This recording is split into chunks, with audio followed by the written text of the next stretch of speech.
Kadangkala, saat kita rasa jauh dari apa yang kita impikan, ia muncul dari arah yang tak dijangka. Saat itu, kita sedar potensi yang sebenar ada di sekeliling. Ini semua bukanlah satu kebetulan, tapi kita yakin ini semuanya aturan takdir. Setiap langkah bukan hanya untuk diri sendiri, tapi juga untuk mereka yang berdiri dan berjuang bersama agar kita melangkah lebih jauh, menjadi lebih hebat.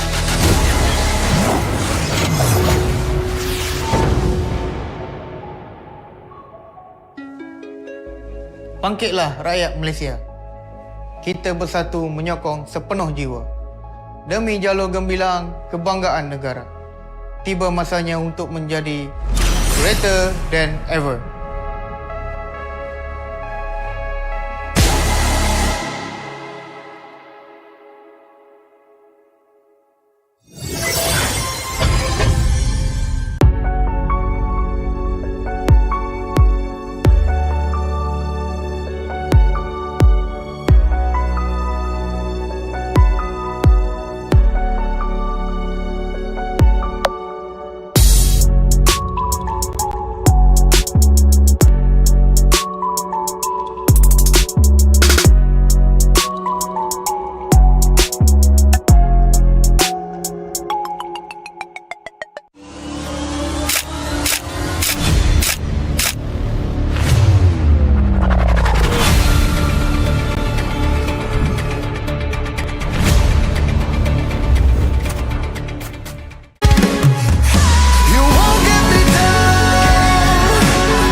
Pada tim SRG, Gulak Red Giant, banggakan Selangor, banggakan Malaysia. Champion juara wakil Malaysia Time for M6 in Malaysia. Keunggulan Ianya tidak hadir dengan mudah. Ia tidak menunggu sesiapa. Dan ia tidak memilih sesiapa. Keunggulan adalah potensi hebat yang tersembunyi dalam diri. Seperti benih yang menunggu masa untuk bercambah, sedia untuk mekar hingga berkembang indah.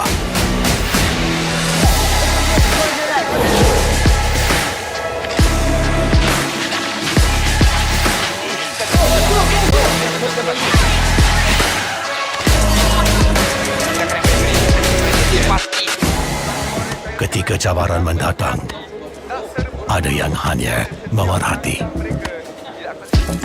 Kekuatan sebenar lahir dari dalam diri. Dibangkitkan oleh jiwa yang menyokong teguh tanpa henti. Kadangkala, saat kita rasa jauh dari apa yang kita impikan, ia muncul dari arah yang tak dijangka.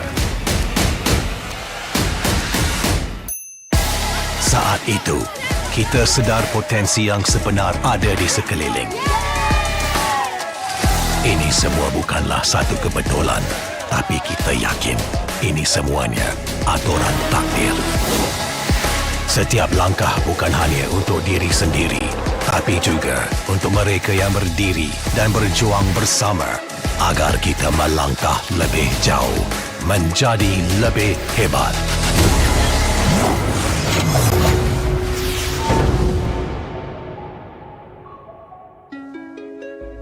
Bangkitlah rakyat Malaysia.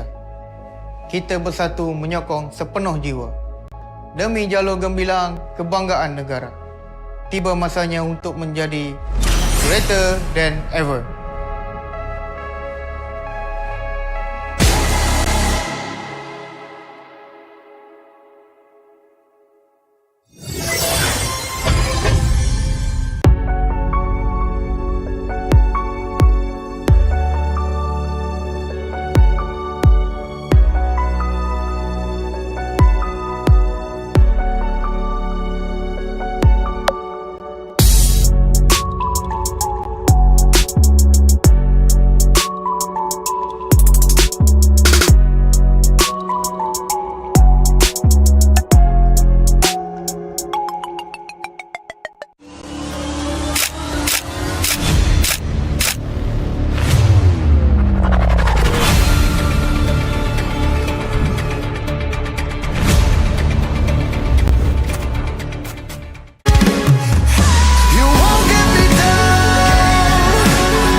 Pada tim SRG, Gulak Red Giant, banggakan Selangor, banggakan Malaysia.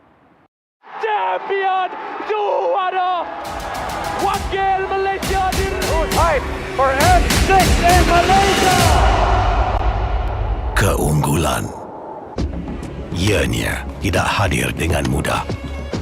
Ia tidak menunggu sesiapa. Dan ia tidak memilih sesiapa. Keunggulan adalah potensi hebat yang tersembunyi dalam diri. Seperti benih yang menunggu masa untuk bercambah, sedia untuk mekar hingga berkembang indah.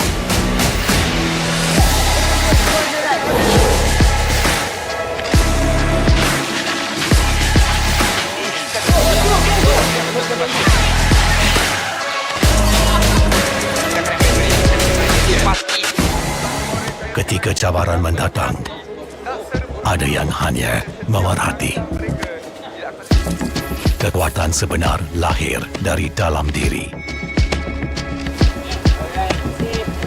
Dibangkitkan oleh jiwa yang menyokong teguh tanpa henti. Kadangkala, saat kita rasa jauh dari apa yang kita impikan, ia muncul dari arah yang tak didangka. Saat itu, kita sedar potensi yang sebenar ada di sekeliling. Ini semua bukanlah satu kebetulan, tapi kita yakin ini semuanya aturan takdir. Setiap langkah bukan hanya untuk diri sendiri, tapi juga untuk mereka yang berdiri dan berjuang bersama agar kita melangkah lebih jauh, menjadi lebih hebat.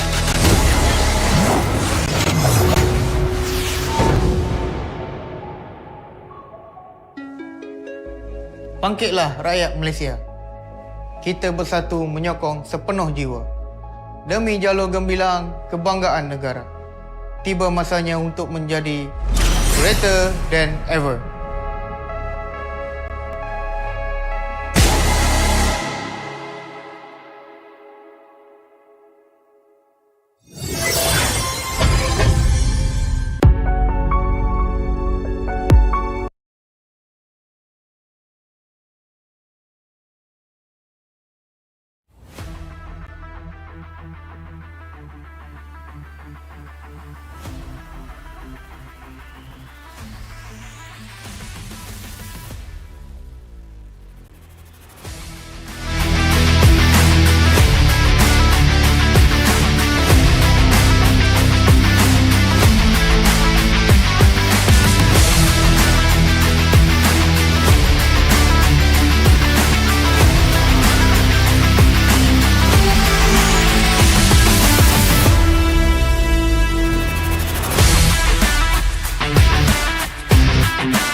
Kepada tim SRG, Gulak Red Giant, banggakan Selangor, banggakan Malaysia. Champion juara wakil Malaysia Fight for F6 in Malaysia. Keunggulan. Ianya tidak hadir dengan mudah. Ia tidak menunggu sesiapa. Dan ia tidak memilih sesiapa. Keunggulan adalah potensi hebat yang tersembunyi dalam diri. Seperti benih yang menunggu masa untuk bercambah, sedia untuk mekar hingga berkembang indah.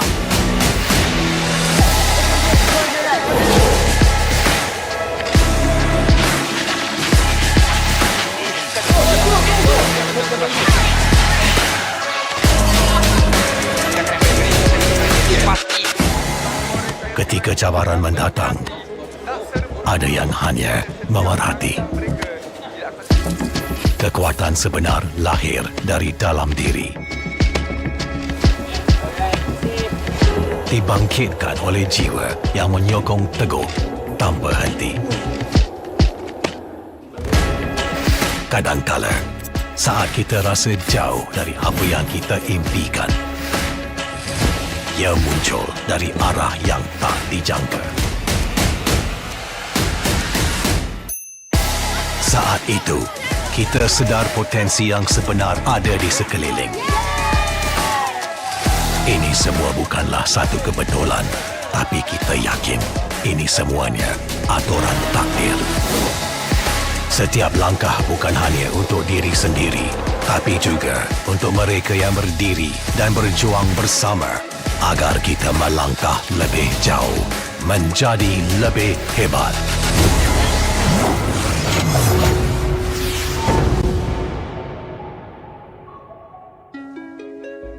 Bangkitlah rakyat Malaysia. Kita bersatu menyokong sepenuh jiwa. Demi jalur gemilang kebanggaan negara. Tiba masanya untuk menjadi greater than ever.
kepada tim SRG Bulak Red Giant, banggakan Selangor, banggakan Malaysia.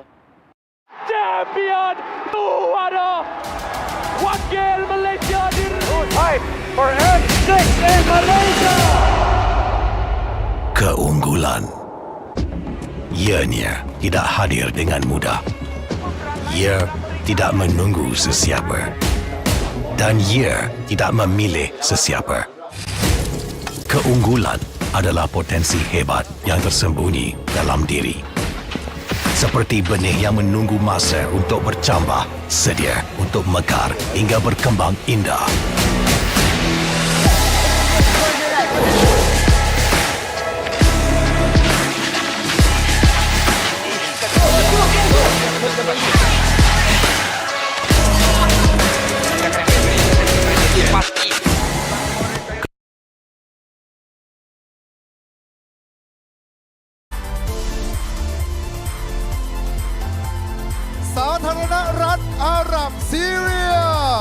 Syrian Arab Republic.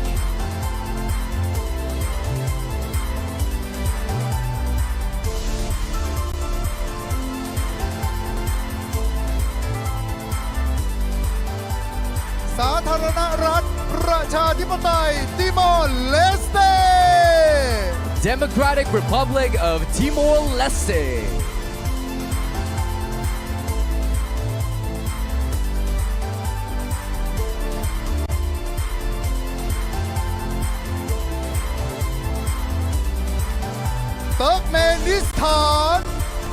Turkmenistan.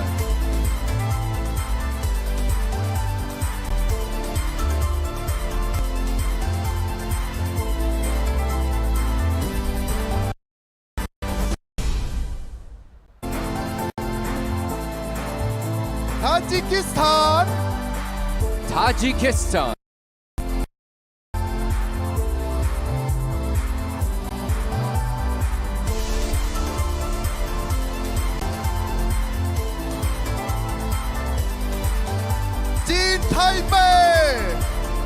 China.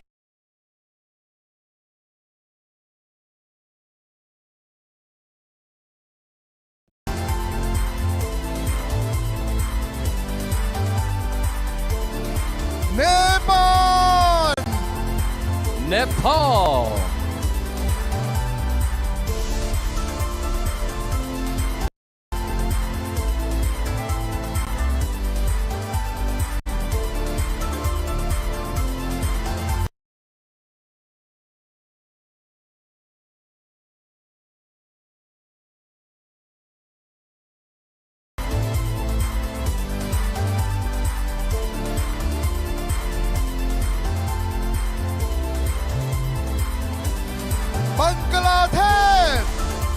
Bangladesh.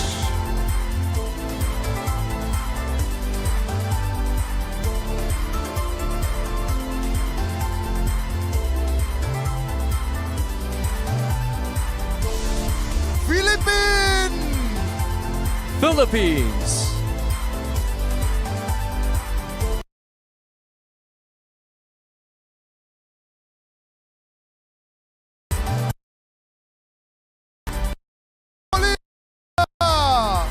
Mongolia.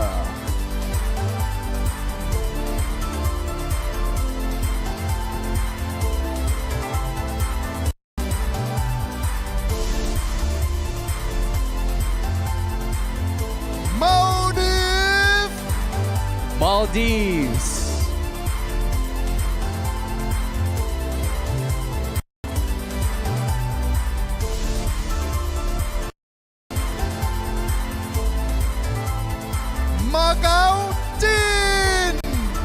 Macau, China.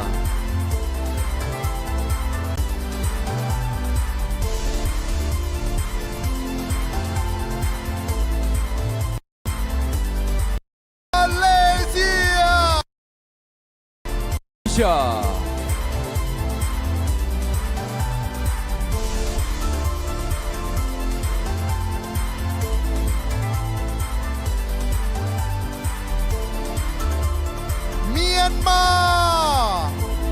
Myanmar.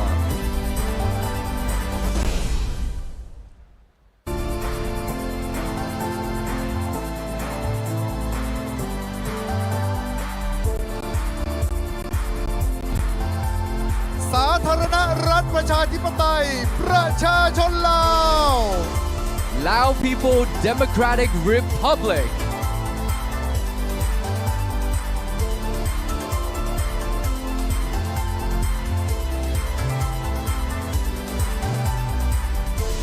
เวียดนาม Vietnam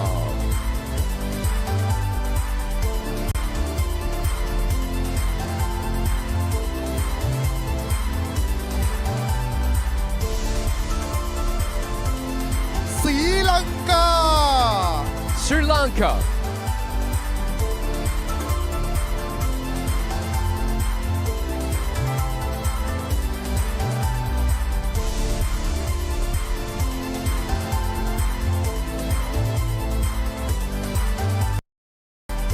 อินเดีย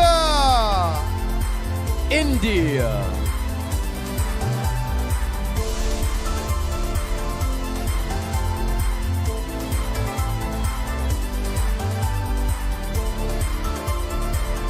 อินโดนีเซีย Indonesia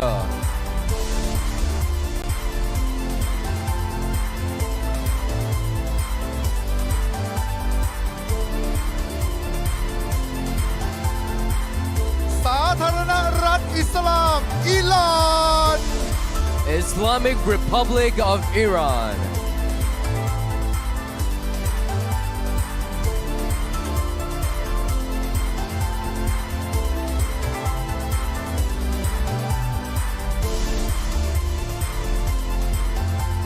อุซเบกิสถาน Uzbekistan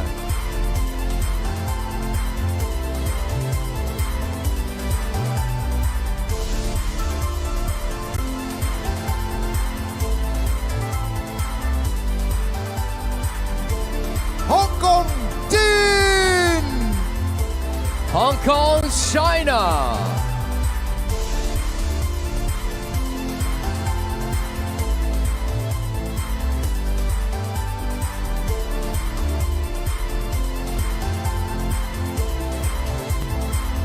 ไทย Thailand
และนี่คือธงชาติของทั้ง 29 ประเทศขอเสียงปรบมือดังๆด้วย ขอบพระคุณครับซึ่งแน่นอนครับเหล่าธงชาติคือตัวแทนของเหล่านักกีฬาครับที่เข้าร่วมการแข่งขันเริ่มต้นวันนี้เลยนะครับแล้วก็ไปอีก 7 วันกับการแข่งขันสุดดุเดือดที่จะเกิดขึ้นแห่งนี้เลย Indoor Stadium โฮมานะครับซึ่งงานดีๆแบบนี้จะไม่เกิดขึ้นเลยนะฮะซึ่งนี่คือครั้งแรกเลยนะฮะสำหรับ Asian Esports Game นะฮะที่จัดขึ้นนะฮะซึ่งต้องกราบขอบพระคุณท่านบริหารคนสำคัญนะครับบุคคลสำคัญที่ให้เกียรติมาร่วมงานในวันนี้แบมขออนุญาตนามให้ทุกท่านได้ทราบกันนะครับท่านแรกครับท่านผู้ว่าการการกีฬาแห่งประเทศไทยดร.ก้องศักดิ์ยอดมณีครับขอเสียงปรบมือกับท่านด้วยครับ There you go, the Governor of the Sports Authority of Thailand, Mr. Sebastian Lau ท่านผู้อำนวยการสมาพันธ์กีฬาอิเล็กทรอนิกส์แห่งเอเชียหรือ AESF ครับ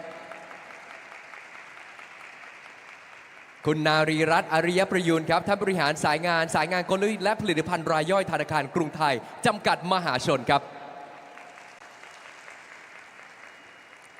คุณสันติโหลทองครับท่านนายกสมาคมกีฬา e-sport แห่งประเทศไทยและประธานคณะกรรมการจัดการแข่งขันครับคุณปรีชาลาลุนครับท่านรองผู้ว่าการฝ่ายกีฬาเป็นเลิศและวิทยาศาสตร์การกีฬาคุณยุทธยาจันหีดครับท่านผู้ในวยการฝ่ายธุรกิจกีฬาครับรวมถึงผู้บริหารการกีฬาแห่งประเทศไทยทุกท่านด้วยครับขอเสียงปรบมือด้วยนะฮะพร้อมกับคุณพิจินอภิวันธนาพรครับรองกรรมการผู้จัดการใหญ่บัญชีและการเงินบริษัท IRPC จำกัดมหาชนครับและคุณวราวุฒิเจนธนากุลครับประธานเจ้าหน้าที่บริหารบริษัท Sense Entertainment จำกัดครับขอบพระคุณทุกท่านมากๆเลยจริงๆนะครับและในลำดับแรกนี้ครับผมขอเรียนเชิญนายกสมาคมกีฬา e-sport แห่งประเทศไทยและประธานคณะกรรมการจัดการแข่งขัน Asian Esports Games 2024 ครับได้กล่าวถึงวัตถุประสงค์การจัดงานครับคุณสันติโหลทองขอเสียงปรบมือด้วยครับ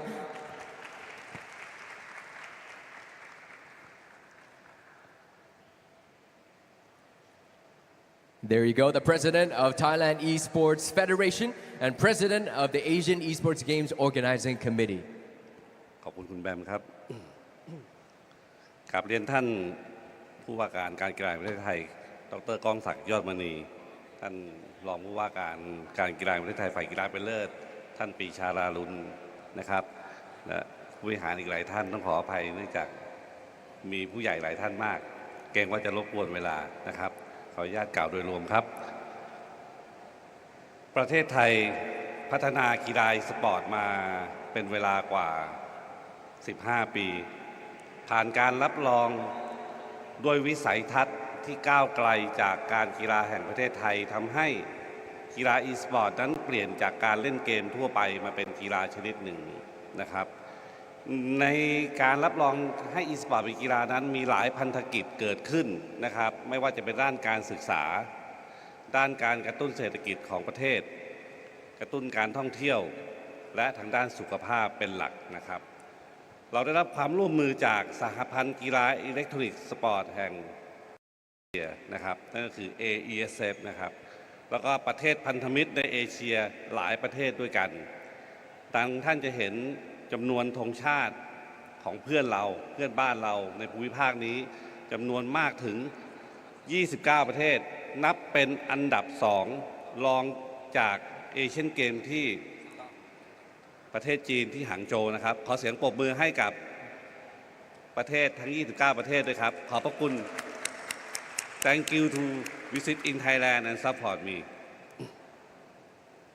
การแข่งขันเราจะดำเนินขึ้นเป็นเวลา7 วันครับเริ่มต้นจากวันนี้เป็นต้นไปหลังจากพิธีเปิดเรียบร้อยนะครับจะแข่งด้วยเกม Mobile Legends เป็นจำนวน3 วันจากนั้นจะต่อด้วยเกม ROV ซึ่งเป็นเกมที่คนไทยนิยมชมชอบเป็นอย่างมากนะครับอีก2 วันด้วยกันนะครับส่วน3 วันสุดท้ายจะเป็นการแข่งขันกีฬา e-football mobile ทั้ง3 ตัวเป็นเกมมือถือทั้งสิ้นในอนาคตเราจะพัฒนาเข้าสู่เกมคอนโซลและเกม PC อย่างแน่นอนที่สุดนะครับเนื่องจากวันนี้เราทำเกมมือถือนอกจากความง่ายแล้วนะครับสิ่งเจตนารมณ์ของเราคือในช่วงเวลานี้ที่ทุกท่านอยู่กับผมตรงนี้มันช่วงเวลาที่ประเทศไทยกำลังจะจัดแข่งเอเชียนอินดอร์มาร์เชียลอาร์ตเกมแต่ด้วยเหตุผลบางประการนะครับทำให้จำเป็นจะต้องยกเลิกออกไปซึ่งในประการนี้ทางรัฐบาลไม่ได้นิ่งนอนใจนะครับเดี๋ยวท่านลองฟังรายข้อมูลคร่าวๆจากท่านผู้ว่าการดูได้นะครับเราก็เลยคิดว่าประเทศสมาชิกต่างๆที่พร้อมจะมาแข่ง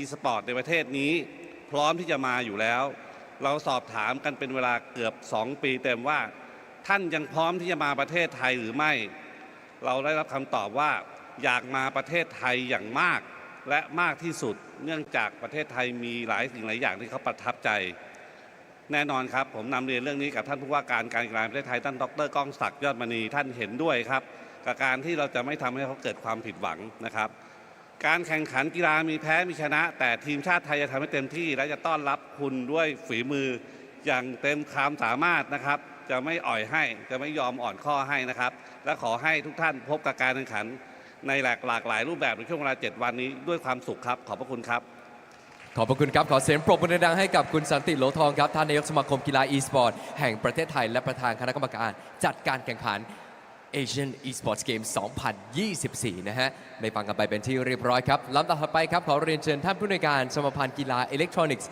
แห่งเอเชียหรือ AESF Mr. Sebastian Lau ขอเสียงปรบมือด้วยครับ Up next you'll be hearing from Director General of Asian Electronic Sports Federation or AESF to give a speech about the collaboration in organizing this event. Sawadee Krap. I'm sorry if my pronunciation is not that accurate.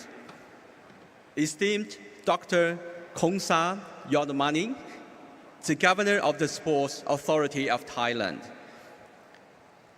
Mr.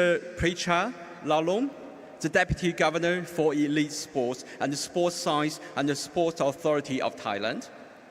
Mr. Michai Yingwood, Deputy Governor of the Administration of Sports Authority of Thailand. Mr. Yotaya Chinkit, Director of Sports Business Development of the Sports Authority of Thailand. Mr. Santilotong, President of the Thailand Esports Federation, Executive Board Member of AESF. Mr. Azad, Mr. Lokesh, Executive Board Members of the AESF. Distinguished delegates, guests, ladies, gentlemen, Chairman GS of the Asian Electronic Sports Federation Members Associations. A very good morning. On behalf of the President and the Executive Board Member of the Asian Electronic Sports Federation AESF, it is my great pleasure to be here today in Bangkok, the beautiful capital city of Thailand, to witness and celebrate together with all of you another milestone in esports, which is Asian Esports Games AEG. The Asian Esports Games, initiated by the Thailand Esports Federation, THAISIF, with the support from the Ministry of Tourism and Sports and the Sports Authority of Thailand, the National Sports Development Fund of Thailand, and AESF demonstrates Thailand's strong commitment to advancing the growth of esports in Asia. For this, we at AESF are proud to be the partner with THAISIF and support this great event from today for the next 7 days. Thailand's dedication to developing esports strengthens the region's competitive landscape and creates invaluable opportunities for national athletes across Asia to compete in an international stage. This commitment paves the way for sports to promote unity, gender equality, and diversity, while further boosting Thailand esports economy ecosystem ahead of its hosting of the next SEA Games in 2025, where esports will be the official medal events again. This event highlights Thailand's strategic leadership in building a thriving esports future and establishing the country as the leading hub of esports in our region. Moreover, AESF remains steadfast to its mission to provide opportunities to our member associations across our region. The incredible participation from 29 countries and regions with 179 athletes underscore our collective vision for esports. This includes a historic first, such as the Mobile Legends Bang Bang women's event, featuring 20 teams with debut appearances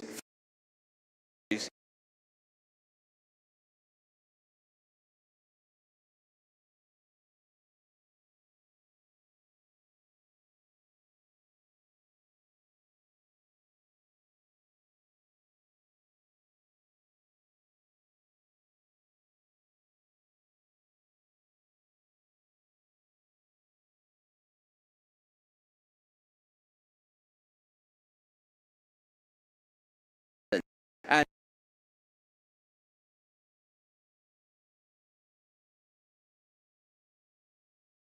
esports stage, while others have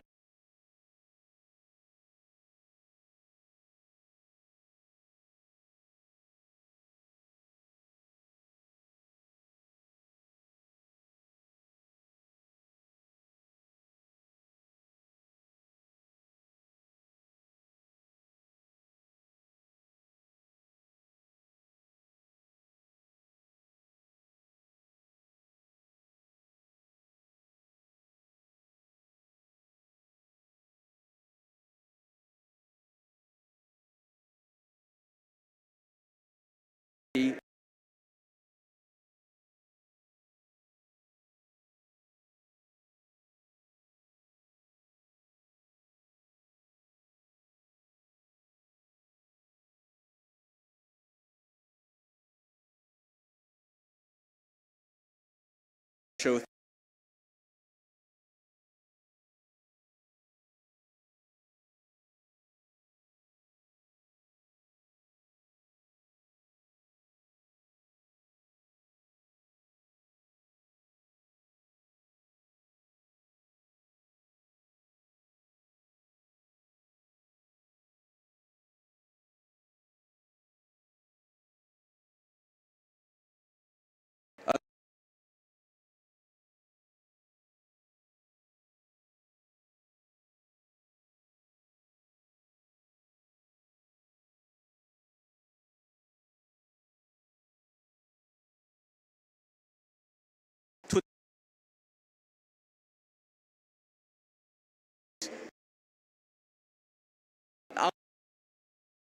in Thailand to try the Thai spicy food, to experience the Thai culture.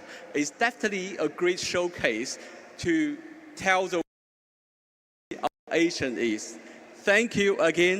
Let's keep the passion, move on. Wish all of you good luck. Bangkok. Thank you. Thank you so very much Mr. Sebastian Lau ได้ฟังกันไปเป็นที่เรียบร้อยนะครับตัดท่านผู้อำนวยการสมาพันธ์กีฬาอิเล็กทรอนิกส์แห่งเอเชียหรือ AESF นะโหท่านปิดท้ายด้วยแน่นอนเมื่อกี้เล่าถึงการร่วมมือกันในครั้งนี้นะครับแล้วก็ให้พูดถึงเหล่านักกีฬามาถึงไทยแล้วอย่าลืม explore อาหารอร่อยแล้วก็วัฒนธรรมที่สวยงามของประเทศไทยด้วยนะฮะขอบคุณมากๆนะครับลำดับถัดไปครับทุกท่านกับท่านผู้ว่าการการกีฬาแห่งประเทศไทยครับได้กล่าวเปิดงานอย่างเป็นทางการ So ladies and gentlemen to officially declare the games open please welcome the Governor of the Sports Authority of Thailand ดร.ก้องศักดิ์ยอดมณีขอเสียงปรบมือดังๆด้วยครับ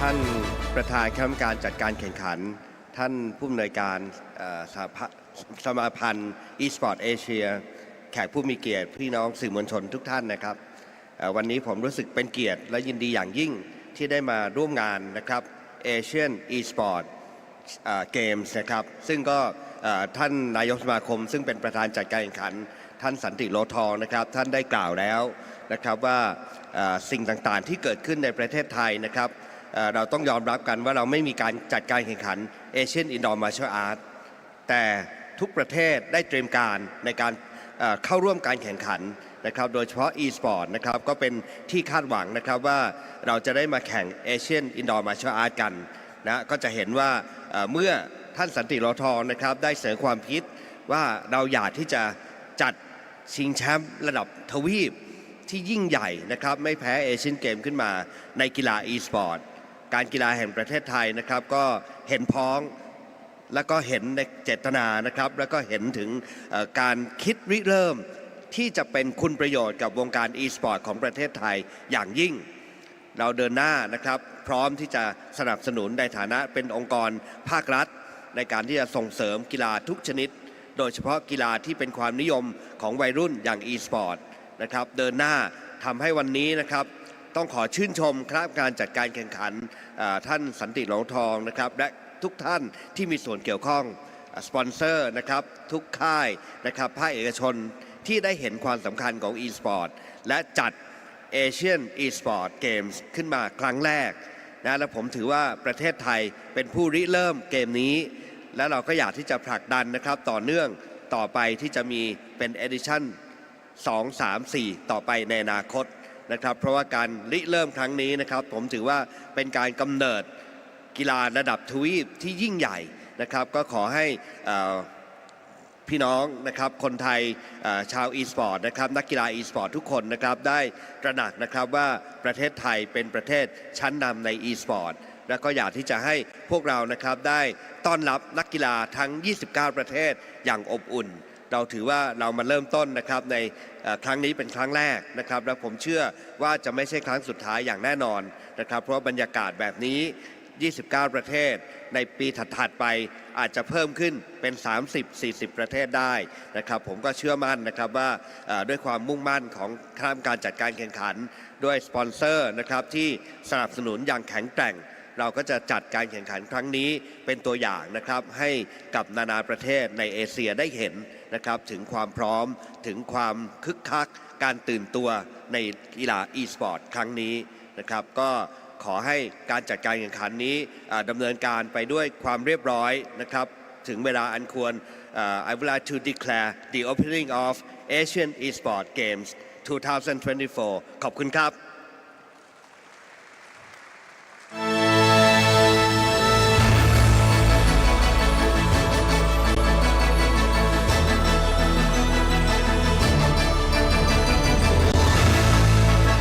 เปิดอย่างเป็นทางการแล้วนะครับขอเสียงปรบมือ Day here ครับ at คือ Asian the Huamak Indoor Stadium in Bangkok, Thailand, as we draw the curtains upon the official opening of the Asian Esports Games Bangkok 2024.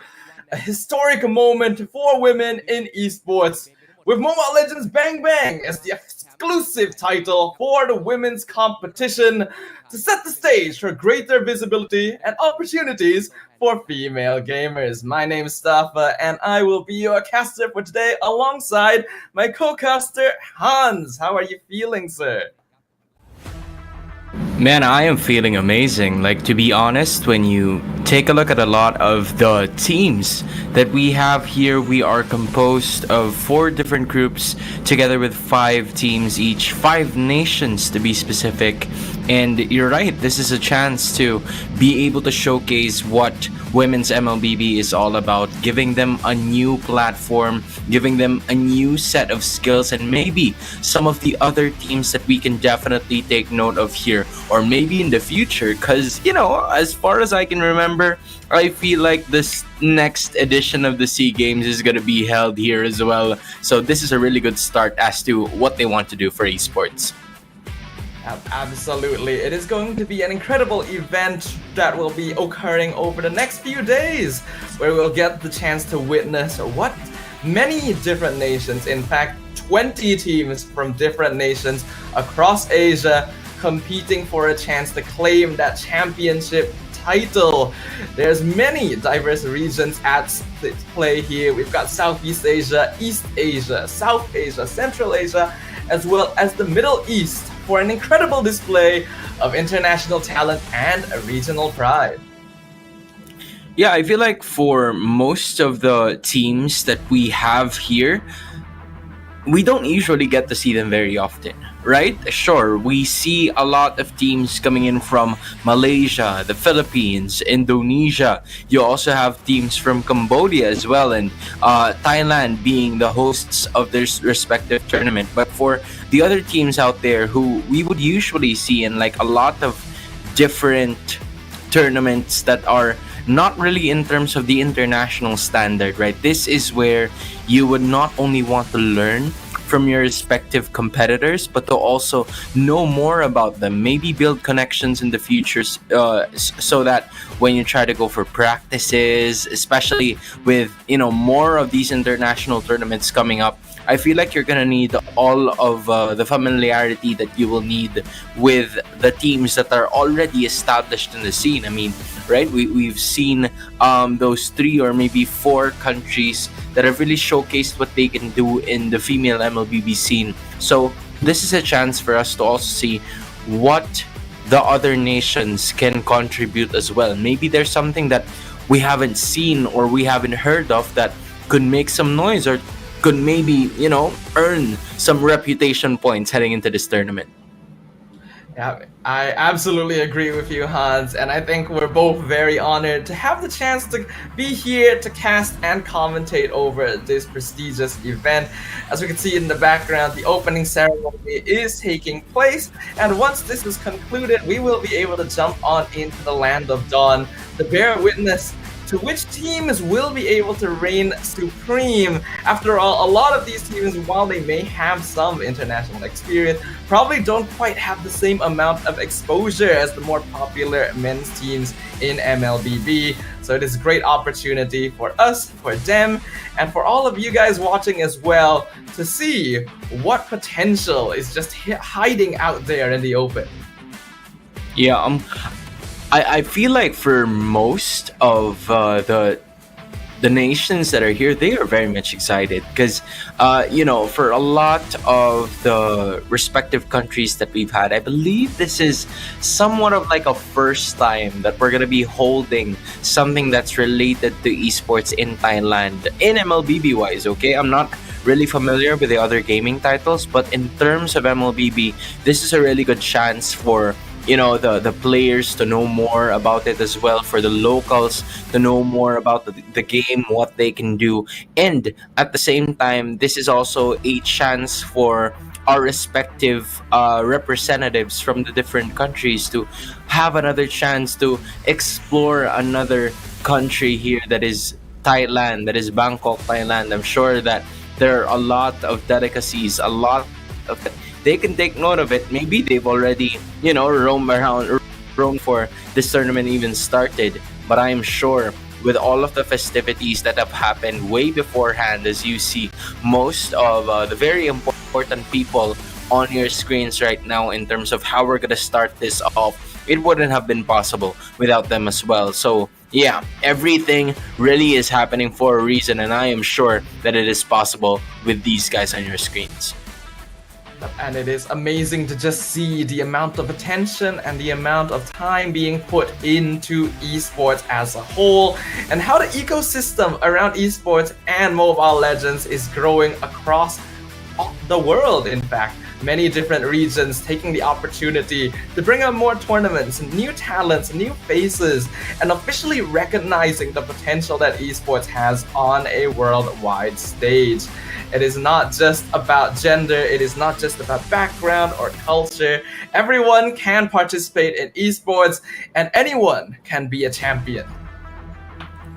Yeah, I mean, at this point in time, we're about to crown a new champion, right? Because this is another new tournament for our female or women's teams to just showcase what they can do in the battlefield. And for everybody's information, right, most of the games, or all of the games that you're going to be seeing for today, is going to be at a best of one series. So rest assured that the teams are going to do everything in their power to win every single game that they could get, because again, you're only going to be stuck for in a group of 5, and only 2 can make it past it. So I feel like the chances are very slim, or it's not very, but it's completely slim, especially when you're looking at some of the groups that we have here, where some can be free for all, some you kind of like predict already how it's gonna go, unless there are gonna be some surprises here. Yeah, surprises are always possible, and we love to see an underdog or dark horse story, so I'm gonna be keeping my eyes open, and I hope that everyone watching will be doing the same. We also get to see some of the mascots up on stage here of the Asian Esports Games. I'm a fan, I do like birds in general, so I think they're pretty cute. Agree. And with the opening ceremony, I think it'll be a great way to start off the day. Like you mentioned, Hans, we are going to be witnessing best of one series throughout the day. And the reason for that is because we are going to be starting off with the group stages. You already brought this up earlier in the day, but there's going to be 20 teams, with 5 teams slotted into 4 groups total, with full round robin best of one games being played among all the teams, so that the top 2 from each group is able to move on to the knockout stage. I feel like that's how many the people are currently on the stage right now, and only 2. Yeah, that's a bad example. All right, I'm just gonna try to figure something out here on my end, but again, it's nice to see that representatives from different nations are here on stage right now. You see representatives from Indonesia, you see representatives from the Philippines, from Thailand, and also from Vietnam. being there as well. So all of them are present, all of them are eager, excited, and very much looking forward to what is about to happen in this specific moment. And you're right, it's really just, you know, a matter of fact on how they would be able to at least maximize on the chances that are given to them, because you only have at least like 4 games to make it into the playoffs, and that is not a lot of games, because usually, right, you'd play more than that if you're practicing or if you're like win streak on ranked games. So I feel like you're really gonna have to make your shots count, and this is the best chance for you to just do that. Yeah, opportunities are plenty, but in best of 1 series, it's gonna be a lot more chaotic, right? The possibility of cheese or surprise picks that you're not quite prepared for are even more possible, which means that a lot of preparation has to be taken going into the tournament, because there are only a few slots to go off into the playoff stage. You don't want to have to go home and the group stage, considering the competition that is at stake here. So I hope that we get to witness some very interesting stuff today. Yeah, I feel like that is where, you know, our beloved host has already mentioned that he maybe is looking forward to a lot of the festivities. In case you guys didn't hear him, I assume that's what he mentioned, because I feel like I am also ready to see some pretty intense women's MLBB with us today. And as of that moment, that's going to be the case here. We will go ahead and be jumping into a short break here, ladies and gentlemen, but the festivities will start in just about 15 minutes, so make sure you guys don't go anywhere. We'll be right back.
Pada tim SRG Gulak Red Giant, banggakan Selangor, banggakan Malaysia.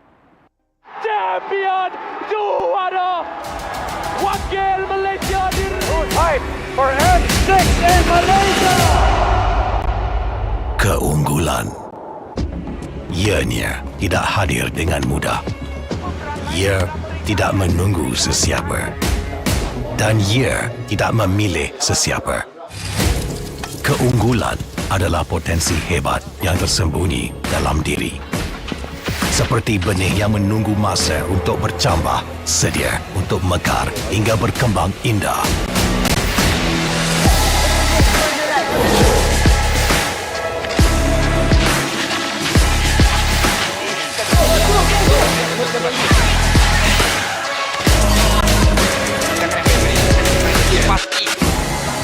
Ketika cabaran mendatang, ada yang hanya memerhati.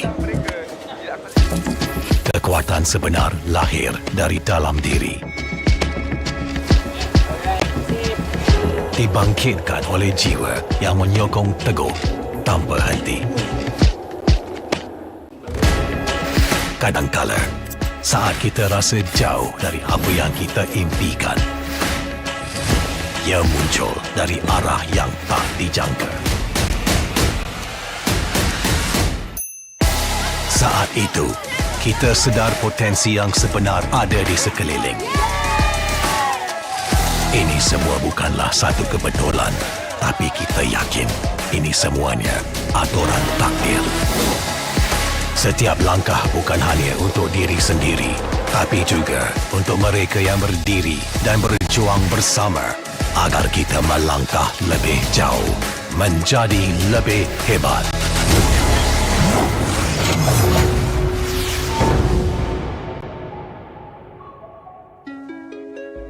Bangkitlah rakyat Malaysia. Kita bersatu menyokong sepenuh jiwa. Demi jalur gemilang kebanggaan negara.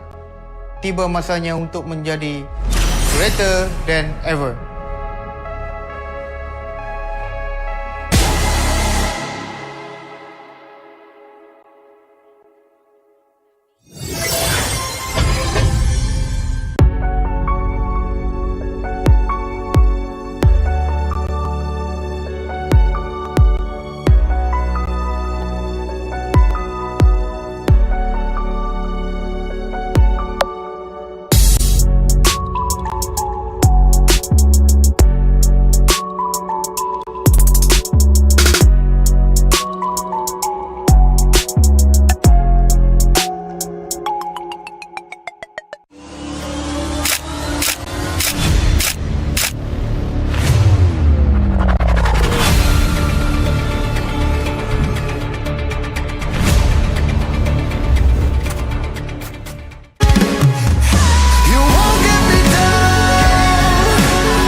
Pada tim SRG, Golak Red Giant, banggakan Selangor, banggakan Malaysia.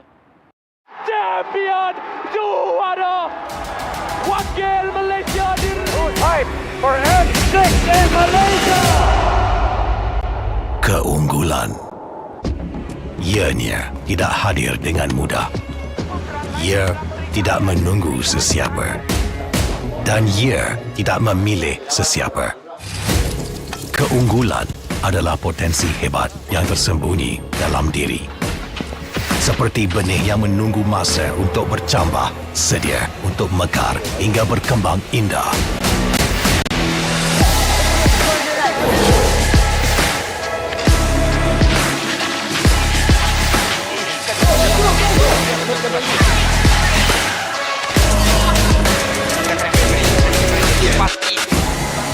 Ketika cabaran mendatang, ada yang hanya memerhati. Kekuatan sebenar lahir dari dalam diri. Dibangkitkan oleh jiwa yang menyokong teguh tanpa henti. Kadangkala, saat kita rasa jauh dari apa yang kita impikan, ia muncul dari arah yang tak dijangka. Saat itu, kita sedar potensi yang sebenar ada di sekeliling. Ini semua bukanlah satu kebetulan, tapi kita yakin ini semuanya aturan takdir. Setiap langkah bukan hanya untuk diri sendiri, tapi juga untuk mereka yang berdiri dan berjuang bersama agar kita melangkah lebih jauh, menjadi lebih hebat.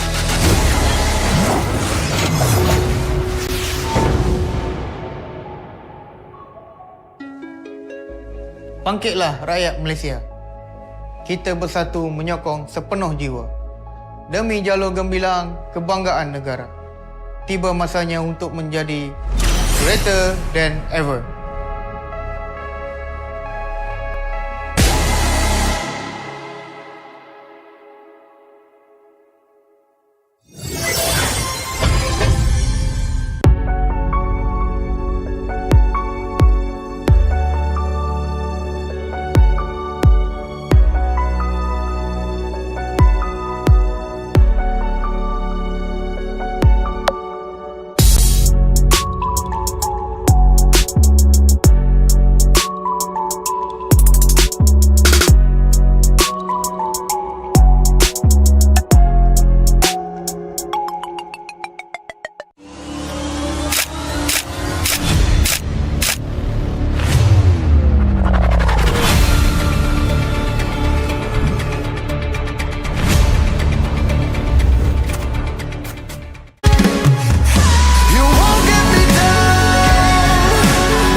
Kepada tim SRG, Gulak Red Giant, banggakan Selangor, banggakan Malaysia. Champion juara wakil Malaysia Fight for N6 in Malaysia. Keunggulan. Ianya tidak hadir dengan mudah. Ia tidak menunggu sesiapa. Dan ia tidak memilih sesiapa. Keunggulan adalah potensi hebat yang tersembunyi dalam diri. Seperti benih yang menunggu masa untuk bercambah, sedia untuk mekar hingga berkembang indah.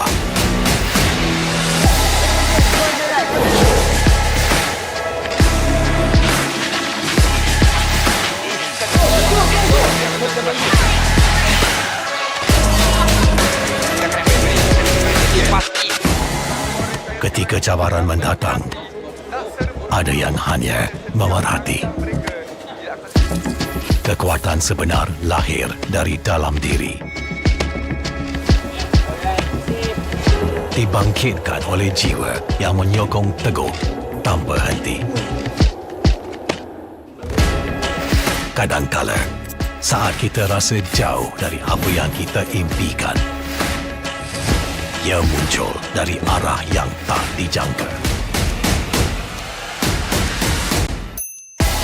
Saat itu, kita sedar potensi yang sebenar ada di sekeliling. Ini semua bukanlah satu kebetulan, tapi kita yakin ini semuanya aturan takdir. Setiap langkah bukan hanya untuk diri sendiri, tapi juga untuk mereka yang berdiri dan berjuang bersama agar kita melangkah lebih jauh, menjadi lebih hebat.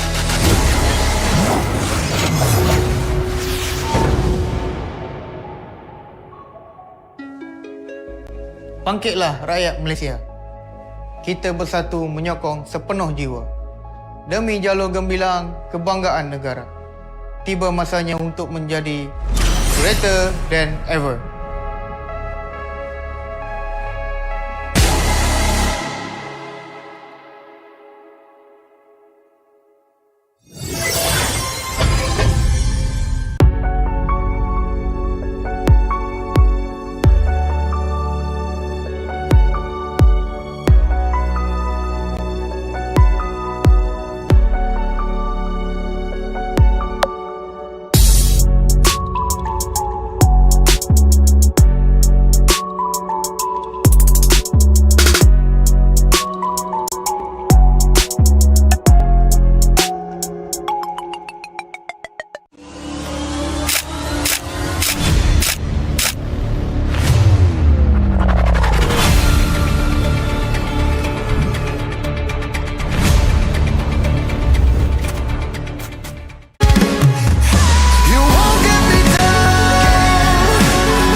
Pada tim SRG, Gulak Red Giant, banggakan Selangor, banggakan Malaysia.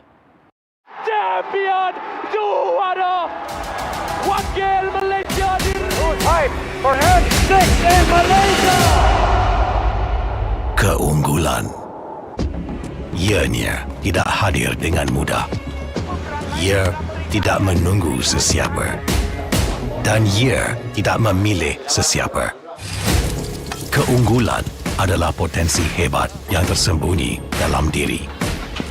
Seperti benih yang menunggu masa untuk bercambah, sedia untuk mekar hingga berkembang indah.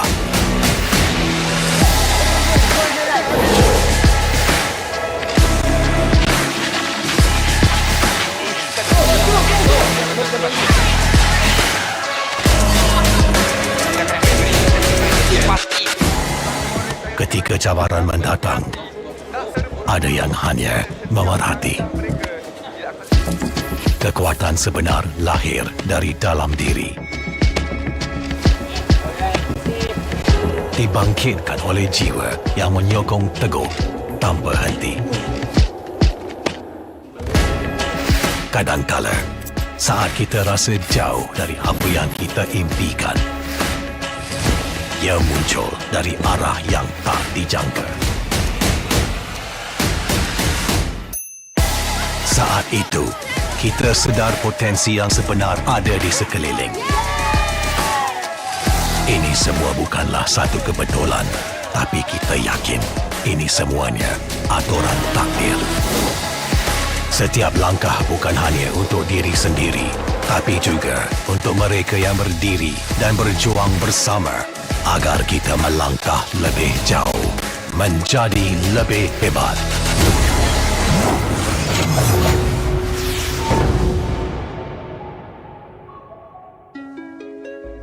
Bangkitlah rakyat Malaysia.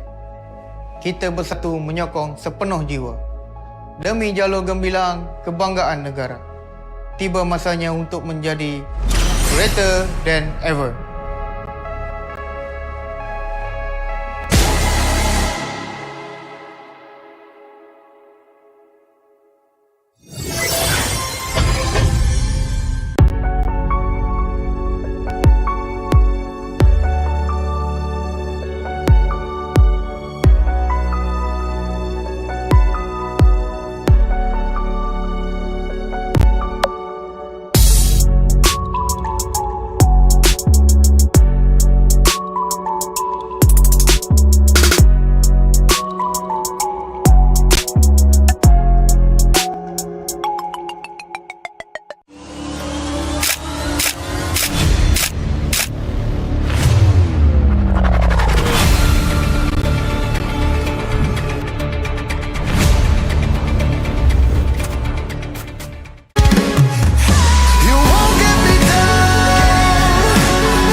kepada tim SRG Gulak Red Giant, banggakan Selangor, banggakan Malaysia.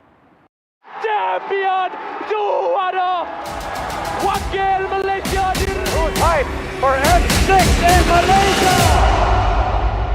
Keunggulan ianya tidak hadir dengan mudah. Ia tidak menunggu sesiapa.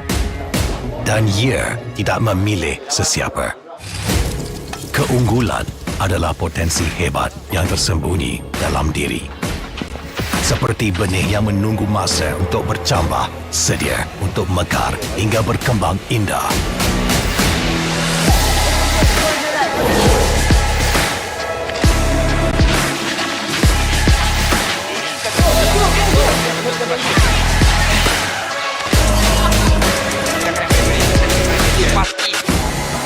Ketika cabaran mendatang, ada yang hanya memerhati.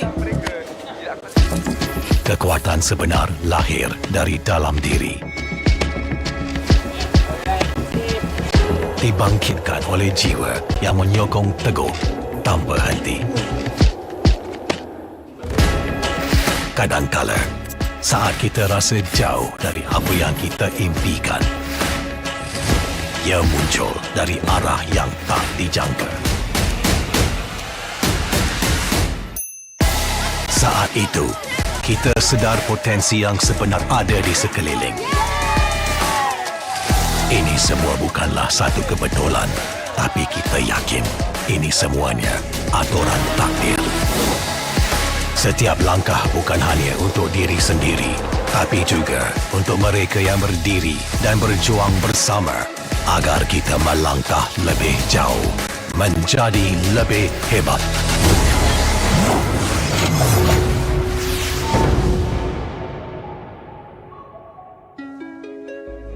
Bangkitlah rakyat Malaysia. Kita bersatu menyokong sepenuh jiwa. Demi jalur gemilang kebanggaan negara. Tiba masanya untuk menjadi greater than ever.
Kepada tim SRG, Good luck Red Giant, banggakan Selangor, banggakan Malaysia.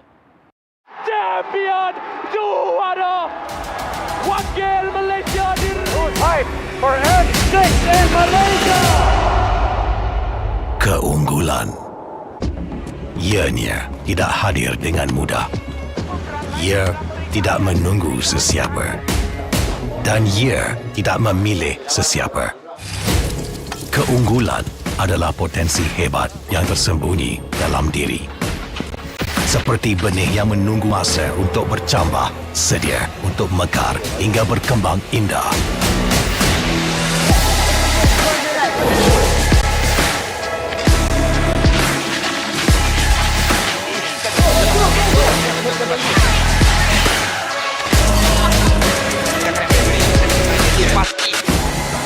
Ketika cabaran mendatang, ada yang hanya memerhati.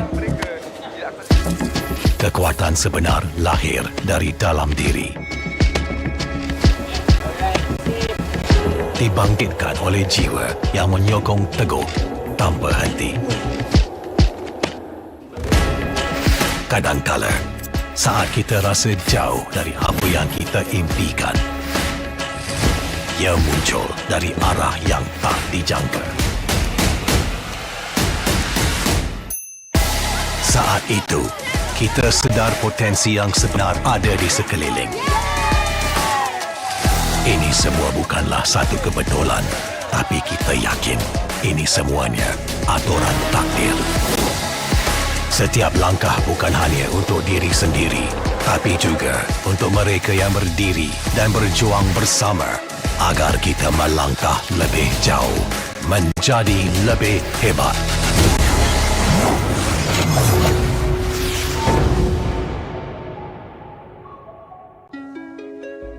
Bangkitlah rakyat Malaysia. Kita bersatu menyokong sepenuh jiwa. Demi jalur gemilang kebanggaan negara. Tiba masanya untuk menjadi greater than ever.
Kepada tim SRG, Gulak Red Giant, banggakan Selangor, banggakan Malaysia. Champion juara wakil Malaysia Time for N6 in Malaysia. Keunggulan. Ianya tidak hadir dengan mudah. Ia tidak menunggu sesiapa. Dan ia tidak memilih sesiapa. Keunggulan adalah potensi hebat yang tersembunyi dalam diri. Seperti benih yang menunggu masa untuk bercambah, sedia untuk mekar hingga berkembang indah.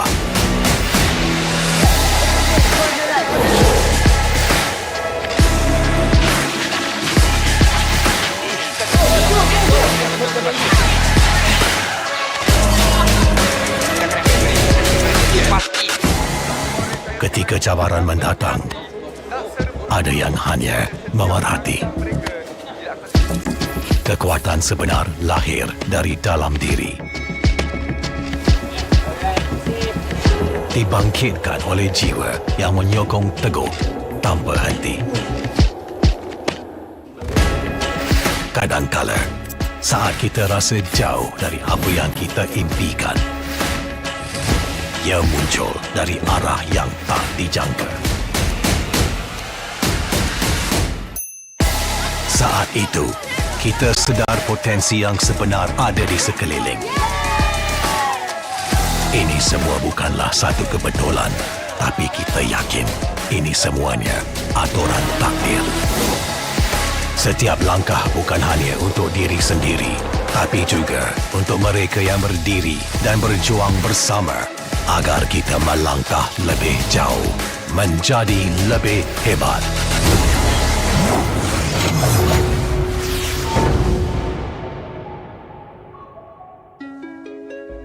Bangkitlah rakyat Malaysia. Kita bersatu menyokong sepenuh jiwa. Demi jalur gemilang kebanggaan negara.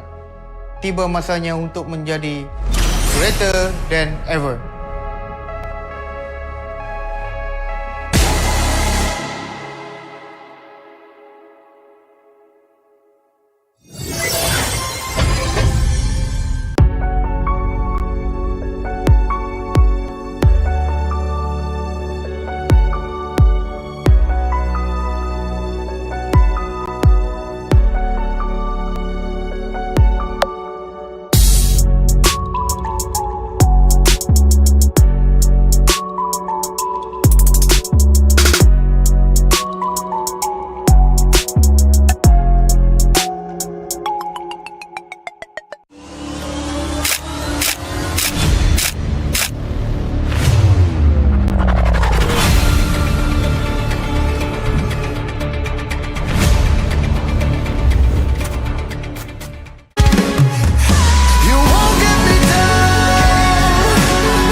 Pada tim SRG, Gulak Red Giant, banggakan Selangor, banggakan Malaysia. Champion juara wakil Malaysia Time for N6 in Malaysia. Keunggulan. Ianya tidak hadir dengan mudah. Ia tidak menunggu sesiapa. Dan ia tidak memilih sesiapa. Keunggulan adalah potensi hebat yang tersembunyi dalam diri. Seperti benih yang menunggu masa untuk bercambah, sedia untuk mekar hingga berkembang indah.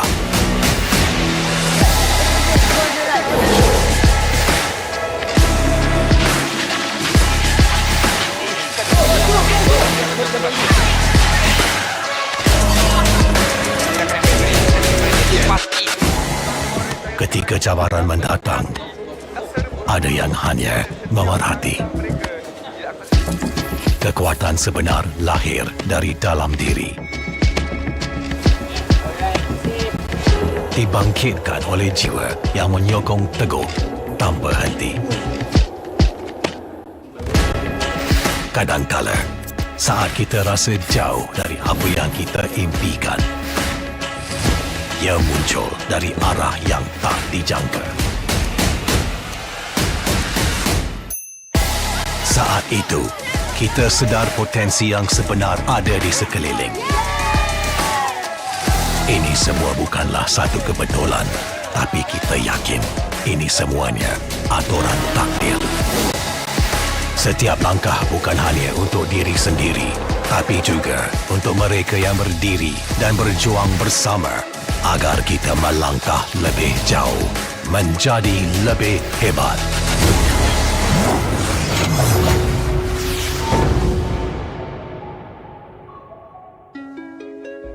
Bangkitlah rakyat Malaysia. Kita bersatu menyokong sepenuh jiwa. Demi jalur gemilang kebanggaan negara. Tiba masanya untuk menjadi greater than ever.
Kepada tim SRG, Gulak Red Giant, banggakan Selangor, banggakan Malaysia.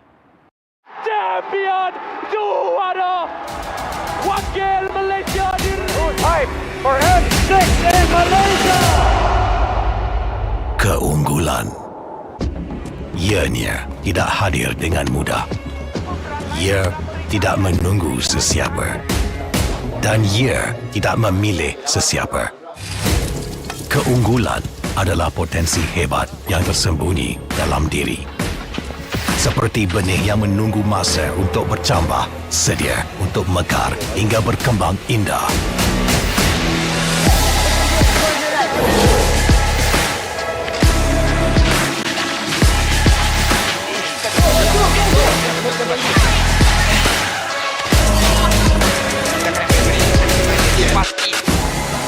Ketika cabaran mendatang, ada yang hanya memerhati.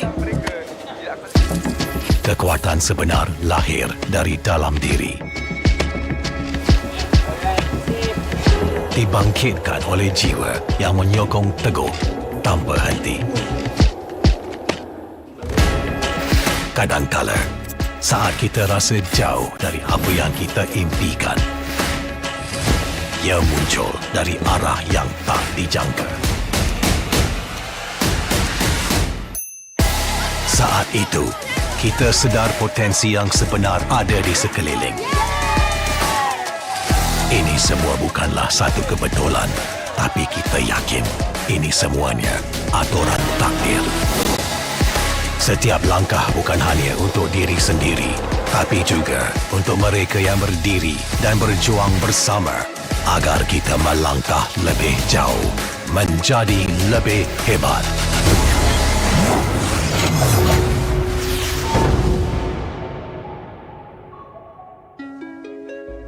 Bangkitlah rakyat Malaysia. Kita bersatu menyokong sepenuh jiwa. Demi jalur gemilang kebanggaan negara. Tiba masanya untuk menjadi greater than ever.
Pada tim SRG, Gulak Red Giant, banggakan Selangor, banggakan Malaysia. Champion juara wakil Malaysia di Time for M6 in Malaysia. Keunggulan. Ianya tidak hadir dengan mudah. Ia tidak menunggu sesiapa. Dan ia tidak memilih sesiapa. Keunggulan adalah potensi hebat yang tersembunyi dalam diri. Seperti benih yang menunggu masa untuk bercambah, sedia untuk mekar hingga berkembang indah.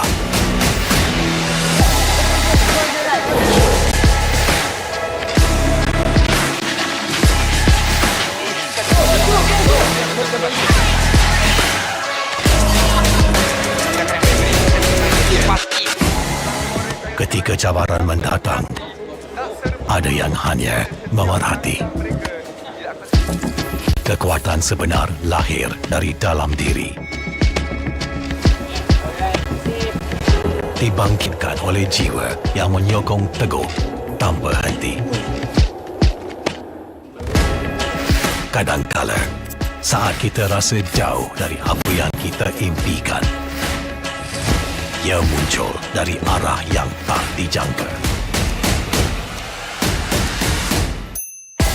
Saat itu, kita sedar potensi yang sebenar ada di sekeliling. Ini semua bukanlah satu kebetulan, tapi kita yakin ini semuanya aturan takdir. Setiap langkah bukan hanya untuk diri sendiri, tapi juga untuk mereka yang berdiri dan berjuang bersama agar kita melangkah lebih jauh, menjadi lebih hebat.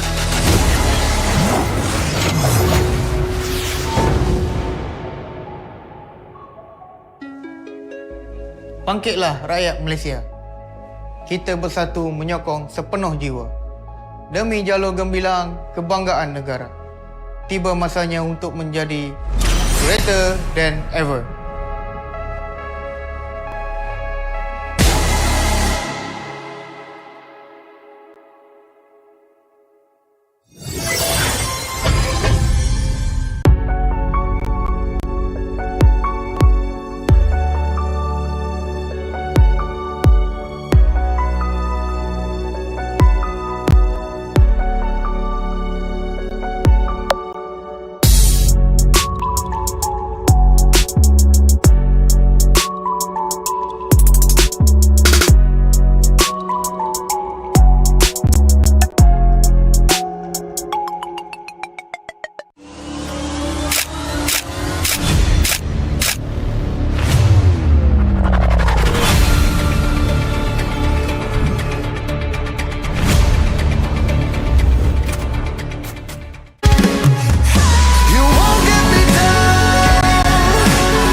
Kepada tim SRG, Gulak Red Giant, banggakan Selangor, banggakan Malaysia.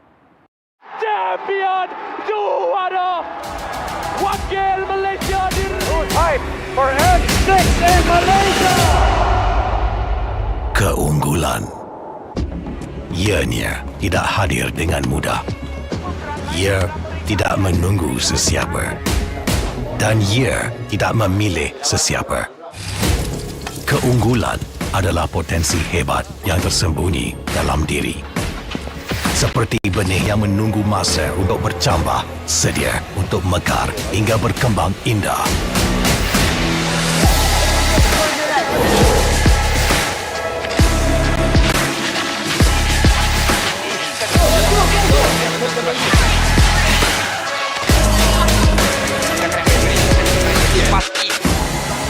Ketika cabaran mendatang, ada yang hanya memerhati.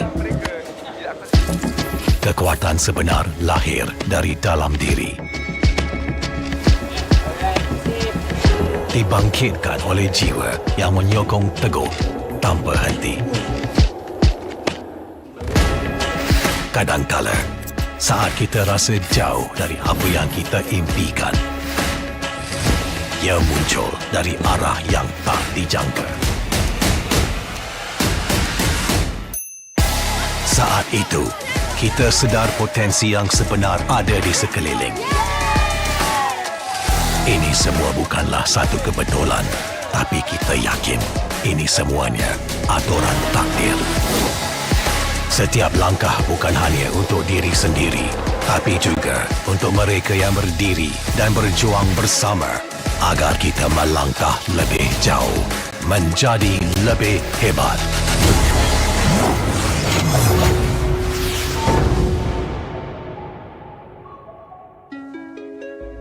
Bangkitlah rakyat Malaysia. Kita bersatu menyokong sepenuh jiwa. Demi jalur gemilang kebanggaan negara.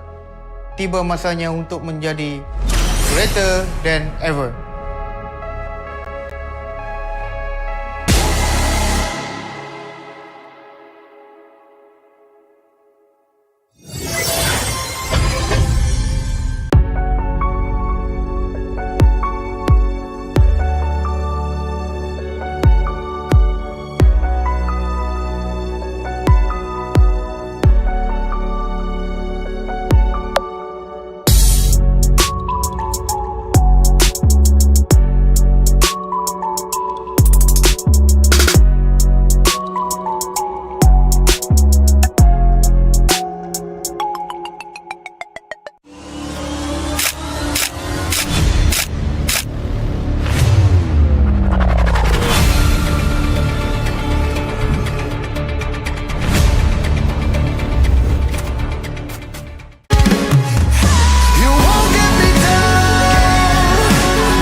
Hello, ladies and gentlemen.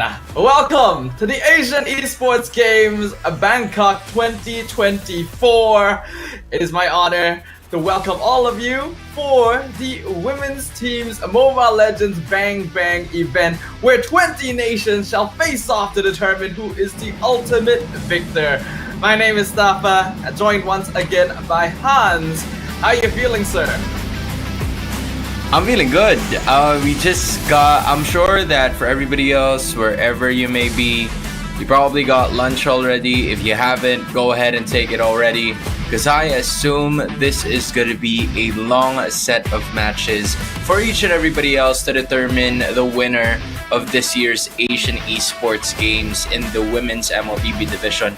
I'm curious to see on, which new talented nations are we gonna be seeing. Is it the ones that we have already expected, or is it new and up-and-coming nations that we're about to figure out today?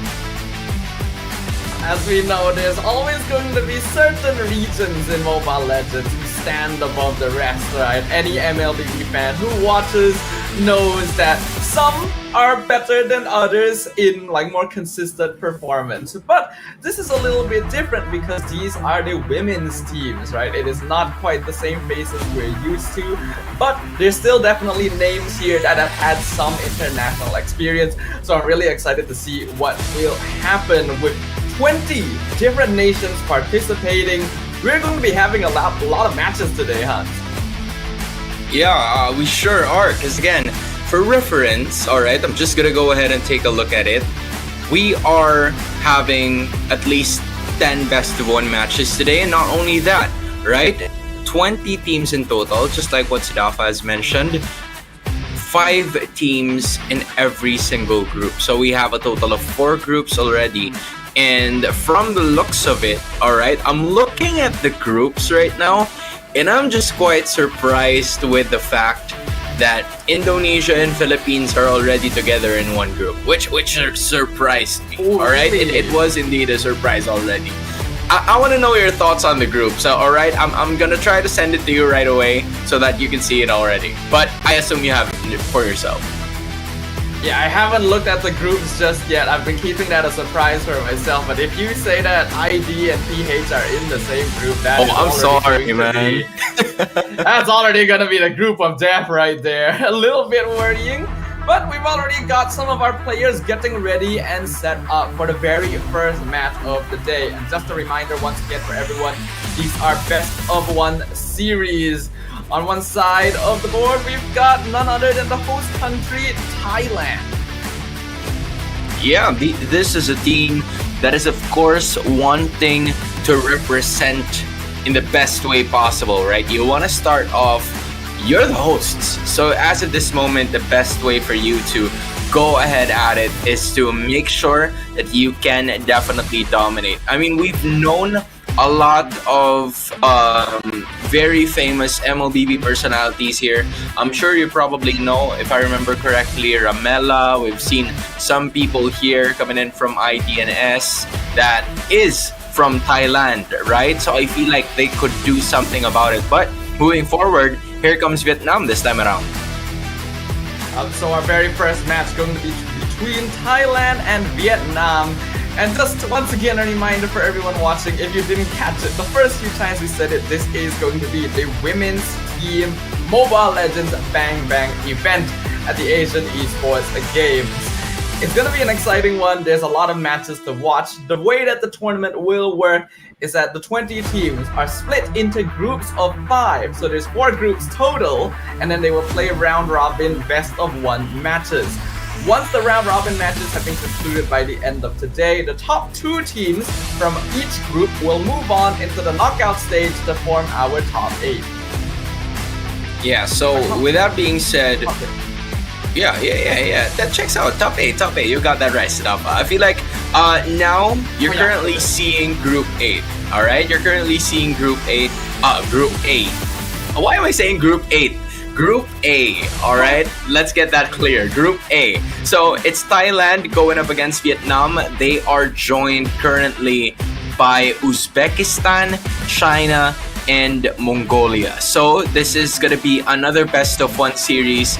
It's really another crucial matchup moving forward, even in the start of the competition. So I assume that all of these teams are really going to put forth their best foot forward so that they can make it into that top 8 that Stafa was talking about a while ago, right?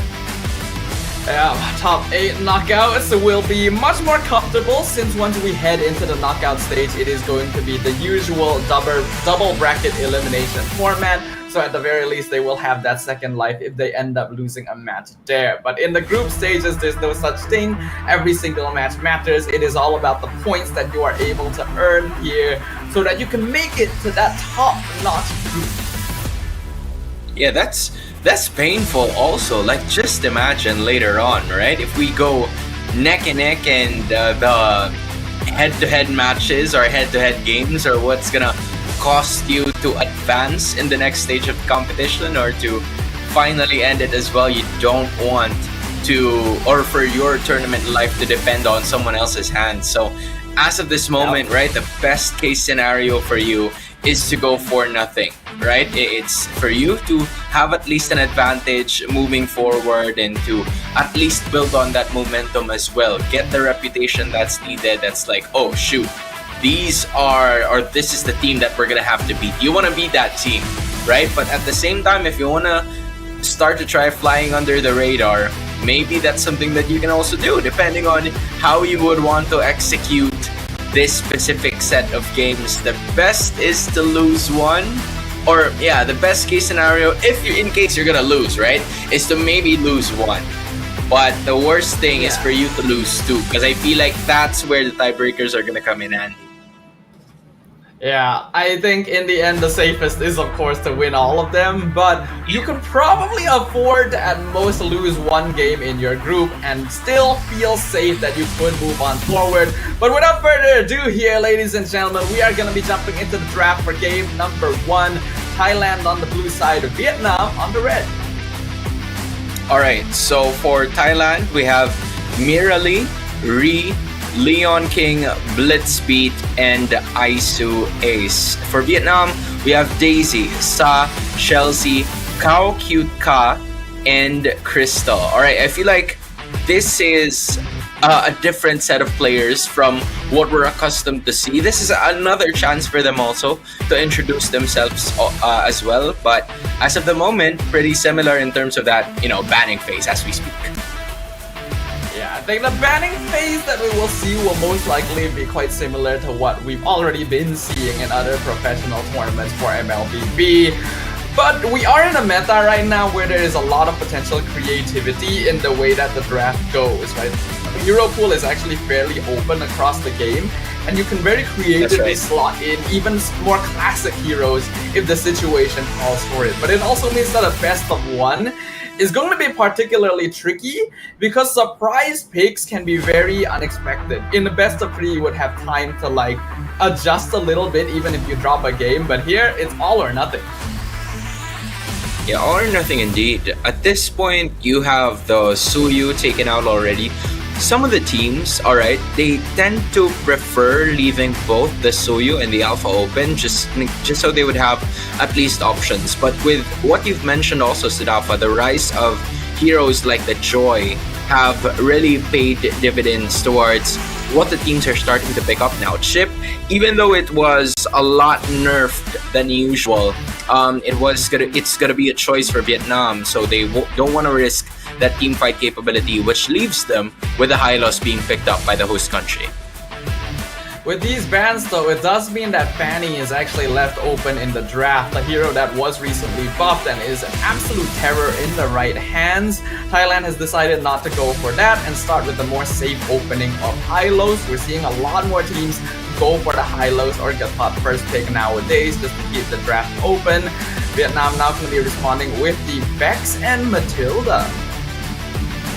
This is an interesting take. I honestly think that with the high loss being open, you still have, or with the high loss already being picked by Thailand, you have at least a lot of other options for Vietnam. You have the Alpha per se, but they're choosing to leave that open and give that away to Thailand. It depends on how they would want to execute this. Because again, Hylos depends on who the rest of the supporting cast is going to be like, because we still don't know if this is going to go to the EXP or their own position. So they would want to secure the Matilda first so that they would have an exit with that Alpha in case they pick it up, and the Vexana as well for the wave clear option. Hayabusa, Bruno picked on the other side for basically early game damage. So Thailand really has a game plan working for them here.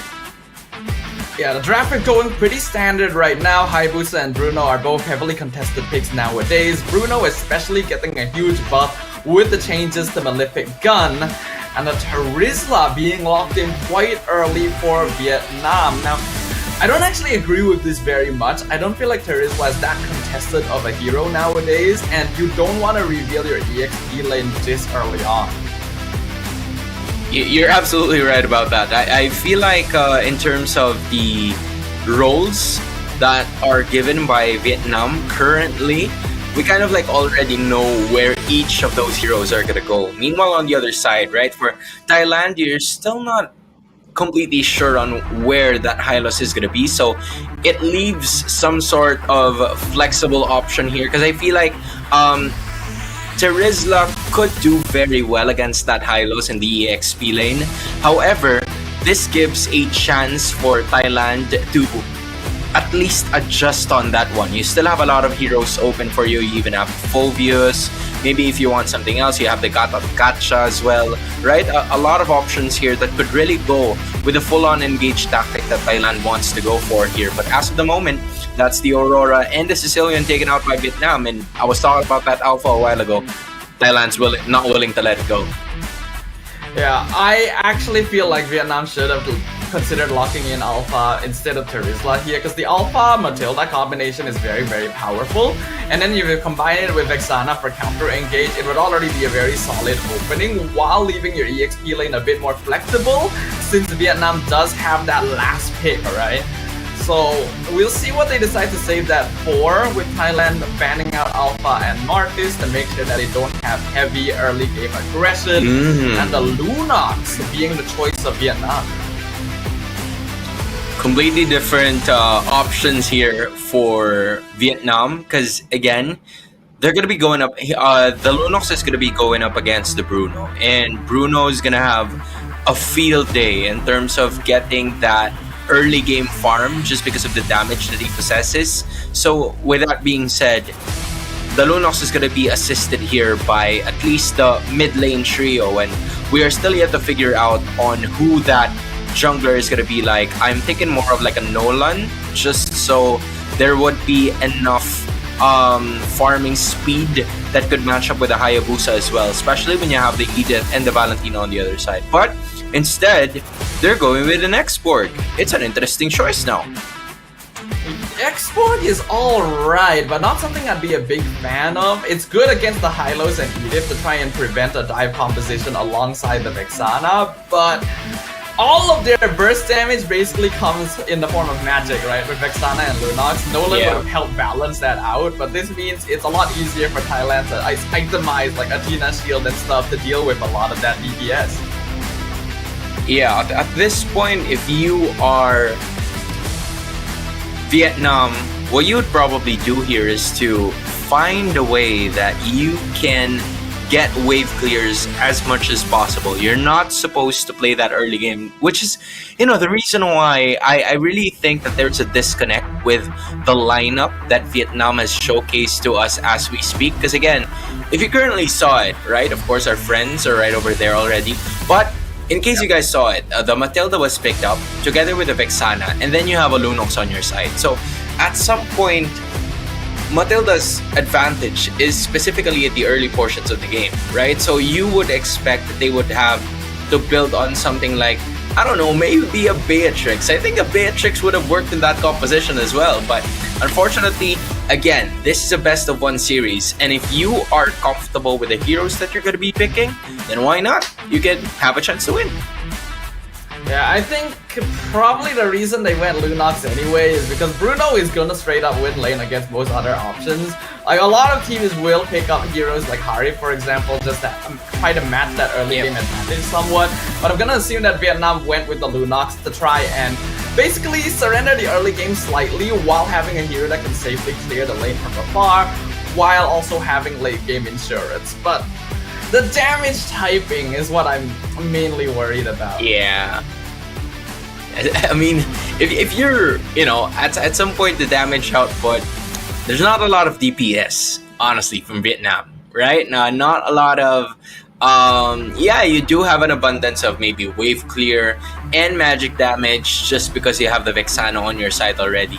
Maybe the export could also help in terms of how they could allocate those team fights. They have a lot of AoE damage, so maybe that's something that they could capitalize on, work on a lot of those other targets. But when you take a look at the other side, right, you have two ways to engage if you are Thailand here. You have the glorious pathway coming in from the Hylos, a red carpet, if I would say, because again, it just propels you to be ultimately aggressive when you would want it. And in addition, you also have the advantage of the onward whenever, so you can get a winning condition as long as that onward tends to hit. So that's some of the things, or one of the many things, that Vietnam needs to at least deny in terms of the composition that they have. Yeah, I completely agree with you, Hans. I do feel like Thailand has a slightly more solid lineup overall, right? Their early to late game scaling is very good with Hayabusa and the Bruno, and they have multiple ways of setting up with the Edith and the Hylos, like you mentioned, while the side of Vietnam needs time to really get off the ground, right? They don't really have early game burst damage that they can rely on outside of Vexana, and even then, that's very conditional. So it's gonna take, they gotta make sure that they don't allow Thailand to get too much of an early game lead. Otherwise, it should be quite an easy curve for them. Because when you think about it, right, the early game advantage will really go to the Bruno in the first few minutes of the game. Because, man, just imagine if that Bruno and Matilda went together. I think that's the thought process of Vietnam in that further draft, right? During that start, they had the option to pick up both the Bruno and Matilda, but instead, they really didn't go for that because maybe they're looking at comfortability for their mid laner. They wanted to pick up a hero that she's going to be able to utilize very well, and to them, that is the Vexana. It's very much respectable. They eliminate somewhat the immediate threat of an assassin going to the other side, or maybe if the Hayabusa joins the party as well, just a couple of skills coming in from the Vexana, you could catch it. It's gonna be a little difficult, but at least you have something to catch it with, right? But yeah, the Bruno's just too big of a prize. It's just a good thing though that they separated the Matilda and the Bruno before everything breaks loose here. Yeah, that, like, Bruno with any sort of like enchanter support is usually going to be a monster in lane. Though nowadays we don't really see supports babysitting the goal lane as much anymore, so it might be a little less to worry about, but the possibility is always there, right? That's why you gotta avoid that. While the Vexana is like a safe pick and actually a pretty okay solution to Hylos, I still don't really like the fact that it was picked that early on though. Like, yeah. I think they could have kept things open. They could have even started with Matilda Alpha, and that would have been okay to me as well. So we'll see how this ends up working out.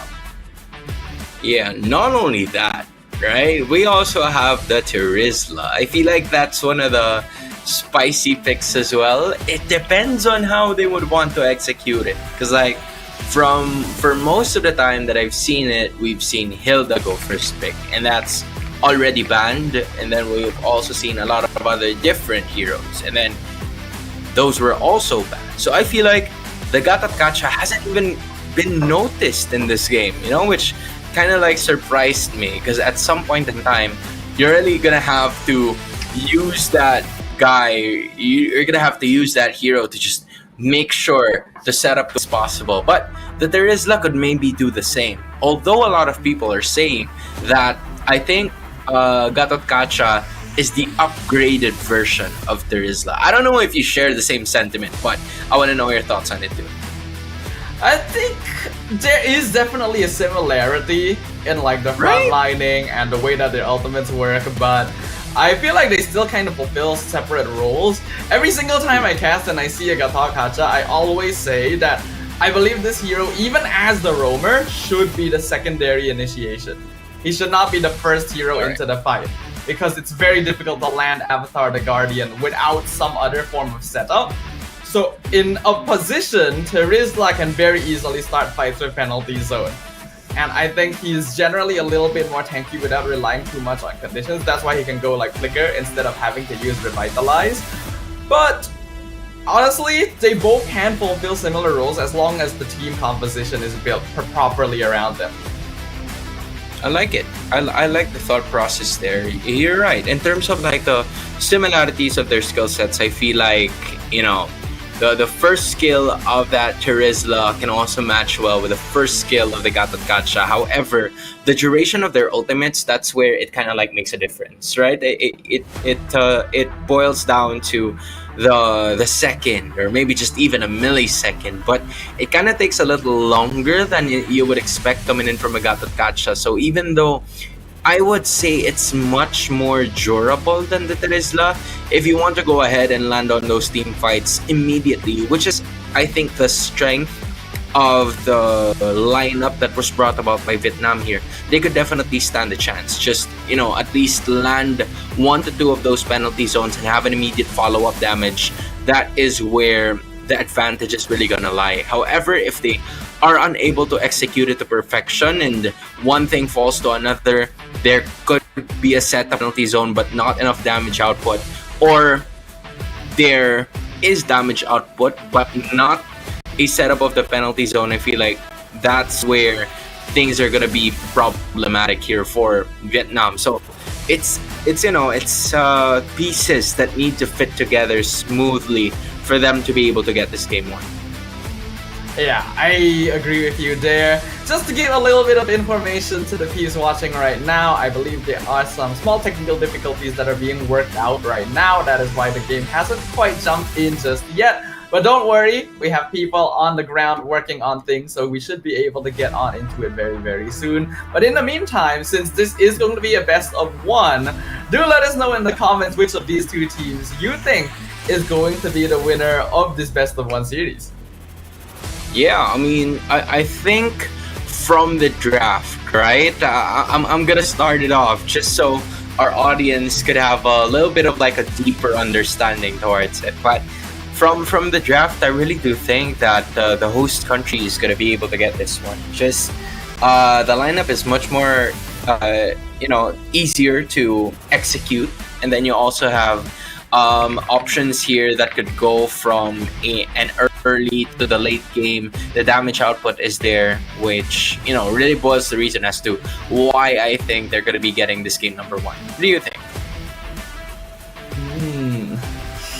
Yeah, I can definitely see where you're coming from. I mean, I already expressed my thoughts as well earlier on, where I do think that Thailand has the more solid draft overall. It's not impossible for Vietnam to get their draft off the ground, but yeah, there's conditions that need to be met, right? They really have to slow the game down because they don't have enough pressure. Their heroes are good at healing. That is probably the win condition they can play by, which is just to avoid going for all-out 5v5s early on in the game. But without further ado, here we are in the land of dawn, ladies and gentlemen. We're 2 minutes in, Thailand on the blue side, Vietnam on the red. It looks like Crystal already in some trouble, has to flicker out of the turtle pit. Penalty zone comes out, Revitalize used as well by the high lows, but it's not going to save him. Saab picks up the first blood onto Ree, and Crystal going to be traded away as well. Last Sandy comes out into the back line, going to be able to do quite some damage to Aisu, but they're still continuing on the fight with Primal Grab coming out, and double kill over to the Valentina with Leon King grabbing the turtle.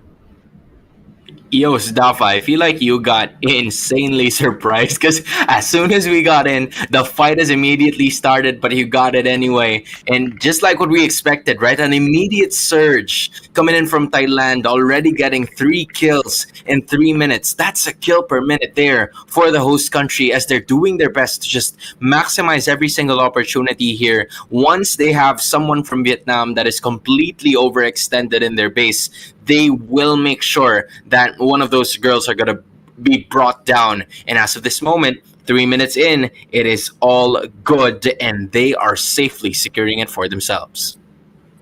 We already expected that Thailand would probably have the advantage in the first few minutes of the game, and they're going to continue that. They found Crystal in the brush, a good ambush by Ree and Blitz, so the Guiding Winds will just barely get Crystal out.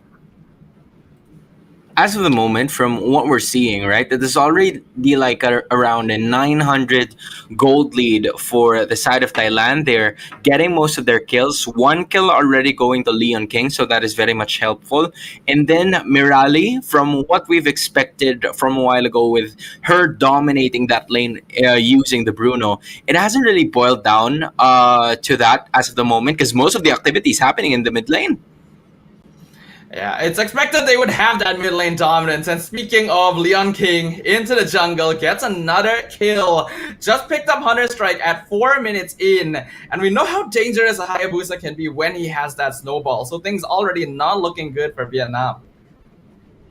Just already starting to look grim. I mean, you still have a lot of chances left here if you are Vietnam, because again, you're only separated by 1,000 gold leads. So just a single team fight could really propel not only your morale but also the gold lead that you will be having here. But as of the moment, Leon King already trying to push it in, and there goes the penalty zone. It lands off the 2. The only problem is that there's not a lot of damage output to be left here for the rest of the members in. Surrounded by the rest of the members of Vietnam, they're going to try to push back away. The only problem is that the turtle's still there and everybody's just watching him. Yeah, this is unfortunately the problem with the Vietnam draft that we noticed, right? They just don't have enough early game burst damage to actually apply pressure to Thailand. They really need items on Cow Cute and Daisy before it becomes difficult for Thailand to push in. And by that time, I fear that too much advantage will already have been gained. A lot of advantage here coming in from their side. They're trying to find a way to execute it. The only problem is there's already the Glorious Pathway and the Bruno ultimate already popped off, landing onto 4 with that Circling Eagle. Although the turtle will go to the side of Thailand. Knockups coming in here for the rest of the members in, but they will try to find a way to get this. But then there's 2 heroes already down for the side of Thailand. Meanwhile, Vietnam with a counter attack make that 3 already, or maybe even 4 as Blitz beat goes down. It's only Mirali staying alive, and my goodness, we're talking about team fights, Sadafa, and Vietnam is getting it through. Yeah, that was a massive swing right there with 4 kills on Thailand in favor of Vietnam. Definitely a mistake in positioning there because they all kind of lined up to allow for a 5-man Circling Eagle knockup. Despite this, they should logically have the tools to take the fight regardless. Unfortunately, ended up funneling in one by one into a lot of the abilities of their opponents. If they had just been a bit more patient and waited it out, they just have more consistent damage overall, but they did not do that, and that has given Vietnam their big swing in the early game. I like that the highlight of that specific team fight was the 4-man knockup with that Circling Eagle that really started off the fight. Yes, even though it was Thailand, I believe, that got that turtle, they were still able to get, a lot of kills in the process, and that really pulled them in the fight. We were talking about that just a few minutes before that turtle team fight, that turtle clash started, and as of the moment, they were able to execute it into perfection just because there weren't a lot of knockups happening in the start of the game.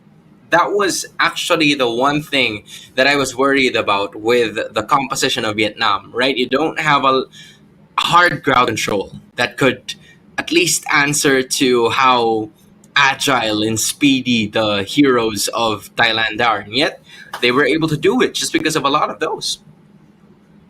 Yeah, they definitely jumped the gun. They could have 100% slowed it down. but they did not, right? And it's understandable that they do that because they do have the advantage in terms of lineup, right? We've already mentioned multiple times Thailand has the better early game lineup, and I think they believe that as well, which is why they decided to go in and try to force the turtle fight, because it has been working so far. But their opponents are burst phase. You literally just have to wait for their cooldowns, right? Once all their abilities are out, you can go in very easily. It's not like the turtle was being hard contested at the time either.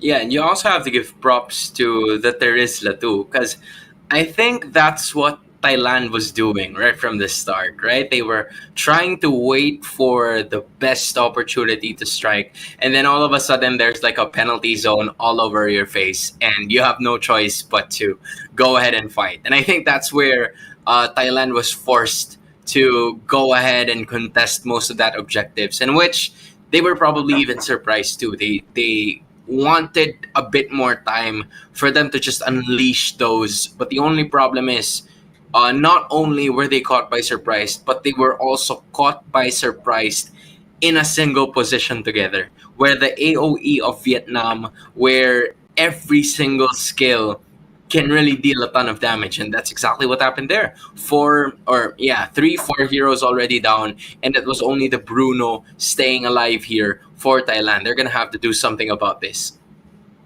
It didn't seem like they were battle ready. Very, very reactive response coming in here, which is not really what you want to look for with a composition like this. You have a Hylos, you have an Edith. You should be able to start tempo off in your favor during every team fight. There's the Matilda can be difficult to handle, but as long as you keep track of her positioning, there isn't a lot of other tools coming in from Vietnam. So that was definitely a mistake in positioning, and now that the gold has swung a little bit, it should be easier for Vietnam to keep themselves in this game, right? This is a team composition that's very good at holding their side of the map and maybe delaying pushes even with the glorious halfway coming out.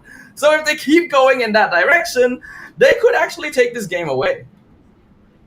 I agree. At this point in time, the reactive state of the side of Vietnam has worked well for them. All you need to do is to just save up on all of those attributes and save up on all of those skills, because again, they're gonna come out wherever they may come from, right? They're possibly gonna try to contest on most of those objectives as well, because if they don't, then they're gonna be left behind, because their composition really is sticking with that early to mid game damage output. And now that is a crucial thing that Vietnam has managed to take from Thailand, because they won a team fight in the early portions of the game, something that shouldn't have happened if you were Thailand, right? Just because you have the advantage on your side. But I feel like for most of the time, the Bruno wasn't joining the team fights as well, in which that was quite understandable, given that, he hasn't really built, or she hasn't really built up most of her items just yet. But yeah, I feel like that's where it really boiled down, knowing the advantage of when to do the team fights and just allocating a lot of those skills. Yeah, but we can't completely count Thailand out just from that, right? They should still have an advantage somewhat. Yeah. This just evens up the gold lead slightly. And their late game actually is pretty strong too, right? Bruno is basically effective any phase of the game, especially once he has that Malefic gun. So easy for him to like 3-shot the squishier heroes on the opposing side. Then you have Edith as well, with that Primal Wrath able to contribute as a secondary DPS. So even when we get to the later stages of the game, I think Thailand still actually matches up very well against Vietnam. That's why I wasn't a big fan of the draft, because Vietnam only really comes out stronger towards the mid to late, and only if they're somewhat even and have items. Yeah, the advantage was very open onto the side of Thailand in the early game. However, when you take a look at the bit of the composition on the mid to late, I feel like, or I felt like that is where Vietnam or Thailand had some problems, just because their main damage dealer was a Bruno and a Hayabusa, right? So it could run out at some point. On the other hand, if you are Vietnam, just like what you said before the start of this game, it was the overwhelming abundance of magic damage, right? So if on the other side of Thailand, it's physical damage, on Vietnam, you have the you have the advantage of magic damage. So for both of the teams, I feel like it's easy to at least itemize and get some items for your advantage. But the only slight problem there is that it really is going to be dependent on the team fight and what's going to happen next. Because even if you know how to counter itemize the damage output, if you don't have enough gold to do it just because you're being left behind, then it's going to be a problem. I mean, isn't that what's always the case, right? If you have less gold, you're gonna be less effective, no matter which phase of the game it is. I think what Thailand really needed to do early on is push on their hero advantage, right? Because we know that Vexana and Lunang are the bulk of their burst damage, and they're both magic. So what you would typically want to do is focus down the other heroes, either Terizla or Xborg. I think ideally Xborg, by stealing jungle camps away, because you are going to be jungling a little bit faster on a Hayabusa, and you have a bit more map pressure with a Hylos as well. If you are already starting things off by invading and stealing camps away, then you no longer have to worry about itemizing against the little physical damage that Vietnam actually has, right? Yeah, I feel like in terms of advantages, right, from a specific standpoint, now that we've seen most or some of these team fights already, I feel like the team fights were really something that Vietnam was trying to build upon in that draft. They weren't trying to go for the early game laning phase, because again, of course it's going to matter, right? You'd want to get your farm as much as possible, but it's better to land on the laning phase if you don't have anyone else to lane up against. And that's where the team fights are gonna come in. Like, once you get at least some of them eliminated already, then you're not gonna have a problem whatsoever. So yeah, that's where they are looking forward to it immediately.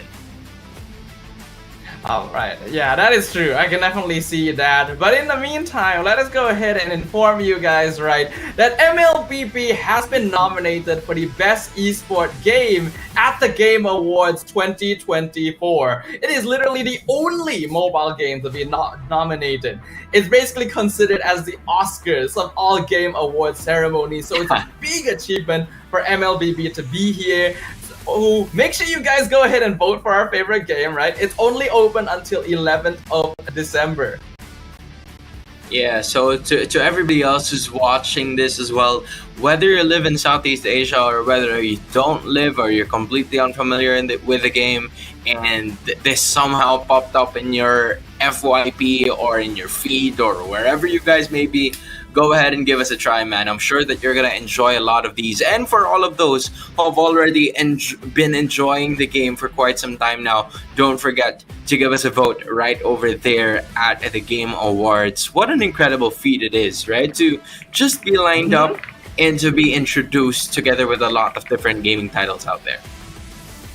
Yeah. It is really amazing to see MLBB on a stage such as this, because a lot of the other games that are being nominated have been around for such a long time. So let's show the world that a mobile game is fully capable of standing up as one of the top esports in the entire globe. Thank you very much for doing so. It is, of course, at thegameawards.com, so go on over to the website and vote. We only have a little bit of time to do so. But yeah, in regards to this game right now, I believe we are going to be jumping back in very, very soon, so I'm excited to see what will happen now that Vietnam has gotten that advantage. All right, so giving us a bit of that recap, one thing that happened was that there were 2 or maybe 3 turtles already. Maybe I think it was just around 2, but both of those were taken by Thailand, and right on cue, jumping back into the game we go as expected. Due to that 4-man takedown brought about by Vietnam, they were able to also get a mid lane turret in the process. And it looks like they stole that purple buff away from Leon King as well, so immediately you can tell that that singular turtle fight swung the game heavily in Vietnam's favor.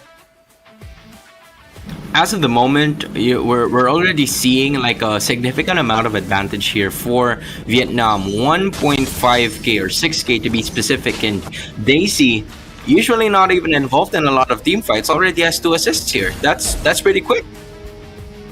Yeah, it's really good to have those early on. So at the very least, Daisy can still be a win condition here, even if things go wrong. But on the opposite side, Mirali also has 1 kill under their belt. The Bruno scales really, really well. So Vietnam has to be particularly worried about him. So Crystal gonna get stunned here. Absolutely fine though.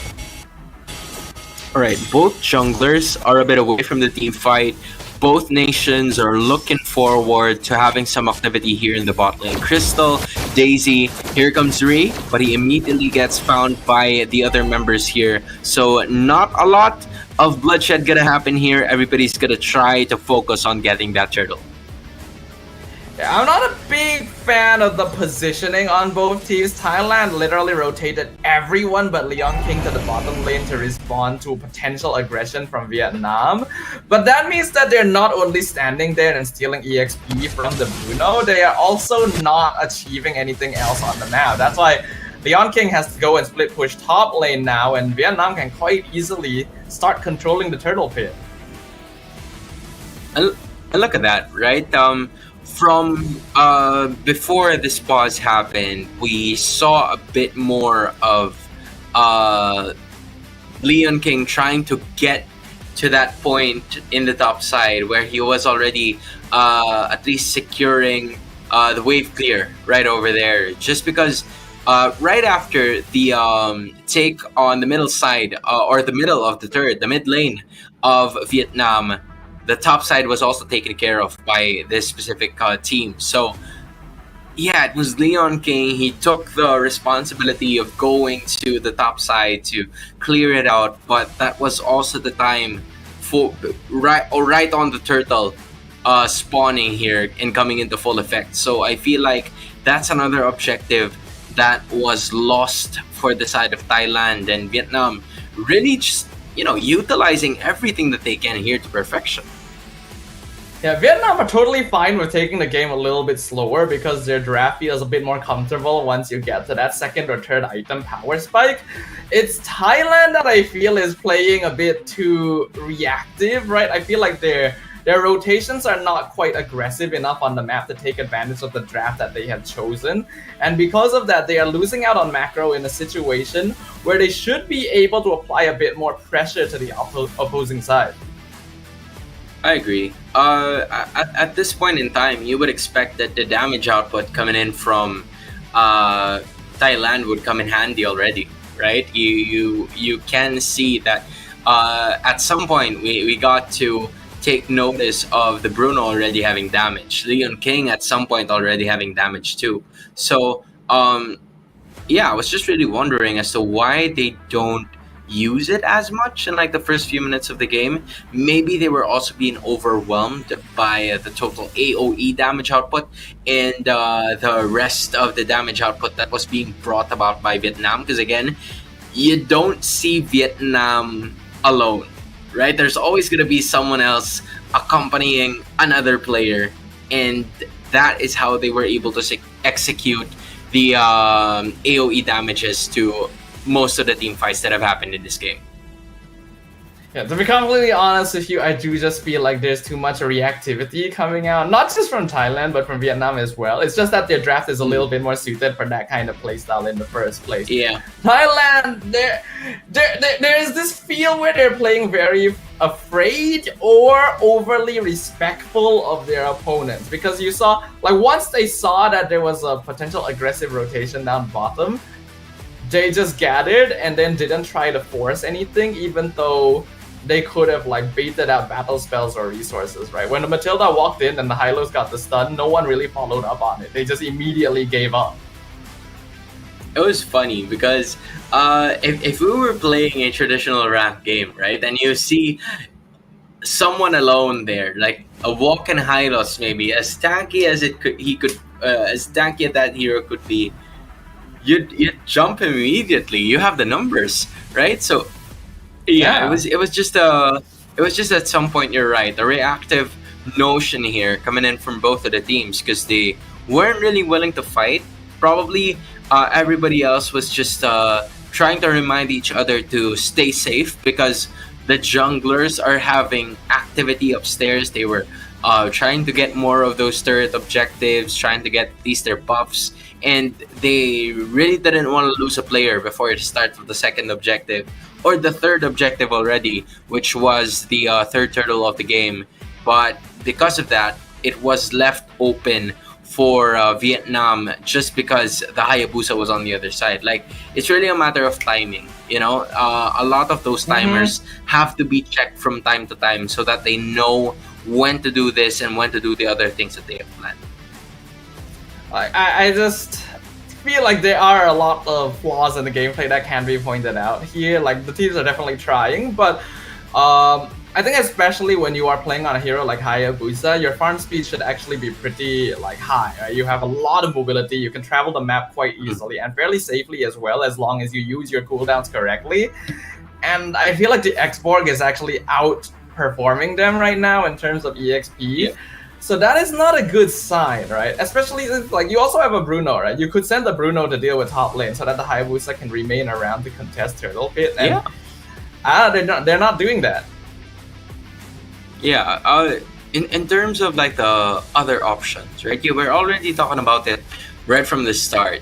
I do feel like for, you know, the gold laner, that's something that they did already during the first take of the turtle, where they immediately went for it right away before everything else went south for Thailand. But at the same time, we haven't really seen, I think, much of a turtle team fight here, except for the second turtle, wherein from the 100% down to 25%, that is where the team fight just started, right? We haven't seen like a full-on team fight happening here for both of the teams right before the turtle starts, wherein the positioning would usually start from there already. So I feel like, yeah, maybe those are some of the things that they definitely need to work on. But even so, they were still able to work on those fundamentals and land on those skills whenever they need to in terms of team fights.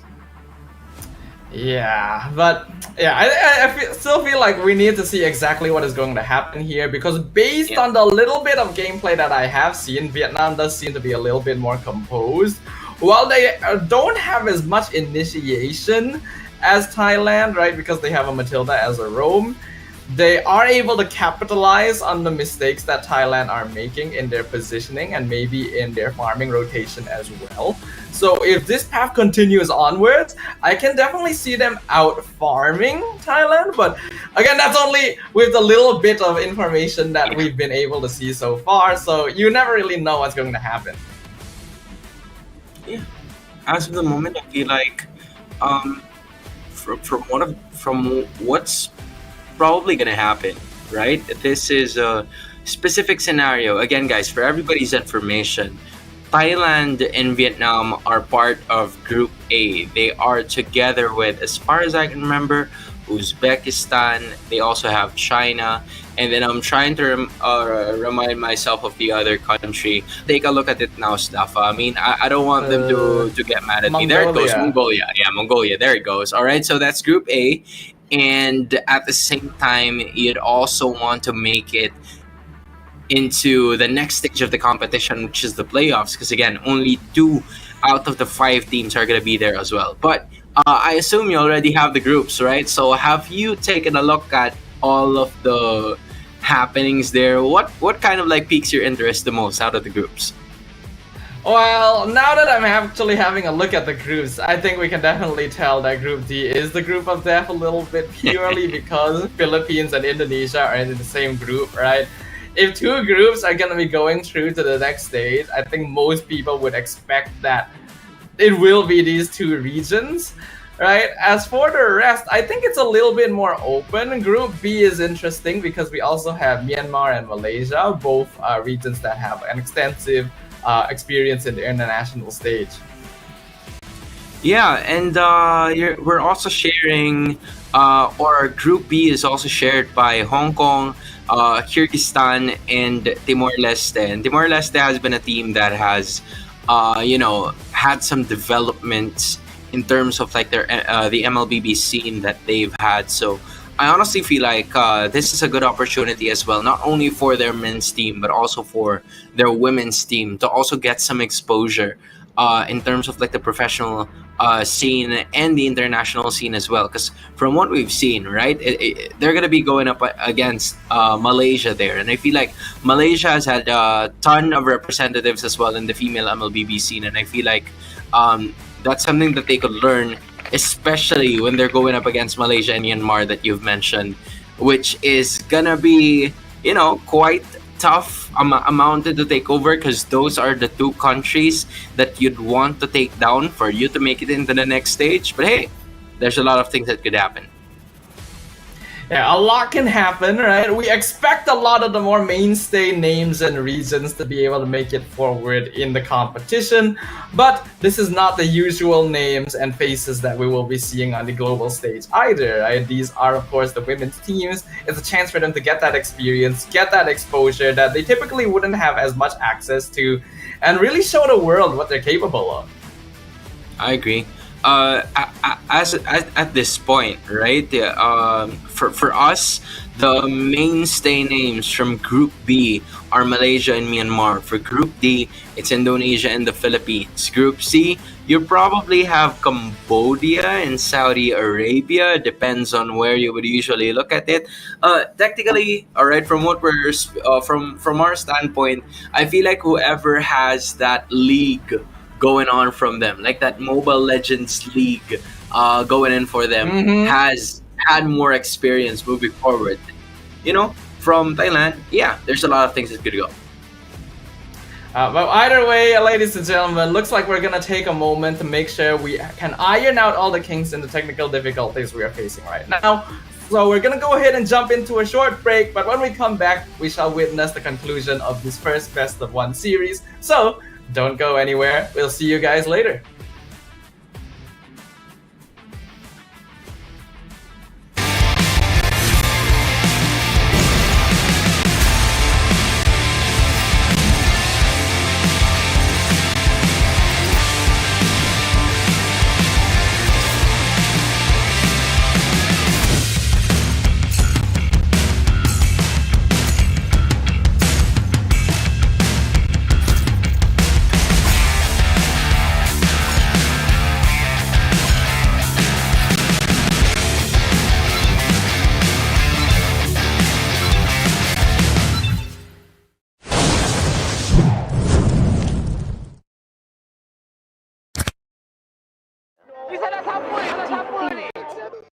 Pada tim SRG Gulak Red Giant, banggakan Selangor, banggakan Malaysia.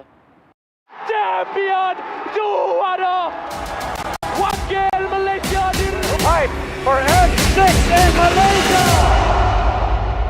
Keunggulan ianya tidak hadir dengan mudah. Ia tidak menunggu sesiapa.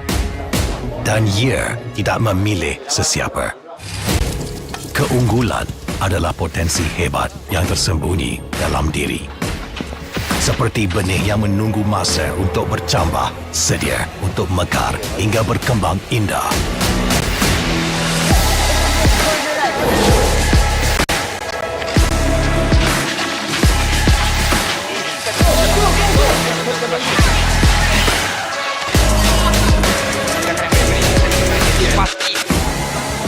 Ketika cabaran mendatang, ada yang hanya memerhati.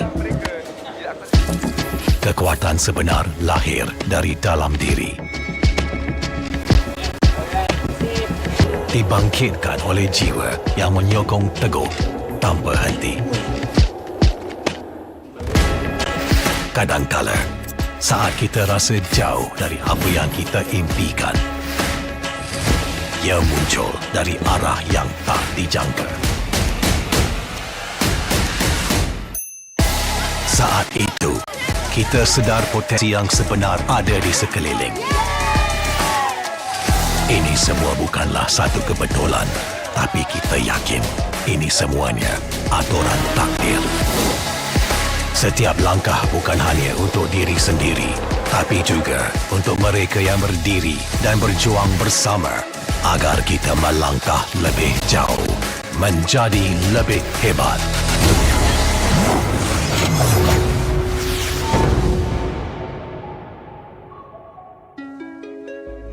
Bangkitlah rakyat Malaysia. Kita bersatu menyokong sepenuh jiwa. Demi jalur gemilang kebanggaan negara. Tiba masanya untuk menjadi greater than ever.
Pada tim SRG, Golak Red Giant, banggakan Selangor, banggakan Malaysia.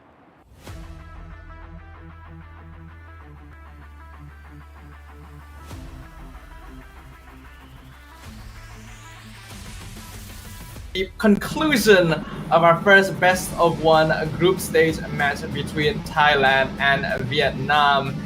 And at this point, it's really difficult to tell exactly which way it's gonna go.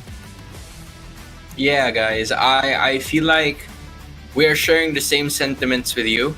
If you guys are waiting for it, we're waiting for it as well. But we're finally here once again, and we're gonna be going off courtesy of a kill, going on to Ray, and it is still Vietnam leading by 1.3k, and they're also leading in terms of those turrets. And we getting caught out the moment we jump back into the game here. Definitely not looking good for Thailand. But literally mentioned this is a composition that should be more solid early to mid, but they're gonna engage now on Chelsea. Ogi Shadowkill comes out, bounces the crystal. Guiding Wind is gonna pull Chelsea out to safety. Lord dropping down 20%, and now Vietnam is looking for the re-engage. Kao Q secures the Lord, and Aisu will be the first one taken out by Daisy with the spam on the Shadow Assault. It's gonna be 1 kill and 1 Lord for Vietnam. Safely securing it is Vietnam. They got at least a lot of those damage output landing onto the other side, coming in from Vietnam, and then Thailand not having enough space because all of the bases were already covered here by Vietnam, so they were able to get at least a turret or a Lord and the kill as well, and that led to a bit more of that. Unfortunately, it's just more damage output coming in from Vietnam. A mistake there by Leon King. Ogi Shadowkill was a bit too late, or Sa was just too quick with that flicker, but the Ogi Shadowkill came out after the escape and was eaten entirely by the Eternal Guard. And even Daisy catching out Leon King in his own jungle on the opposite side of the map. Vietnam completely in control. Just look at how much skills they're burning just to bring Leon King down here from Thailand. Just a while ago, in case you didn't see it, Vietnam used the penalty zone coming in from Chelsea. And then you also had Daisy trying to flicker forward that led to a kill for Leon King here. So they're not giving that Hayabusa a really easy time for him to fight. But we see the Circling Eagle actually get the good knockup. This allows Daisy to escape, and now penalty zone on 3 right into the last Insanity, but they're under the tower, so Kao Q cannot continue chasing. This is a good time for Thailand to maybe make a reversal, but Vietnam has already backed off to safety. It's so difficult because all of them are in one specific position. Like, you know, Vietnam is already somewhat expecting that the land's going to be coming from one specific area and not from the other sides of the map. You would expect that Leon King would appear out of nowhere and just use those Oogie Shadow kills, right? But the only problem is that he's already visible in the map, and Vietnam knows what they're going to do. Yeah, he's already 2, 3, and 1 as well, so it's very difficult. Oh, Leon actually jumps back in. Ogi Shadowkill at this point doesn't really do anything though, and he once again completely soaked by the Eternal Guard. Here we go again. This is the same position that happened a while ago, but as of the moment, not a lot of activities are going to happen as we speak. Just a bit of a vision check for both of the teams, but this is what I was talking about a while ago. Vietnam just really being a bit more reactive, not assertive of what they want to do, and that's what their lineup is made for. Meanwhile, if you are Thailand, you can't just rely on being reactive as well, because you need to at least get that damage output in, and it's going to be dependent on both Aisu and both Ri, because at this point, they're going to be the source of that initiation. They're going to have to find a way to get a kill possible. Yeah, Thailand really needs to be the team that is more proactive here, because Vietnam has a lineup that's actually quite good at responding, right? Reactive play is usually not the most ideal, but it's a little bit better with the heroes that Vietnam have to play around with, and that's why you can see that they're usually coming out on top. A glorious pathway comes out from Ri. We're gonna see a flicker forward into the Earth Shatter, into the onward. Chelsea fully locked down, but gets the penalty zone out in time, and the Lord has only been stolen by Vietnam with the last Insanity, and the Dark Assault breaking down Thailand. Complete and utter disintegration. Oh, wow. Triple kill for Daisy and a team wipe for Vietnam. Oh, that might just be it. It just depends on how long they're going to be keeping this turret. But it is looking like the holy defense is down in Sidafa. This might be the end. Yep, I don't think there's any way Thailand can make it back in time to defend against this. So game 1 of our best of 1 series today will be taken by Vietnam in Group A. And with that being said, a statement win coming from Vietnam. Hey, I don't know, Sidafa, if you know Shaq, but Shaq once said that's the great Shaquille O'Neal.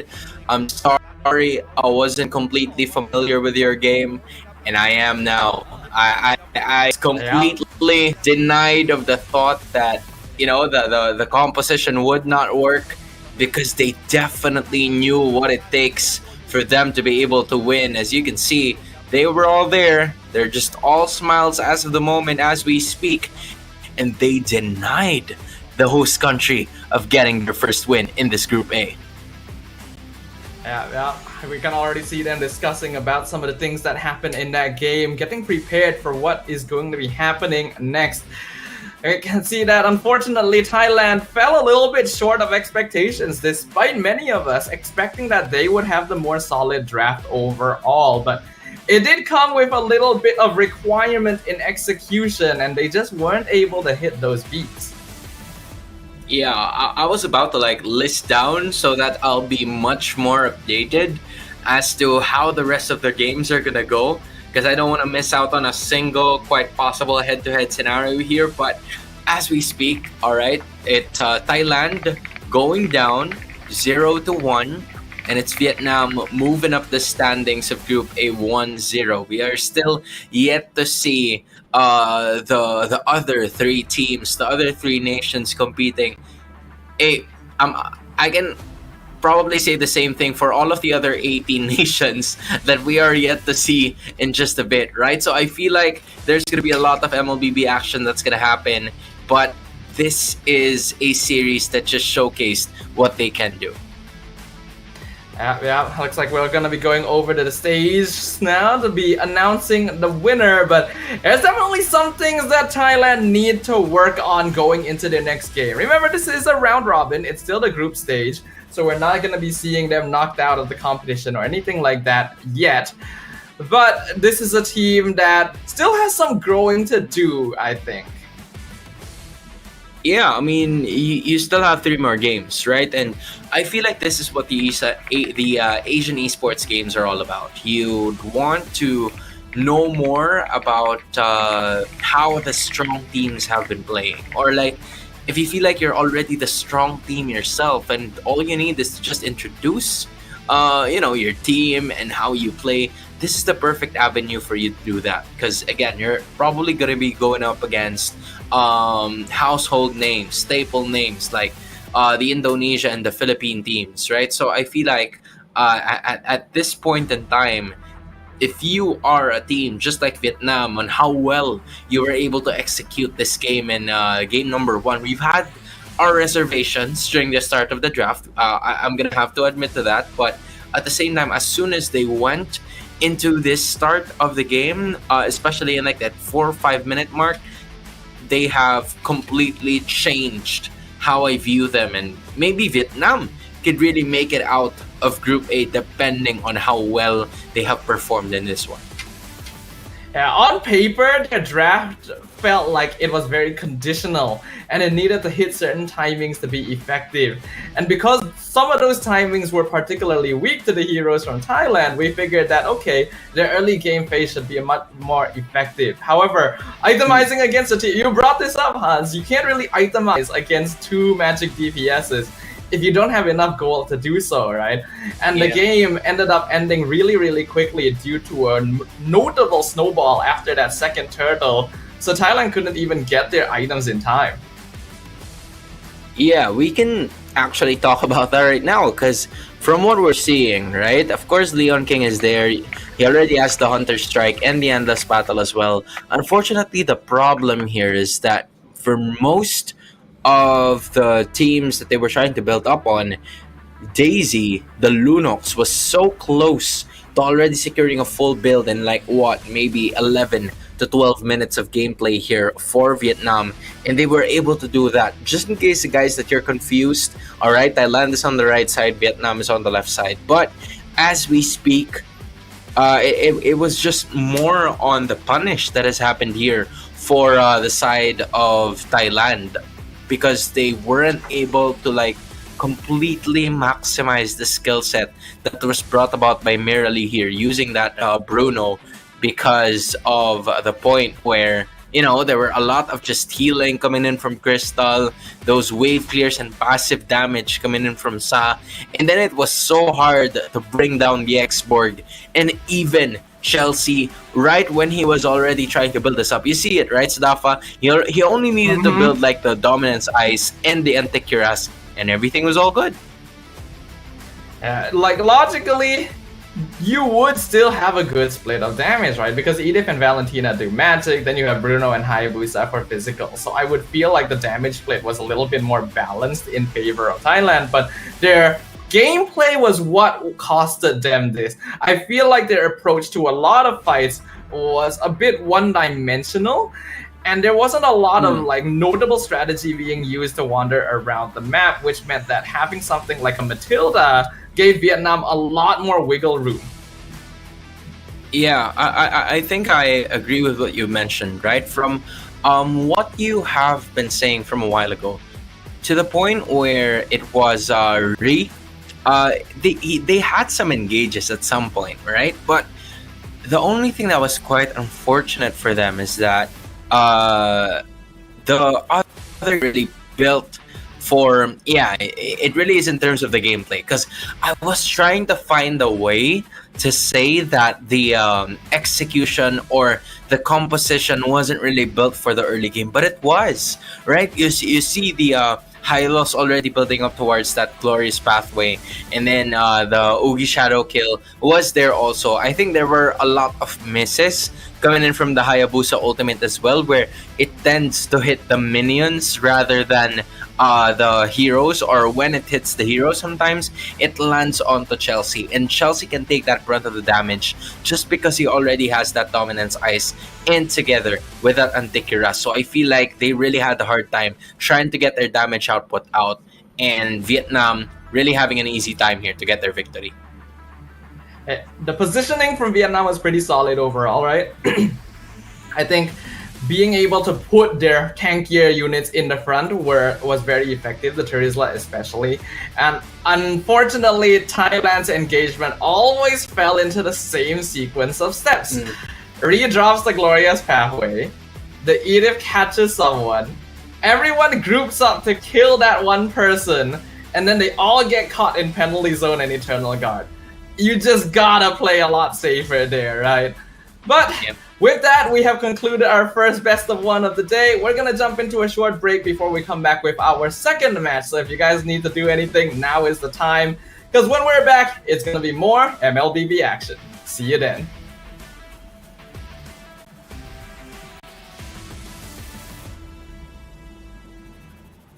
Champion juara wakil Malaysia Time for N6 in Malaysia. Keunggulan. Ianya tidak hadir dengan mudah. Ia tidak menunggu sesiapa. Dan ia tidak memilih sesiapa. Keunggulan adalah potensi hebat yang tersembunyi dalam diri. Seperti benih yang menunggu masa untuk bercambah, sedia untuk mekar hingga berkembang indah.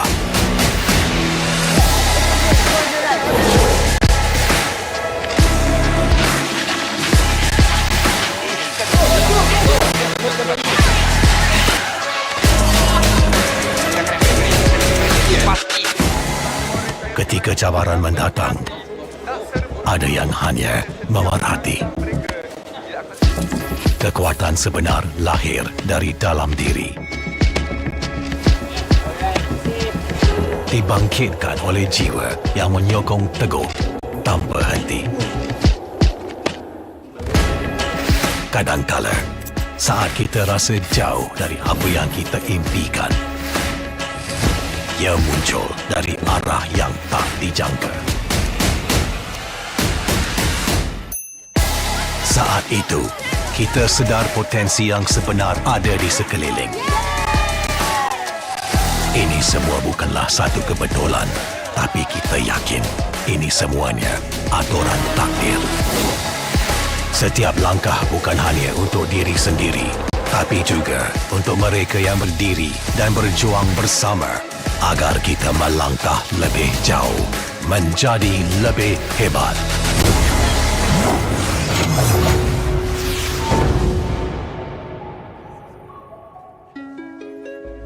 Bangkitlah rakyat Malaysia.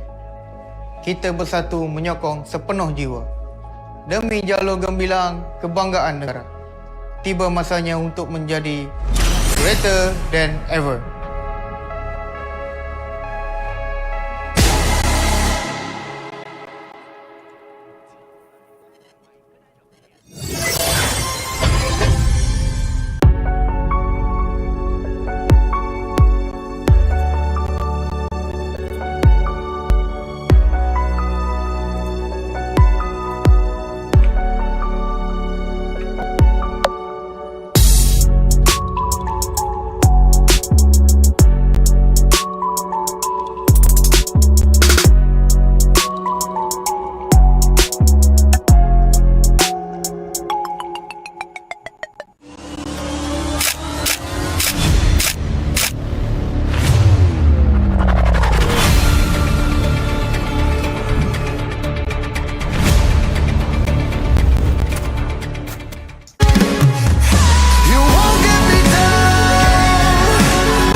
Kepada tim SRG Bulak Red Giant, banggakan Selangor, banggakan Malaysia. Champion juara wakil Malaysia di Time for N6 in Malaysia. Keunggulan. Ianya tidak hadir dengan mudah. Ia tidak menunggu sesiapa. Dan ia tidak memilih sesiapa. Keunggulan adalah potensi hebat yang tersembunyi dalam diri. Seperti benih yang menunggu masa untuk bercambah, sedia untuk mekar hingga berkembang indah.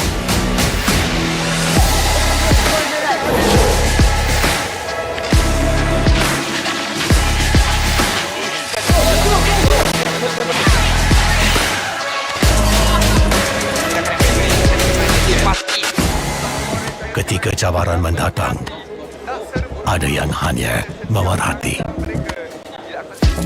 Kekuatan sebenar lahir dari dalam diri.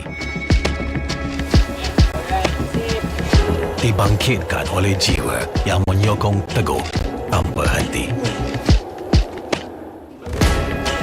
Kadangkala, saat kita rasa jauh dari apa yang kita impikan, ia muncul dari arah yang tak dijangka.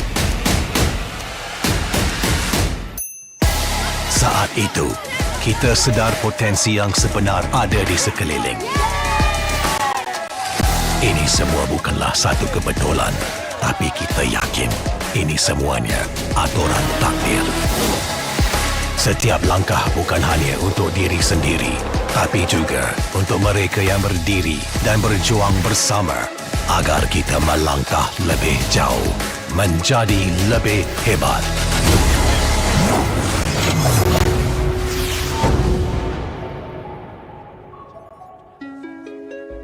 Bangkitlah rakyat Malaysia. Kita bersatu menyokong sepenuh jiwa. Demi jalur gemilang kebanggaan negara. Tiba masanya untuk menjadi greater than ever.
kepada tim SRG Gulak Red Giant, banggakan Selangor, banggakan Malaysia.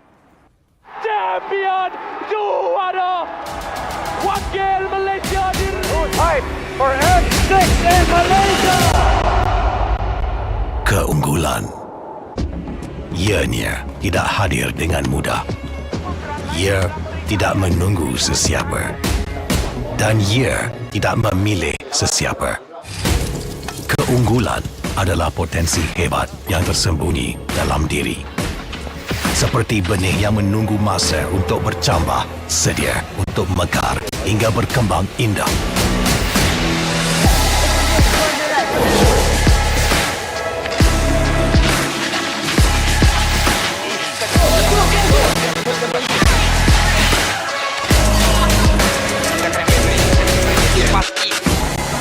Ketika cabaran mendatang, ada yang hanya memerhati. Kekuatan sebenar lahir dari dalam diri. Dibangkitkan oleh jiwa yang menyokong teguh tanpa henti. Kadangkala, saat kita rasa jauh dari apa yang kita impikan, ia muncul dari arah yang tak dijangka. Saat itu, kita sedar potensi yang sebenar ada di sekeliling. Ini semua bukanlah satu kebetulan, tapi kita yakin ini semuanya aturan takdir. Setiap langkah bukan hanya untuk diri sendiri, tapi juga untuk mereka yang berdiri dan berjuang bersama agar kita melangkah lebih jauh, menjadi lebih hebat.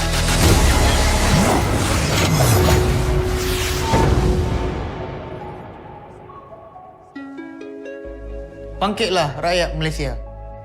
Kita bersatu menyokong sepenuh jiwa. Demi jalur gemilang kebanggaan negara.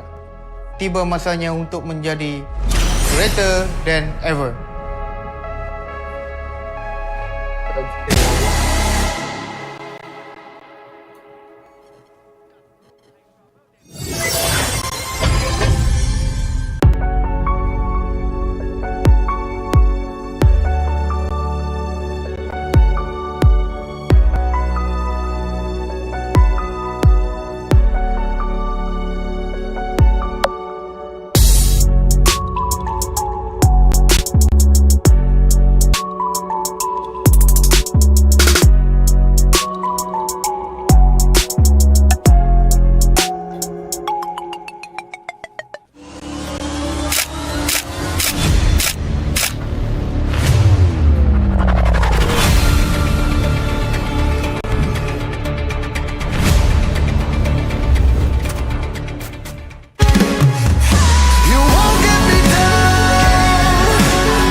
kepada tim SRG Gulak Red Giant, banggakan Selangor, banggakan Malaysia.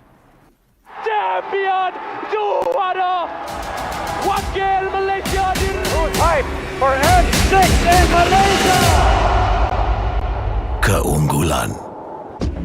Ianya tidak hadir dengan mudah. Ia tidak menunggu sesiapa. Dan ia tidak memilih sesiapa. Keunggulan adalah potensi hebat yang tersembunyi dalam diri. Seperti benih yang menunggu masa untuk bercambah, sedia untuk mekar hingga berkembang indah.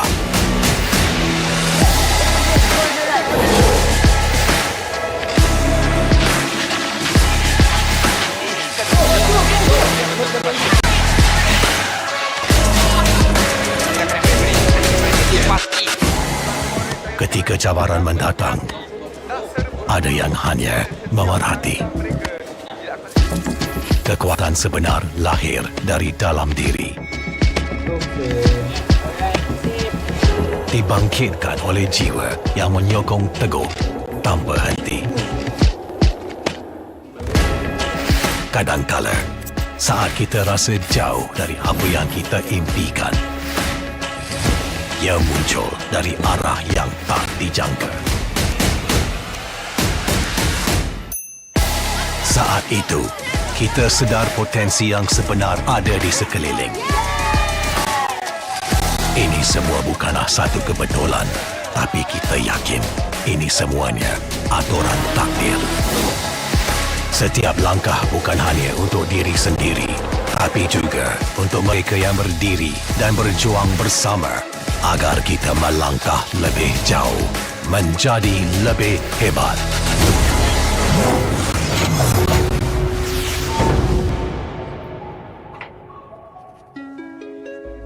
Bangkitlah rakyat Malaysia. Kita bersatu menyokong sepenuh jiwa. Demi jalur gemilang kebanggaan negara.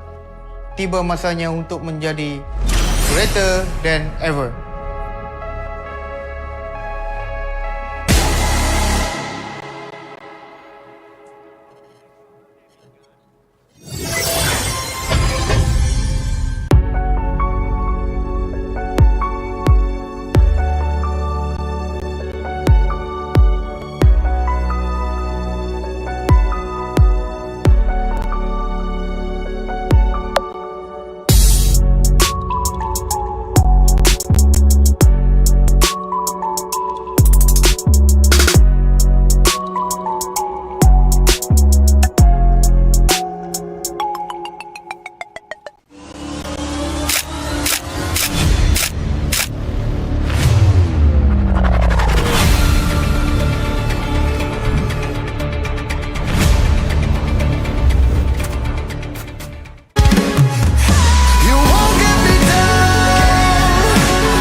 Pada tim SRG, Gulak Red Giant, banggakan Selangor, banggakan Malaysia.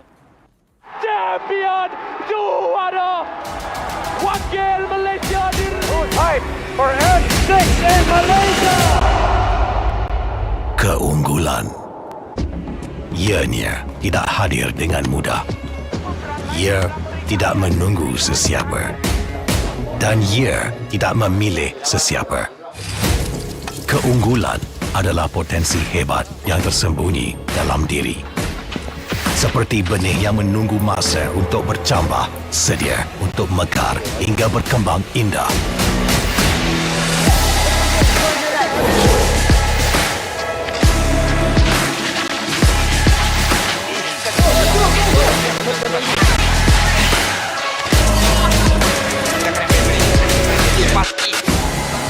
Ketika cabaran mendatang, ada yang hanya memerhati. Kekuatan sebenar lahir dari dalam diri. Dibangkitkan oleh jiwa yang menyokong teguh tanpa henti. Kadangkala, saat kita rasa jauh dari apa yang kita impikan, ia muncul dari arah yang tak dijangka. Saat itu, kita sedar potensi yang sebenar ada di sekeliling. Ini semua bukanlah satu kebetulan, tapi kita yakin ini semuanya aturan takdir. Setiap langkah bukan hanya untuk diri sendiri, tapi juga untuk mereka yang berdiri dan berjuang bersama agar kita melangkah lebih jauh, menjadi lebih hebat.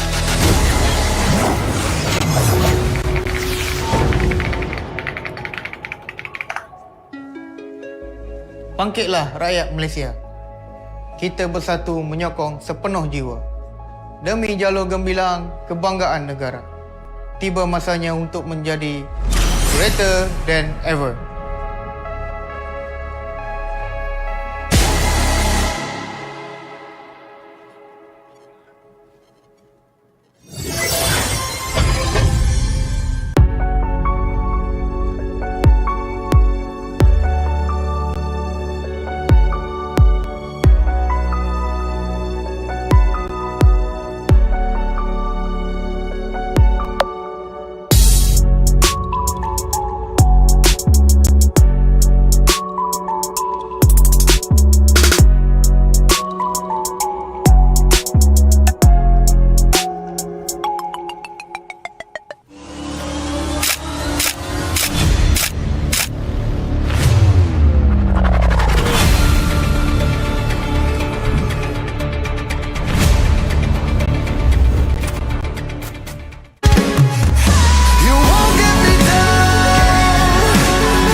Pada tim SRG, Gulak Red Giant, banggakan Selangor, banggakan Malaysia.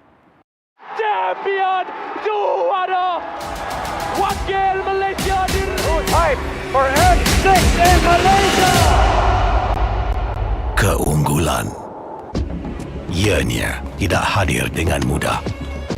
Ia tidak menunggu sesiapa. Dan ia tidak memilih sesiapa. Keunggulan adalah potensi hebat yang tersembunyi dalam diri. Seperti benih yang menunggu masa untuk bercambah, sedia untuk mekar hingga berkembang indah.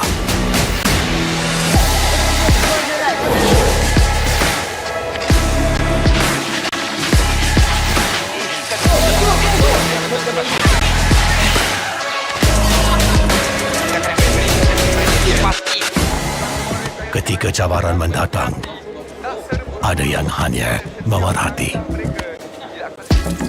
Kekuatan sebenar lahir dari dalam diri.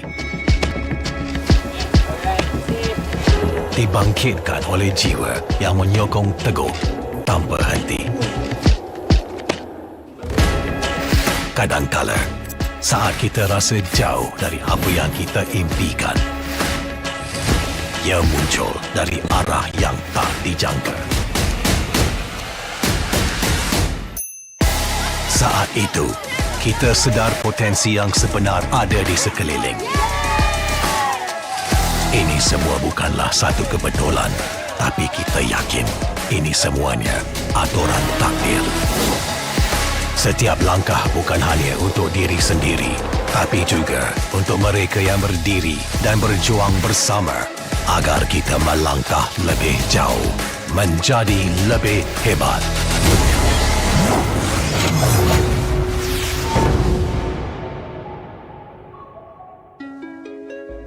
Bangkitlah rakyat Malaysia.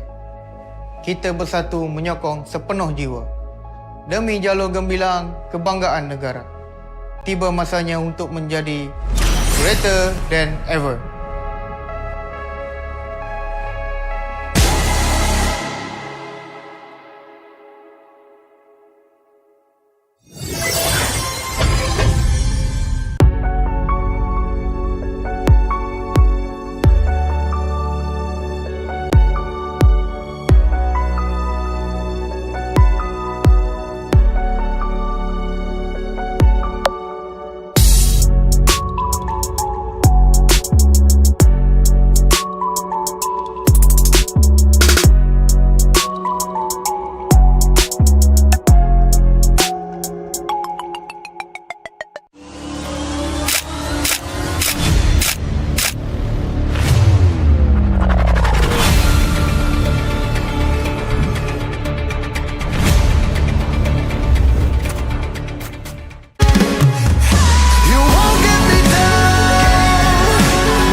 Pada tim SRG Gulak Red Giant, banggakan Selangor, banggakan Malaysia.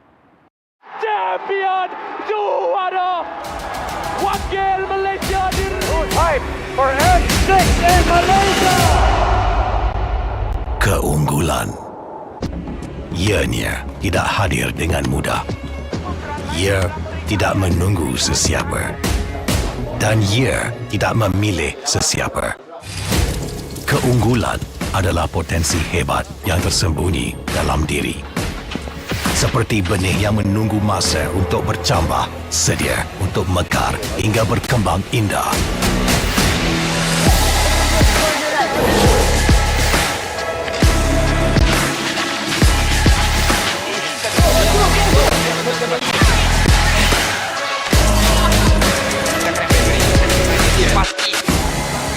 Ketika cabaran mendatang, ada yang hanya memerhati.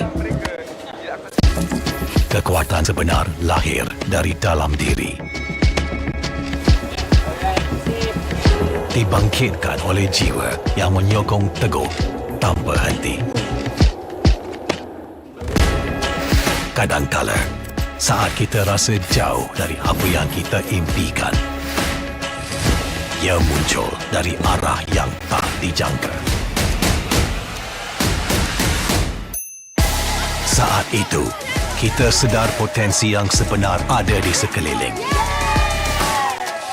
Ini semua bukanlah satu kebetulan, tapi kita yakin ini semuanya aturan takdir.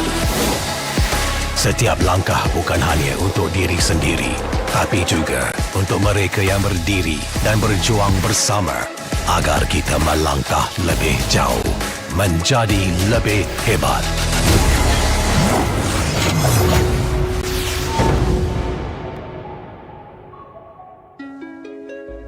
Bangkitlah rakyat Malaysia. Kita bersatu menyokong sepenuh jiwa.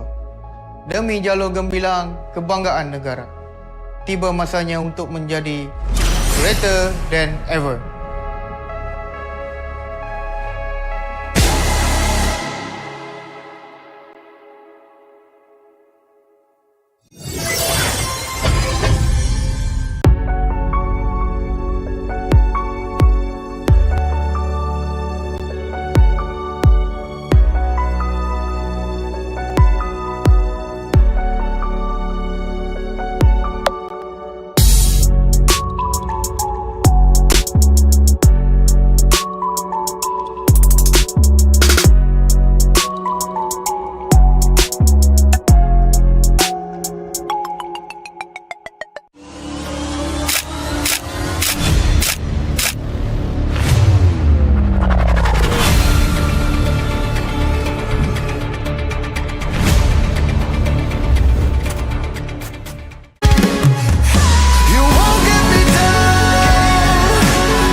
Pada tim SRG, Gulak Red Giant, banggakan Selangor, banggakan Malaysia. Champion juara wakil Malaysia di Time for N6 in Malaysia. Keunggulan. Ianya tidak hadir dengan mudah. Ia tidak menunggu sesiapa. Dan ia tidak memilih sesiapa. Keunggulan adalah potensi hebat yang tersembunyi dalam diri. Seperti benih yang menunggu masa untuk bercambah, sedia untuk mekar hingga berkembang indah.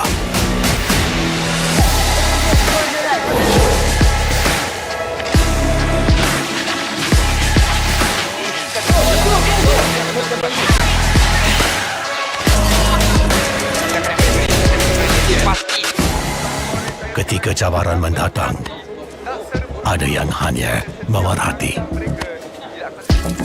Kekuatan sebenar lahir dari dalam diri.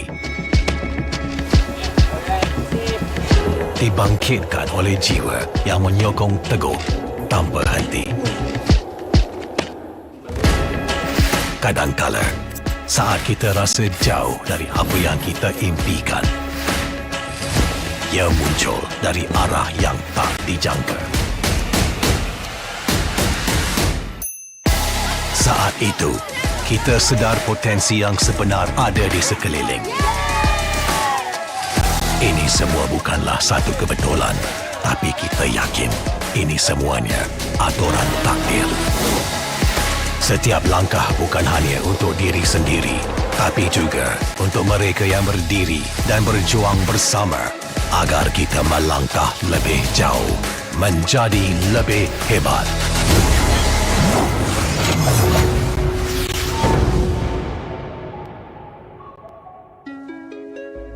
Bangkitlah rakyat Malaysia. Kita bersatu menyokong sepenuh jiwa. Demi jalur gemilang kebanggaan negara. Tiba masanya untuk menjadi greater than ever.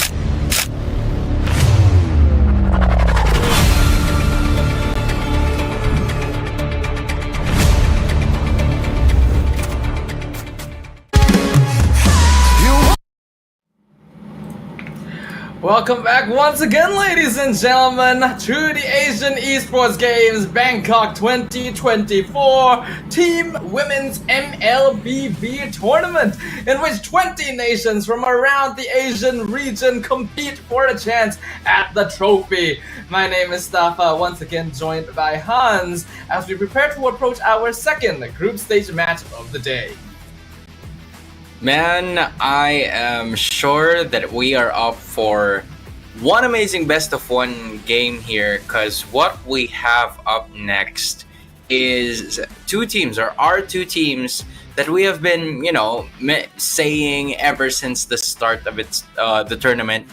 It's Indonesia versus the Philippines. And all throughout the history of these two teams have been huge, and this is just gonna be another addition to that. I'm just wondering how it's gonna go. I'm just very excited for this matchup.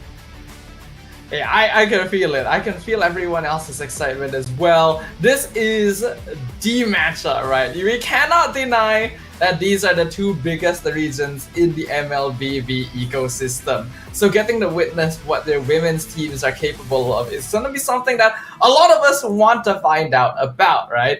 But for those of you who are just joining us right now, earlier in the day, we witnessed Vietnam take their victory in a best-of-1 series against Thailand.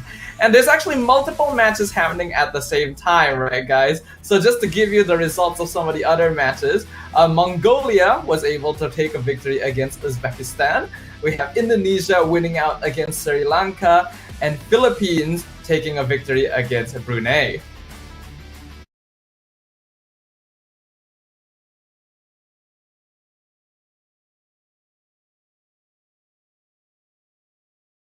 Sidafa has mentioned that a while ago. You have it right here. Mongolia and Vietnam sharing the first place respectively after getting their Game 1 win against Uzbekistan and Thailand respectively. China doesn't have a game yet to cover up for Group A. Meanwhile, on the other side, you have Group D as well, with only Nepal not playing a single game just yet. But we're going to be seeing them in action maybe later on. But as of the moment, it's Indonesia and Philippines both sharing that first and second seed for Group D. Meanwhile, Brunei and Sri Lanka are going to be going back to that drawing board. So it may be primarily more of the Group A and Group D teams today, based on the schedule that we've been looking. But Group B and Group C are pretty stacked too. So I'm curious on how this one is going to fall, especially with the matches finally closing in. Yeah. It's really quite something to think about when you consider that at the end of today, we will have the group stages concluded, and we will know which are the top 2 teams from each of these groups that are making it into the knockouts. So I cannot wait to see what's going to come up next, right? Especially, like you've already mentioned, Hans, the second match is going to be one to really keep an eye on. Yeah, because I mean, we've been talking about the history, right? Brought about by this Indonesian team, the juggernauts. The confidence level is already there for this specific region. You have, if you are from Indonesia, or even if you're not, you probably know what these players are capable of. And together with them, of course, you probably see him. That is Coach Zaya. And I am sure that Vivian and company are looking forward to bringing the heat. Indonesia's women's MLBB team has been considered as one of the best in the world. So they are definitely one of the competitors to beat in this entire competition. But we certainly cannot count out their competition in this matchup here, because it is none other than the Philippines. And this is going to be a match to remember. Yeah, when you take a look at this respective team, they haven't changed. It's the same with Indonesia, right? I believe they haven't changed their core lineup for at least 2 to 3 years already. Usually, when you experience losses or when you experience defeat, just like what the Philippines has been trying to go and move forward the past year or two, they finally shattered that. They got an international trophy going up against Indonesia this year in the MSC. So even with the defeat that was experienced by Indonesia, this team right here didn't change a thing as well. They are surely looking to still dominate. And as of the moment, the Philippines looking to do the same here. Yep, this is going to be a matchup that really sets the stage for what every single one of these teams is capable of. The heights that they all aspire to be. The fact that it is only a best of 1 is going to be a little bit disappointing, because I hope to see a little bit more, but I'm sure we will get to witness that, because these 2 teams are already in everyone's expectations to be guaranteed for the knockout stage. So let's see if their gameplay will live up to those expectations. Dafa, I just have one thing to say. Why do they have to be group mates, man? Why? I know, right? I don't understand. They're like so close. I am sure that this is the 2 teams that a lot of people are probably saying that could make it go to the finals, and they would meet each other this early. So like, you know, oh, why do they have to see each other so early? I want to see them like go at it in a best of 5, best of 7, something like that. But you know what? This is like a sneak peek. You're right. This is like a trailer for everybody else who out there who probably don't know who they are. These are 10 of the best players that you will ever see in the female MLBB scene, and they're gonna put up a show. That's for sure. At the very least, we can be glad that there are going to be 2 teams qualifying from each group, so there is still the possibility that both of them go through. I mean, group stage, sometimes it is all about that luck of the draw. That's why you gotta be able to play your best no matter who you're faced up with, because in the end, if you're not top in your group, then getting to that number 1 position is gonna be difficult anyway, right? Yeah, I feel like for this game right here, this could be the decider, right? Unless there are surprises in that Group D. So far, we haven't really seen any, but this game could define who goes to the first seed and stay undefeated or not. Because I feel like for a lot of these times, right, we've seen more competitions, more international tournaments being joined around by these 2 teams, being I don't know what to say. I don't know how to say it. Like being is farmed. I think I don't know if it's like a valid point, but you know, right? Because they're completely on another level, and it goes to show with a lot of the games that they have been playing so far. So yeah, I feel like if you are a region, you're a developing region, and you want to propel your female MLBB ecosystem in your respective country, then these are the teams that you should watch and learn from in the best and longest way possible. I mean, we're singing a lot of praises for these teams. There's a good reason why we're singing praises for these teams, but I think we can't count out these developing regions either, right? Yep. I think a lot of the MLBB world has been growing so much in power level, in ability, and with new patches and updates coming to Mobile Legends all the time, switching up the meta. There's a lot to watch, right? I feel like right now is a really important time period in the life cycle of MLBB. But yep, here we go, Hans. Game 2 of the day, Philippines blue side, Indonesia red. Right, so as per usual, of course, we have Amores, Diagon, Alpuerto, Vivero, and Perez representing the Philippines. Meanwhile, you have Shell, Fumieco, Vival, Chini, and Vivian to represent India as of the, or should I say Indonesia?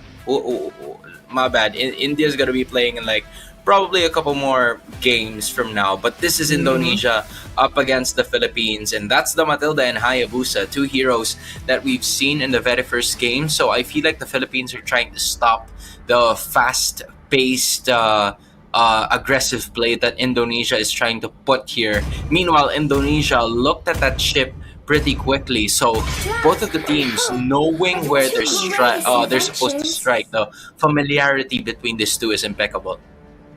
I hear like the bans that we're seeing right now are really reflective of the general identities that these regions have crafted for themselves in the MLBB ecosystem, right? With Philippines banning out highly aggressive early game enablers and snowballers like Matilda and Hayabusa against Indonesia, known to be a region that likes brawling and fighting, and Indonesia banning out Chip and Angela against the Philippines, which are heroes that can set up for heavy macro play and supportive decision making, which are the specialties of Filipino gameplay. Now, this is where things are going to be a little bit tricky, right? Because if you're the Philippines, you have both the Suyo and the Alpha Open, and you also have the Gatot Kacha and the Hylos that was used a while ago in like the previous game. Maybe it's something that they could capitalize or work on, because again, you're going to be leaving a lot of those 2 potential power picks for Indonesia, right? You have the Aurora as well. You even have a lot of other XP laners that could really vibe well in terms of the composition that they're trying to build. So this is going to be a throwaway ban, the Hylos, because again, you'd want to build on a bit more of that durability or just fix on those junglers. But Philippines looking to no longer keep things away from them. They want to have the choice in that jungler, so he's going to be the pickup. Yeah, this is a pretty interesting opening. While in the past, Suyo would always have been like a top pick or ban, and seeing him first pick is pretty normal.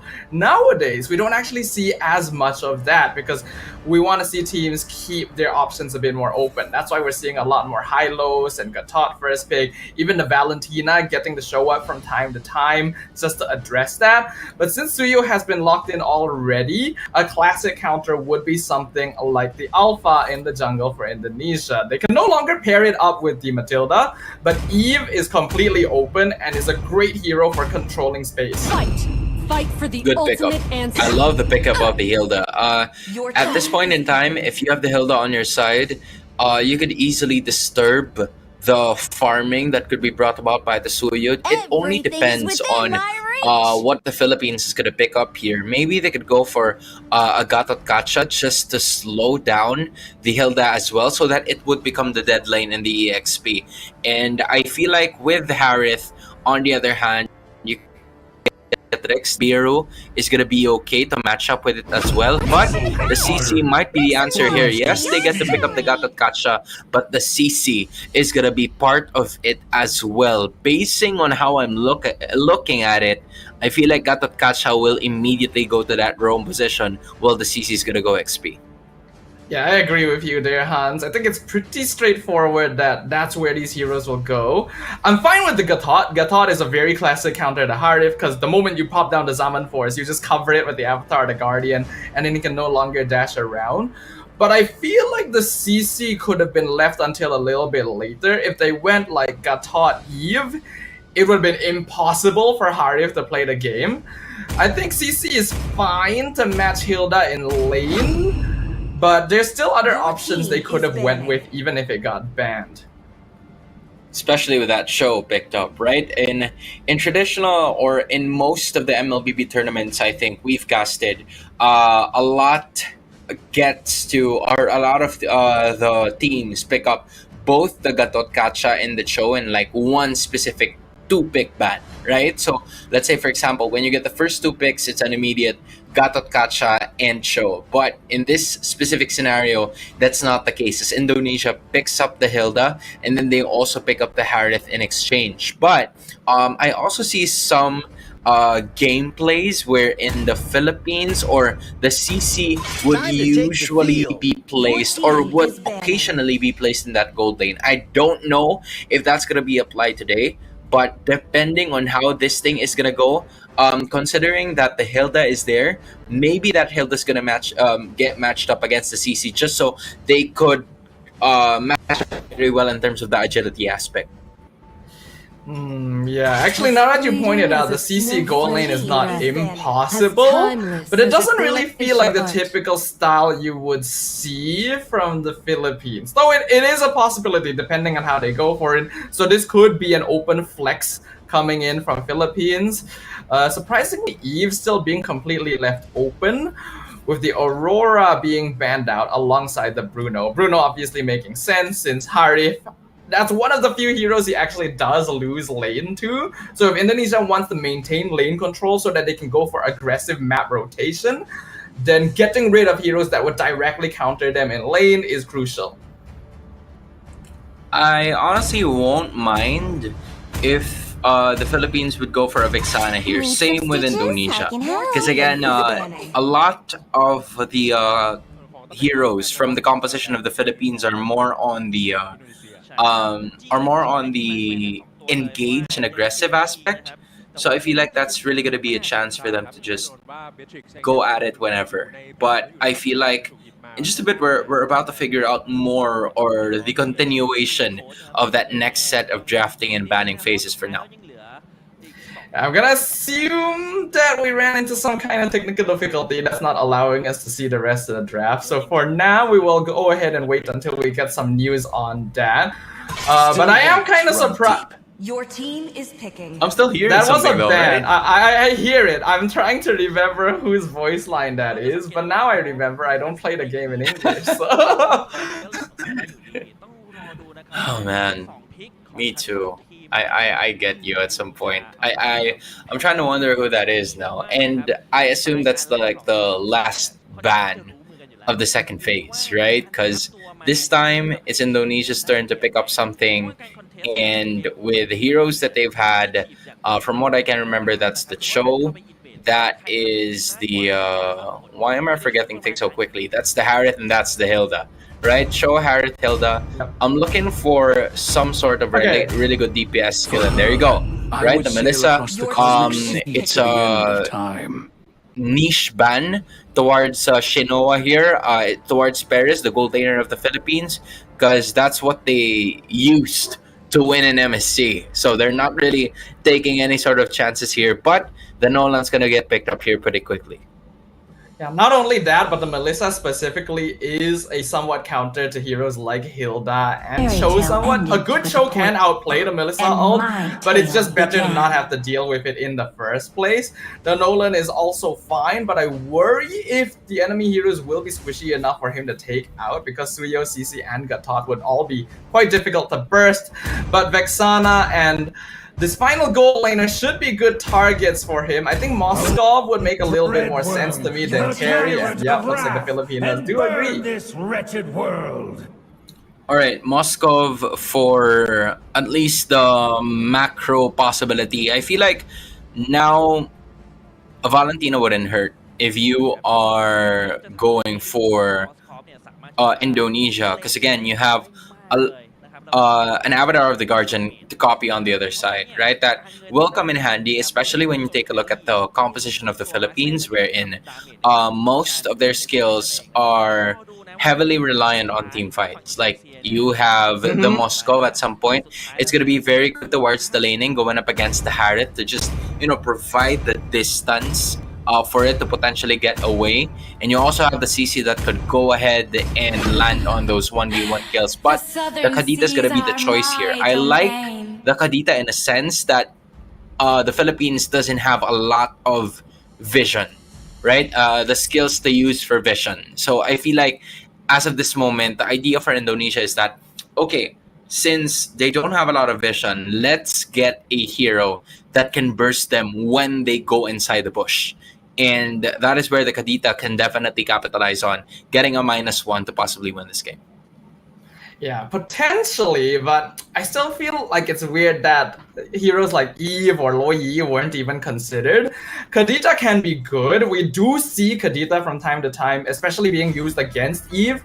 But in this case, I'm not too sure how effective she's going to be. You will require very, very aggressive early play. And I think that is what Indonesia is going for, right? With Nolan, Hilda, Kadita, and Cho, they're very heavily scaled towards early to mid game. Whereas the Philippines do have a pretty solid scaling curve and can play for most sections of the game. All right, as of this moment, again, if you guys have just tuned in, this is the Philippines going up against Indonesia in a best-of-1 series. This is the Battle of Group D. Both of the teams are still undefeated as we speak, and they are looking to stay that way, but one of them has to give things up quite quickly, as Vivian immediately checking on where the other members are going to be from. But from what we're seeing, Fumi Echo immediately joining the party here as Vivian, getting to the brunt of the damage, still showcasing that she can be able to dish a ton of damage here for their side. However, Alpuerto safely secures that orange objective, and they might go for a retreat unless Vivero lands on one here. Yeah, already a really heavy aggression coming in from Indonesia, and we did expect this with this draft. Very, very heavily leaning towards early to mid-game scaling, and especially with a Cho and Hilda, it's very easy for you to go and invade the opponent's jungle. They weren't able to get that jungle buff though, and looks like they caught out Vivian as well, so not the start that ID is looking for. Yeah, but Vivian still had the flickers, so maybe she had a choice of using that battle spell to get away, but she decided to just give out the first blood. It's just maybe around 200 or a 300 gold advantage. We can still do something, which is completely different to a flicker being lost. But as I say that, that's going to be another kill going to the side of the Philippines. 2 quick kills before the turtle starts. Yeah, that can be the risk going for a composition like this. You have a lot of burst, but if the enemy team is positioning themselves safely and has more clean rotations, they can actually catch you out because you're attempting to play a bit more independently on the map. For now though, they're gonna go ahead and contest Turtle. Cine in trouble. El Puerto already with a killing spree. 3 kills to the Suyo in 2 minutes and a free turtle for the Philippines. Great positioning coming in from Amores. They're already having 3 assists to the total kills of the Philippines so far. He placed himself right in between of that river bush and the turtle, just so she would be the first one to see the engagement coming in from Indonesia. But on the other hand, El Puerto here completely cornered, and she won't be able to do anything here. Vivero a little too late on that one. So Indonesia, they were able to shut down the Suyu here, and that could, potentially bring them back in this game. Yeah, that shutdown is really important. The Suyo with 3 kills this early is huge. Looks like Amores was able to steal away that purple buff as well. And here comes Vival to get the gank onto Perez up top. A 4-man dive in the top lane.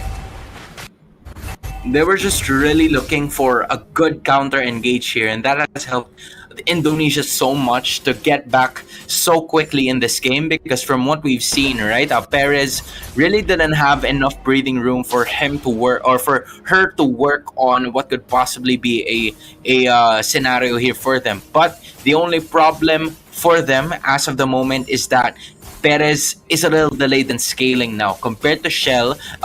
Shell already has that, level 5, and she also has that assist that could potentially help her to propel even in this game. Oh, Vival coming down for another gank onto Diagon. Vengeance popped, able to jump away in time, so Indonesia does not get that, but they're able to find Perez up top with a gank from Cine. Cine gonna get punished a little bit as Vivero and El Puerto are here. Vivian able to Shunpo away from the Eternal Guard, picks up the Cyclone Eye, should be able to get out with the tiniest bit of HP. Wow, she almost went out with that one, but he still got it to go. Oh my goodness, just knowing it was just too much, man. It was just too much. I was beyond impressed with that one, as the Philippines gets the 2 kills apiece, and they were able to also secure that turtle. But in exchange, Vival, this is what you like about Indonesia, right? They're not just giving a single objective without getting anything in return. The only problem is, even with that retribution, it was Vivero still getting it anyway. And Cine finding Vivero in the jungle now, setting things up for Shell as well. Indonesia still playing highly aggressive. Puerto has to dash back, not even able to access his orange buff. As we can see, Indonesia are willingly giving away neutral objectives in order to secure more farm from the rest of the map, even stealing it away from the Philippines. Not only that, Staffa, but they are already at advantage of the neutral objectives, or should I say the turrets already, right? And when you take a look at it, it's already around 2.8k only for Perez, only getting that corrosion scythe. Meanwhile, he's already 1k gold lead behind compared to Shell, who already has 3 assists. So even though she hasn't gotten a kill yet, those assists have really been crucial towards her building up towards the momentum that she needs. Although Vivero again, could be in some trouble. Way of the Dragon though misses, wrong direction from Vivian, and now being cut off by the Avatar the Guardian. He's not going to be able to escape from 4 members of the Philippines.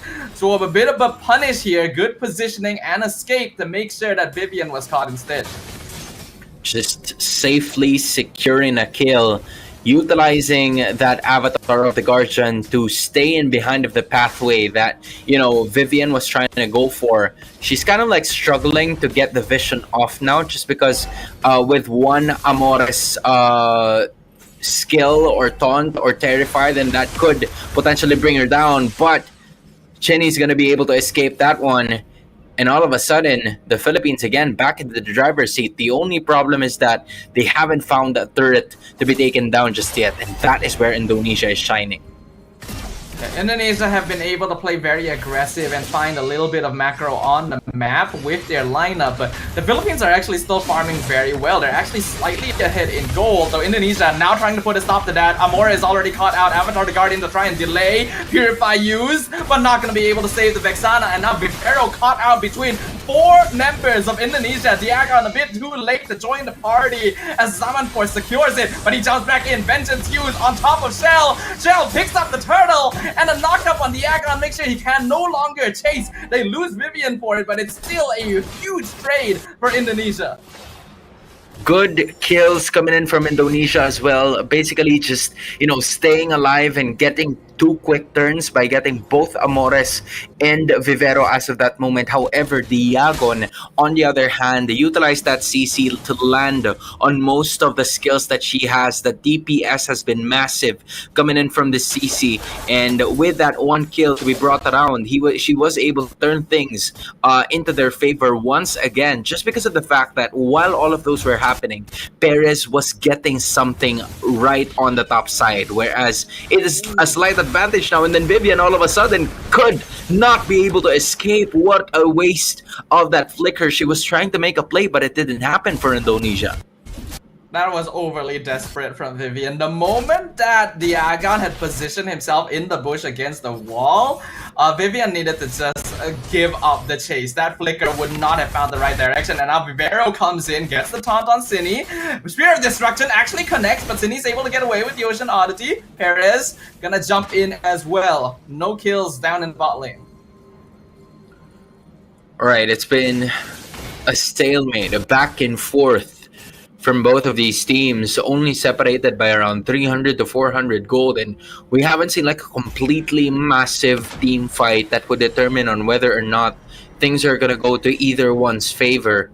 But it's at least around 1 to 2 heroes down, maybe 2 to 3, but still, it really is a matter of point on where the neutral objectives are going to be like, and a solo kill is going to happen upstairs as Vival is going to get a kill towards Al Puerto, and now Indonesia's on the go zone.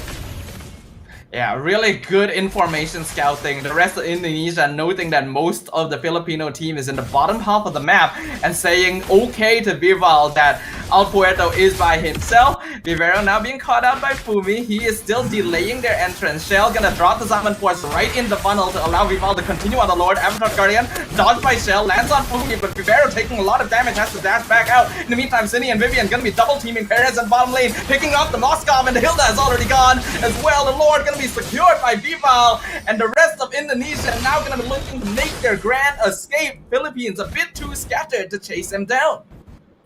Yeah, they were trying to gamble on the fact that Al Puerto is gonna have enough more time for her to get to that Lord Pit. The only problem was that Perez was already down. Indonesia had a really good notion, or had a really good idea of putting the pressure towards Perez so that the main damage dealer of the Philippines will not be there right before the fight even starts. And as of this moment, they're gonna try to do it again.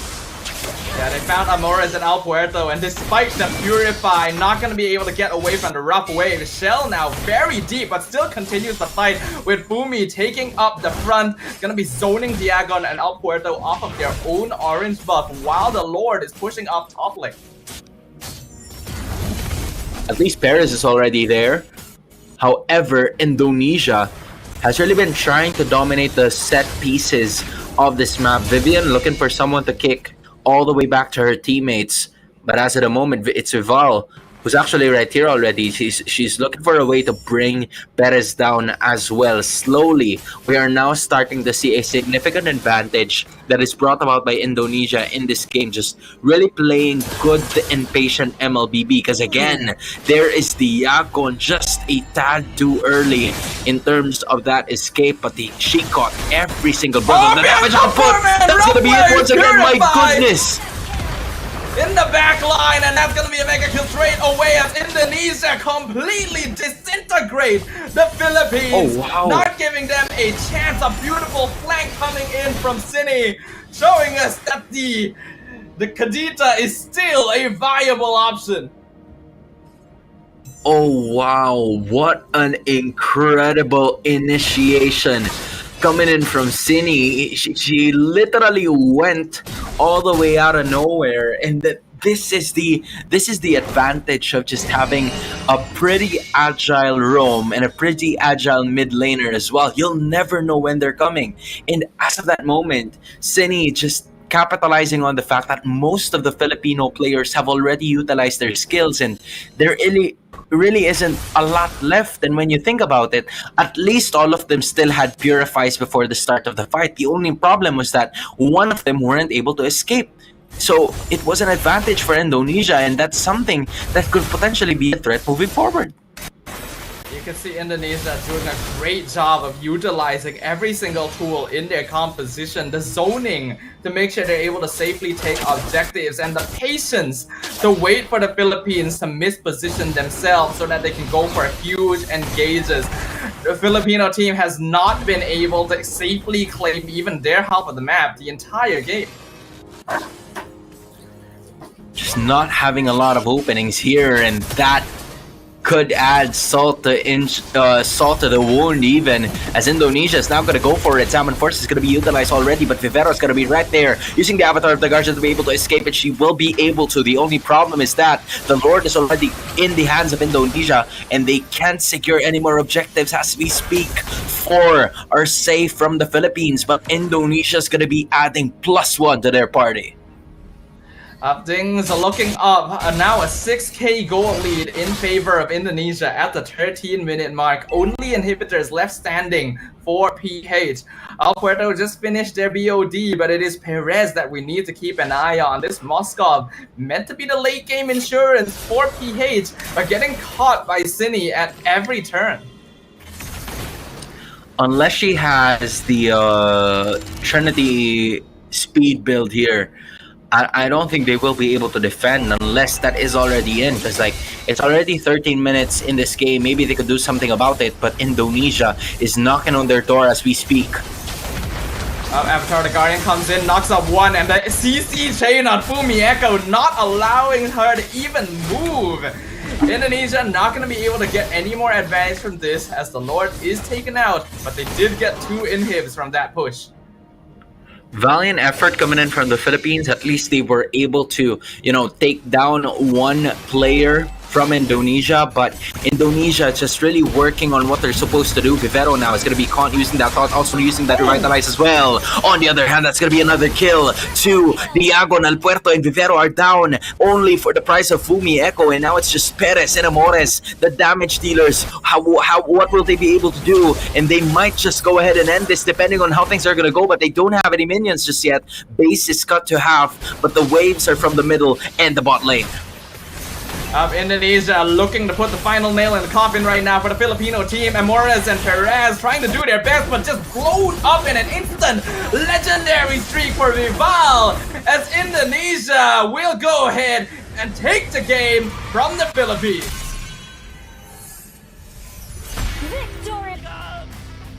Now that is what we would call I don't know what that's called. It's the way MLBB should be played.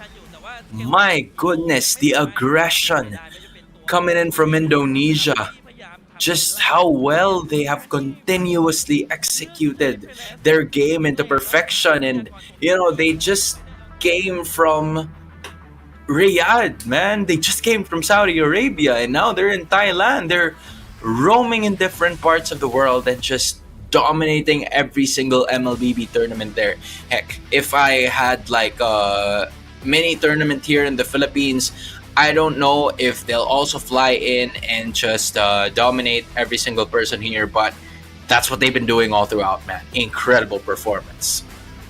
Yeah, this was a game on a different level than the first series we saw today, where there was much more effective decision making and strategy going into the gameplay compared to what we saw before. The Indonesian team was able to come out on top because they prioritized early game aggression and lane priority to take over their other side of the map, while the Filipino team tried to go for a slightly safer and slower composition that aimed to scale up while maintaining control over the middle of the map. Indonesia, though, just being so hard to predict with their movements and not giving Philippines even a chance to breathe. Yeah, I mean, when we noticed like the first few minutes of the matchup, right? It's the Philippines getting at least the first 2 kills in terms of this game. The only problem for them was they weren't able to sustain it because of how Indonesia has reacted into the game that we have noticed from them so far. Indonesia's movements are not to react but to force a reaction out of the Philippines. And that's what they really were doing all throughout. And that's the reason why they have really dominated the women's MLBB scene, because of how they think, how they execute their plans into perfection, and just with how well they have managed to take control of every single scenario that there is. This is a meta right now that really emphasizes the importance of proactive play and early aggression, because snowballing can happen so quickly. The Filipino team, despite getting a really good start, starting the game with 3-0 on the Suyo, instantly had their momentum stifled once that Suyo was caught out once and the shutdown goal was given over, allowing ID to start playing the game they wanted to instead. I mean, just imagine, right? When you take a look at the highlights, there were some scenarios wherein the Philippines were already in the lead. But the problem about it is that Vivian never gave up. Just imagine, right? 3 deaths already for the show that was used by Vivian. But Vivian stick to the role that she had. All Indonesia needed was a lot more of that information so that, Vival would be able to easily take most of those objectives pretty quickly. And she was willing to also do these risky plays so that even though she dies or she goes out or goes back to base, the rest of the members of the Philippines won't have a lot of those skills for them to use when the major objectives are starting to come into the map. And that has really propelled them to getting this win and staying undefeated 2-0 in Group D. But the star of the show, I think, this game definitely has to be Cine and Vival. The positioning of the Nolan and Kadita was so effective throughout the entire game. They were cutting off rotations, they were catching Perez on their own. Cine getting that mid lane 4-man Petrify Rough Waves combo to completely dismantle the Filipino team, using the flanks and angles and controlling the map in such a way that forces the Filipino team to make mistakes just to try and get farm. Yeah, honestly, it was so difficult for the Philippines to not only make a comeback, but to also try to hold someone down on their side. Because when you take a look at it, right, you have the CC, of course, but the CC doesn't have a lot of crowd control except for that ultimate, which can only last for like maybe 2 to 3 seconds, right? And then in addition, you can also take a look at the pressure that Indonesia has given Perez, knowing that Perez is gonna be that that person, that player that they're probably gonna have problems with in the later portions of the game. Yes, in like for a minute they had a problem there just because Amores and Perez were able to land on that Vixana and Moskov combo. However, it didn't work well for them still, just because the Moskov was delayed a little too much because of the pressure that she got in the first few minutes of the game. Yeah, I think, unfortunately, the PH team wasn't quite able to play fast enough in this game. And while they tried to do so early on, the speed at which the Indonesian team was coming at them was a little bit unpredictable. Unfortunately, in the draft, I do feel like they could have switched up some things to maybe have more control over their map, like maybe the Yves Gatot combo that I mentioned earlier on would have been a little bit more effective. But that's that for this matchup. We still got more matchups coming up for the rest of the day, though. So for now, we're going to once again jump into a short break. And when we come back, it's going to be our third group stage match of the day. See you guys there.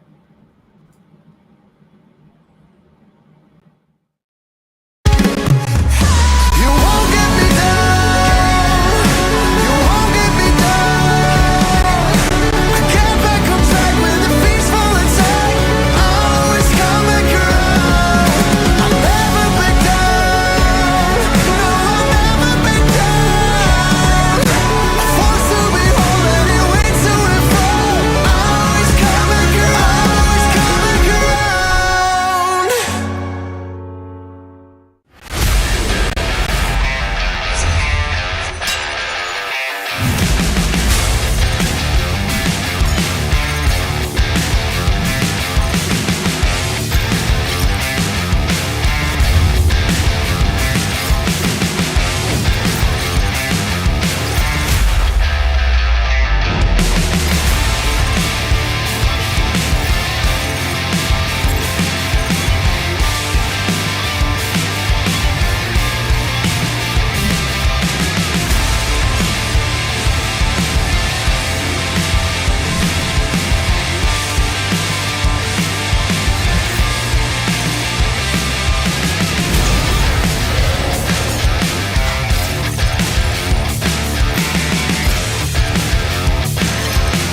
Kepada tim SRG, Good luck Red Giant. Banggakan Selangor, banggakan Malaysia. Champion juara wakil Malaysia di Fight for N6 in Malaysia. Keunggulan. Ianya tidak hadir dengan mudah. Ia tidak menunggu sesiapa. Dan ia tidak memilih sesiapa. Keunggulan adalah potensi hebat yang tersembunyi dalam diri. Seperti benih yang menunggu masa untuk bercambah, sedia untuk mekar hingga berkembang indah.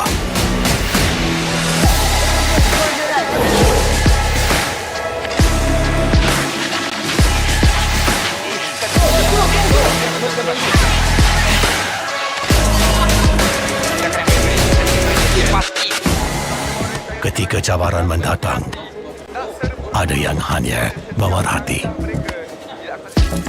Kekuatan sebenar lahir dari dalam diri. Dibangkitkan oleh jiwa yang menyokong teguh tanpa henti. Kadangkala, saat kita rasa jauh dari apa yang kita impikan, ia muncul dari arah yang tak dijangka.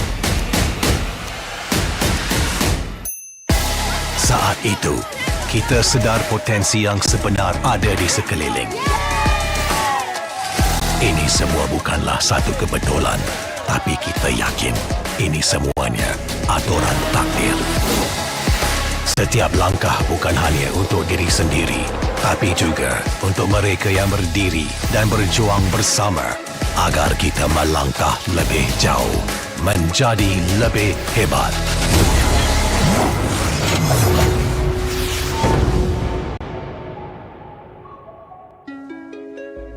Bangkitlah rakyat Malaysia. Kita bersatu menyokong sepenuh jiwa. Demi jalur gemilang kebanggaan negara.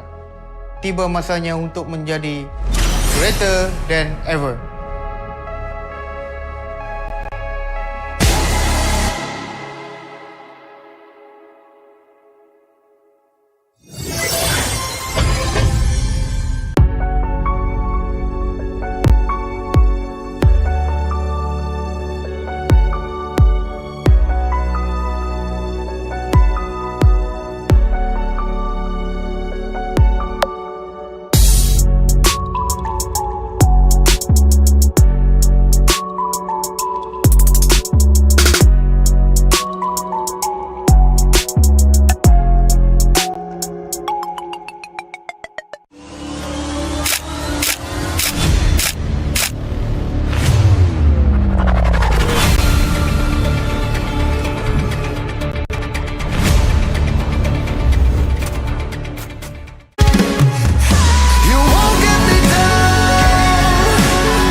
Kepada tim SRG, Gulak Red Giant, banggakan Selangor, banggakan Malaysia.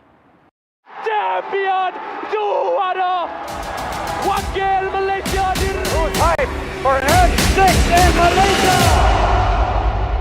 Keunggulan. Ianya tidak hadir dengan mudah. Ia tidak menunggu sesiapa. Dan ia tidak memilih sesiapa. Keunggulan adalah potensi hebat yang tersembunyi dalam diri. Seperti benih yang menunggu masa untuk bercambah, sedia untuk mekar hingga berkembang indah.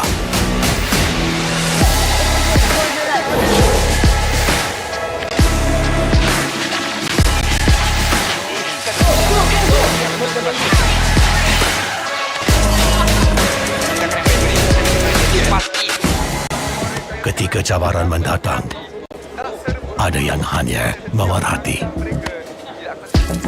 Kekuatan sebenar lahir dari dalam diri. Dibangkitkan oleh jiwa yang menyokong teguh tanpa henti. Kadangkala, saat kita rasa jauh dari apa yang kita impikan, ia muncul dari arah yang tak dijangka. Saat itu, kita sedar potensi yang sebenar ada di sekeliling. Ini semua bukanlah satu kebetulan, tapi kita yakin ini semuanya aturan takdir. Setiap langkah bukan hanya untuk diri sendiri, tapi juga untuk mereka yang berdiri dan berjuang bersama agar kita melangkah lebih jauh, menjadi lebih hebat.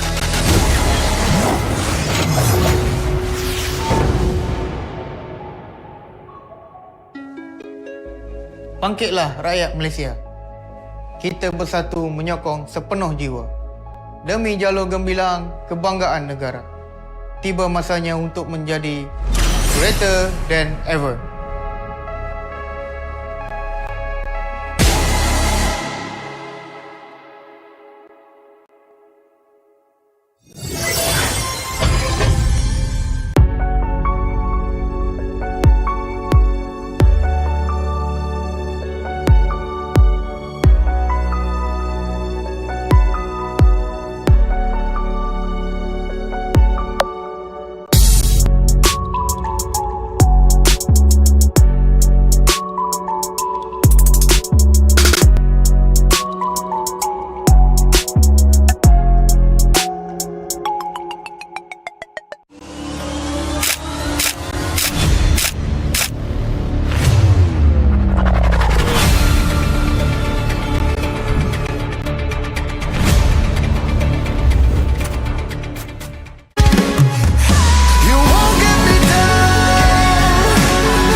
Tim SRG, Gulak Red Giant, banggakan Selangor, banggakan Malaysia.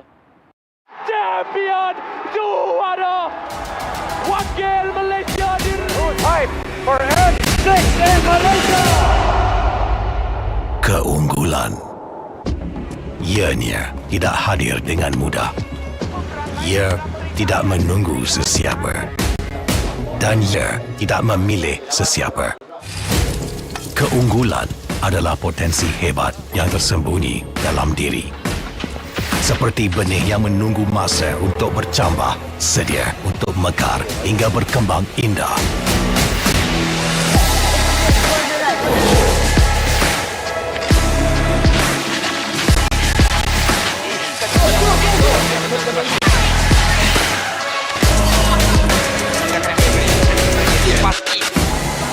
Ketika cabaran mendatang, ada yang hanya memerhati.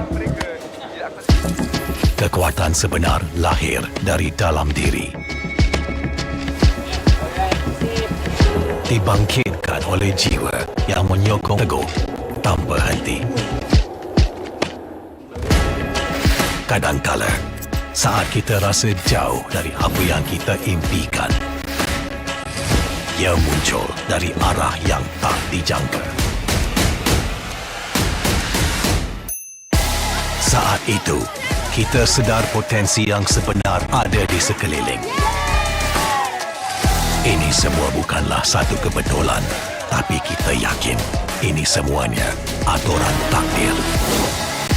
Setiap langkah bukan hanya untuk diri sendiri, tapi juga untuk mereka yang berdiri dan berjuang bersama agar kita melangkah lebih jauh, menjadi lebih hebat.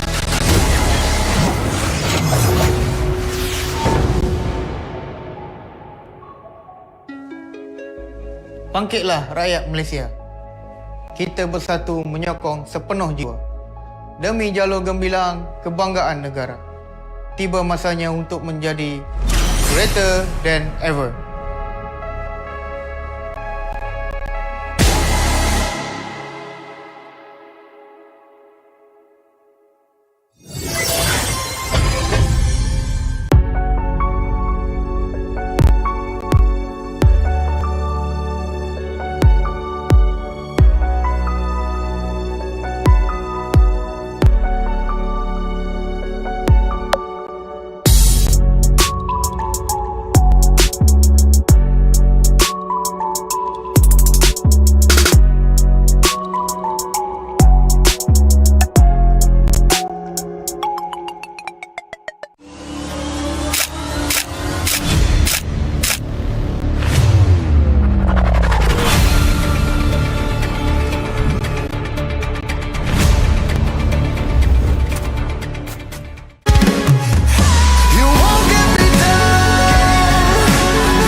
Kepada tim SRG, Good luck Red Giant. Banggakan Selangor, banggakan Malaysia.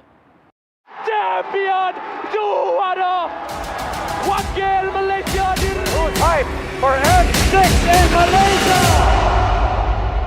Keunggulan. Ianya tidak hadir dengan mudah. Ia tidak menunggu sesiapa.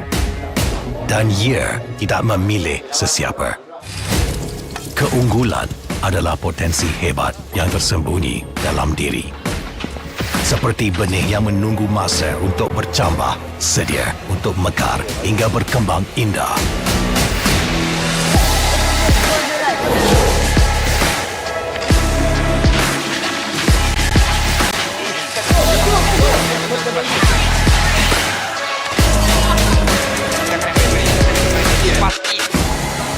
Ketika cabaran mendatang, ada yang hanya memerhati.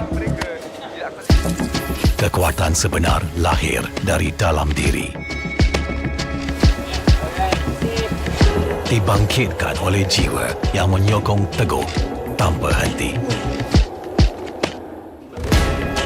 Kadangkala, saat kita rasa jauh dari apa yang kita impikan, ia muncul dari arah yang tak dijangka. Saat itu, kita sedar potensi yang sebenar ada di sekeliling. Ini semua bukanlah satu kebetulan, tapi kita yakin ini semuanya aturan takdir. Setiap langkah bukan hanya untuk diri sendiri, tapi juga untuk mereka yang berdiri dan berjuang bersama agar kita melangkah lebih jauh, menjadi lebih hebat.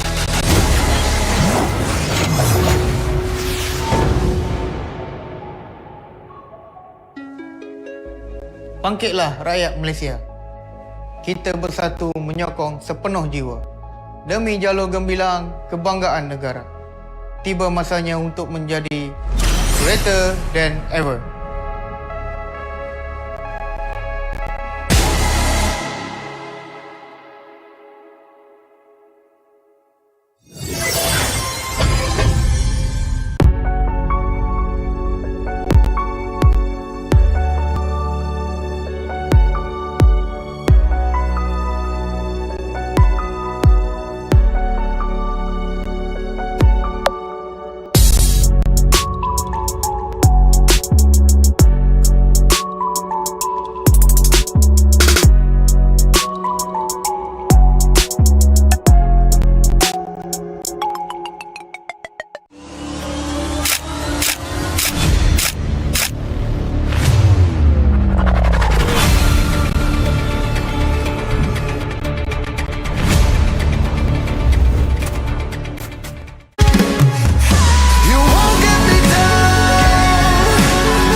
We welcome all of you guys back to the Asian Esports Games 2024 in Bangkok, where we are witnessing women's MLBB teams from 20 different nations spread across Asia battle for dominance.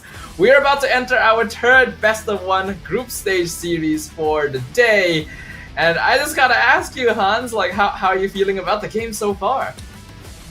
I mean, at some point in time, in case you guys are wondering, it's been a really good series of matches that we've seen, right? One that has somewhat been a little dominating, and another that went toe-to-toe and it was stopped until the final few moments of the clash, wherein it was Indonesia versus Philippines, and I cannot wait to see more of it, given that we still have a lot to take note of, a lot of women's MLBB to catch up on, and I am sure that a lot of our viewers as well are very ready for what's about to happen. Yeah, I'm glad that we've been getting such good games so far, but there's even more to look forward to. Like you mentioned, Hans, we just witnessed the team from Indonesia take a victory against the Filipino team in our second best of one of the day. For the third match, we're going to be witnessing the team from China go up against Mongolia. And I think this is a particularly interesting one because recently we have been seeing the Chinese teams show us that they've actually improved a lot in MLBB despite being fairly new to the game.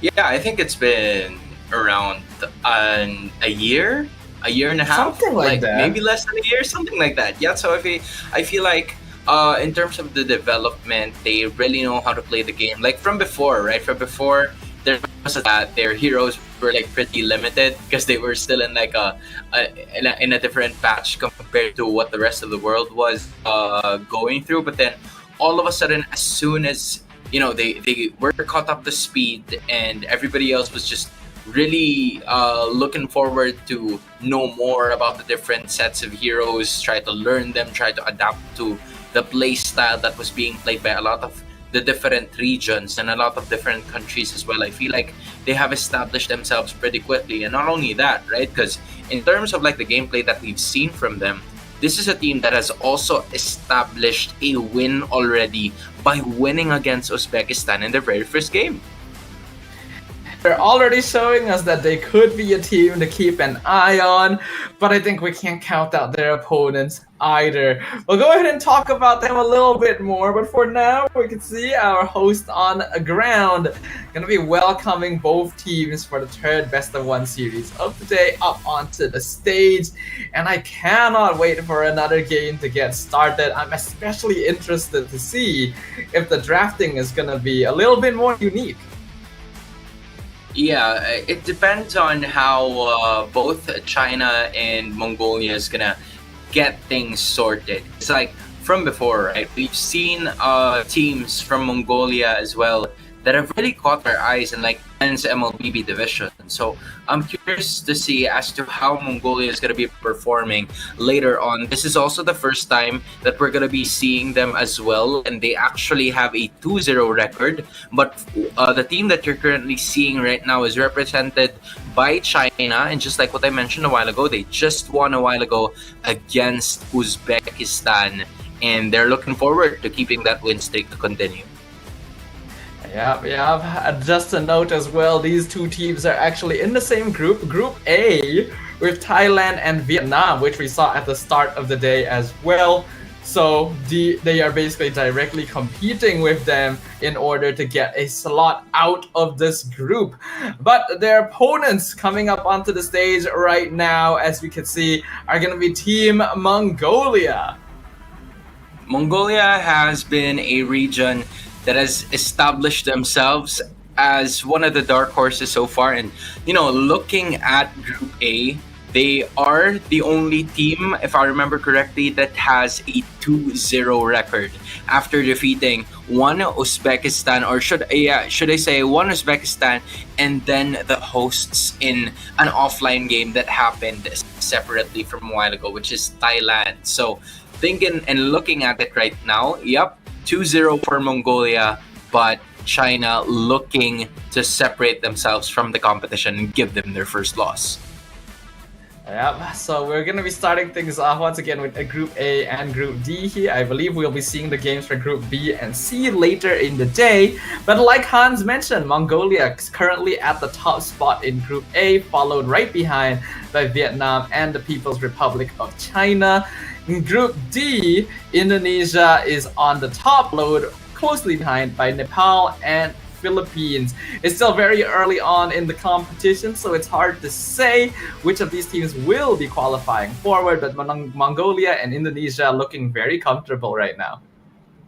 Yeah, I'm looking to like really double check on who Nepal faced recently because from what I remember correctly, they're still yet to play a match, but maybe I'm mistaken as well. Moving forward, yep, Uzbekistan and Thailand, unfortunately, the host country is in a little bit of a pickle right now as China, Vietnam, and Mongolia have respective wins already. And when you are at these two defeats, in the records or in the standings, right? It kind of is like a very difficult task for you to continue to make it into the next stage of the competition. But you still have 2 more games to go, maybe 10 to learn from more of that as we try to close out and wrap up both Group A and Group D as we speak.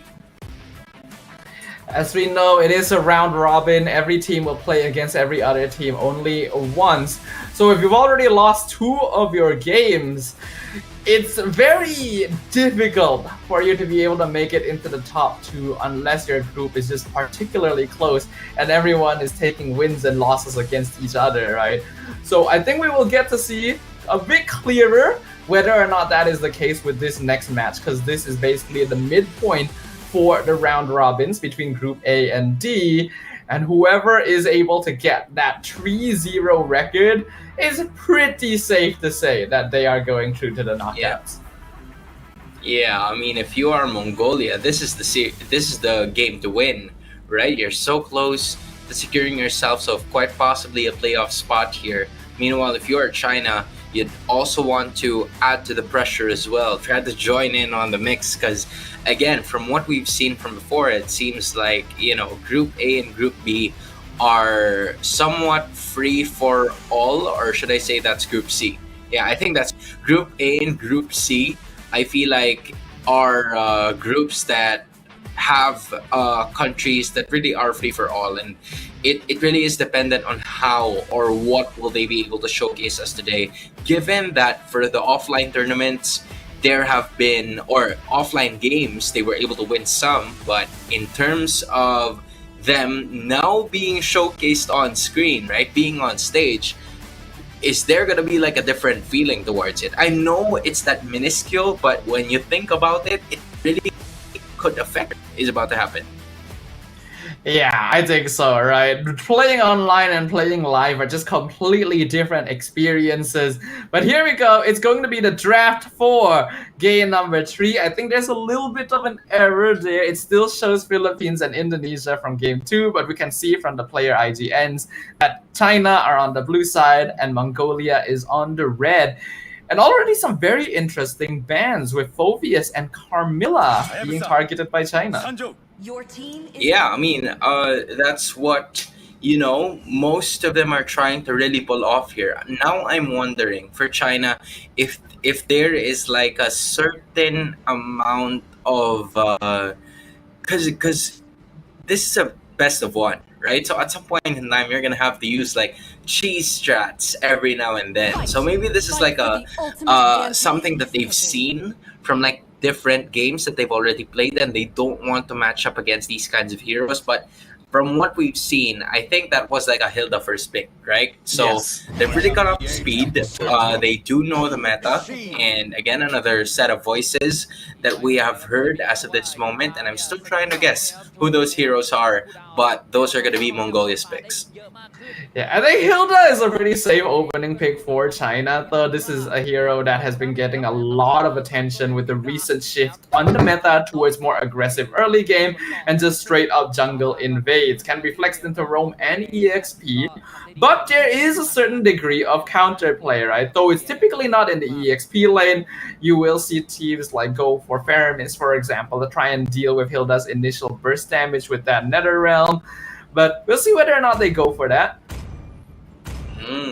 All right. So now, just in case for everybody's clarification, China is on the blue side and Mongolia is on the red. So as we speak, that's the Vexana, the Moskov, and the Hilda. 2 heroes there. You already have revealed your damage dealers if you are China. But for Indonesia, I assume that was a Vexana that was picked up. I'm trying to remember the other 2, but yeah, pretty standard draft here for both of the teams so far in this competition.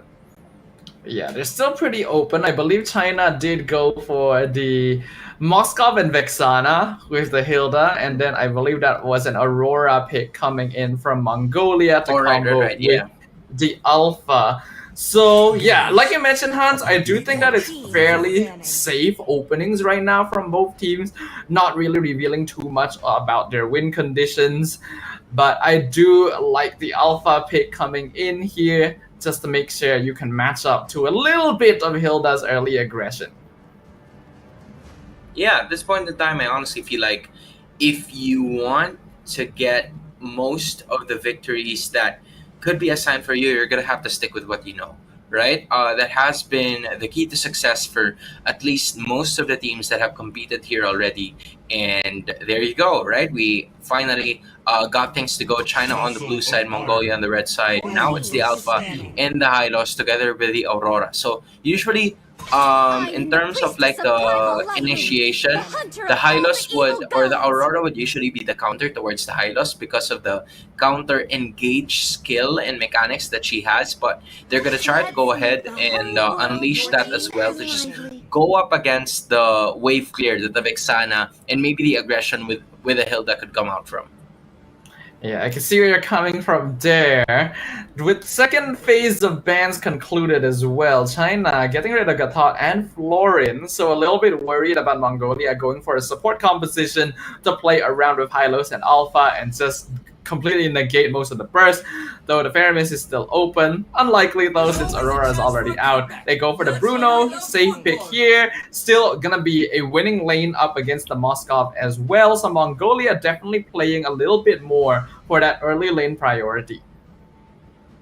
Yeah, early lane is key for them as of the moment. You see the Bruno going up against the Moskov, so maybe that could be a really good potential answer.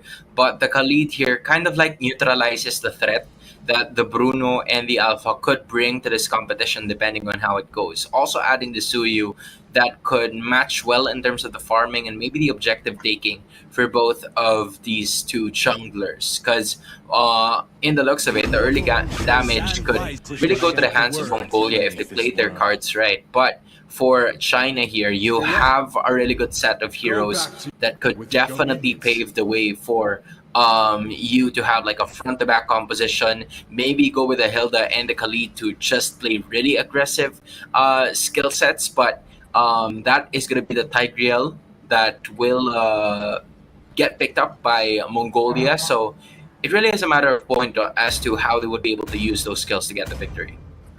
But from what I can see, Mongolia is definitely your classic front to back, right? You got Hylos, you got Tigreal, so their team fighting is going to be very, very solid overall, especially paired with the Alpha. So they're already going to be able to play fairly aggro early on, which I think is very important because you are playing against a Hilda Khalid, which if they decide to go for a very cheesy strat, can immediately start invading and messing with you right from like the first second of the game. I mean, at this point in time, we're about to figure out how both of these teams are going to utilize these skills to get it through. You're seeing Vermouth, Jessica, Fanhua, Yinhuai, and Chokes on the other side for China. But then on the other side, you have Nika, Non-AXN, Zolana, Mob Psycho, and Deja Vu representing Mongolia. Both of these teams still undefeated, and they are looking forward to getting a win here. Mongolia currently on 2 wins already, so a victory here would almost guarantee that they make it all the way to the knockouts. So we can already see a little bit of harassment going on early here. China has the advantage in EXP lane priority, but Mongolia has gold lane priority. So the junglers shifting towards the bottom side of the map is going to be interesting. Yeah, they're just, slowly getting most of the objectives. Not really a lot of activity happening. EXP lane trying to at least showcase themselves to one another, given the rotation that they're both planning to do. I'm curious to see who is going to go first towards that gold lane matchup to try to give a possible impact there, because I feel like Mob Psycho has the advantage. So with that, Fanhua going to the bot lane, just making sure that Yinhuai here is going to have a pretty decent or good time upon getting those minion waves, just because the threat of Mongolia in attacking him has been evaded. I think it makes more sense for China to focus a bit more towards the EXP lane though, because even with some help, it's going to be hard for the Moscow to get the kill on Bruno. So assisting Hilda in really messing with Hylos to unlock your EXP laner from the lane as early as possible may bring more benefit to them. Now they're going to try to go ahead and unleash most of the damage outputs here so that they will be able to take care of business. Turtle already got into half health here, but it seems like that's going to be safely secured unless... Ooh.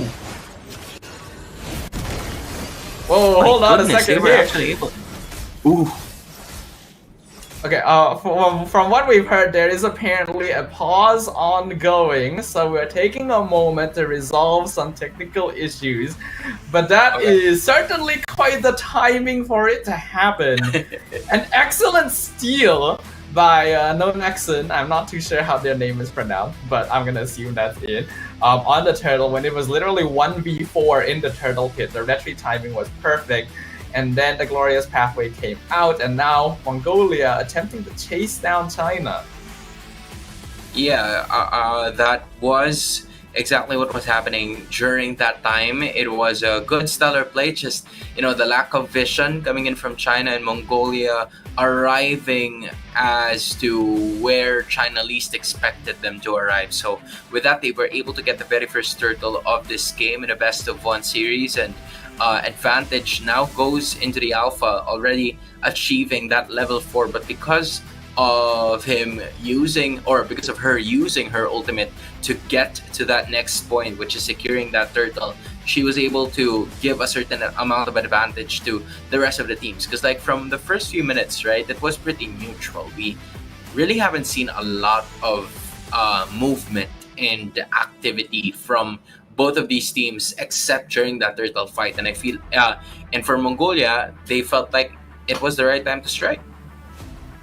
Personally speaking though, I feel like if the game state is neutral in the earlier stages, then it is actually China who will find themselves behind.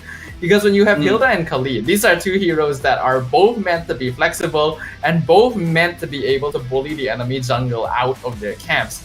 It's obviously harder to do this since you're up against an alpha, right? He actually does have damage at levels 1 and 2, but I feel like it's a little bit too passive, right? They needed to play a little bit more for lane priority and map control, because once you get into the mid game and you try to commit for bigger team fights, Mongolia just has the better draft.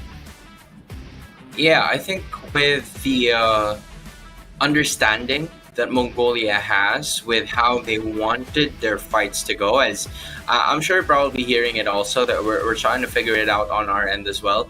But as we speak, right, in terms of like the counter engage, the Aurora is like such a problem to that.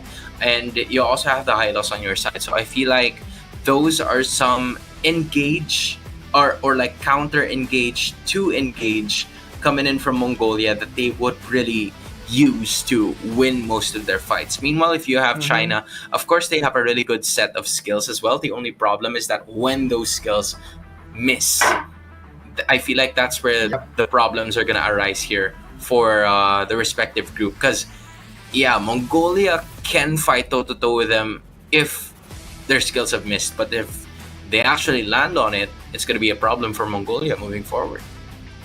Yeah, but it's still a lot easier to play around their team composition overall compared to China. Like, I feel like the draft could have been revisited just a little bit, right? Because while the Hilda, I'm okay with first picking the Hilda. I feel like once you saw like the Hylos and the Tigreal and the Alpha, maybe going for the Khalid Roam wouldn't have been the best idea anymore at that point, because it's highly unlikely that he's going to be able to create too much of an impact. I feel like they could have maybe considered going for like a Cho Roam instead to separate the frontliners and maybe scatter the team fight a little bit against Mongolia.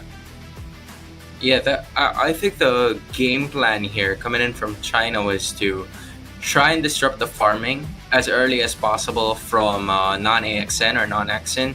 I feel like during those moments, they were also unable to capitalize on it, given that there were a lot of people surrounding the Alpha as well. So at some point in time, they were able to take advantage of it, and not only that, also get the turtle in the process. So it's not AXN already at level 6, but when you take a look at that showcase, he's somewhat already there as well. But yeah, still a stalemate, not a lot of kills happening here, except for the fact that everybody's trying to surround that bot lane. Yeah, this bot lane gonna be important. They already scout out Nonaxon in the brush. He has to use the Spear of Alpha to get away. We see Chokis in the back line, gonna be scouted out by Zulana and gonna back away before Nika is able to catch them as well. Unfortunately, China not gonna be able to make an attempt down here. Sacred Hammer into the implosion, onto the Khalid. Raging Sandstorm, will they be able to get him out in time? No, Spear of Alpha connects. First blood over to Nonaxon on the Mongolia team.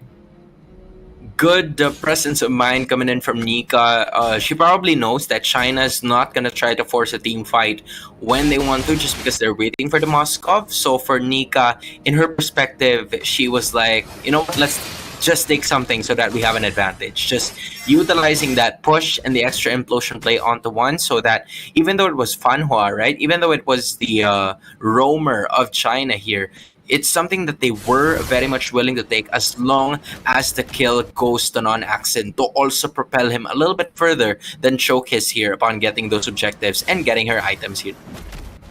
It's definitely worth it because it means that Fanhua isn't really able to open the map anymore. Nika gonna get hit by the Eternal Guard, gonna Sacred Hammer Fanhua back into the rest of his team. Raging Sandstorm lands in back line, but gonna get cut off at Glorious Pathway. And because of that, Non-Accent immediately gets a free kill. That's the second death for the Khalid. What you were saying a while ago is finally coming into life. The Khalid somewhat already struggling to find his position here in the composition of Mongolia, and now it might be Jessica's turn to go after that. But because of it, right, the Fanhua in China is struggling to get the information that's needed for them to make their rotations. They're somewhat reacting to what Mongolia is doing here, looking or just looking for a way to actually strike. But as soon as Fanhua sees one or two members, they can't do anything about it. But this is a good sign. Showcase and the kill goes to Yinhua Year of China. Yeah. China, I don't know about this draft a bit. It can definitely work, but requires proactiveness. The same thing that we saw from Indonesia earlier, where you invade and don't give your opponent a chance to leave. Hilda and Khalid, heroes that are very powerful early, fall off very quickly as well. So the later game goes, the longer wait, the more dangerous it's going to become. Only difference from that Indonesia game to this China-Mongolia game is that Yinhua is having a really good time compared to Perez a while ago, where there isn't a lot of room. But look at this. Yeah, the implosion already missed. Raging Sam comes in, hits 3 people, but he's inside halfway. Fanhua's already gone. Brav gets sniped in the back line. Just a bit too late to the party. Jessica just able to run away. Mongolia are forming a massive F-ball now. That was a good positioning coming in from Zolana. She was able to stay away from the damage dealers of China, while also the damage is the reason why she was able to land on it. The only problem was Javu was right there. Jessica was pushed, but she is going to be able to escape that one. It was just a matter of fact as to how Mongolia is going to be able to use most of their skills. They were able to use it just because Yinhua was too busy trying to farm up most of her minion waves and objectives. So this is a really good chance for Mongolia to assert their dominance as early as possible, while Yinhua hasn't really gotten her items just yet. Yeah, I think that's exactly what they're doing as well, Hans. The dominance that Mongolia is showing. Flicker Raging Sandstorm, I'm not sure if it landed. Looks like it did. Zulana gonna get picked off in the mid lane. Eternal Guard onto Nika, scouting him out. Not gonna allow him to get a free implosion. A good blade surge, but now Glorious Pathway stopping them all in their tracks. And then implosion gonna find 2 with the Sacred Hammer. Knock up Chokis. Already down Fanhua, gonna be comboed alongside him. The Naxon jumps on top of Yinhua, but he gets traded. Killing spree over to Yinhua on the Moskov, while Jessica chases down and 1v1's Mob Psycho. China coming out on top. love the positioning coming in from Jessica there. Just, not really giving up on the play. She understood that two of her teammates are actually down already just because of that implosion play. That was also well played coming in from Nika. The only problem was that most of the damage dealers coming in from Mongolia were already at low HP, so they couldn't really assist or do the follow-up damage that would be necessary for Mongolia to take control of this game. And because of it, knowing that Jessica has that passive already, she went past those bushes in the river while waiting for at least 1 second or two, and then all of a sudden just landing those hammer shots towards her opponents who are already at low HP. And now China having an advantage and propelling themselves even further away from Mongolia. The way you play around a front-to-back composition is to scatter their lines, and China was able to off-tempo that previous team fight so that Mongolia wasn't quite grouped up in the position they wanted before it actually started.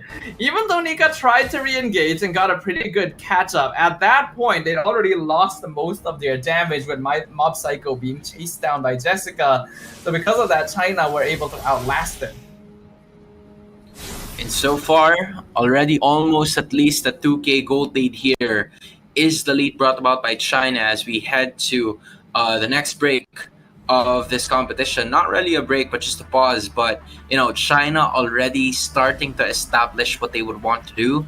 And Mongolia, even though their lineup is somewhat a little easier to execute, that means that it's also easier to read. So with that, they just China just continues to find a way to let them disperse, and that's their perfect time to strike. Yeah, the classic front-to-back composition is always going to be the most reliable style of gameplay, but just like you mentioned, it also means that you know exactly what they want to play with.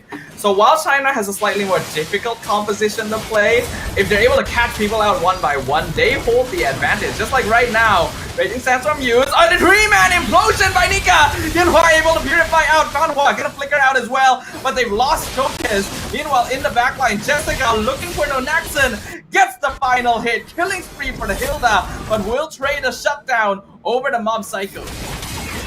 You see what Jessica was doing there, right? It would have been a story if Jessica wasn't there in terms of that team fight, because it was a bit of a sandwich method with Jessica as the top bread and then the other 4 members as the bottom bread. And then Nika just went on using that implosion, catching 3 to 4 heroes with that implosion as well. But there was one hero that was missing, and that time it was Jessica. Jessica was too much of a threat that Mongolia just chose to, focus on bringing Jessica down rather than continuing the team fight, because they know that Jessica is going to be targeting the squishy or the low HP members coming in from Mongolia. We are at the stalemate once again, Staffa. Yeah, but I think both teams at this point are definitely realizing that there needs to be more respect in positioning. Lord gonna knock off the Suyo. Chokes has to dash back away. Jessica buying a lot of time in the backline. Nika not able to get the implosion out. Deja Vu gonna be traded over right now as Nonaxon takes the Lord, but they've already lost 2 teammates. The rest of Mongolia, only 3 players standing, now have to make a hasty retreat. Yeah, great sacrifice still coming in from Deja Vu and Nika. Deja Vu trying to find more ways to put the pressure on Chokes in this one, and she was able to do that because Chokes using that second skill to be able to get away in certain situations before the fight even started. The Holy Defense has already been utilized here, but the Lord is where it's gonna matter. At least the Holy Defense was gone now. Now they have to just worry about this major objective, and I feel like they should worry about it a little less because it's less than 12 minutes also, so it's not going to be an Evolved Lord just yet. But still, if you're Mongolia, you're going to be happy with this trade because you got a major objective on your side. Yeah, the First Lord usually isn't gonna be able to do too much damage on the map, but because China still has so many towers standing in comparison to Mongolia, any structural damage they're able to do right now will be huge. Glorious Pathway comes out, but the Beautiful Spirit of Misery, Zulana almost drops, and with all of that, Raging Sandstorm comes in, knocks up Tree, we're gonna pop the past him, no Naxon already caught out, Frigid Glacier a bit too late to save him. Meanwhile, Jessica in the back line, Zulana's got Nika, unstoppable streak for Yin Huai, 5-0-6 on the Moscow. 3 members of Mongolia are dead. Chokus chasing down Deja Vu. Jessica finding Mob Psycho in the brush as well, just keeping him in place while the rest of China go for the push down mid lane. They're not even letting Mob Psycho go home, and they're right there at the base of the enemy. Yep, they knew it, they planned it. Jessica just being a pain in their side until the end, as China gonna go ahead and take a game off of Mongolia in our third group stage match of the day.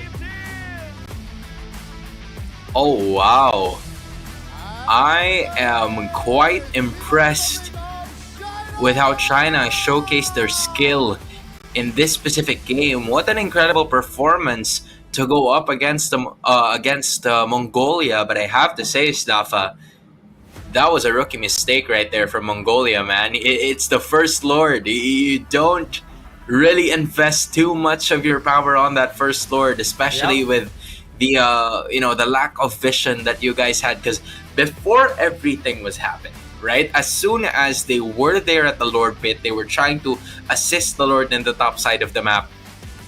It was already Jessica looming around the corner. She was right there at the river bush. She saw what was gonna happen before that fight even started. And then all of a sudden, she saw Mob Psycho, she saw Bruno as well, and she just told her other teammates that, guys, I found my target. And that's exactly what she did. Waited for the right time, and then there was an incredible, all right, and should I say incredible, because Fanhua landed on that Raging Sandstorm. Everybody was caught inside the turret area where it was just free hit coming in from that defensive objective. And then it was just Jessica looking for the squishiest hero on the other side of the floor. Ordinarily, when you see a team composition with Hilda and Khalid, you expect them to be hyper aggro in the first few minutes, because these heroes will lose a lot of effectiveness when they are behind. And that is actually what ended up happening, especially the Fanhua on the Khalid was getting ganked and picked off left and right. You would think that there's no longer any utility coming in from this hero, and yet playing for that mid game, understanding that Mongolia is a team that wants to punish them for playing and fighting together, so they just don't stick together. They go for the flanks. They have Jessica hiding, waiting in ambush every single time, and unfortunately, Mongolia playing without properly scouting out the map before taking initiations meant that their backline was always vulnerable. Yeah, the backline has always been there, right? It's called front to back for a reason. Once the back is gone, it's going to be a little difficult for you to maneuver your way inside the battlefield, especially when your idea was to go on all offense. And that was what they were doing from a while ago, right? Just land on those offensive powers, and they were able to at least bring a turret down, accompany the Lord. But then it was Mob Psycho that was caught from afar by Jessica, and everybody else knew what they were supposed to do, just assuming their positions. Not a lot of people, or not a lot of players coming in from China appearing in just one position, right? Some was on this part of the bush, the other one was just roaming all the way at the back, just looking for the squishiest hero, and that is exactly how they got their victory in this one. Yep. I think Mongolia's got to go back to the drawing board just a little bit. They were playing the game with the expectation that their opponents would play front to back against them, in which case their position would be fine. But you gotta consider different angles. You gotta check brushes. You gotta make sure that there isn't a random Hilda hiding and waiting for you. But with that, we're gonna go ahead and take a short break once again, and when we come back, we will be preparing our next group stage match for the day. So we'll see you guys then.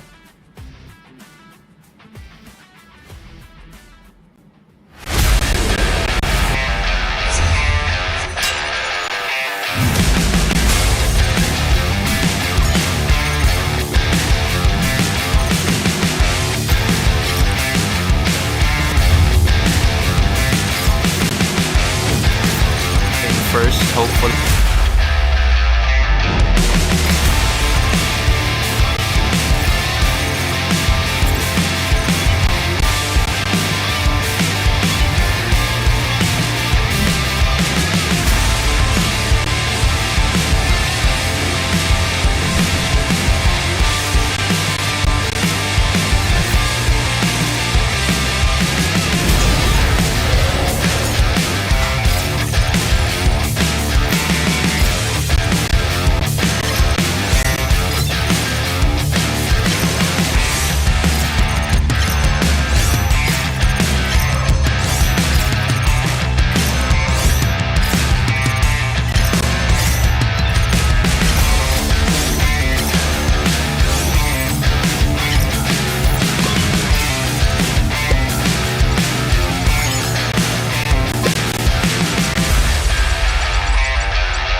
Pada tim SRG Golak Red Giant, banggakan Selangor, banggakan Malaysia. Champion juara wakil Malaysia Fight for N6 in Malaysia. Keunggulan. Ianya tidak hadir dengan mudah. Ia tidak menunggu sesiapa. Dan ia tidak memilih sesiapa. Keunggulan adalah potensi hebat yang tersembunyi dalam diri. Seperti benih yang menunggu masa untuk bercambah, sedia untuk mekar hingga berkembang indah.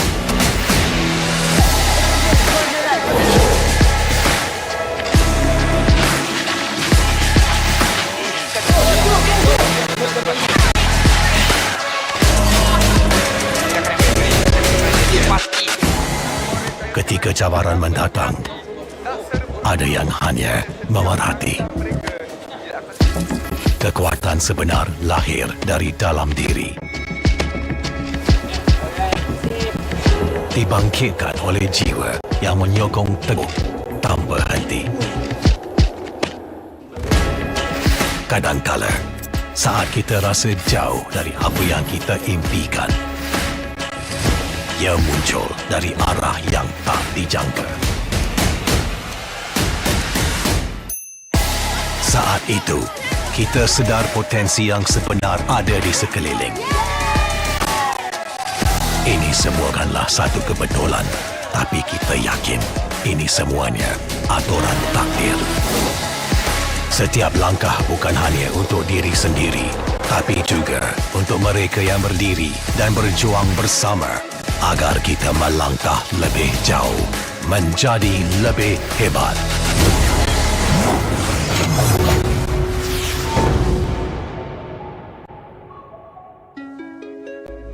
Bangkitlah rakyat Malaysia.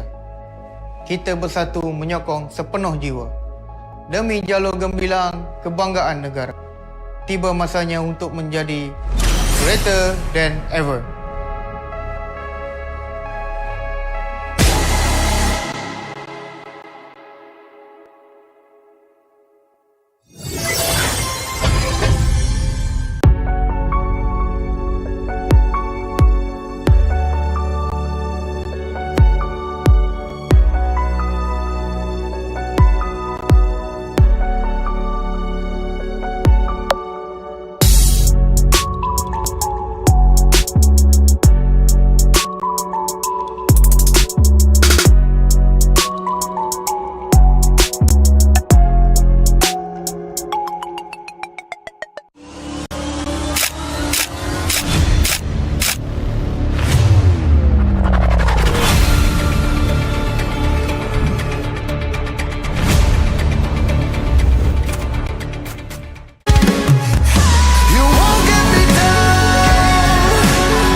Pada tim SRG Gulak Red Giant, banggakan Selangor, banggakan Malaysia. Champion juara wakil Malaysia Fight for N6 in Malaysia. Keunggulan. Ianya tidak hadir dengan mudah. Ia tidak menunggu sesiapa.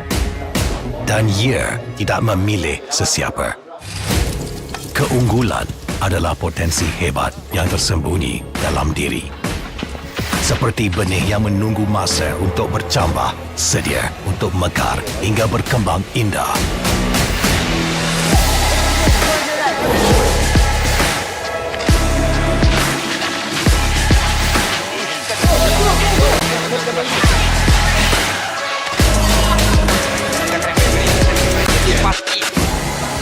Ketika cabaran mendatang, ada yang hanya memerhati. Kekuatan sebenar lahir dari dalam diri. Dibangkitkan oleh jiwa yang menyokong teguh tanpa henti. Kadangkala, saat kita rasa jauh dari apa yang kita impikan, ia muncul dari arah yang tak dijangka. Saat itu, kita sedar potensi yang sebenar ada di sekeliling. Ini semua bukanlah satu kebetulan, tapi kita yakin ini semuanya aturan takdir. Setiap langkah bukan hanya untuk diri sendiri, tapi juga untuk mereka yang berdiri dan berjuang bersama agar kita melangkah lebih jauh, menjadi lebih hebat.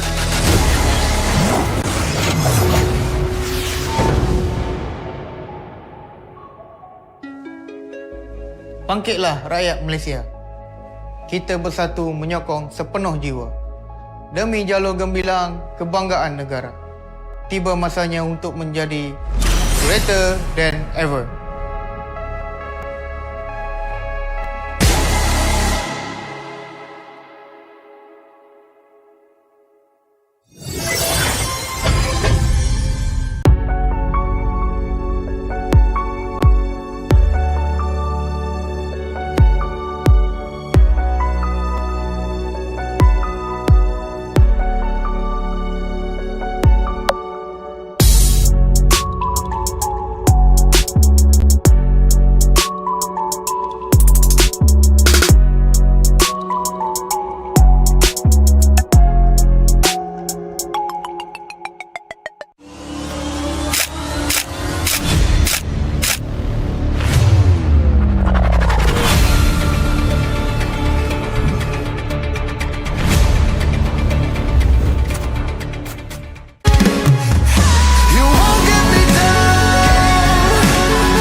Kepada tim SRG Gulak Red Giant, banggakan Selangor, banggakan Malaysia.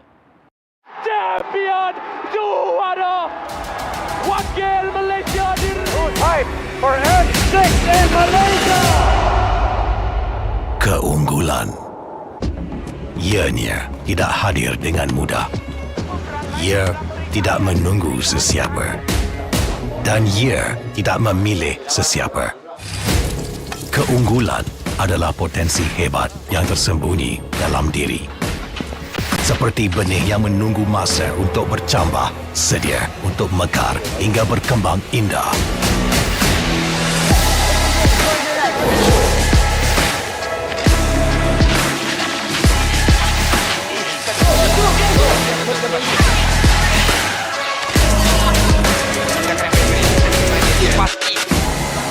Ketika cabaran mendatang, ada yang hanya memerhati. Kekuatan sebenar lahir dari dalam diri. Dibangkitkan oleh jiwa yang menyokong teguh tanpa henti. Kadangkala, saat kita rasa jauh dari apa yang kita impikan, ia muncul dari arah yang tak dijangka. Saat itu, kita sedar potensi yang sebenar ada di sekeliling. Ini semua bukanlah satu kebetulan, tapi kita yakin ini semuanya aturan takdir. Setiap langkah bukan hanya untuk diri sendiri, tapi juga untuk mereka yang berdiri dan berjuang bersama agar kita melangkah lebih jauh, menjadi lebih hebat.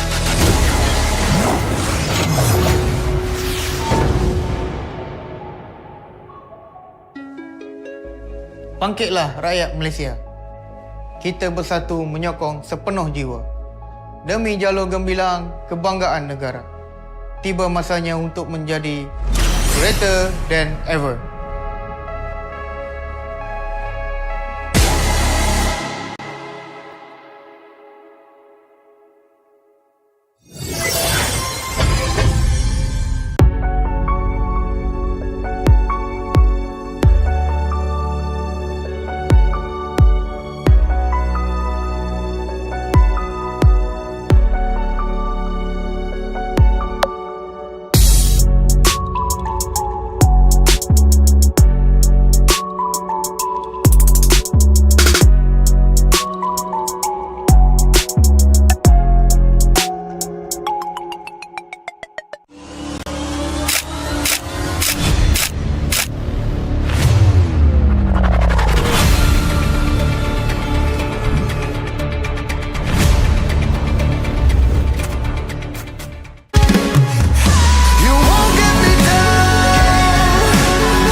Pada tim SRG Gulak Red Giant, banggakan Selangor, banggakan Malaysia. Champion juara wakil Malaysia Fight for N6 in Malaysia. Keunggulan. Ianya tidak hadir dengan mudah. Ia tidak menunggu sesiapa. Dan ia tidak memilih sesiapa. Keunggulan adalah potensi hebat yang tersembunyi dalam diri. Seperti benih yang menunggu masa untuk bercambah, sedia untuk mekar hingga berkembang indah.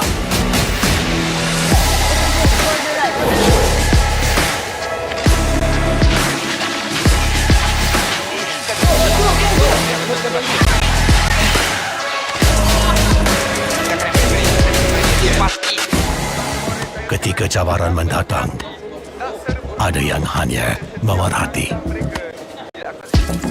Kekuatan sebenar lahir dari dalam diri. Dibangkitkan oleh jiwa yang menyokong teguh tanpa henti. Kadangkala, saat kita rasa jauh dari apa yang kita impikan, ia muncul dari arah yang tak dijangka. Saat itu, kita sedar potensi yang sebenar ada di sekeliling.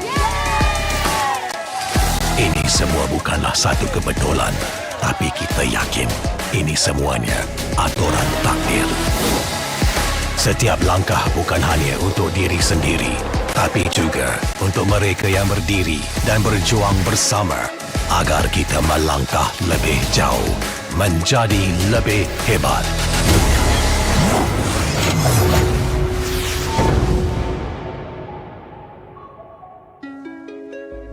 Bangkitlah rakyat Malaysia. Kita bersatu menyokong sepenuh jiwa. Demi jalur gemilang kebanggaan negara. Tiba masanya untuk menjadi greater than ever.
Kepada tim SRG Gulak Red Giant, banggakan Selangor, banggakan Malaysia. Champion juara wakil Malaysia Fight for N6 in Malaysia. Keunggulan. Ianya tidak hadir dengan mudah. Ia tidak menunggu sesiapa. Dan ia tidak memilih sesiapa. Keunggulan adalah potensi hebat yang tersembunyi dalam diri. Seperti benih yang menunggu masa untuk bercambah, sedia untuk mekar hingga berkembang indah.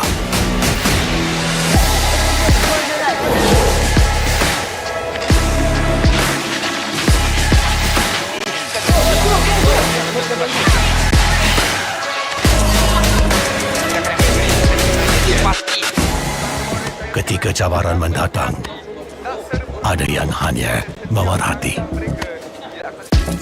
Kekuatan sebenar lahir dari dalam diri. Dibangkitkan oleh jiwa yang menyokong teguh tanpa henti.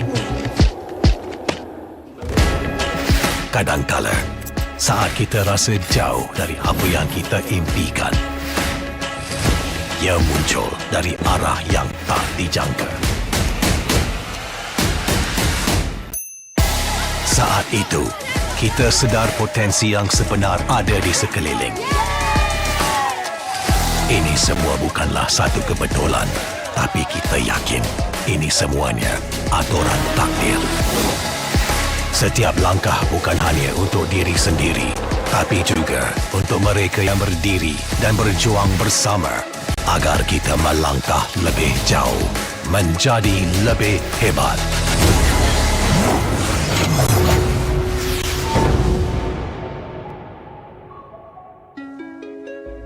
Bangkitlah rakyat Malaysia. Kita bersatu menyokong sepenuh jiwa. Demi jalur gemilang kebanggaan negara. Tiba masanya untuk menjadi greater than ever.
Pada tim SRG Golak Red Giant, banggakan Selangor, banggakan Malaysia. Champion juara wakil Malaysia di Time for N6 in Malaysia. Keunggulan. Ianya tidak hadir dengan mudah. Ia tidak menunggu sesiapa. Dan ia tidak memilih sesiapa. Keunggulan adalah potensi hebat yang tersembunyi dalam diri. Seperti benih yang menunggu masa untuk bercambah, sedia untuk mekar hingga berkembang indah.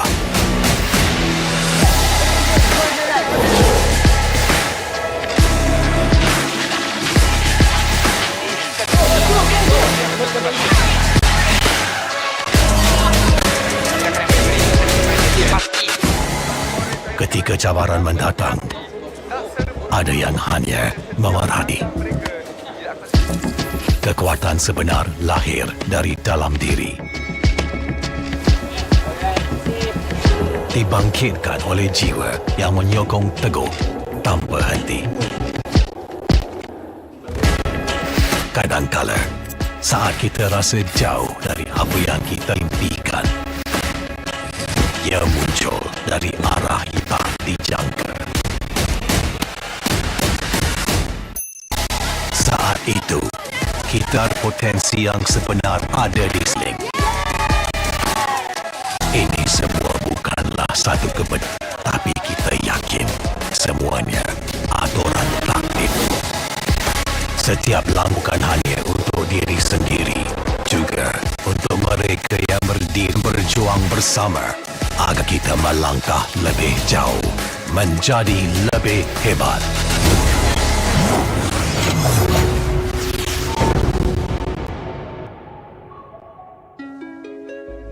Bangkitlah rakyat Malaysia. Kita bersatu menyokong sepenuh jiwa. Demi jalur gemilang kebanggaan negara. Tiba masanya untuk menjadi greater than ever.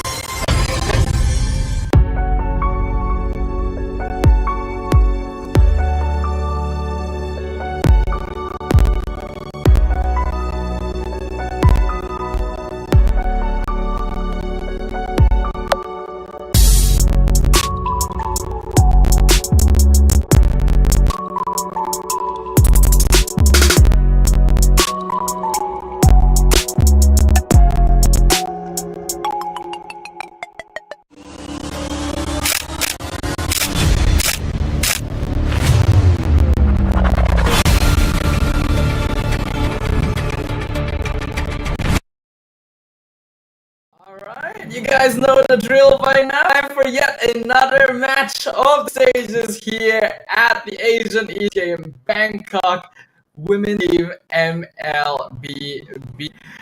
We have had some very interesting so far, and we have yet another coming up. My name is Stafa, and I'm joined by Hans.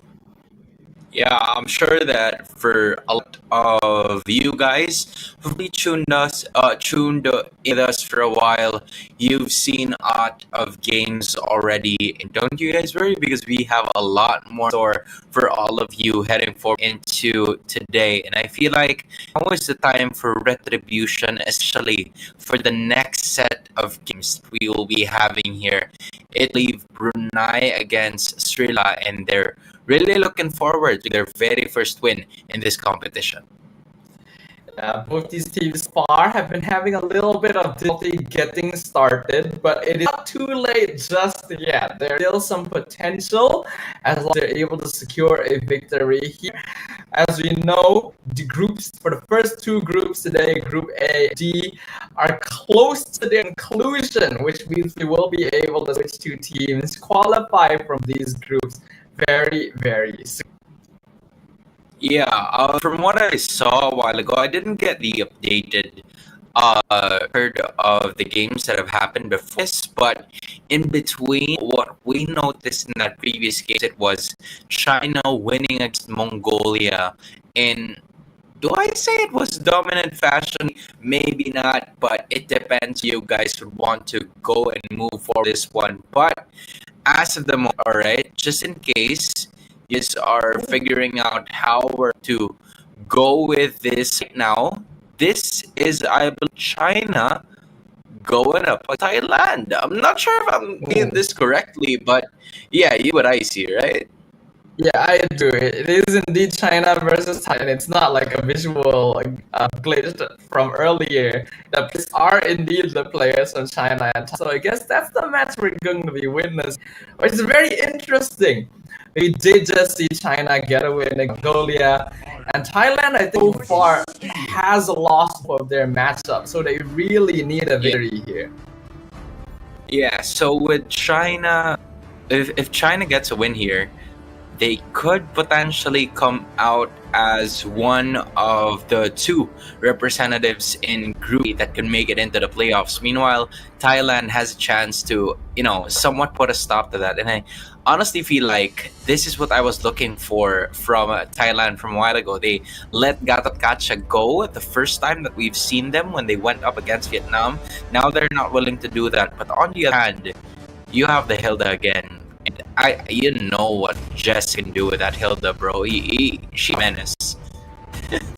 Just very comfortable on it and is willing to go for the back line and hide for the perfect timing to ambush as well. I think that's the scariest Hilda as well. It's not the ones that just run straight at you. It's the ones that you don't even realize are already right behind you, right?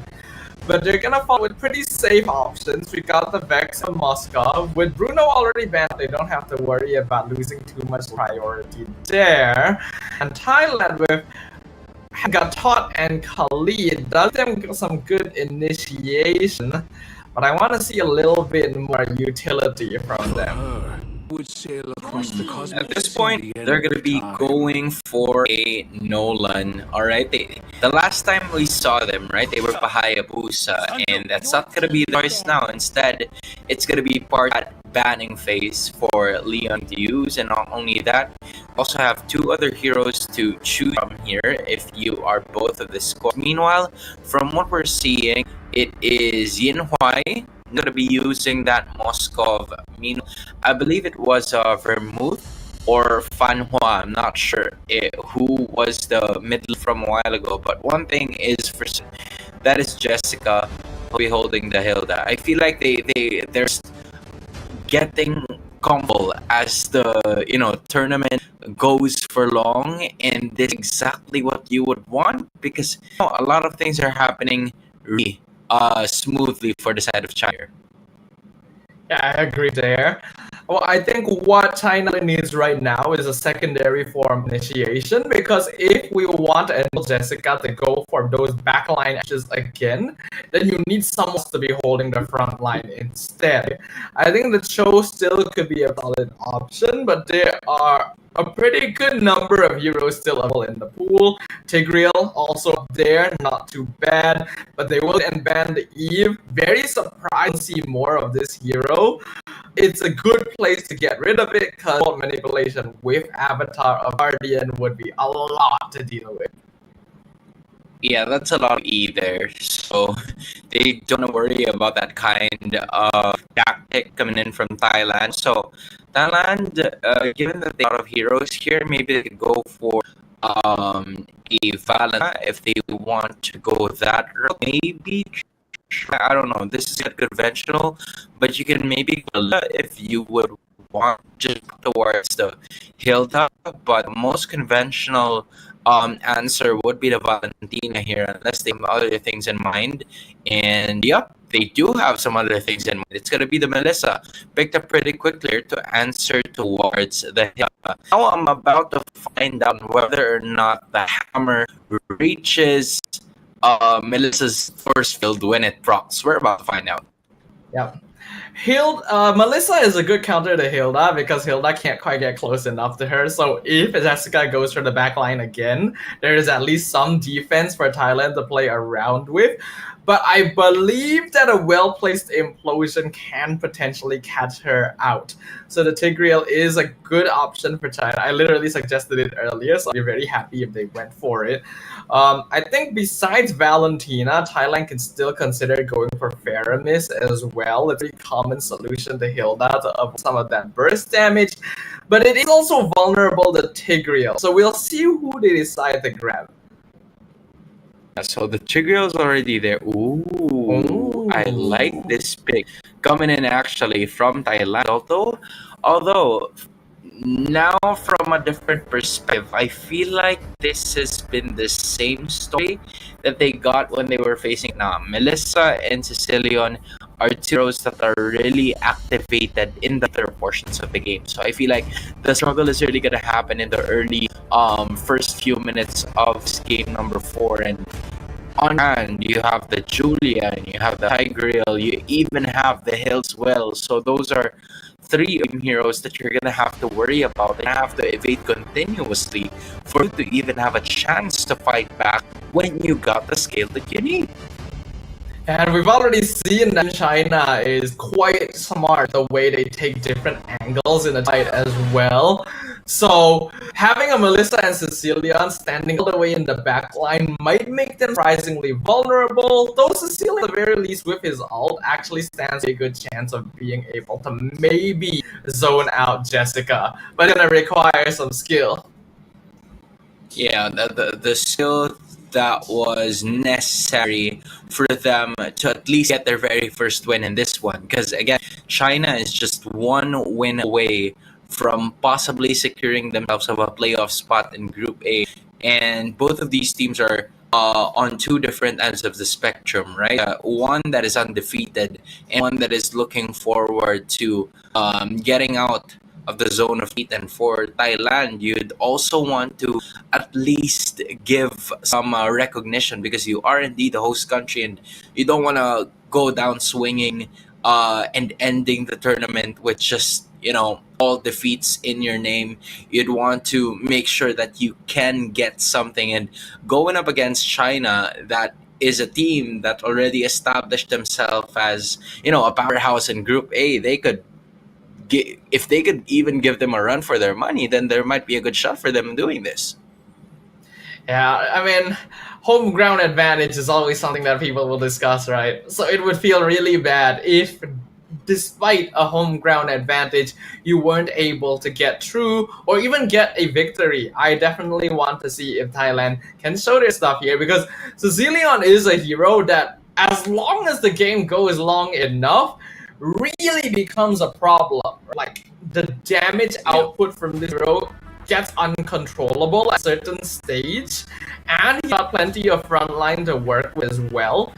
So yeah, as long as they can outplay China and avoid the Hilda or anyone else jumping into the back line, I do like Thailand's draft.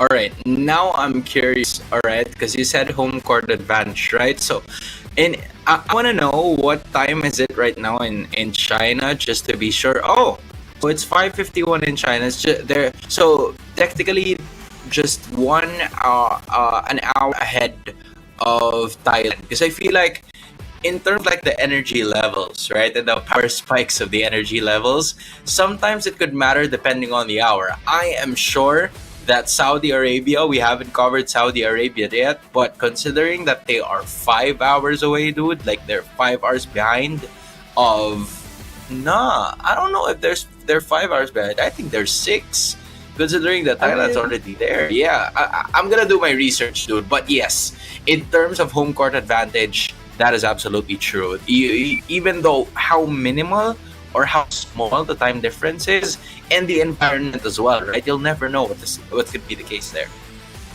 I mean, even if they're originally different, though, all of the teams are like actually there in Thailand at the arena, so they are playing at the same time regardless. I feel like in this case the home court advantage comes from the fact that they are literally in their home country, right? They're more familiar. It doesn't feel like you're in a foreign place. I think that's usually where the advantage would come from.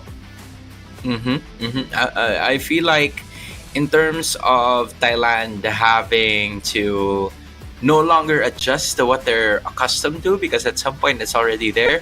But it is a different situation for all of the other 19 nations that have been participating, right? Because I feel like it's a different environment. You're gonna have to take note of how you would be able to at least land most of the victories. And I know there's not a lot of like time difference with most of the Southeast Asian countries compared to that of Thailand, right? But for nations who are like a little bit away, like what I mentioned, Saudi Arabia, maybe Kyrgyzstan, like those are some of the nations that you can really take note of moving forward. Because again, when you notice or when you take a look at it, right? If the game get a little bit more longer, let's say at around 10 p.m. to 11 p.m., it's just Saudi Arabia's like time. So yeah, I don't know. I guess so. For now, we're gonna take a real short break here, guys. So don't go anywhere. When we come back, we will go ahead and jump into the game between China and Thailand.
Pada tim S Gulak Red Giant, banggakan Selangor, banggakan Malaysia. Champion juara Wakil Malaysia Time and 6 in Malaysia. Keunggulan ianya tidak hadir dengan ia tidak menunggu sesiapa dan ia tidak milih sesiapa. Keunggulan adalah potensi hebat yang tersembunyi dalam diri. Seperti benih yang memasa untuk bercambah, sedia untuk mekar hingga berkembang indah.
Pada tim SRG Golak Red Giant, banggakan Selangor, banggakan Malaysia. Champion juara wakil Malaysia. Time for N6 in Malaysia. Keunggulan ianya tidak hadir dengan mudah. Ia tidak menunggu sesiapa dan ia tidak memilih sesiapa. Keunggulan ada potensi hebat yang tersembunyi dalam diri. Seperti benih yang menunggu masa untuk bercambah, sedia untuk mekar hingga berkembang indah.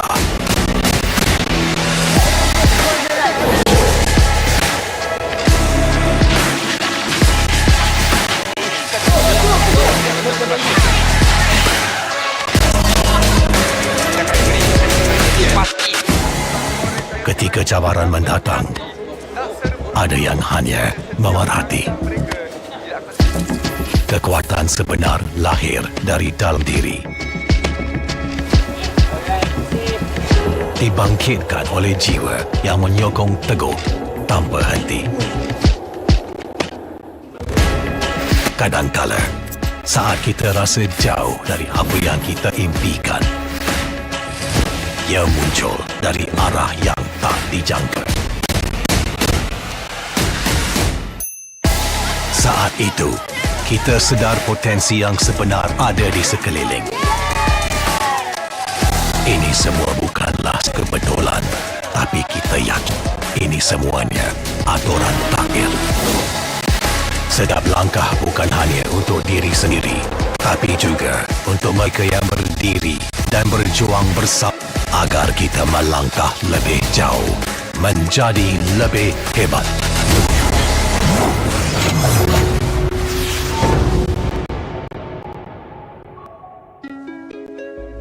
Bangkitlah rakyat Malaysia. Kita bersatu menyokong sepenuh jiwa demi jalur gemilang kebanggaan negara. Alright, ladies and gentlemen, welcome back to the stream. Apologies for the delay, and thank you very much for your patience. We are right in the heat of things in the matchup between Team China on the blue side and Team Thailand on the red side. And it looks like the first hurdle of the game is already being contested.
Alright, we are back right now, and unfortunately it does appear that we have jumped back into a pause for the time being, ladies and gentlemen.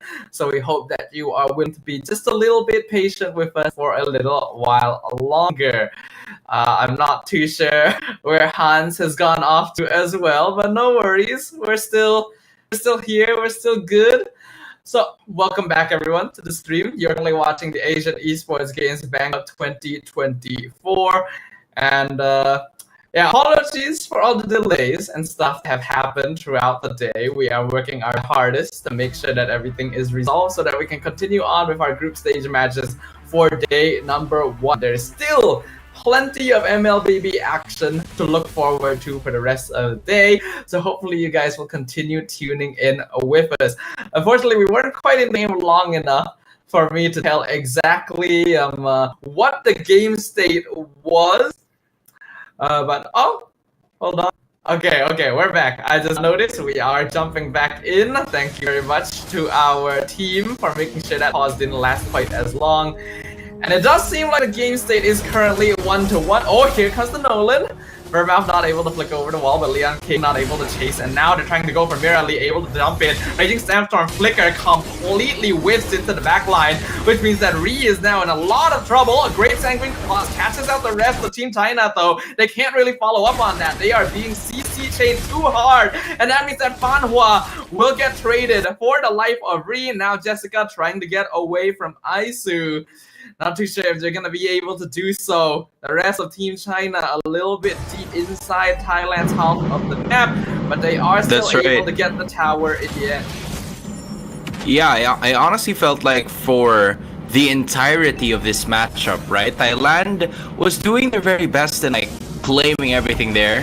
Thanks for catching that for a bit for me, Sudafa. I got you this time around because I feel like I've missed out on a lot of the action here for a lot of the things that are currently going on. So for Thailand, from what I'm seeing, right, they are doing a good job in like making sure that Beat is not getting scathed here, because that is going to be their main winning condition in this one. So what China has been doing all throughout is to try and give a bit more pressure onto Mirali, just because of the fact that she is also going to be under one of those damage dealers moving forward into this matchup. And a problem that is going to continue to ensue is how China is going to try to stop Thailand from getting that scaling possible, because as of the moment, 7 minutes in, the goal gap isn't even that big as of the moment.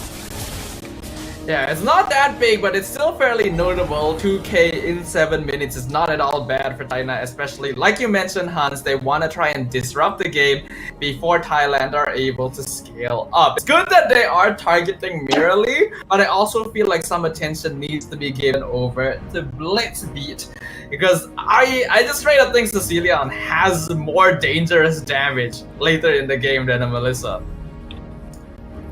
Yeah, the Sicilian and Melissa actually are going to be crucial pieces as to what the team fight is all about. Also, take a look at the composition of the other side of China here. You have the Hilda, and you also have the Tigreal on your other side. I honestly felt like, in terms of the entire composition that the side of China would want to instill here, it will start to become a huge problem later on when, either Fanhua is unable to secure most of that implosion takes now, because there is a lot of AoE damage that is gonna come from Thailand as we speak. Honestly, like for the first 3 to 4 minutes, I was very surprised that the lead hasn't really ballooned to like at least 4,000 to 5,000 in terms of gold, which, you know, surprised me at some extent. Yeah, I think that is actually a little less surprising now that we've already watched one of China's games, though, because earlier, even with a Hilda and Khalid, they didn't actually try to press the advantage too hard in the first few minutes, and slowly eked out a victory by possessing superior team fight angles towards the mid-game. I think the timing right now is the same timing, roughly, where China was able to start snowballing that lead. So whether or not we'll see a repeat of that game will be around this time. At the moment, I really do feel like, yeah, there could be a good possibility depending on how both of these teams are gonna go, because again, this is an essential part to the tournament life that, you know, China is looking forward to win. But all of a sudden, when you take a look at it, it is China getting another one of those secured here on their side, and they're starting to create a bit of problems how Thailand is trying to defend more so that both Blitz beat Mirali, they're scaling just in time. Yeah, it's gonna be tricky though. When China already has lead at this point in the game, I think their composition just generally has a bit more maneuverability compared to Thailand, which we can already see is forcing Thailand into very defensive movements. They basically have to play together a lot of the time just to make sure they don't randomly get picked off. But it also means that they're not really getting enough farm into both Mirali and Blitzby, right? It's being kind of spread around and distributed. And as of the moment, the continuation of the fight has already been there, right? So as we speak, this time, it is still China continuously playing really aggressive all throughout. It's been almost a 3K gold lead now. Now, this is what I was looking for all throughout the competition. Just really looking to find more ways, and there goes an implosion again. Yep, the implosion play pulls Mirror Lee back. Ultimate not going to be able to save her. Leon King, unfortunately, not approaching in time to get an easy burst. And that is a very unfortunate pause timing. I feel like that's going to be very awkward to resume from. It is like it's a bit spicy if you ask me, because I don't know what's gonna happen next. Like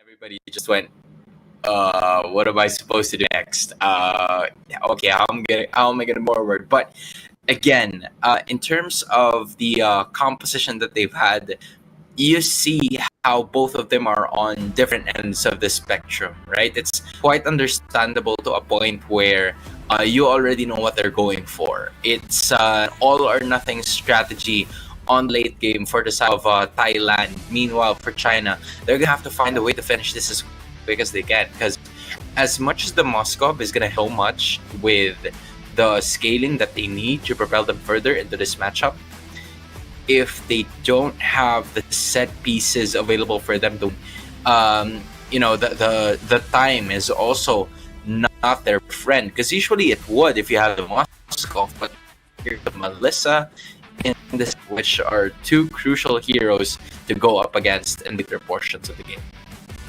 I think there's an interesting parallel that can be drawn between these teams here, because we have already watched one game from both China and Thailand, and in both games they went for early game based compositions and didn't go hyper aggro early on.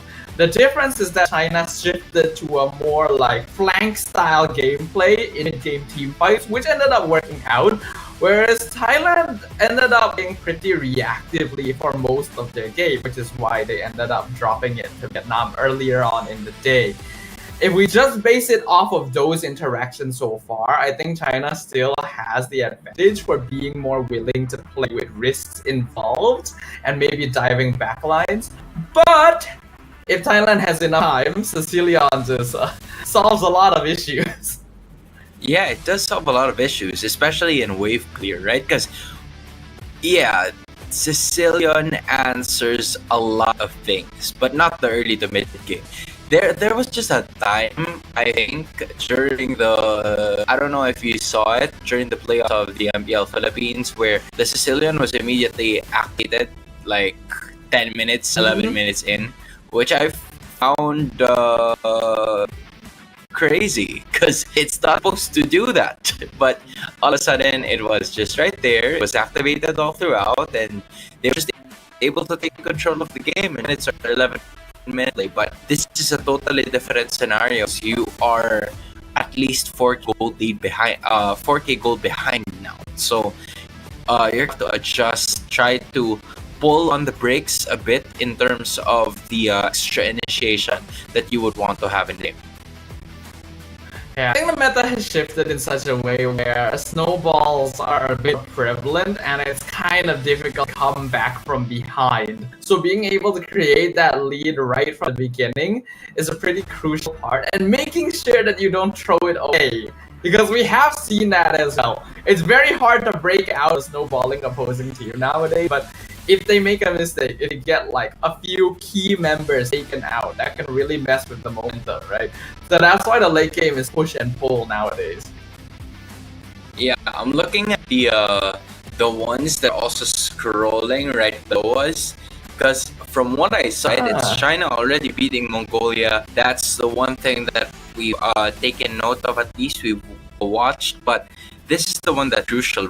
Vietnam already winning against Uzbekistan. So Uzbekistan is on 0-3, but Vietnam is currently at 2-0. So Vietnam and Mongolia is gonna be going neck and neck depending on how the rest of this game is gonna go. Yeah, tiebreakers are looking possible here, Mustafa. That would be an interesting thing, right? Because it's technically still early on in the group matches. There's still quite a few games that we have to play before we know exactly how things are going to line up. But yeah, if the teams do end up matching in sport towards the end, especially around second and third place, then we could be looking at potential tiebreakers to see who does end up going into the knockout stage after all. For now, though, we still gotta conclude the actual group stage matches, so hopefully we're able to get all of our technical issues resolved as soon as possible so that we can jump back into the land of fun. I'm sure that, you know, a lot of these teams are really geared up, really far as to showing what they can do in the game, and of course, knowing that they're already there, representing respective countries, respective nations.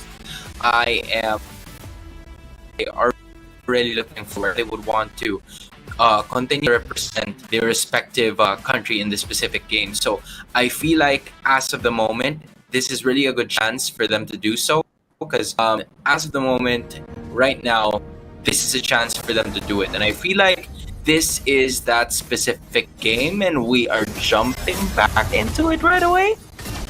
Yeah, looks like it. Currently, it is 9 minutes. Team China having a 4K goal lead and 5 kills to 2 on the side of Thailand. Thailand does have late game win conditions, but they're being slowed down very heavily at this point, with Blitzbeat only at level 9. Now it is China at least taking a really good advantage of the 4K gold lead that we have as of the moment. 9 minutes in, and you're also going to have to take a look at all of the other possibilities that China could possibly go for here in this game. And considering that, you know, Thailand has had the same kind of scenario here, they're going to have to find a way to continue to at least move forward and create more possibilities with the Melissa and the Sicilian being activated as we speak. Indeed, indeed. Thailand, it's a bit hard for them to really execute on anything at this stage, because they have to group up together due to China having a lot of crowd control and pick off if anyone is caught isolated. But by sticking together, they are reducing the amount of total farm their cores can be getting. And that means that it takes even longer for them to potentially come online. If this trend keeps up, then China will probably just be able to eventually just slowly whittle down the map control and take the game. So Thailand needs to figure out a way to break out of this stupor. Yeah, as we speak, they are taking good control of it, and that is going to be the Lord going to China moving forward. Yep, they're able to get that somehow. Leon King able to get away. Unfortunately, Aisu not as lucky. Neither is Ree. 2 casualties on the Thailand side, and despite their full commit to contest the Lord, China still got it. Got it pretty quick, pretty smoothly. As of the moment, it is now on the side of China, extending their lead once more by 7,000 in terms of gold. Now the Lord marching up top. They are looking to finish this game as fast as they can, but Aisu is already alive as of the moment.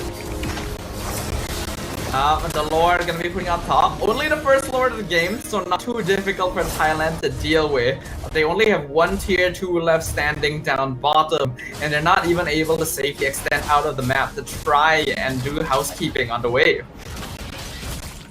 And they are going to be safely secured during the speak, just, you know, taking control of this over here. Another turret has been destroyed by the side of China here from Thailand. They're slowly getting much more in terms of real estate here, trying to get things done as quick as possible. And we see Blitzbeat still alive, right? The Sicilian is still a-okay. Meanwhile, for the Melissa, already suffering 2 deaths here, so she's gonna have to be a little bit more careful. Although you are gonna take note of the Melissa, just the damage output is already gonna be there, courtesy of the golden staff as well, for those extra attack speed bonus. The one thing that Thailand can maybe play around is that with these 2 backline heroes, their base defense is actually pretty solid. So unless China are able to bait them out and maybe catch them in a big team fight, it will be very difficult for them to try and push into the base without getting a solid Lord and wave sync. that's exactly what they're gonna do. Being patient, not a lot of the Lord activity as we speak and as at the moment, but Chokes is already there, putting some damage on Ree, and Ree hasn't really had much of a good time in this game, in this matchup, and that's exactly what's going to happen continuously if they're unable to find a way to give a bit more of the offensive firepower that they have. We've seen the Julian coming in handy right over there. It was Chokis at least putting the pressure on to Ree, but unfortunately they just don't have enough damage yet. Even with the Bat's Feast already there, they just couldn't do something about it as we speak. Yeah, Blitzbeat has not been given enough time on the map to actually farm up those Sicilian stacks, so it's understandable that the damage would just be completely lacking at this point. And I highly doubt that Rally would have been able to keep up either. We saw that both of them were very low in level compared to Team China. So, as much as I'd like to say that there is still the opportunity for them to make the comeback if they delay the game long enough, I don't feel like China is going to allow that to happen. There was a quality in their gameplay from their previous matchup against Mongolia that makes me feel should be able to close this game out with maybe the next 1 or 2 Lords. A lot of things are going China's way. As of this moment, I really do feel like with the Hilda, for whoever's going to be facing China next, this is a hero that you cannot let Jessica hold on to, especially when they reach the playoff point.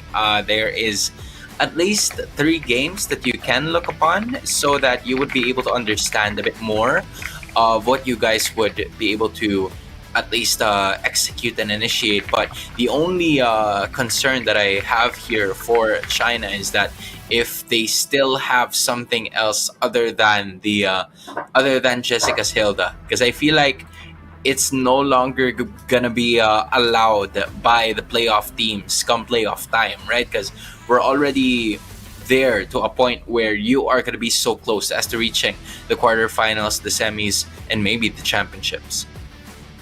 It all depends on how much research the teams are able to do, because we have to remember that while we are watching this one match, there are several other matches happening at the same time on the other sub-stages that go through the group stage, right? So other teams that may face off against them may not have the time to really watch what is going on here. Yeah. So the time in between the days, we will see how much preparation they can lock in. But for now, the main goal of every single team here at the Asian Esports Games is to make sure that they can win every series they come across so that they can qualify into the knockout, so that they even have to consider that preparation in the first place. Yeah, because again, most especially for teams like Thailand, right, that hasn't really had their advantage in terms of getting the wins that are possible. It is kind of like a disadvantage for them at this point, but if you would want to at least use of all of your preparations heading forward in the next game, then maybe that's something that they could do. And I feel like part of the preparations that they've done for maybe weeks, maybe months, have been that Melissa and the Sicilian to some accord. It does, bode well with their play style. They tend to play a little bit more reactive, but the only question is, will they be able to prolong it or take it long enough so that they can unleash that fight within them, or will China finish this game once and for all? Because again, all cards are simply going to their favor right now. That certainly is the case, right? How long can you hold on in this game when China is clearly doing a great job of just controlling macro and delaying any farm that you can get by limiting the amount of safe space you can actually stand in the map, right? At this stage, despite still having a single tier 2 to maybe play around, I think China is positioning themselves very well to make sure that Thailand can never leave their base. And their heroes are already designed to be a little bit more effective independently as well, whereas Thailand does need them to actually group up to take fights. Yeah, with the grouping up, that has been key for Thailand as of the moment for them to sustain the fight even longer, but it also means that there wouldn't be a lot of adjustments that China needs to make, just because they already have the advantage of knowing where most of the heroes are going to be. So they don't need to think twice or second guess themselves in terms of where they would want to position their plan of attack, where they would want to start things off, because again, they're already going to know where everybody's going to come from. They gotta pay attention to that. Every single factor now is going to count, but we are going to jump back into the game, and it does seem like there's been a little bit of time passed because Thailand literally only has one inhibitor left, and the Lord is pushing down. And in addition, I honestly do feel like for most of the time that we have over here, they're gonna try to find a way to continue to initiate here as we speak, because Jessica is still gonna be that main woman looking for those initiations so far as we speak, as the Lord is already marching here. Now Thailand gonna try and do their best to defend. Blitzbeat and Merrily doing some good siege damage from the back line. China still positioning in a very defensive way. Unfortunately, they didn't quite sync the Lord with the wave well enough. Otherwise, that should have been a free inhibitor down bottom. So considering the way they're standing right now, it feels like they're not going to be looking to use this to push in and end. Looking at, most of the objectives secured here, it has already been a Luminous Lord, or an Evolved Lord rather, but it didn't go to the bot side. So since the easier access was on the mid, it would have been so much easier for them to just defend it. However, when you take a look at the bot side, the inhibitor is still alive on that side of the floor, so they won't be able to do something about it as we speak now. So with that being said, it is still Thailand somewhat defending this for as long as they could possibly hold on to it. And yeah, that's what's been happening. This is what we were talking about right from the start, right? How you can possibly defend with a Melissa and with a Sicilian. This is like I'm trying to remember what it was. The game that really took so long to a point where they were able to bounce back. Oh, it was the Nathan game. Yeah, there was a team, I don't know which region it came from, but it was the Nathan game, and as long as it was Baloy, I remember now, it was Baloy when they went up against Fnatic Onic, and then it was Chidera just holding on to that Nathan all the way throughout. So yeah, they just really took advantage of the situation.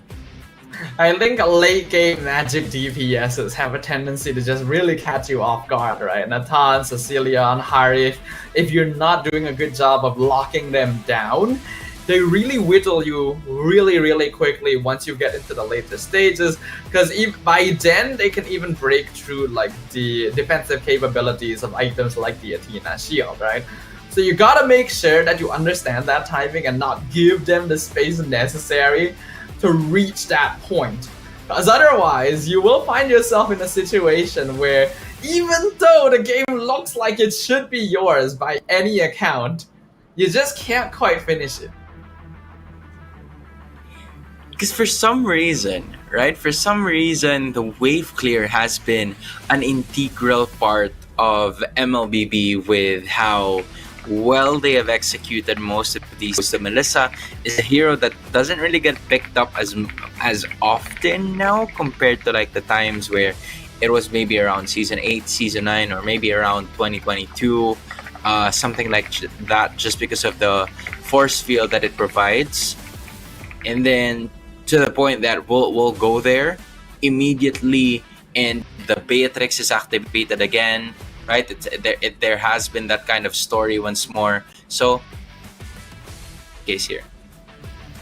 I see. I can definitely see where you're coming from. It is unfortunate that there are quite a number of pauses in this game, though, in particular. Yeah. So that can definitely stifle the momentum just a little bit. From what we have seen, definitely it doesn't seem like China could quite end with this Lord yet. They don't have enough minions to continue to push down. But if Thailand are not able to contest the next Lord away, I feel like that will probably be the finisher, because there just isn't enough left for them to hold on to. Yeah.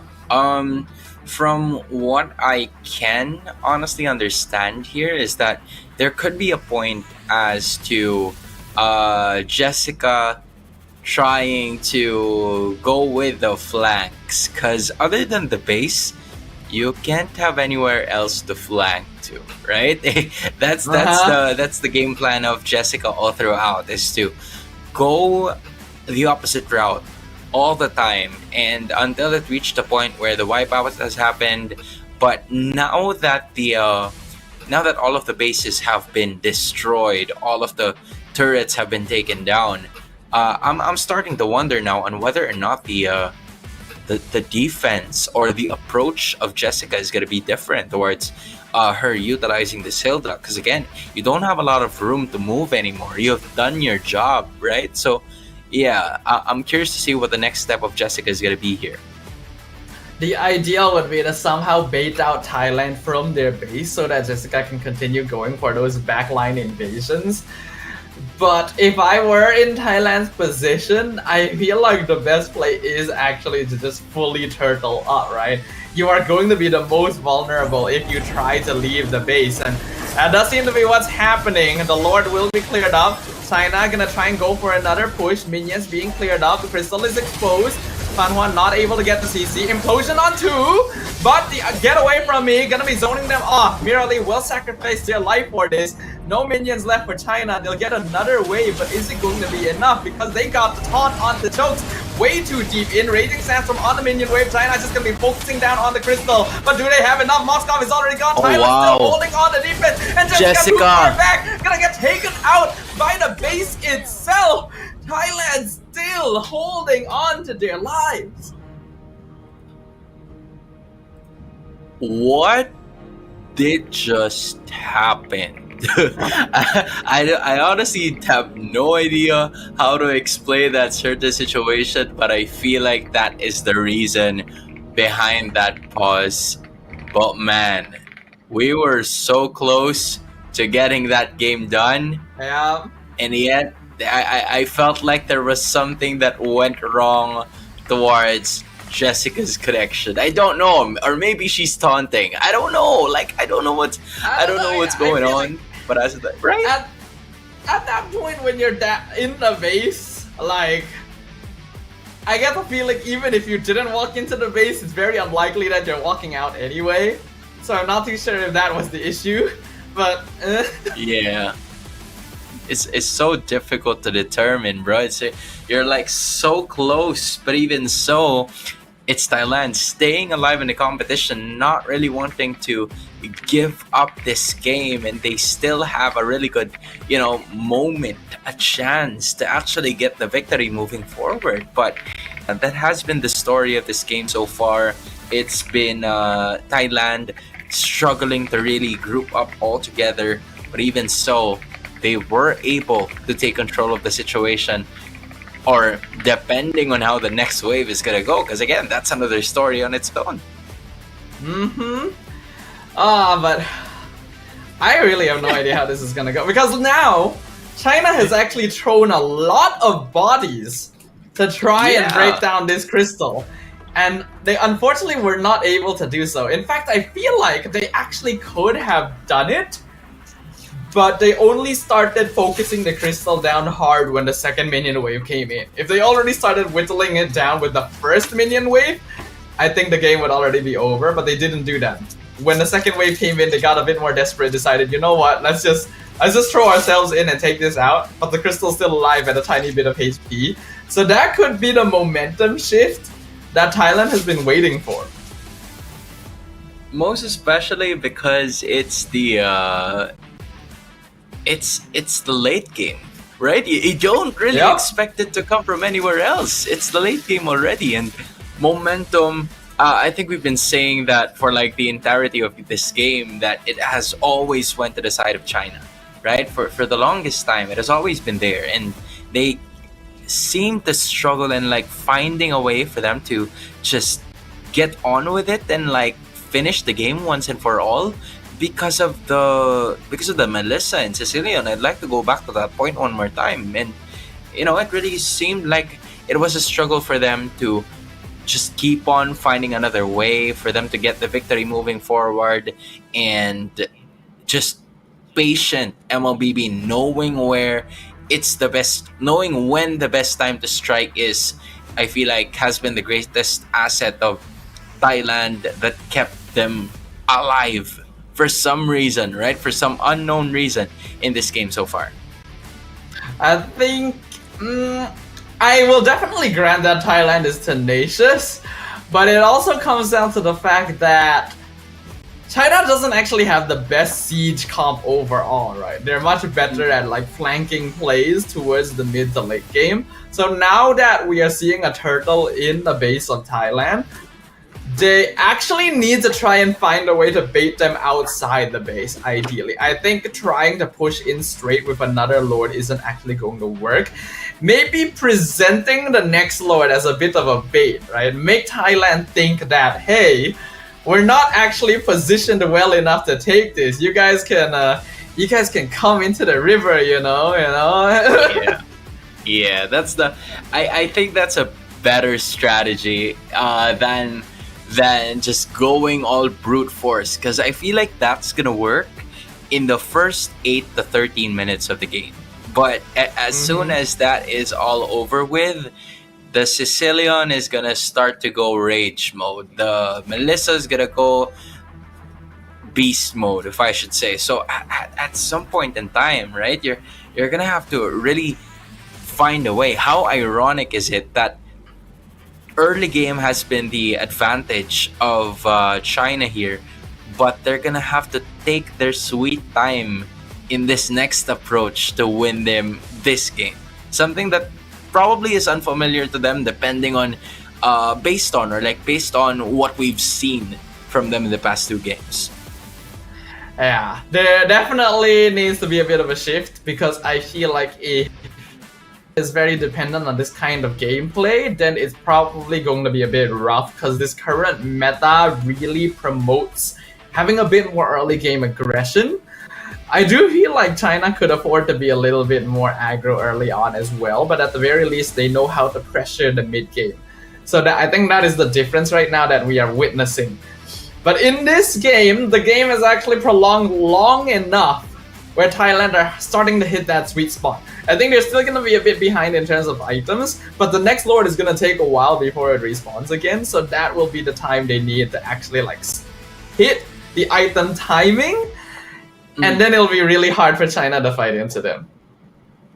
Yeah, another thing that I'm also looking at in this game is for them to potentially, all right, I'm looking at a potential comeback here, turnaround, because we're talking about 15-minute timers already. So maybe it could take some time for China to just respawn.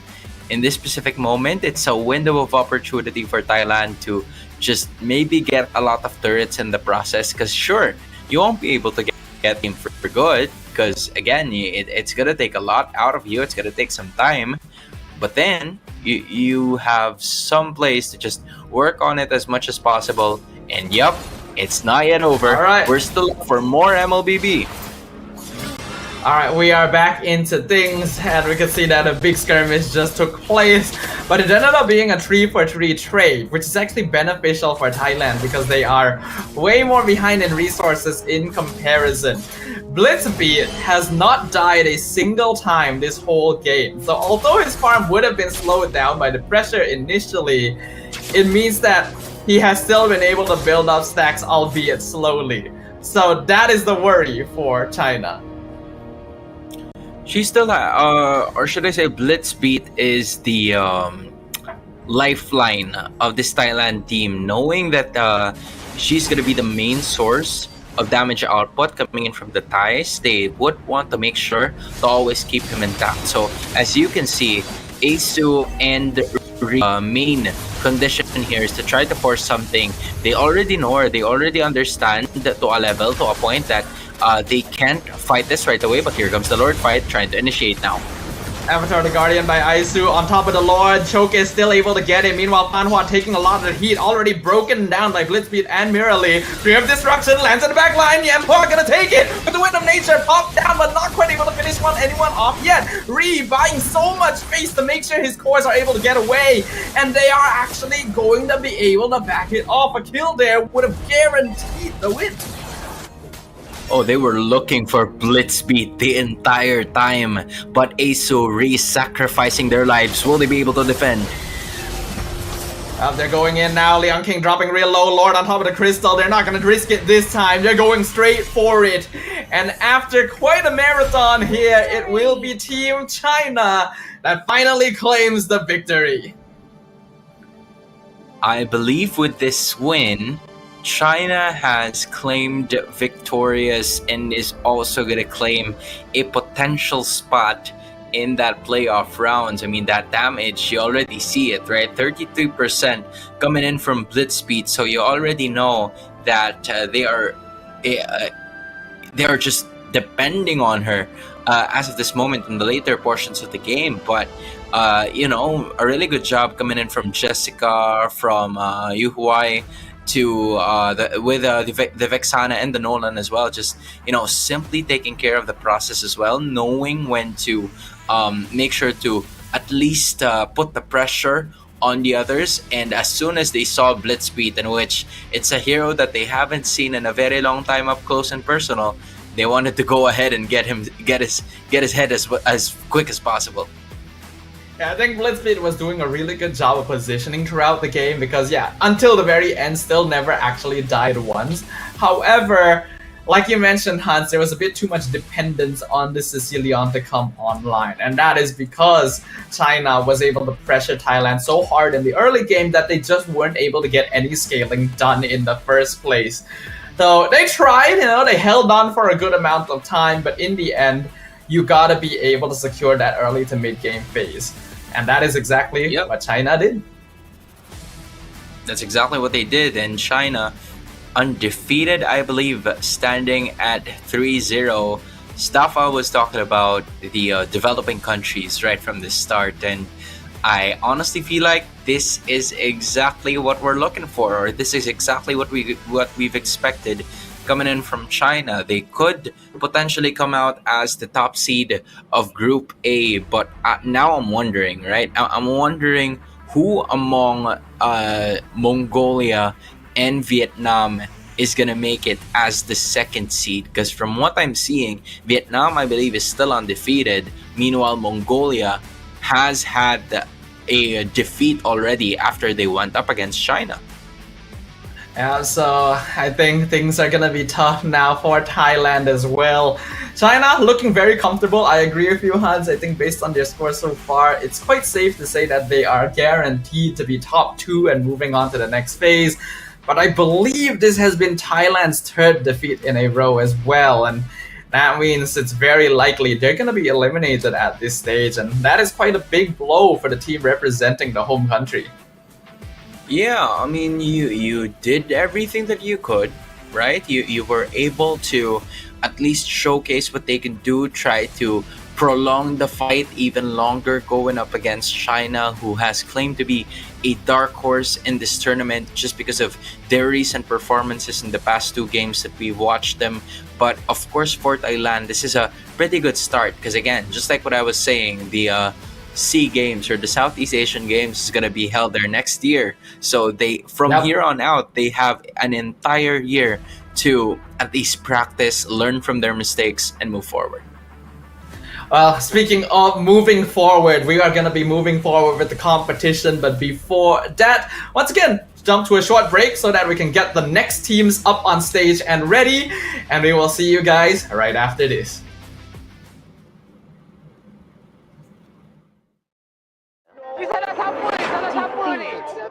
Pada tim SRG, Golak Red Giant, banggakan Selangor, banggakan Malaysia. Champion juara wakil Malaysia fight for N6 in Malaysia. Keunggulan ianya tidak hadir dengan mudah. Ia tidak menunggu sesiapa. Dan ia tidak memilih sesiapa. Keunggulan adalah potensi hebat yang tersembunyi dalam diri. Seperti benih yang menunggu masa untuk bercambah, sedia untuk mekar hingga berkembang indah.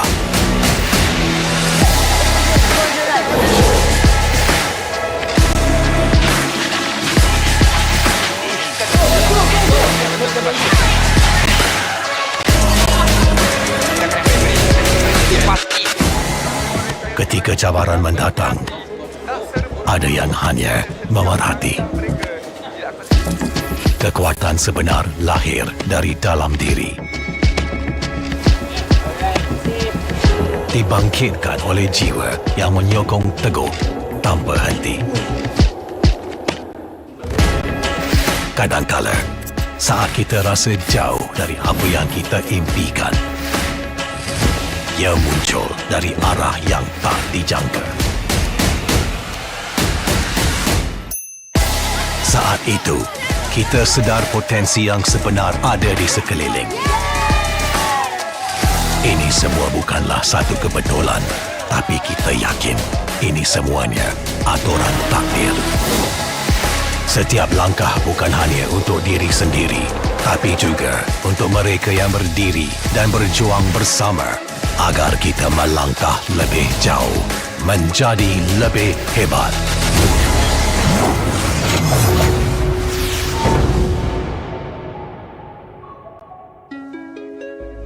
Bangkitlah rakyat Malaysia. Kita bersatu menyokong sepenuh jiwa. Demi jalur gemilang kebanggaan negara. Tiba masanya untuk menjadi greater than ever.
Pada tim SRG, Gulak Red Giant, banggakan Selangor, banggakan Malaysia.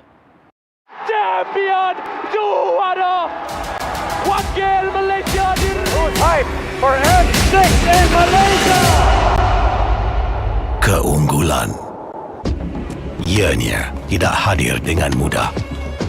Ia tidak menunggu sesiapa. Dan ia tidak memilih sesiapa. Keunggulan adalah potensi hebat yang tersembunyi dalam diri. Seperti benih yang menunggu masa untuk bercambah, sedia untuk mekar hingga berkembang indah.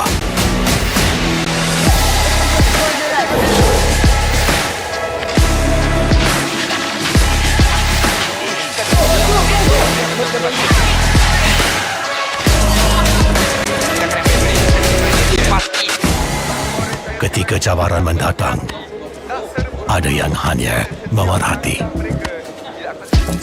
Kekuatan sebenar lahir dari dalam diri. Dibangkitkan oleh jiwa yang menyokong teguh tanpa henti. Kadangkala, saat kita rasa jauh dari apa yang kita impikan, ia muncul dari arah yang tak dijangka. Saat itu, kita sedar potensi yang sebenar ada di sekeliling. Ini semua bukanlah satu kebetulan, tapi kita yakin ini semuanya aturan takdir. Setiap langkah bukan hanya untuk diri sendiri, tapi juga untuk mereka yang berdiri dan berjuang bersama agar kita melangkah lebih jauh, menjadi lebih hebat.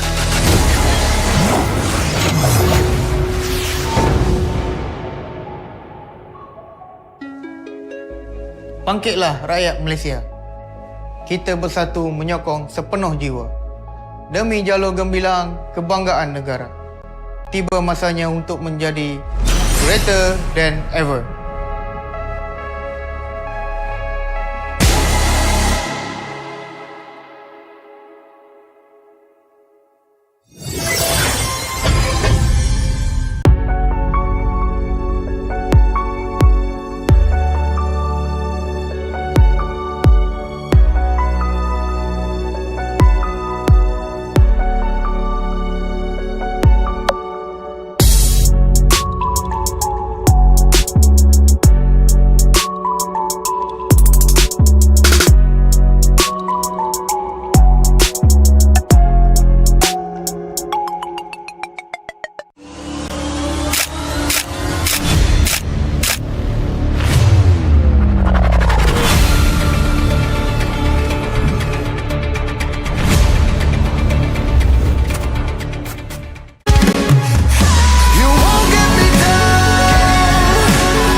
Pada tim SRG, Golak Red Giant, banggakan Selangor, banggakan Malaysia. Champion juara wakil Malaysia Time for M6 in Malaysia. Keunggulan. Ianya tidak hadir dengan mudah. Ia tidak menunggu sesiapa. Dan ia tidak memilih sesiapa. Keunggulan adalah potensi hebat yang tersembunyi dalam diri. Seperti benih yang menunggu masa untuk bercambah, sedia untuk mekar hingga berkembang indah.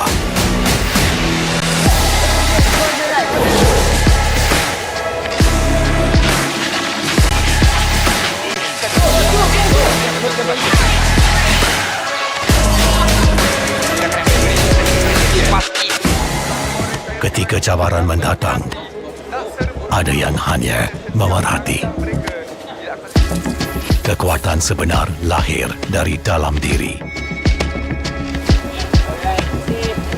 Dibangkitkan oleh jiwa yang menyokong teguh tanpa henti. Kadangkala, saat kita rasa jauh dari apa yang kita impikan, ia muncul dari arah yang tak dijangka. Saat itu, kita sedar potensi yang sebenar ada di sekeliling. Ini semua bukanlah satu kebetulan, tapi kita yakin ini semuanya aturan takdir. Setiap langkah bukan hanya untuk diri sendiri, tapi juga untuk mereka yang berdiri dan berjuang bersama agar kita melangkah lebih jauh, menjadi lebih hebat.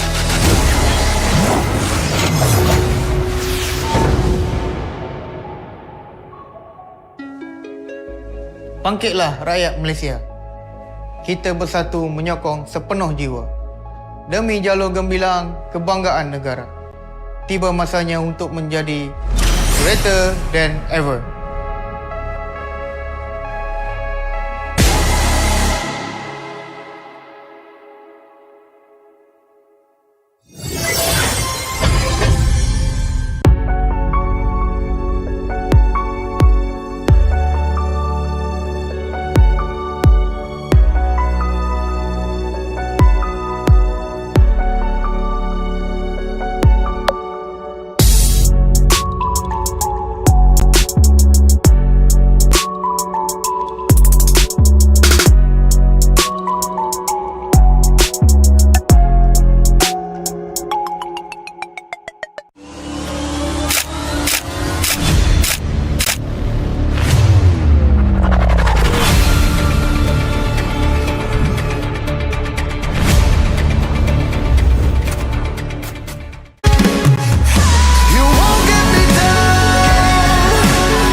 Pada tim SRG, Gulak Red Giant, banggakan Selangor, banggakan Malaysia. Champion juara wakil Malaysia Time for M6 in Malaysia. Keunggulan. Ianya tidak hadir dengan mudah. Ia tidak menunggu sesiapa. Dan ia tidak memilih sesiapa. Keunggulan adalah potensi hebat yang tersembunyi dalam diri. Seperti benih yang menunggu masa untuk bercambah, sedia untuk mekar hingga berkembang indah.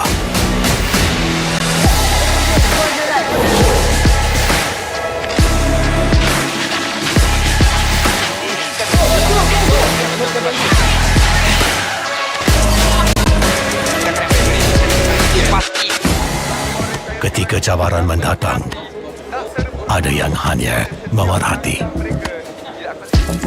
Kekuatan sebenar lahir dari dalam diri.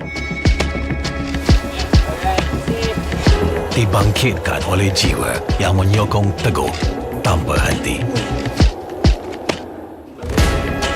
Kadangkala, saat kita rasa jauh dari apa yang kita impikan, ia muncul dari arah yang tak dijangka. Saat itu, kita sedar potensi yang sebenar ada di sekeliling. Ini semua bukanlah satu kebetulan, tapi kita yakin ini semuanya aturan takdir. Setiap langkah bukan hanya untuk diri sendiri, tapi juga untuk mereka yang berdiri dan berjuang bersama agar kita melangkah lebih jauh, menjadi lebih hebat.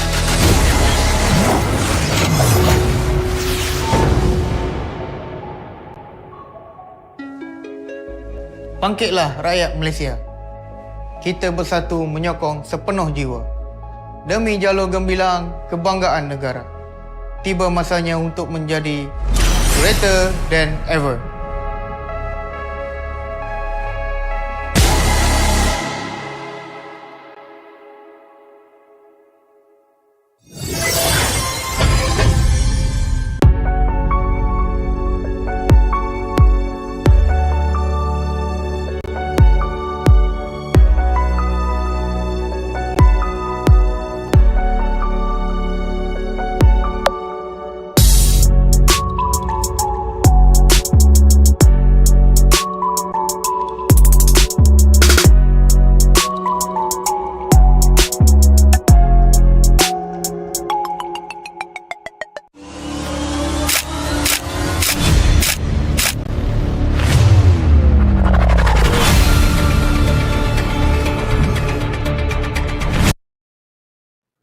Look out, world! The fifth match of our day one group stage matches at the Asian Esports Game 2024 Bangkok is about to arrive, and it shall be none other than Team Indonesia versus Team Nepal. Once again, my name is Stafa, and joining me is Hans.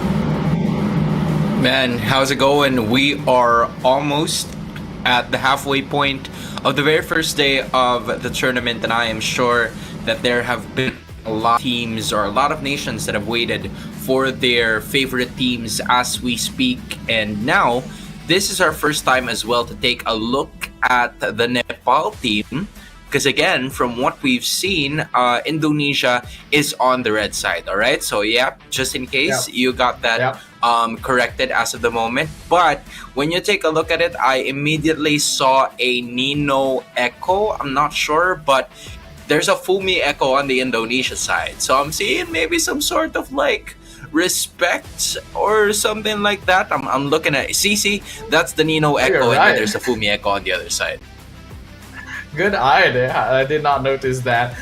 Okay, interesting. I wonder if there's any relation or if it's actually just completely a coincidence. But just to give some context, this is our last match broadcast for the first set of groups here. So I believe after this match, we should be able to find out which teams from Group A and D will be moving on to the knockout stage. So whatever points they can get here is also going to be crucial. Yep, crucial as it is, Indonesia looking to keep their record unscathed, going up against Nepal, who I believe has already had a 2-0 record. So, it's a really good chance, given that Nepal has been one of the teams that could potentially disrupt the flow of whether or not it's going to be Philippines and Indonesia moving on this round, or will it be Indonesia and Nepal moving on to the next round, or will it be Philippines and Nepal to the next round? We still don't know. It depends on this game, right? But looking at it, Indonesia was in prime form a while ago when they went up against the Philippines, but Nepal is looking to disrupt the peace here. The Matilda first pick coming out from Nepal straight away. We are seeing some slightly different bands with Cho Hayabusa and Zhu Xin on the Nepal side, and Indonesia getting rid of Chip, Phobius, and Suyo.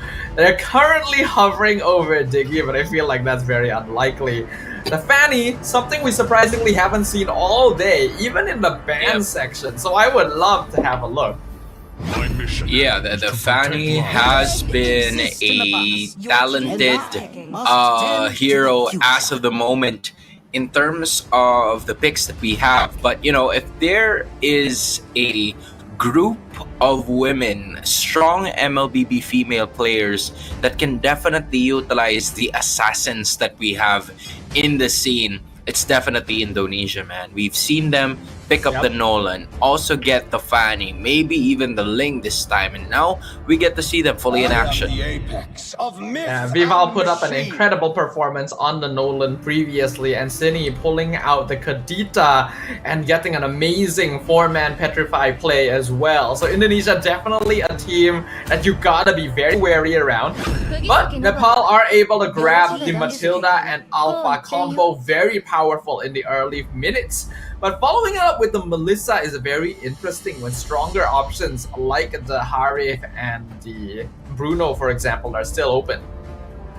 Yeah, it seems like the idea for Nepal here is at least you have a further disengage with the Matilda on your side, and not only that, you also have the Melissa's force field, the ultimate, to at least shove away the Ling from using 4 blades against you, because I'm sure that when the 4 blades are out, it's gonna be over with. I was wondering if Indonesia might go all the way and just say, alright, Angela Ling, let's do it. And they actually did. So we are going to be seeing a bit of a support matchup here, right? With the Angela versus the Matilda. Though nowadays we do see more teams playing Matilda in Angela in the mid lane instead of the roam position. So Indonesia has a bit of flexibility to work with there. I think now that we're going into the second ban phase, Nepal definitely should consider getting rid of heroes like the Bruno, since this Melissa is not the most effective against him in lane. And not only that, you also have the Angeling combo, which has been proven and tested by so many different teams all throughout the MLBB esports scene. And going up, you're trying to go up against it with a Matilda. It's really a huge risk if you ask me. If you want to do something about that Ling, then you're gonna have to pick up a hero right over on the EXP lane that could hold down the Ling. I'm thinking of like maybe I'm thinking of heroes in the EXP lane that would have good hold, but when you transition into the mid lane, you can go for an Aurora. I think that an Aurora would be okay here for the composition of Nepal, just so they can put a stop towards Vival, because Vival can freely roam around looking at just the first 3 heroes of Nepal here. Yeah, that's something to worry a bit about. If you're talking about EXP laners that can lock down the Ling, I think a very obvious choice would be to go for like Hilda or Khalid, right? It's not really the same type of lockdown, but it's game starts, I'm gonna find the Ling straight away and make his life miserable kind of pick, which could be quite effective. But they could also lean in the direction of having a bit more like single target lockdown, right? If you go for the Edith and then you catch someone that's been hard guarded, then you are locking down multiple people at once. Kacha and Franco are off the table since they already have Matilda, so that is a bit of a shame there. I'm wondering if they could go Aurora and Gatot Kacha for Nepal here. I think a Gatot Kacha would also be very good for like the composition of trying to put a stop towards the lane. The taunt, the second skill of the Gatot, is okay in terms of like trying to put a stop towards the jungler of Indonesia right over here. But when I'm talking about the red side, one thing that they could utilize here could actually be the Vexana again, just because they love grouping up against one another, and it creates at least another +1 towards you. But the Edith is going to be the choice here first, immediately denying it from Nepal a while ago, and that could be a stopper towards that lane. They took that threat out. That is interesting. I mentioned the Edith would be good because of how it can lock down a single target, and if Hard Guard comes out, then it's technically 2. But for Indonesia, I don't really feel like they need to go all out for it. Right? Oh, but the Loi comes in here. That's very interesting. A hero that is very popular in the meta right now, and yet we haven't seen it all day. Good diversion gameplay can really mess with Indonesia's macro. This is the first time that we're going to be seeing the Lui in this broadcast. And when you take a look at it, there are some teams that would use the strategy wherein they would just put the Terizla on that diversion play and hit it and hide it from the backside. He's going to be the only one adjusting, putting the flank, and then putting that sandwich play by landing that penalty zone from the back. And it's going to be all of the others putting it in front. All right. So I feel like that's a strategy that Nepal is going to go for. So now the idea here for Indonesia is that they need to find someone that is really good in terms of vision. All right. The Popol and Copa is there. But since they already have the Edith, the Angela is definitely going to go to the mid lane. So Irithel is going to be their choice so that they don't have to worry as much about their gold laner being stationary, because going up against a Lui, that's going to be most certainly a problem if you can't evade those dispersion and rotation plays. Yeah, I think Irithel is an excellent pick here because we do see a lot of slower, more stationary heroes coming in from the Nepal side. So having a marksman that has high mobility to be able to take advantage of that and reposition safely is great. Irithel, Claude, Wanwan would all fit into those categories, but I think Irithel is the one that's able to most effectively match lane against the Melissa. So a pretty smart choice by Indonesia. Yeah, at that point you can. I'm really curious, man. Like I haven't seen a lot of Beatrix in this game so far, in this tournament at all. It's just more on the other familiar heroes here, but we're gonna be moving forward into the 5th game of the day. This is Nepal. Look at the stay undefeated, and Indonesia as well in Group D, so that they can determine or maybe even thicken the plot here if you are Nepal. But for Indonesia, the obvious powerhouses of the group, of the tournament as well, they too at least limit themselves right here, and they want to move on to the playoffs as quickly as possible. Neither of these teams are going to be particularly effective in the first few minutes, so I really don't expect us to see any ganking until that first turtle timing, or at least until Vival hits level 4. But that doesn't mean we're not going to see some poking. And in the mid lane, having a Hylos Angela means that Indonesia should retain a little bit more lane prio and mobility. Yeah, the Angela is simply gonna try to get to level 4 as much as possible, because like compared to the other heroes that we've seen right in the mid lane, Angela's not really gonna showcase its full effect not until it reaches level 4. So I feel like that is where the team fight really is gonna start here for both of the teams. But Nepal is also making the most out of it by just trying to look for someone in to get a pick off. But Shell, knowing this, good vision as well coming in from Vivian, they were able to evade catastrophe here in the early portions of the game by just getting Nepal into vision. Yeah, Vivian providing vision there is really big because they knew that Mau Mau was at the bottom side of the map and would most likely be rotating up. So they probably already know that he is leaning closer to the turtle pit.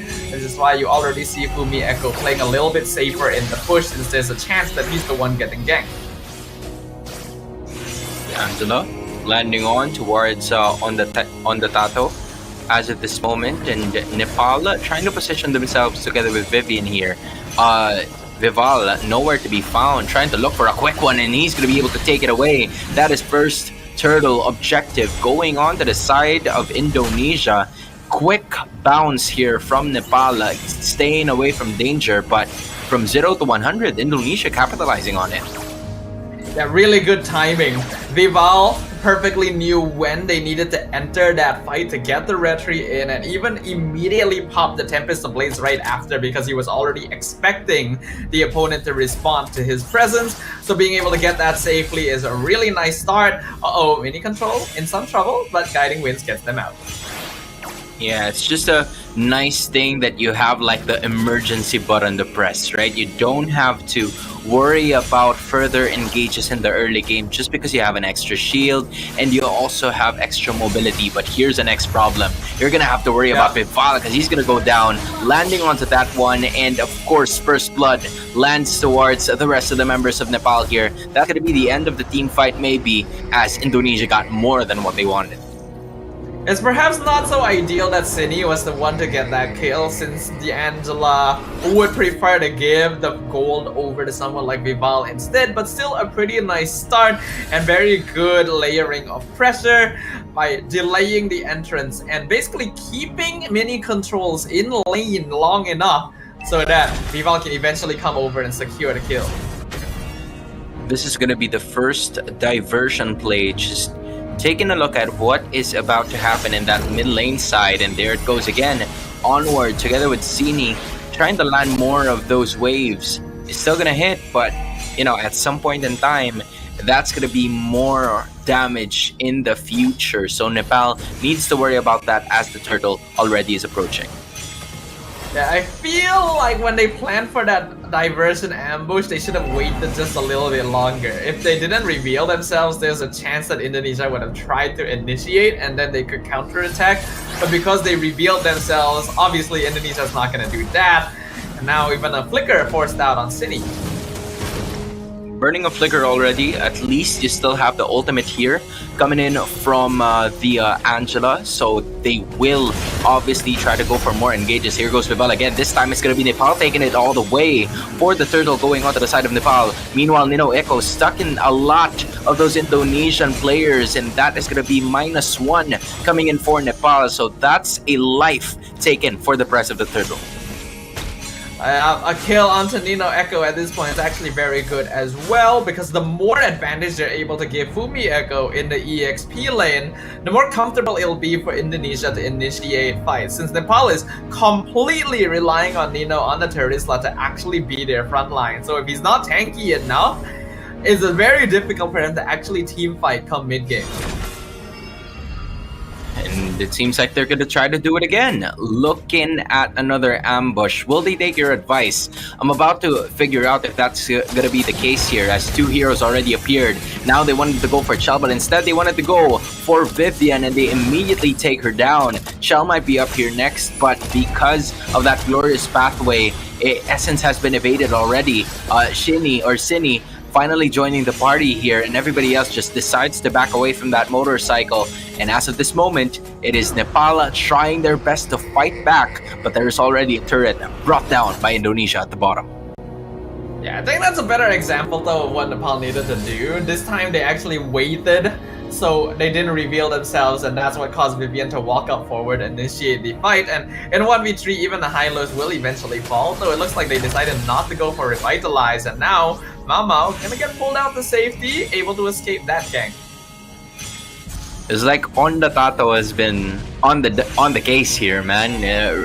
Literally just making sure that every single member, whenever they try to be put up in danger, he has them all under control. Now, Mini Control, rather, is just right over there trying to save her lane as we speak, because they don't want any sort of troubles moving forward in this opposite lane, because the turtle is already appearing. I feel like there were multiple opportunities in that previous engagement for Nepal to start something. Especially, I feel like the diversion could have been a much more aggressive position, but they didn't go for that. Either way, still able to secure the turtle pit, get it for themselves. Unfortunately, Mini Control loses the 1v1 to Shell up top. That was again a price for a life here. I think Nepal is starting to win some of these trades in terms of the neutral objectives just because they're willing to sacrifice, right? There aren't a lot of teams that are willing to do that, where you tend to sacrifice a life or two, but Nepal is much more than willing to do that against Indonesia, and now they're playing very aggressive, looking to break down this mid lane turret. If you ask me, Nepal needs to be playing even more aggressive because Indonesia's late game scaling is really insane actually with Shell, Vival, and Fumi Echo. Oh, on the Tato trying to start a fight here. They're gonna go for it. It's on the Tato na naman. Looking at it as of the moment, and that is gonna be Indonesia brought down by one player. Here comes Vival this time around. There's Mini Control. He couldn't control the situation. There's a penalty zone, and the Tempest of Blades as well, making it 4 Blades as well. Nino Echo is gonna try to survive, and he's gonna be able to take one. However, on the other hand, that's 3 heroes down for the price of 2. Indonesia getting to win some of that team fight, plus a little bit more out of that as well. Yeah, I do like what Nepal did. They finally decided to go for a slightly more aggressive play, but it could have been comboed a bit better with all of their cooldowns. It was only because On the Tato was able to find Shell that they were able to actually do anything with that. But Indonesia was still able to respond well. Vival gets a free tower mid, and I feel like the big issue for Nepal soon is going to be that macro play, because Indonesia just has so many ways of split pushing the map. Yeah, good call. Coming in from Indonesia to just bring down that mid lane turret. I feel like that's going to be their gateway moving forward into this competition. Is, you know, on the Tato has been brought to at least 75% of her health, but she is still okay. First Lord already appearing in this matchup, but they have their sights set on someone else. That's going to be Mini Controls, and she's going to go out of control, going down immediately. Mama is going to be stuck here. Angeling combo working wonders for Indonesia as we speak, and that is going to be another hero going down for the side of Nepal. Indonesia picking up the pace now. Now they lead by 4K. Yeah, they've hit the power spike on Vival. The Ling is currently 4-0, and because of that, they're able to up the ante and increase the tempo of their gameplay. This is what I was worried about. This is why I said Nepal needed to be way more aggressive in the early stages, because if they let Indonesia have the time and space they need to farm up to the second or third item power spike on their cores, they just completely take over the game. Yeah, it was a, you know, completely different story from like the first 5 minutes up until this next 5 minutes, because there's already a total of 10. I feel like, you know, Nepal was doing a good job in like trying to contest getting a life for, or sacrificing a life for the price of more objectives. However, it hasn't really paved well for them in the next set, just because they weren't able to get most of the trades happening here. Now the Lord is marching in. Oh, but wait up. Diversion play into the back line. Hard guard on top of Shell. They're gonna try and go for the blast here. Heavy crossbow doing a lot of damage. And Fumi Echo buying time, and they've already been able to juggle out the front line with Vivian able to get away quite safely. Vival jumps back in, but there's no hard guard on him this time, so he's not gonna be able to full commit. But they are able to chase Nepal back and get a free tier 2 up top. Oh wow, that's interesting. You know, there hasn't really been a lot of adjustments, or should I say there hasn't really been a lot of deaths happening in this next this very first Lord take. I was expecting more of like maybe 2 or 3 heroes going down from both sides. However, it was Nepal safely securing it just because of Madaleona being around the team fights more often. So you like to see that as well, putting the pressure immediately on Vival as soon as she went down from that Cloud Walker of hers. So at some point in time, there is a chance for Nepal to, you know, maybe put the brakes on Indonesia's train here, as they are still in momentum, but we see some signs of life, but it's only dependent on how long can they hold on to their inhibitors. Yeah, especially with Nepal as well. most of their damage, especially towards the late game, is built into mini controls, right? This Melissa is the only consistent DPS they have, unless Mao Mao is able to build like a snowball for herself, and so far that has not really happened. So even if they're able to bait out important cooldowns on Indonesia, which is ideally what they want to achieve, maybe like force the fight, get the hard guard out, disengage, and then start the fight over once it is out, they still actually need damage to be able to do that. And well, mini control has been targeted very hard this whole game. Look at the amount of land covered by Indonesia compared to Nepal's, right? The entire bot lane has been compromised. The entire river has been taken care of by the Indonesian squad. Not really given an inch. They're looking for a specific person or two, or maybe the entire team, on whether or not they would flank from the other side of the map as the second lord is finally there, ready for action. But Nepal staying in their ground. They know that they still have the inhibitors, so they don't want to force a fight here. Yeah, Indonesia is gonna be taking this nice and slowly. They already know that they're hitting their power spike, and their scaling will only continue to overpower that of Nepal, which means that the onus is on Nepal to try and make something happen, which they try to do with the diversion, but on the Tato's the only one that comes through. They're still gonna have to find a way there, an immediate retreat here. Coming from Nepal, they noticed that they weren't really in the best position, given that Mao Mao still needs more of those objectives, and Indonesia is gonna make quick work of this, noticing that there is no player from Nepal on the other side, and they are going to be able to secure it. And mind you, Sidafa, I was just looking at some of the social media pages here, and Nepal just recently lost to the Philippines. So this is currently a 2-1 standing of theirs, going up against 3-0 of Indonesia. So Indonesia technically doesn't need the win anymore, but it would guarantee first seeding in the group. Whereas Nepal wants it as much as they can, but with the Lord crashing in and one inhibitor gone, they can only try to hope and turtle this for Indonesia to make a mistake.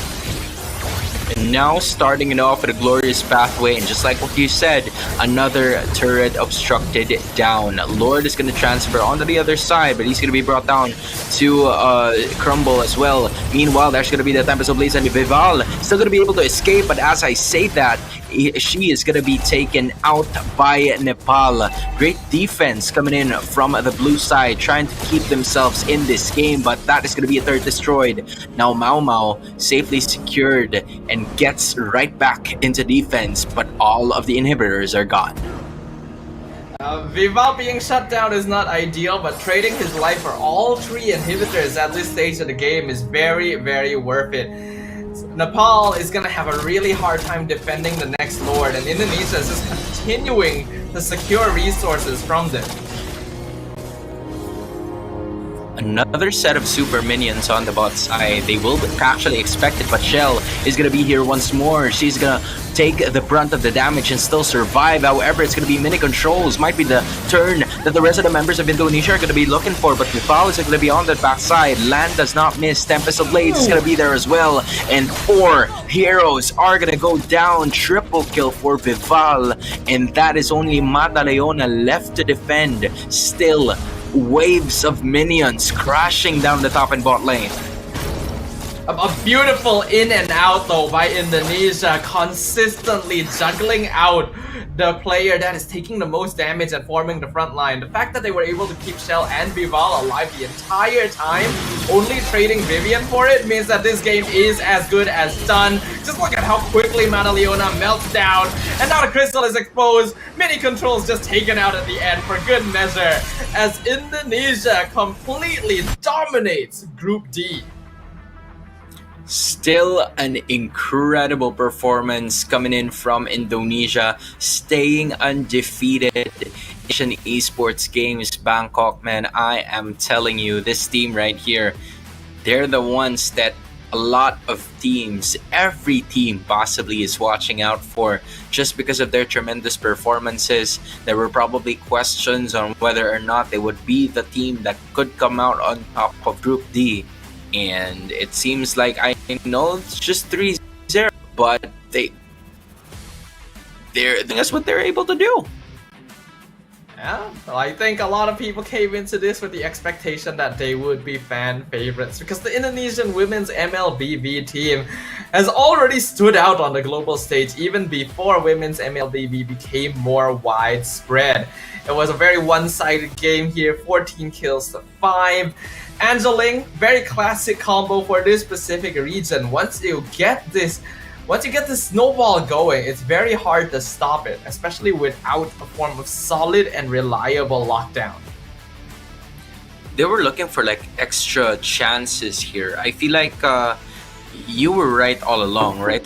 There were a lot of chances that were given to Nepal for them to take a little bit more control of the game in like the first few minutes of this matchup. However, I felt like slowly but surely their window started to crumble, and Mini Controls really couldn't get her power spike going just because of Vival's continuous pressure that was given to her. And not only Vival, right, but even Shell as well, as both of them were recipients of Cini's Heart Guard. And when there were times that Mini Controls was so close to bringing either of these damage dealers down, Cini is just right on point, not even dying once. Yeah, I'm really liking what I'm seeing from Cini so far. Being able to play both set up mid laners and support mid laners is an impressive hero pool to have. And it's quite unfortunate for Mini Controls. Their score is definitely the worst of the lot, but it's also obvious that they were being quite heavily targeted, because Indonesia knew that she was going to be the main win condition for Nepal. The rest of the squad is actually somewhat manageable once they have a few items. So as long as they disable Mini Control, they can take the game. And that's exactly what happened. Yeah, and as of that moment, from what I recall, it's Indonesia 3-0 right now, representing Group D. And on the other hand, since this is going to be the case, right, Nepal is going to fall to 2 wins and 2 losses. I feel like that was already their last game, depending on how the next set of matches for the Philippines is going to go. Because from what we've seen from before, right, or there you have it as well, the Philippines winning against Sri Lanka. I feel like that's a game that we have seen from a while ago. So maybe now it's the Philippines getting to 3-1, I guess, depending on how the standings are going to be. I'm curious to see how the standings have updated so far. Yeah, based on what we saw in the scrolling bottom as well, some matches are actually still ongoing. So we don't know for sure yet which teams are already qualified to the knockout stage, but we should be able to tell you guys that after this break. So don't go anywhere. When we're back, even more MLBB at the Asian Esports Games. See you guys.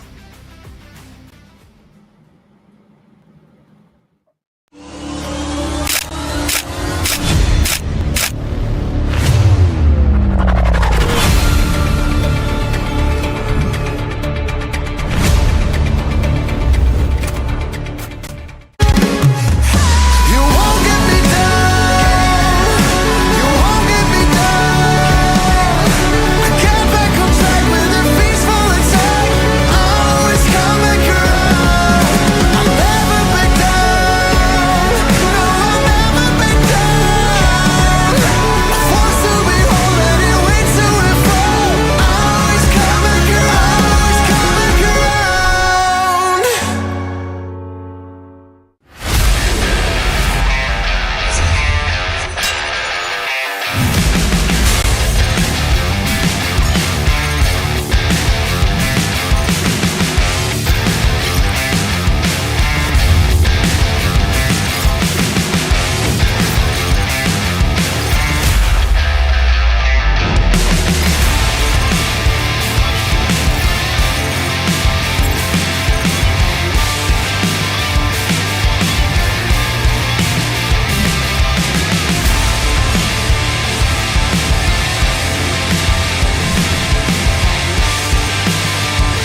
Pada tim SRG Gulak Red Giant, banggakan Selangor, banggakan Malaysia.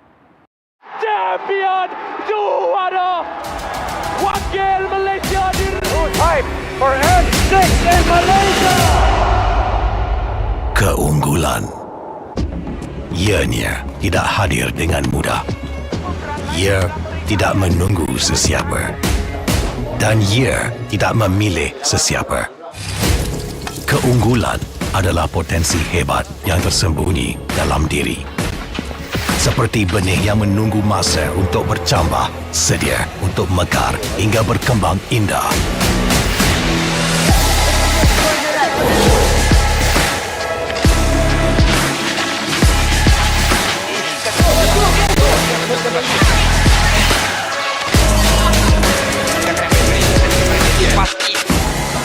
Ketika cabaran mendatang, ada yang hanya memerhati. Kekuatan sebenar lahir dari dalam diri. Dibangkitkan oleh jiwa yang menyokong teguh tanpa henti.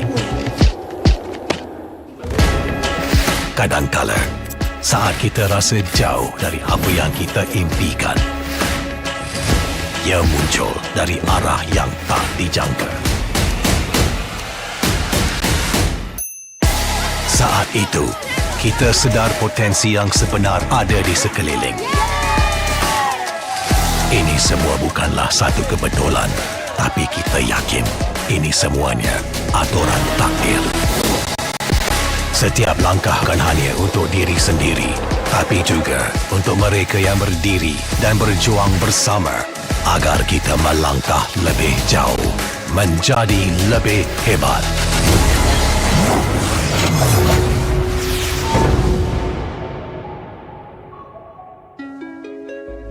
Bangkitlah rakyat Malaysia. Kita bersatu menyokong sepenuh jiwa. Demi jalur gemilang kebanggaan negara. Tiba masanya untuk menjadi greater than ever.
Pada tim SRG Gulak Red Giant, banggakan Selangor, banggakan Malaysia.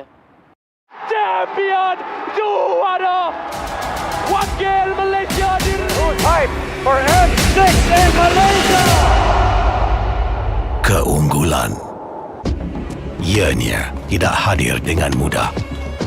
Ia tidak menunggu sesiapa. Dan ia tidak memilih sesiapa. Keunggulan adalah potensi hebat yang tersembunyi dalam diri. Seperti benih yang menunggu masa untuk bercambah, sedia untuk mekar hingga berkembang indah.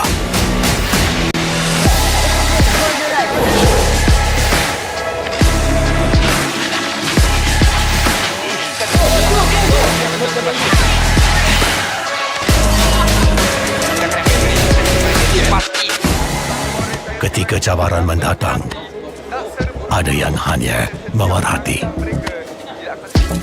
Kekuatan sebenar lahir dari dalam diri. Dibangkitkan oleh jiwa yang menyokong teguh tanpa henti. Kadangkala, saat kita rasa jauh dari apa yang kita impikan, ia muncul dari arah yang tak dijangka. Saat itu, kita sedar potensi yang sebenar ada di sekeliling. Ini semua bukanlah satu kebetulan, tapi kita yakin ini semuanya aturan takdir. Setiap langkah bukan hanya untuk diri sendiri, tapi juga untuk mereka yang berdiri dan berjuang bersama agar kita melangkah lebih jauh, menjadi lebih hebat.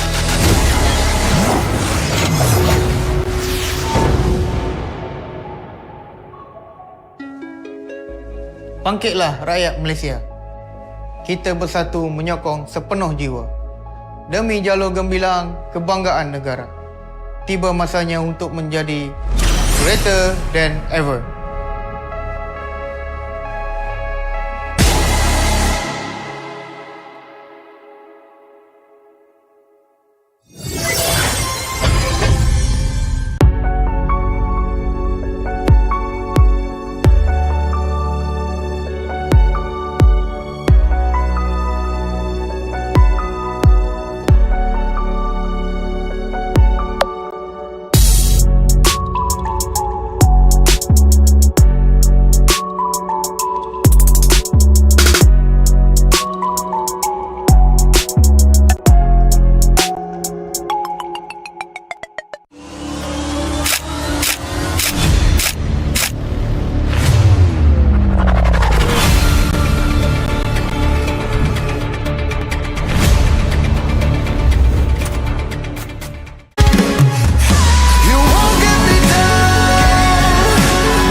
Pada tim SRG Gulak Red Giant, banggakan Selangor, banggakan Malaysia. Champion juara wakil Malaysia di Time for M6 in Malaysia. Keunggulan. Ianya tidak hadir dengan mudah. Ia tidak menunggu sesiapa. Dan ia tidak memilih sesiapa. Keunggulan adalah potensi hebat yang tersembunyi dalam diri. Seperti benih yang menunggu masa untuk bercambah, sedia untuk mekar hingga berkembang indah.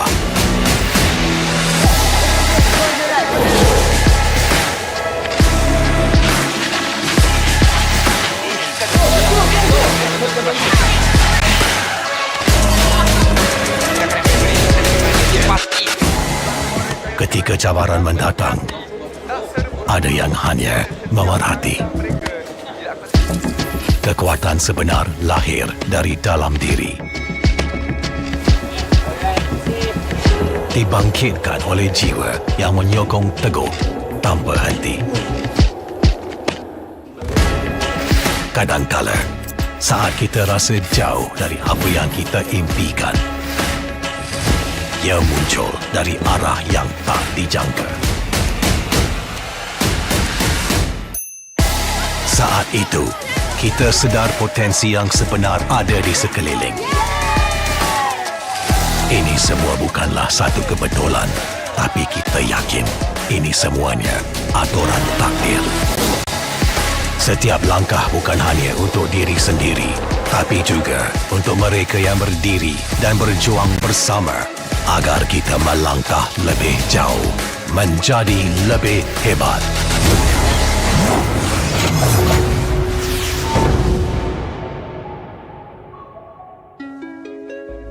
Bangkitlah rakyat Malaysia.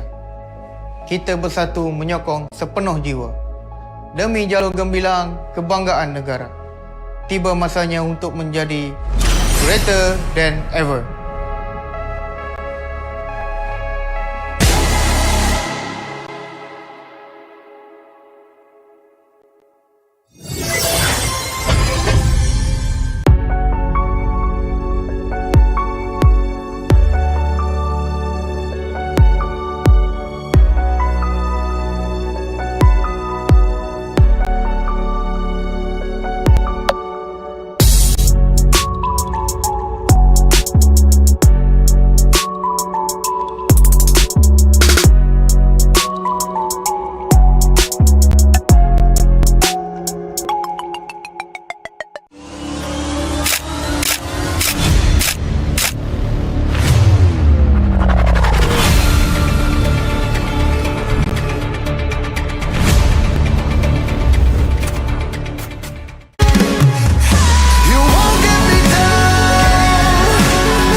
Pada tim SRG Golak Red Giant, banggakan Selangor, banggakan Malaysia.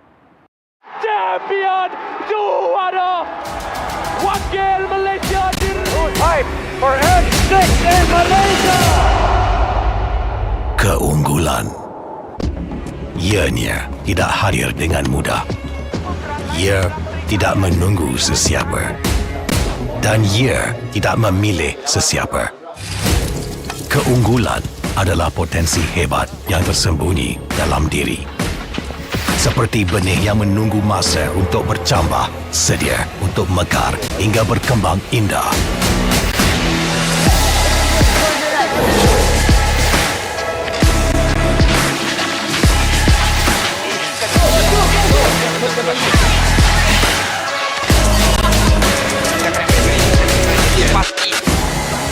Ketika cabaran mendatang, ada yang hanya memerhati. Kekuatan sebenar lahir dari dalam diri. Dibangkitkan oleh jiwa yang menyokong teguh tanpa henti. Kadangkala, saat kita rasa jauh dari apa yang kita impikan, ia muncul dari arah yang tak dijangka. Saat itu, kita sedar potensi yang sebenar ada di sekeliling. Ini semua bukanlah satu kebetulan, tapi kita yakin ini semuanya aturan takdir. Setiap langkah bukan hanya untuk diri sendiri, tapi juga untuk mereka yang berdiri dan berjuang bersama agar kita melangkah lebih jauh, menjadi lebih hebat.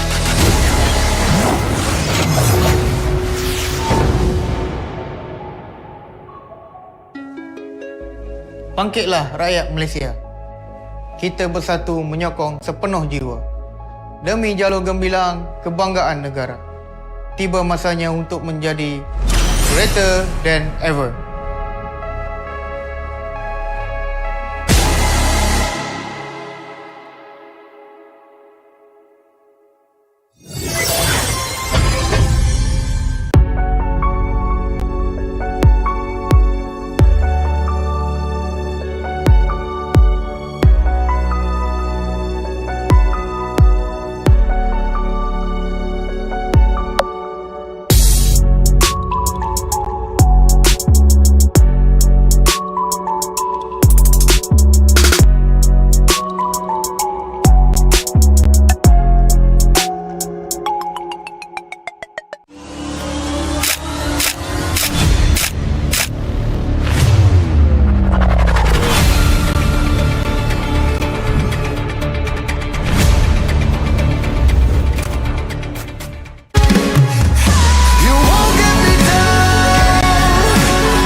Kepada tim SRG, Gulak Red Giant, banggakan Selangor, banggakan Malaysia. Champion juara wakil Malaysia Fight for N6 in Malaysia. Keunggulan. Ianya tidak hadir dengan mudah. Ia tidak menunggu sesiapa. Dan ia tidak memilih sesiapa. Keunggulan adalah potensi hebat yang tersembunyi dalam diri. Seperti benih yang menunggu masa untuk bercambah, sedia untuk mekar hingga berkembang indah.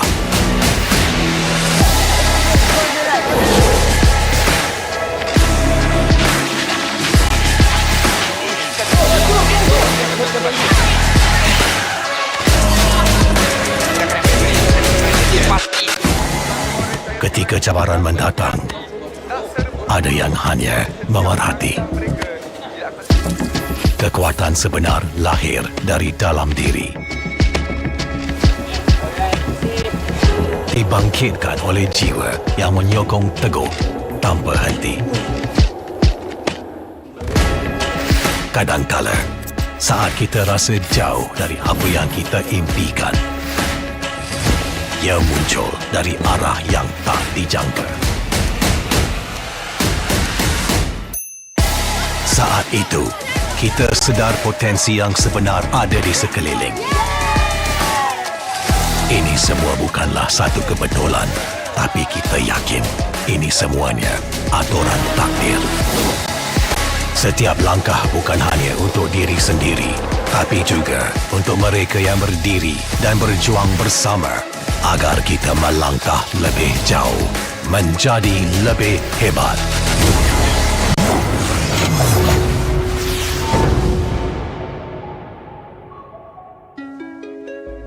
Bangkitlah rakyat Malaysia. Kita bersatu menyokong sepenuh jiwa. Demi jalur gemilang kebanggaan negara. Tiba masanya untuk menjadi greater than ever.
Pada tim SRG Gulak Red Giant, banggakan Selangor, banggakan Malaysia.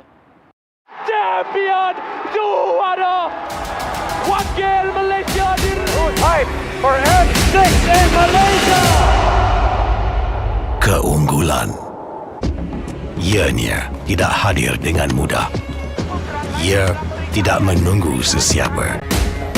Dan ia tidak memilih sesiapa. Keunggulan adalah potensi hebat yang tersembunyi dalam diri. Seperti benih yang menunggu masa untuk bercambah, sedia untuk mekar hingga berkembang indah.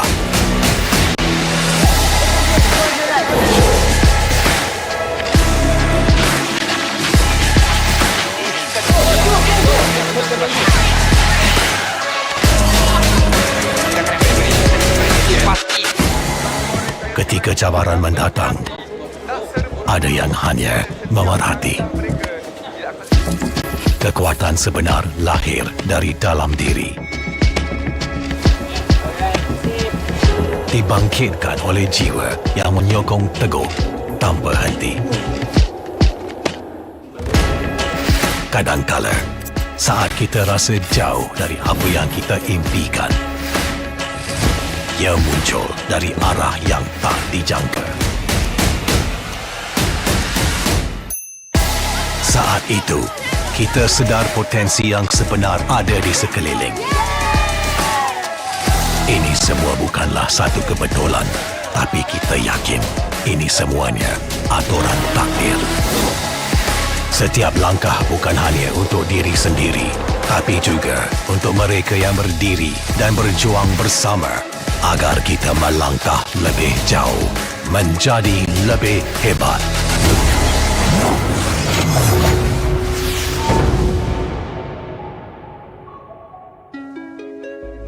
Bangkitlah rakyat Malaysia. Kita bersatu menyokong sepenuh jiwa. Demi jalur gemilang kebanggaan negara. Tiba masanya untuk menjadi greater than ever.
Pada tim SRG, Gulak Red Giant, banggakan Selangor, banggakan Malaysia. Champion juara wakil Malaysia diri. Fight for N6 in Malaysia. Keunggulan. Ianya tidak hadir dengan mudah. Ia tidak menunggu sesiapa. Dan ia tidak memilih sesiapa. Keunggulan adalah potensi hebat yang tersembunyi dalam diri. Seperti benih yang menunggu masa untuk bercambah, sedia untuk mekar hingga berkembang indah.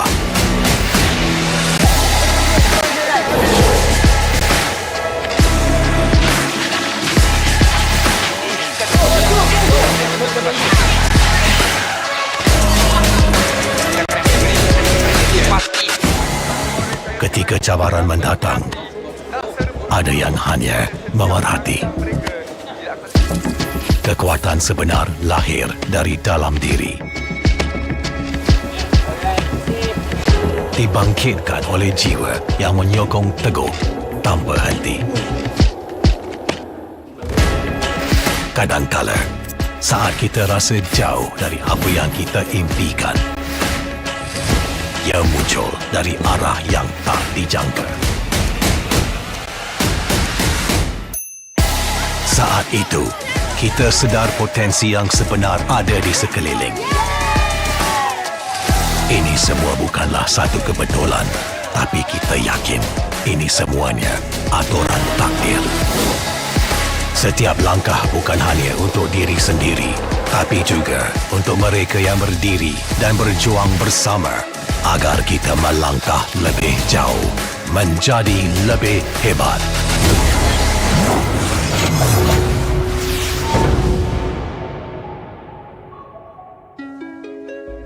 Bangkitlah rakyat Malaysia.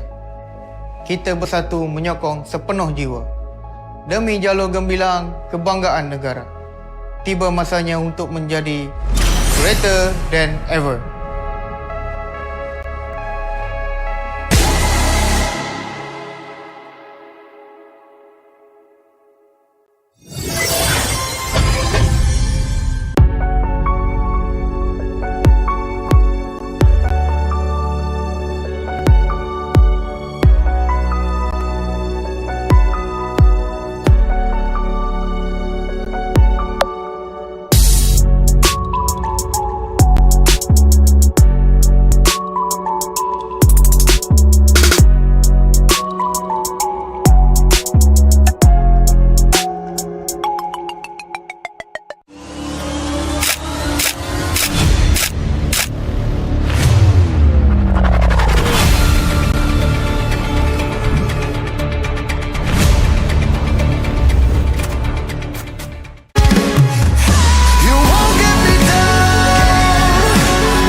Pada tim SRG Gulak Red Giant, banggakan Selangor, banggakan Malaysia. Champion juara wakil Malaysia Time for N6 in Malaysia. Keunggulan. Ianya tidak hadir dengan mudah. Ia tidak menunggu sesiapa. Dan ia tidak memilih sesiapa. Keunggulan adalah potensi hebat yang tersembunyi dalam diri. Seperti benih yang menunggu masa untuk bercambah, sedia untuk mekar hingga berkembang indah.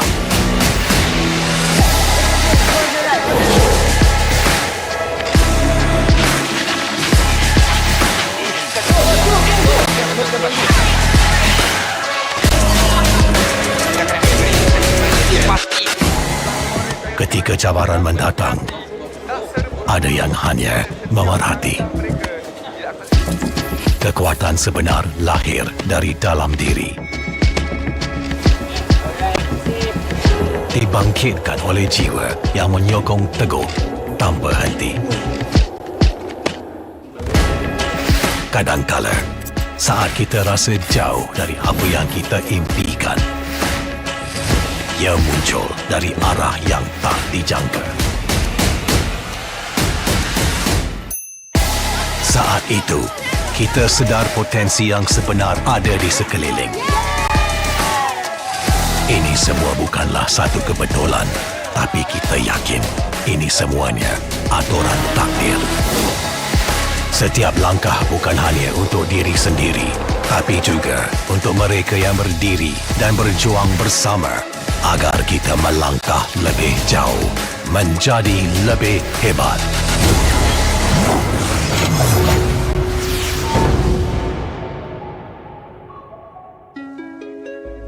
Bangkitlah rakyat Malaysia. Kita bersatu menyokong sepenuh jiwa. Demi jalur gemilang kebanggaan negara. Tiba masanya untuk menjadi greater than ever.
Pada tim SRG Gulak Red Giant, banggakan Selangor, banggakan Malaysia.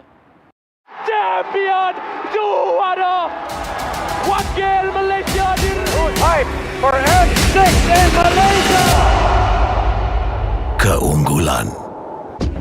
Ianya tidak hadir dengan mudah. Ia tidak menunggu sesiapa. Dan ia tidak memilih sesiapa.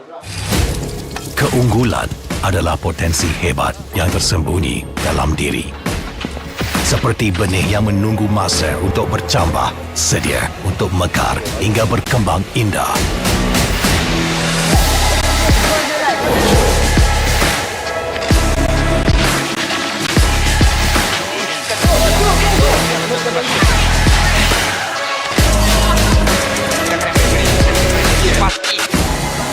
Ketika cabaran mendatang, ada yang hanya memerhati. Kekuatan sebenar lahir dari dalam diri. Dibangkitkan oleh jiwa yang menyokong teguh tanpa henti. Kadangkala, saat kita rasa jauh dari apa yang kita impikan, ia muncul dari arah yang tak dijangka.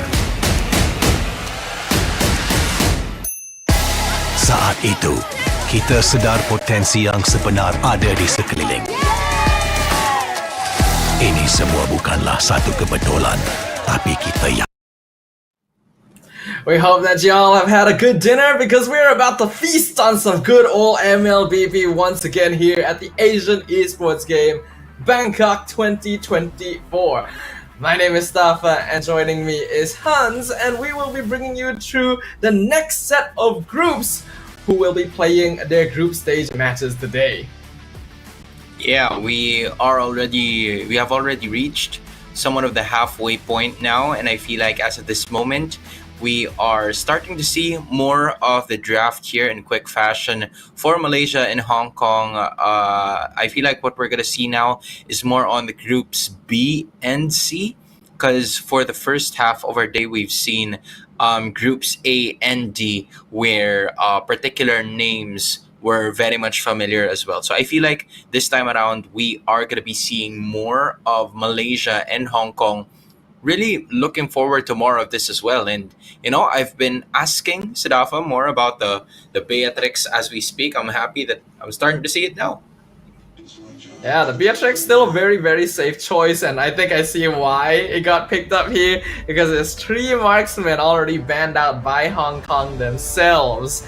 But overall, the drafts don't look all too unusual, though I do love that we're going to get to see a Jawhead on the Malaysia side.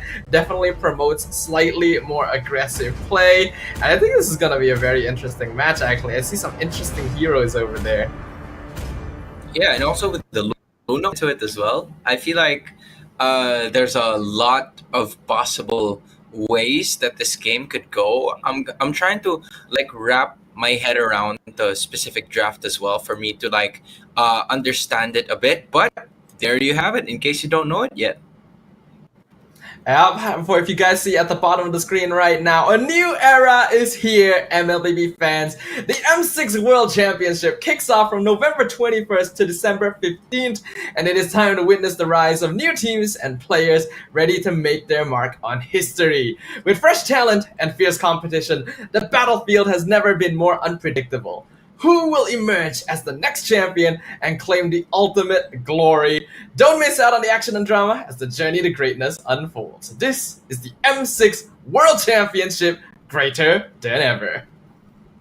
Now, in case you guys are nearby Kuala Lumpur, Malaysia, better get your tickets now because it's probably running out fast. And from all of the installments of the competition in the M6 World Championship, I can assure you that that one could possibly be the closest that we have so far in all of the years that we've had, due to the rise of a lot of the MLBB regions that we've had all throughout the year. And this Asian Esports Games Bangkok 2024 is also an addition to that, because we're going to be seeing a continuation of this tournament heading forward into next year when, you know, most of the activities are going to be held there in Thailand.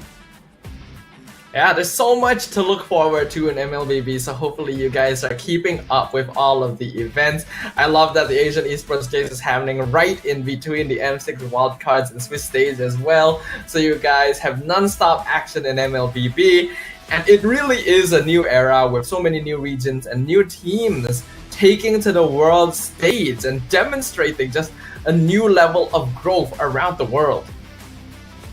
Yeah, the concept, or what should be the lesson towards what other teams are really going to be looking forward to is this one right here. You know, I think from what I'm seeing here, Malaysia is has had some familiar players as well that have competed, if I remember correctly, in other different tournaments as well. So these are some of the players that have consistently managed to represent the country. Meanwhile, for Hong Kong, from what I've been seeing here, this is a completely different set of players, and we don't usually get to see the region very often participate in international tournaments, so it's a really good sign for them to be here.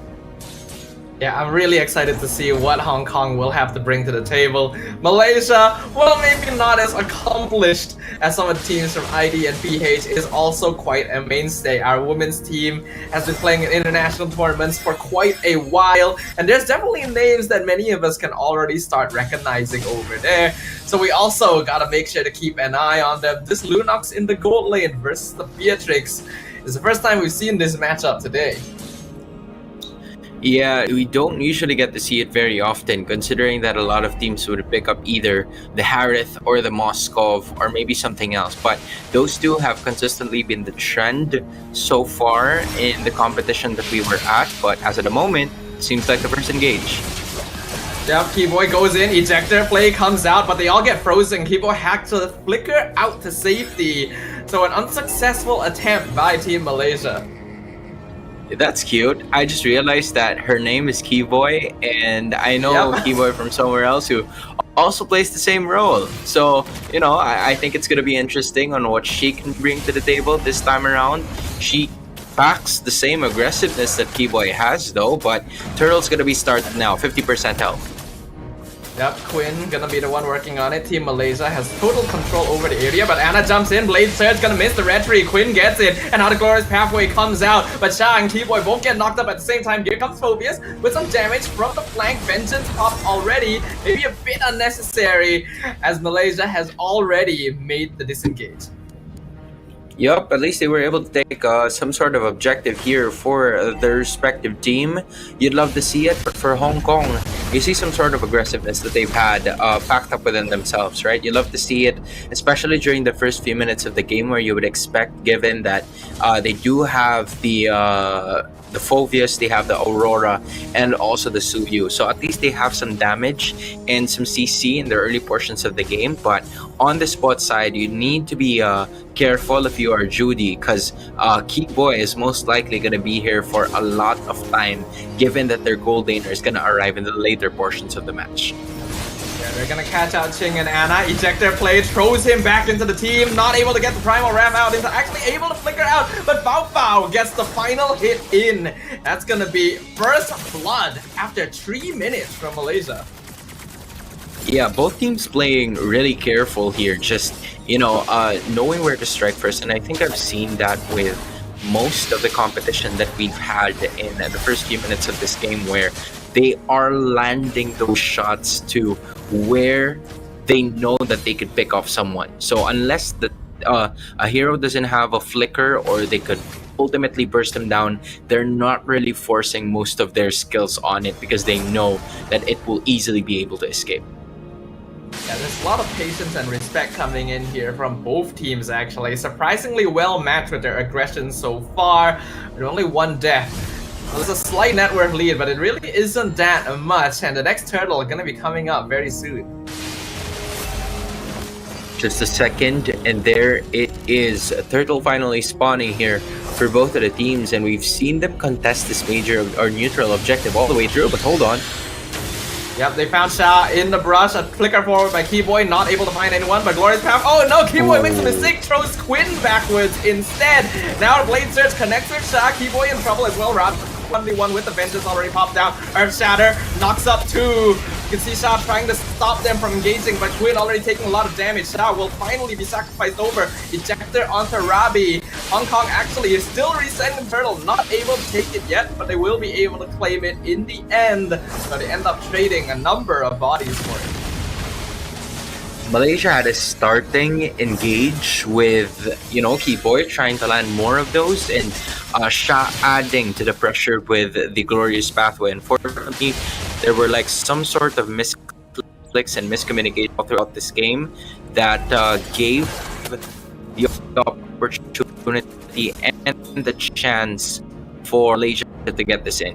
That most of the problem has happened from not only that, right? Hong Kong of the situation by also getting a turtle in replacement of what was happening all throughout in that fight. So it was still neck and neck, but Malaysia is just leading by a bit. Now, Ensemble Force into the ejector combo on Rabi. He doesn't even have his vengeance up. It's gonna be an easy killing spree. Fao Fao now with 3 kills before the 6-minute mark. I was wondering why he didn't use the vengeance as of the moment, but look at this, right? Dream might go down unless... Onward, gonna catch out Quinn. He's able to dash away. Dream did lose passive, but still alive. Hani with the Terrify and the Eternal Guard combo onto Sting. And that's gonna be the Edith taken out. The kill going to Sha. You love to see it, right? Malaysia got to convert on a kill that Hong Kong wasn't able to do. So as of that moment, from what we're seeing, it was Ching that was unable to just land on most of the kills that Malaysia had, and it was a good allocation as well of the resources that were assigned to them. It was more on the aspect of just landing most of that burst damage in, and they're looking at Ana now. Yeah, Sha making call glorious halfway. Ana tries to dash away. Unstoppable Force gonna connect. Does he have the ejector? No. D-Boy not gonna be able to throw, and that means that's a 4-man gank that fails in the bot lane. Not only that, in the mid lane, you see the pressure coming in from Quinn, and she was able to force Dream out of that flicker. So she's only depending on passive right now, and there's the ultimate. Yeah, Shad eating a lot of damage, but that allows Quinn and Keyboy to come in from the backline. Ejector onto Sting. He tries to flicker away. Will she be able to escape? Nope, double kill now for Quinn. And now Malaysia is going to be focusing on Rabi. A triple kill for Quinn on the Nolan. They're not going to be able to chase down Judy, but the damage is done. I like that Malaysia's more assertive of their decision making now in terms of like 7 minutes into the game, because number one, they were able to like force their way into the bot lane, getting that turret destroyed by putting the pressure on Ana. Number two, they were able to get that turtle just because of the fact that they were willing to take note of Dream, and also good communication. It was Quinn communicating the point that Dream did no longer have that flicker, so they went for the kill immediately. Ana, that was not a good idea. Checking the bush herself with Blade Surge and just ran into the wrong people. Keyboy and Fao Fao already in position to punish the overextension. Yeah, not looking good now for Hong Kong, because again, Malaysia is starting to seep through the cracks that they are giving them. Usually, if you are Malaysia, right, you're willing to really just fight them toe to toe, teeth to teeth. But if Hong Kong is starting to give them some opportunities, then, Malaysia would be more than happy to make them as their guest. And that is exactly what happened. Those minuscule mistakes, we've went from a 1,000 of a gold lead to now making it almost a 5k gold lead with them looking to destroy some inhibitors. Keyboy commits the Unstoppable Force but doesn't land the ejector. Ana gonna be able to save the cooldown to escape, but cannot save the mid tier 2, and Malaysia still has the first Lord of the game pushing down mid lane. This is going to be an attempt to defend another structure. Simply taking control. Having the Lord already marching into the mid lane, both already allocating in terms of waves. Quinn already getting there. The Glorious Pathway is going to start it off, but it will be cancelled by the ultimate brought about by Dream. They will not break some inhibitors, but at least they got some more out of the turret output. Yeah, the pressure right now from Malaysia is immense. They have a lineup that's really good at segregating the team fight and taking advantage of it with K-Boy and Shah. Whereas Hong Kong ideally want to play a little bit more around setup. And right now, only Xing would be able to do that on the Edith. So because of that, it's a lot more difficult for Hong Kong to find engagements and pickoffs. Yeah, they're consistently gonna look for them. As of the moment, both using the magic sentries already to just locate where the rest of the members in, and Anna had to learn about the location of her opponents the hard way, as she took a bit more of that damage. But looking at it right now, 6k in terms of gold lead Malaysia, really capitalizing on the mistakes being brought by Hong Kong as we speak, because I think they were playing a similar level of playstyle. It's just that the team that commits the most number of errors is the one that loses this game. Looks like that's not going to be too long a pause. We're going to be able to jump right back into it. But you are right, Hans. In the early stages, the teams were actually pretty close in their aggression. But I think Malaysia was managing their positioning just a little bit better. And because they had less deaths, their tempo going into the mid-game just felt smoother overall.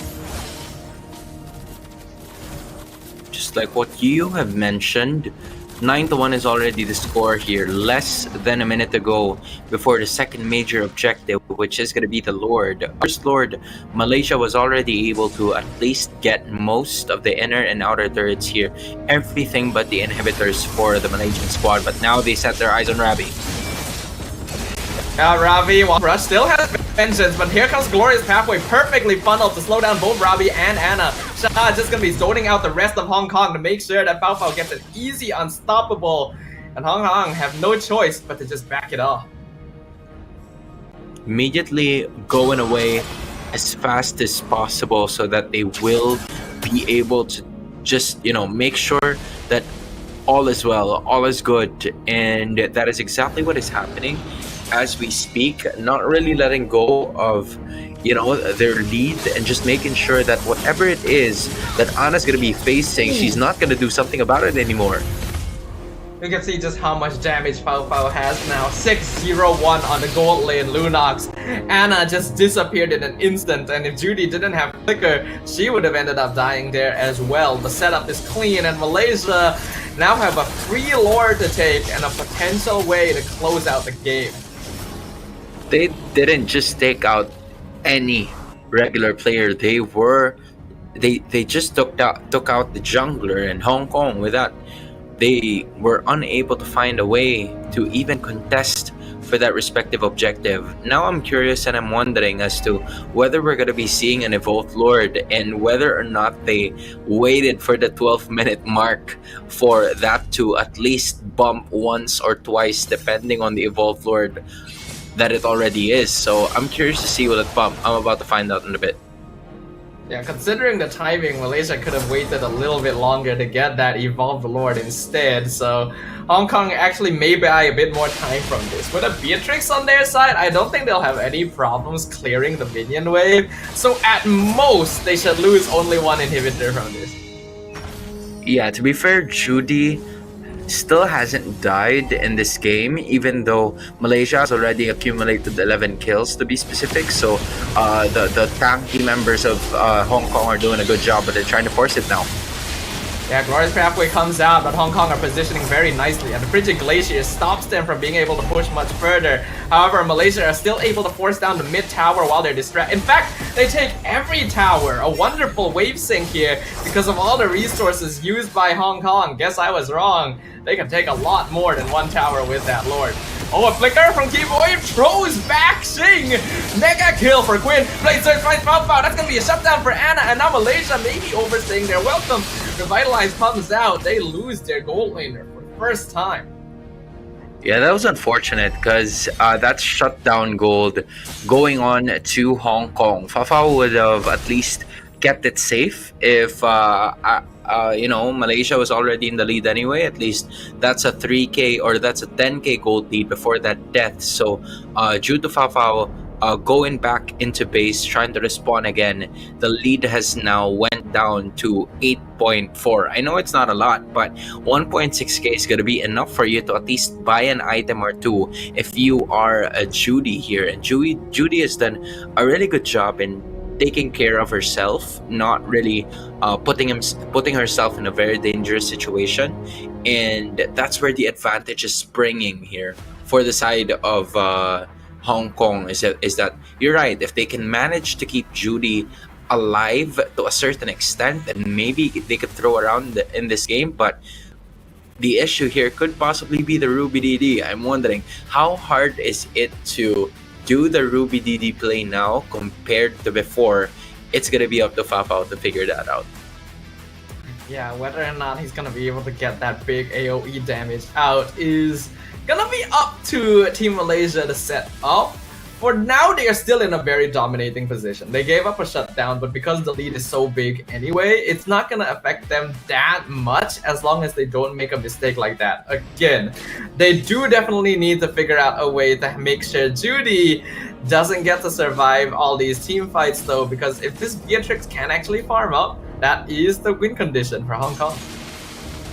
And not only that, right? It wasn't a Luminous Lord, that second Lord, that they took in sub 12 minutes, and they were still able to get it anyway. I'm talking about the 3 inhibitors that Malaysia has brought down. So Hong Kong needs to be heavily dependent here on both Dream and Judy so that they can safely secure most of the things that could possibly go okay or wrong for Hong Kong and Malaysia, depending on how they would want to, approach this. Because 20 seconds, the Lord is already going to be available, and it seems like Hong Kong is putting themselves in position. But Anna walking up too far to try and push the lane, almost gets away, but Fafao's already there. And even if he got away from her, Quinn was already taking up the back line. That is the Hong Kong jungler down for 30 seconds when the Lord just spawned. See, those are the things I'm talking about, right? Like those mistakes that are really crucial. I mean, Hong Kong was already in a position to hopefully get that Lord, not even get it, but maybe contest for it. But because one of the members are away, and it's not just one member, right? I would expect if it's an EXP laner, if it was a Ching or if it was a Rabi, it would have been okay to me if they were gone, because that is what they're supposed to do. But then it was Anna out of everyone that was on the top side, completely opposite to the Lord bit. So it was kind of like a really questionable decision coming in from Hong Kong in their step towards what they would do to bounce back in this game. Yeah, Anna really shouldn't have walked out that far in the top lane without at the very least having someone check the jungle right by it first, because that would have been a very simple thing to do and would have made sure that they would at least be able to contest the Lord, right?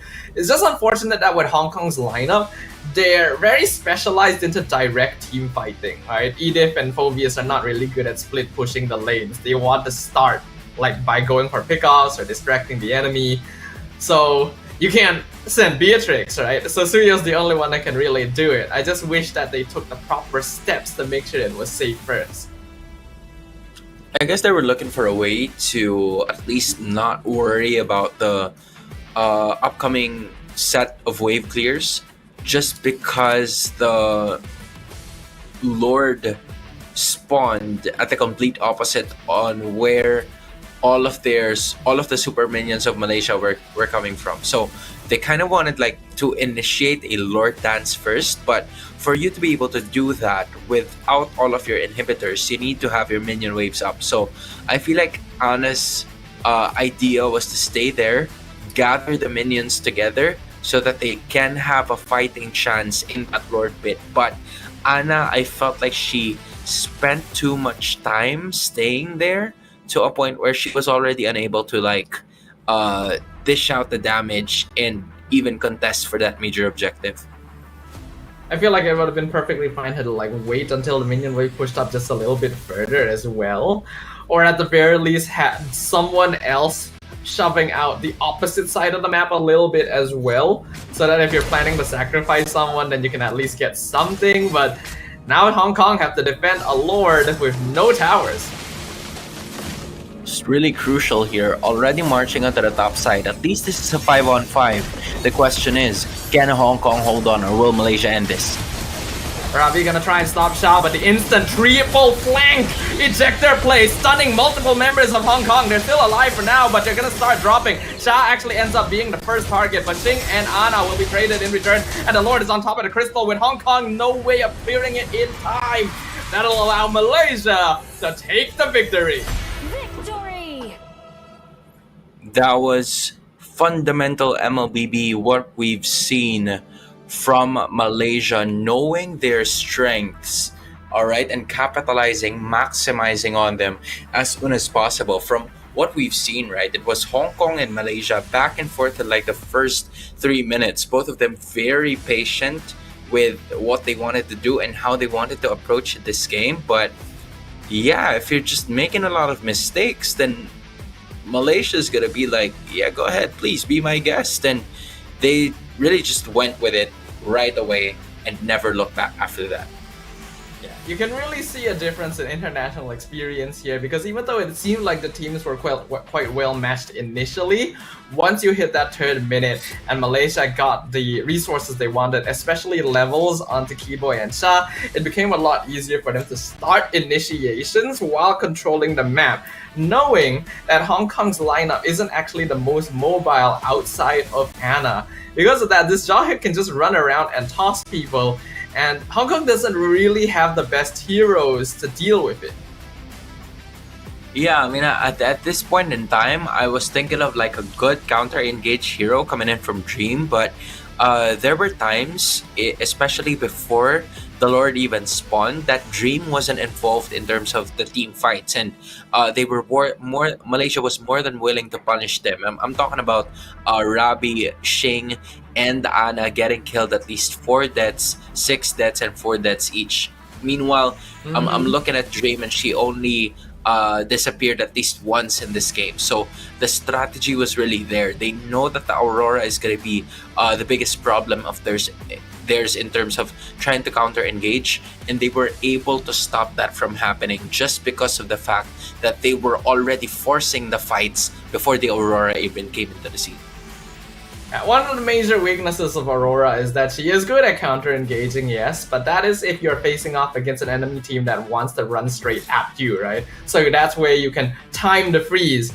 But if the opponent is literally flanking you from every direction, the way that Malaysia was doing, especially towards the end there, you have to pick your battles, and the rest of your team is not really doing enough to allow you to effectively select your target.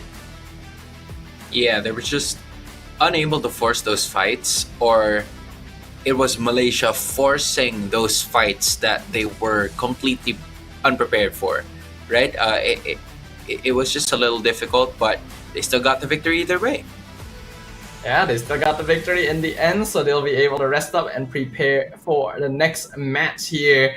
I am quite excited to see what the next match is going to be, right? It is, of course, a completely different set of teams that we're going to be watching in this second set. And I think I just got informed as well that the next matchup is going to be Malaysia again, but this time their opponent is going to be none other than Myanmar.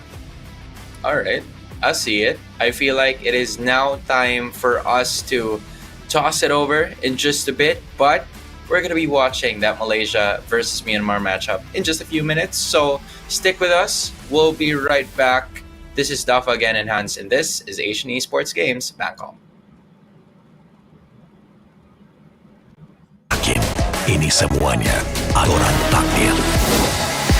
Setiap langkah bukan hanya untuk diri sendiri, tapi juga untuk mereka yang berdiri dan berjuang bersama agar kita melangkah lebih jauh, menjadi lebih hebat.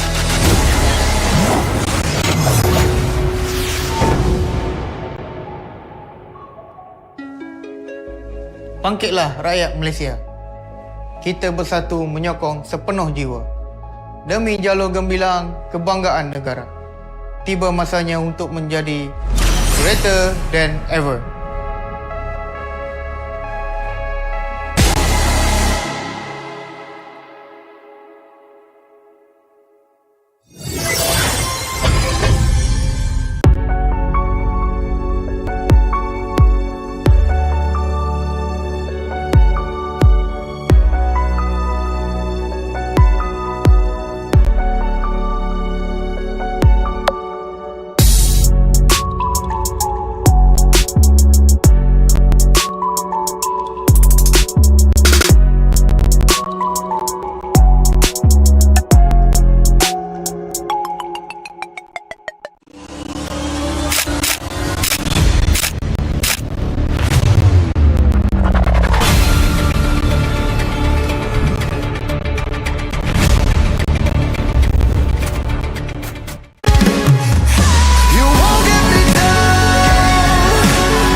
Pada tim SRG, Gulak Red Giant, banggakan Selangor, banggakan Malaysia. Champion juara wakil Malaysia Time for M6 in Malaysia. Keunggulan. Ianya tidak hadir dengan mudah. Ia tidak menunggu sesiapa. Dan ia tidak memilih sesiapa. Keunggulan adalah potensi hebat yang tersembunyi dalam diri. Seperti benih yang menunggu masa untuk bercambah, sedia untuk mekar hingga berkembang indah.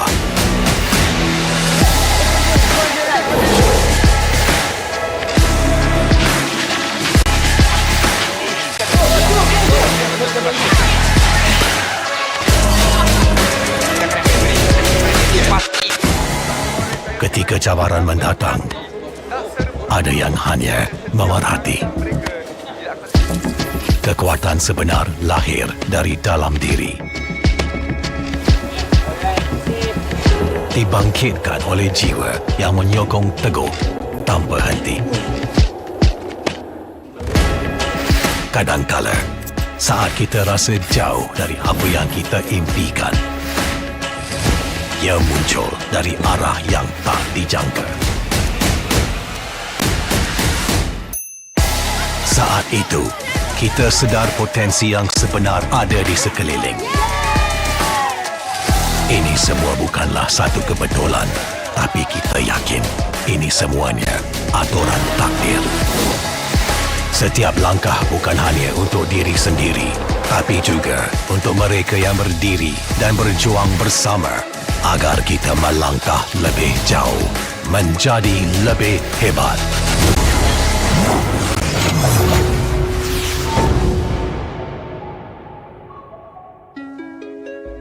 Bangkitlah rakyat Malaysia. Kita bersatu menyokong sepenuh jiwa. Demi jalur gemilang kebanggaan negara.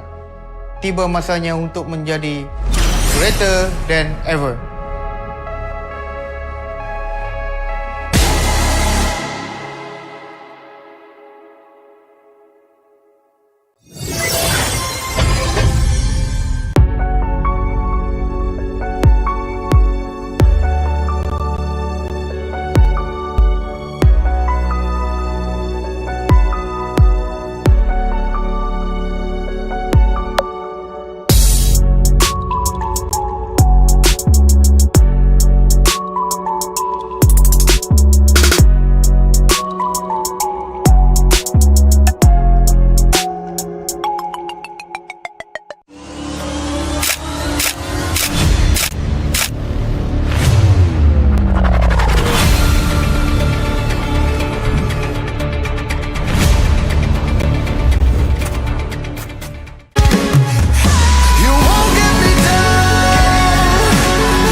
Pada tim SRG, Gulak Red Giant, banggakan Selangor, banggakan Malaysia. Champion juara wakil Malaysia Fight for F6 in Malaysia. Keunggulan. Ianya tidak hadir dengan mudah. Ia tidak menunggu sesiapa. Dan ia tidak memilih sesiapa. Keunggulan adalah potensi hebat yang tersembunyi dalam diri. Seperti benih yang menunggu masa untuk bercambah, sedia untuk mekar hingga berkembang indah.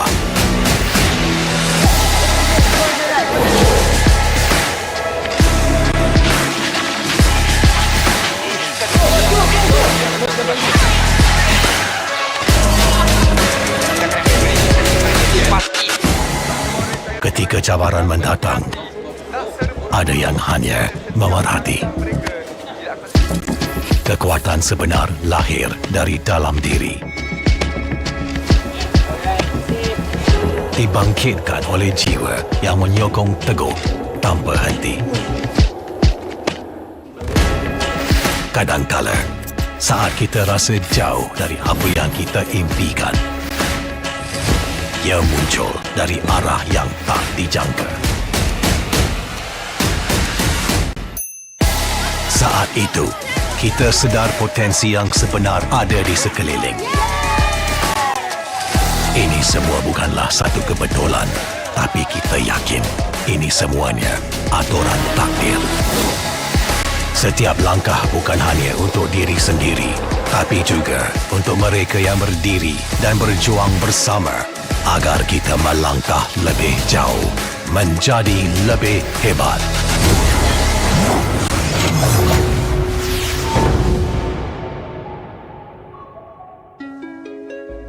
Bangkitlah rakyat Malaysia. Kita bersatu menyokong sepenuh jiwa. Demi jalur gemilang kebanggaan negara. Tiba masanya untuk menjadi greater than ever.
Pada tim SRG Gulak Red Giant, banggakan Selangor, banggakan Malaysia. Champion juara wakil Malaysia Time for N6 in Malaysia. Keunggulan. Ianya tidak hadir dengan mudah. Ia tidak menunggu sesiapa. Dan ia tidak memilih sesiapa.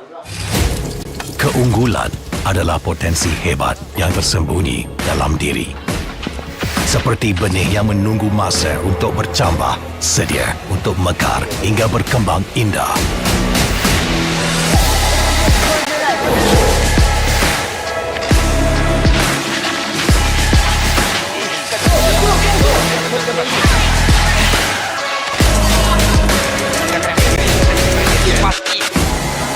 Ketika cabaran mendatang, ada yang hanya memerhati.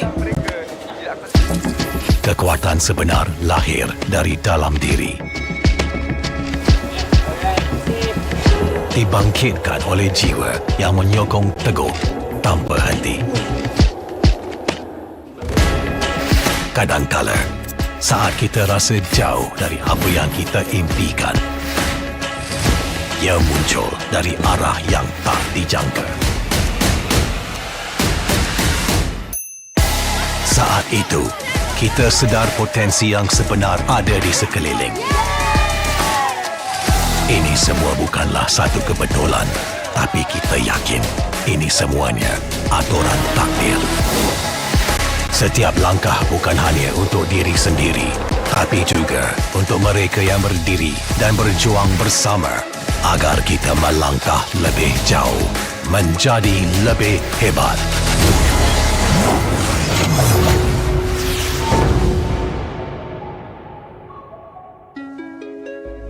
Bangkitlah rakyat Malaysia. Kita bersatu menyokong sepenuh jiwa. Demi jalur gemilang kebanggaan negara. Tiba masanya untuk menjadi greater than ever.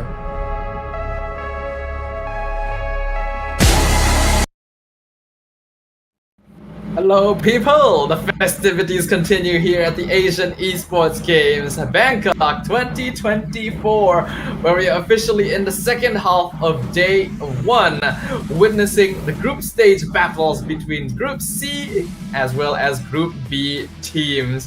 Once again, my name is Stafa, and joining me is none other than Hans. How are you, man? I am sure that everybody else is also probably refreshed as well. Hopefully, everybody else has gotten their dinner as of the moment, or whether you guys are here in Southeast Asia, or whether you're around maybe the Middle East. Hopefully, you guys got your snacks or something like that, because I believe it's still afternoon at this point in time. But yes, MLBB does not choose a time zone for this specific matchup, because this time we're going to be witnessing Malaysia going up against Myanmar. And from what I'm seeing, this is really a chance for them to further introduce themselves. You're seeing the players from Myanmar here looking very eager and active to showcase what they can do. They are here to prove to the world their capabilities. And I think this is going to be a very interesting match as well, because up until now, I don't think we've gotten the chance to see a team play 2 matches sequentially like this. So we already know Malaysia's strength as a team, but Myanmar is also a region that can really be surprising at times, right? Our teams, even in the men's competitions, always have something interesting to bring to the table. Yeah, I agree. At this point in time, I really do feel like this is a really good shot for Myanmar to also showcase what they can do.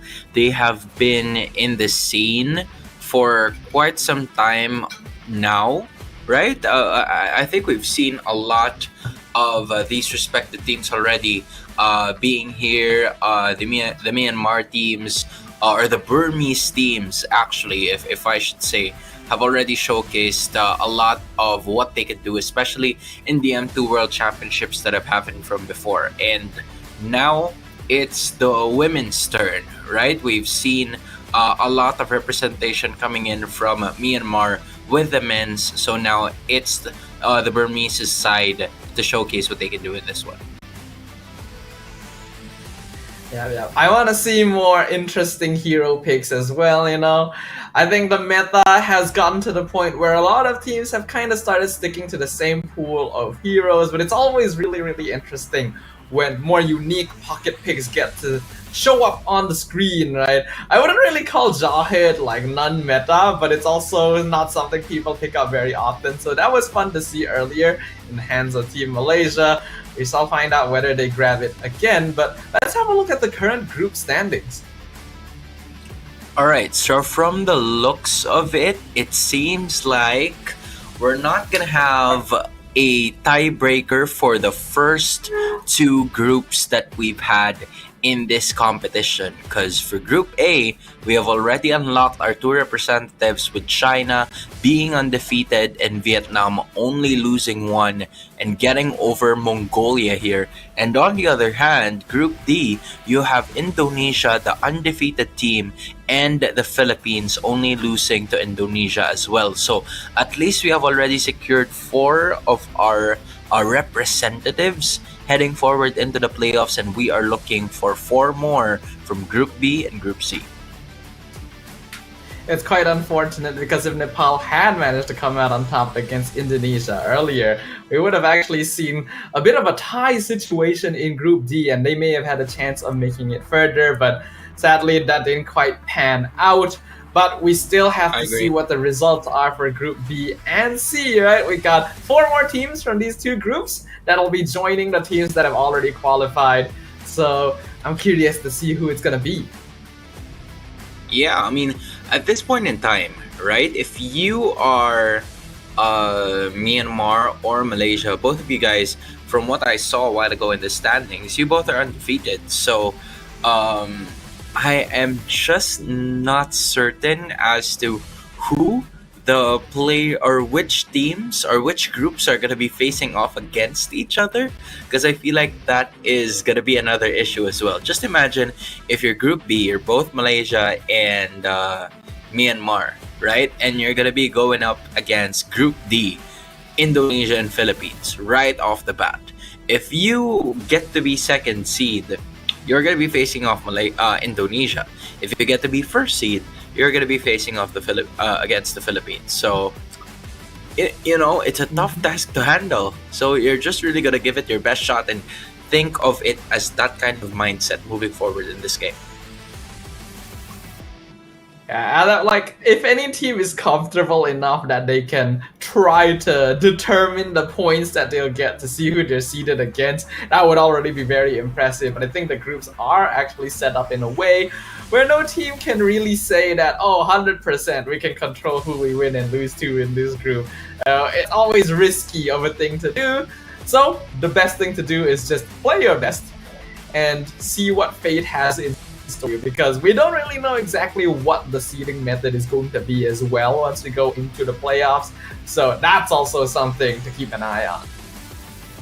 Yep, and in addition, you're also gonna have to probably take note of the teams, or how Malaysia is starting to strategize in terms of how they approach the game. Because for Myanmar, I don't think we've seen a single game from them, right? So I feel like this is also like a chance for us to know more about the female Myanmar MLBB scene and what it is all about. Because honestly, I'm not very much familiar with most of them, and even though I've done a lot of research, there weren't really a lot of articles that showcased more about the ecosystem there in Myanmar in terms of female MLBB. So I feel like if there is a chance for them to introduce themselves, this would be the perfect platform to do so. And this first game, or the second game rather, of the second half of the tournament is going to be depicting how we would view them even further. Because again, we've mentioned that Malaysia, Indonesia and the Philippines could be known as the powerhouses, but Myanmar has been always regarded as the dark horse. And I'm just wondering if the female MLBB team of the nation can also live up to that potential. Yeah, it would be really interesting to see because, yeah, if what you mentioned is true about the fact that the female Myanmar team hasn't really gotten a lot of exposure internationally, this could be one of our first glimpses of what the ecosystem looks like for them over there and what their skill ceiling is going to be in comparison to maybe their men's teams, right? Because they can have some very interesting heights reached even on the international scene. But the fact that we're going to see one of their first matches ever internationally and it is up against Malaysia is going to be a tricky one because, like you mentioned, Hans, that is one of the more established teams even among the women's divisions. So it's going to be a tough one. It's gonna be a tough one, for sure. I'm thinking of like what they could, bring to the table here. Just like what you've mentioned from before, right? I feel like this is completely the scenario that we've seen from before in terms of Malaysia even getting the skyrocket in terms of popularity and reputation, especially when moving over to the men's division again, when SRG won MSC, right? They got a lot of reputation moving forward whilst introducing themselves into the scene. I mean, SRG, it's been one of the first few times going internationally. They're probably very known locally. And yet, as soon as they made their break towards the global stage of things, they were able to showcase what they can do there. So I'm really boiling on towards a point where for teams here or for developing countries that, not a lot of people are very much aware of, then this is the perfect chance for them to do so. And now we're seeing a different approach towards our drafting phase. We get to see a little bit of the faces of the players as well, so something a little bit more interesting as we jump into our second half of the day. Malaysia going to be drafting on the blue side. Malaysia on the red side, Myanmar on the blue side. And they're going to go ahead and start off straight away by first picking Bruno. All right, so this is Sikoshi, Lunalin, Ku, K, and Lang. And then, of course, it's pretty much the usual for the other side. You still have the familiar faces and names coming in from Malaysia.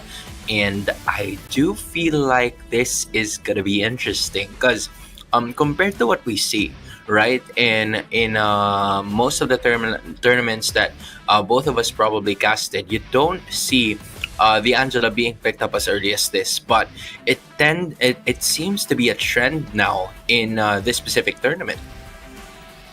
Angela does have good combos, with Ling being the most popular one, but also working well with general fighters like CC, for example. Though if we're talking about combos, Matilda Alpha is a very notable one, and when you combo that with Bruno too, Myanmar is already setting up for a terrifying early game that Malaysia will need to deal with.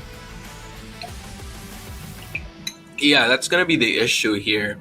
Compared to what we see so far from the side of Malaysia, they were much more willing to fight fire with fire. Means that they're very much willing to go for the early game scaling as well, which is the reason why they probably picked the Hylos and the Angela as well.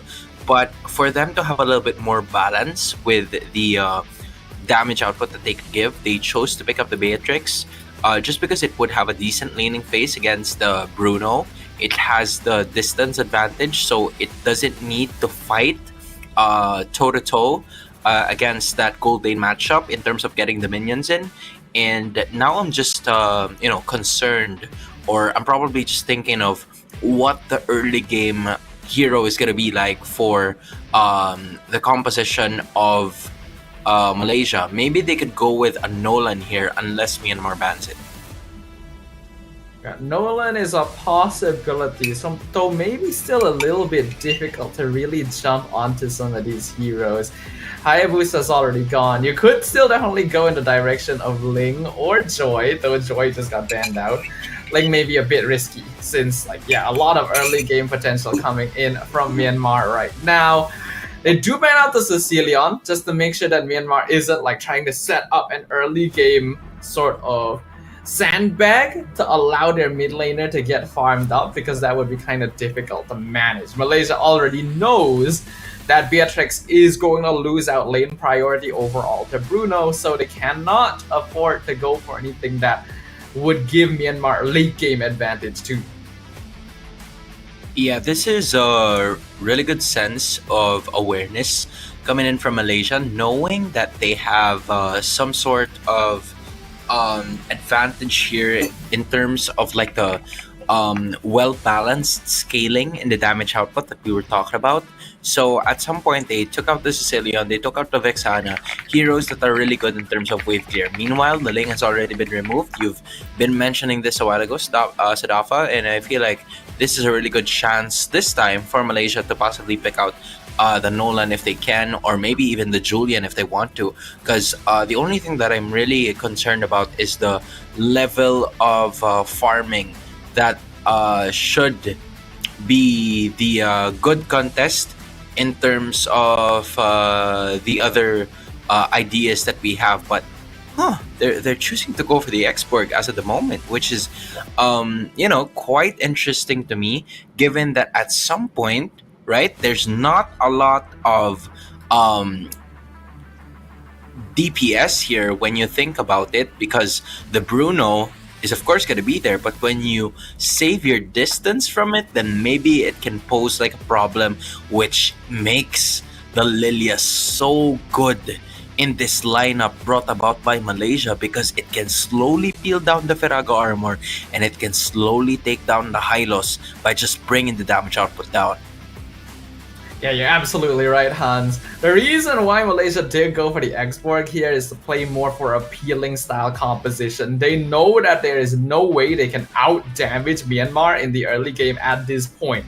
So they're picking up heroes that don't die to the early DPS from their opponents and basically slow down the game until the Beatrix gets her farm in.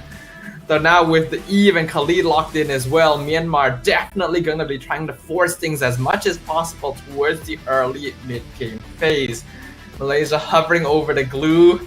It's alright, but I'm actually not the biggest fan of it, because if they do go for this, they are really putting all of their eggs into the mid-late game basket.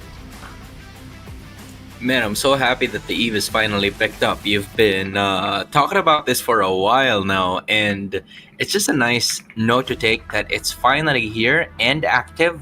But as of the moment, they chose to go with the Kadita instead. I'm talking about Malaysia. So they're going to be moving the Angela into the roam position, and then the EXP is going to go to the Hylos. So it's a pretty squishy mid lane trio, if you ask me.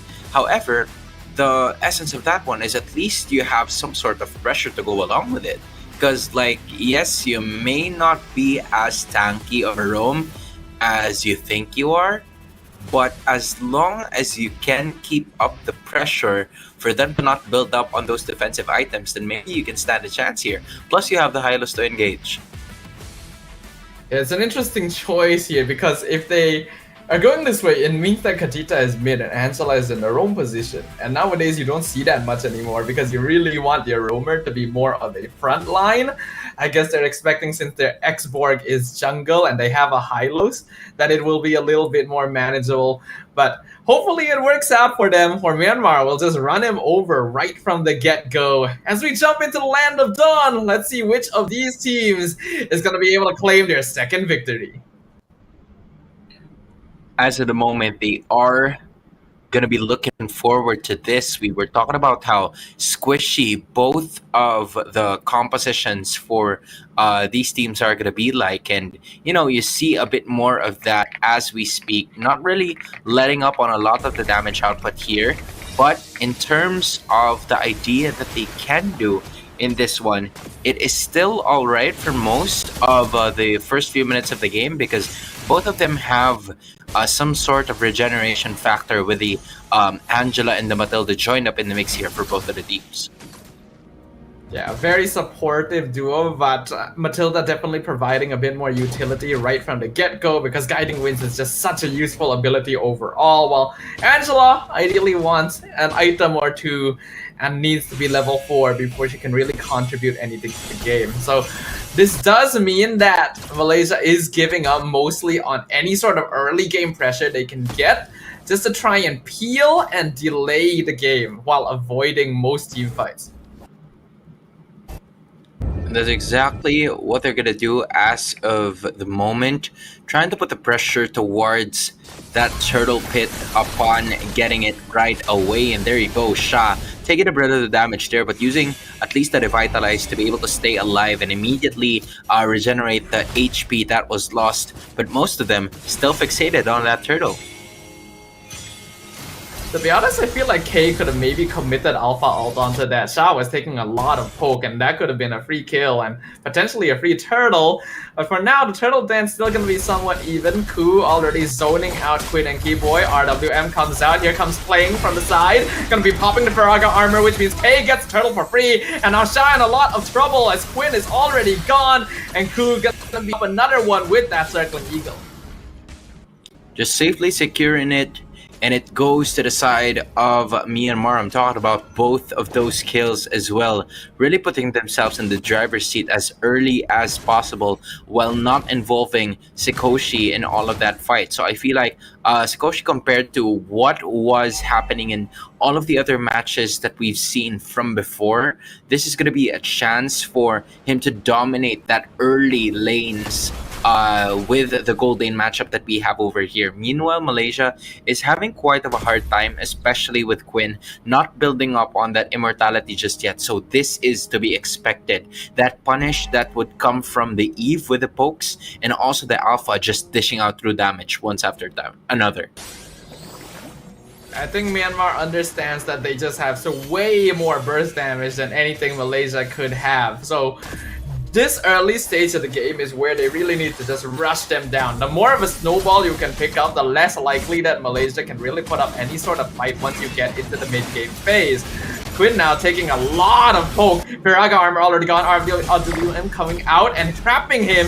Heartguard a bit too slow to save Quinn. And that means the jungler for Malaysia is down again.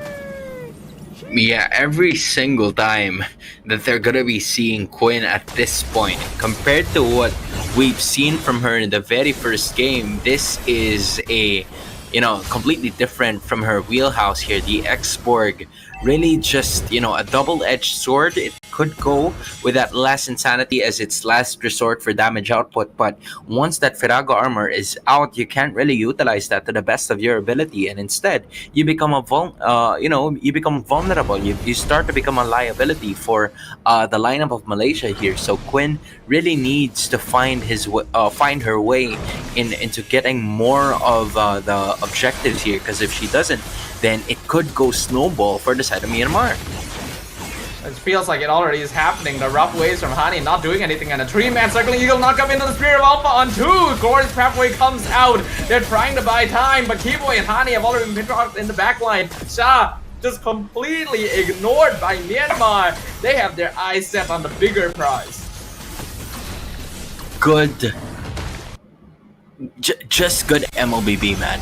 That's all I'm gonna say. The layering of skills was amazing, considering that from what they were doing, it was the Circling Eagle that really started off the initiation for the side of Myanmar, and then the ultimate coming in from the Alpha was really what landed 2 of those kills that was given to Keboy and to Hani. They really took advantage of the situation, and they were able to maximize on that as well, given the fact that it was an easy feat, given that 4 of the heroes are already there. So now, instead of Quinn looking for more jungle objectives, she is forced to even join Fafao here upon getting that level 8, in which they were just able to get right now. And the X-Borg is already a level behind K here, who already is at level 9. Hard guard on top of Quinn, glorious pathway, but Myanmar still able to zone out perfectly well since the RWM was still available. K is now in the mid lane, and Malaysia knows they can no longer try to continue disengagement. So they will just go ahead and disengage. Myanmar still holding much of the map pressure and building up a 3k net worth lead at this point. Yeah, just pure skill being showcased here by Myanmar at this point in time. Just really taking in managing a business here as we speak, not really letting a lot of the other opportunities for Malaysia to come through, as they are looking for another way. And Hani, though, she needs to stay away from this one. There she is. Tries to go in, goes for the burst, has to flicker out. A lot of resources used for not much. Raging Sandstorm flicker, gonna land on her. And because of that, Sikoshi able to follow up and get the kill after chasing very far. Glorious pathway to cut them off, but RWM trapping in Fao with the hard guard on top of her. And now Sha left by herself, 1v4. Myanmar just be running down Team Malaysia. Already a killing spree achieved for Lunalith. Just a really smart play coming in from Myanmar, making the right moves all throughout the first 7 minutes. That's a kill per minute, if you ask me, and Malaysia still struggling to find their very first kill here, and that is a move made by Hani. Still couldn't find anyone at this point. The shots are just not falling for Malaysia. Meanwhile, Myanmar is not only dunking but also taking layups and hitting those mid-range shots when possible. Yeah, Myanmar's draft is just straight up much better than what we're seeing from Malaysia right now. The composition that they're playing is incredibly scattered and kind of disconnected, if you ask me, because they had to be forced to adjust after seeing the heroes that Myanmar actually picked up. Because of that, it's very difficult to execute on, and Myanmar just really can run them down over and over again, though they might be able to find one here. Raging Sandstorm gonna jump back in, Lang actually surviving all of it, and now RWM comes out on Quinn, but Viraga armor's already gone even before last insanity. Nibiru's passion doing a good amount of poke, but they're still trapped inside the kill box. Myanmar all still healthy thanks to the extra healing, and Circling Eagle even continuing to zone out Malaysia from the mid-tier 1. How did Lang managed to escape that? I was surprised. I thought it was a surefire Malaysia takedown, and not only that, right? She was able to land on that second skill to at least heal herself before she went away. But instead of going away, she landed at Raging Sandstorm after she healed, so that it would go, or she would be able to stun 2 of the members coming in from Malaysia. And yet, because of the passive, she was able to escape. And with that being said, more pressure is going to be felt by Malaysia here. And Glorious Pathway comes out, as well as that Insanity with the hard guard. Hani jumps into the backline, but it's just blown up instantly by Sikoshi. The Bruno has too much damage. RWM on top of Quinn. Nibiru's passion try and break down K, but it's cancelled instantly with a Circling Eagle. Though Quinn able to walk away, actually reverts back to Viraga armor. They only lose the Kadita there, but the pressure is undeniable.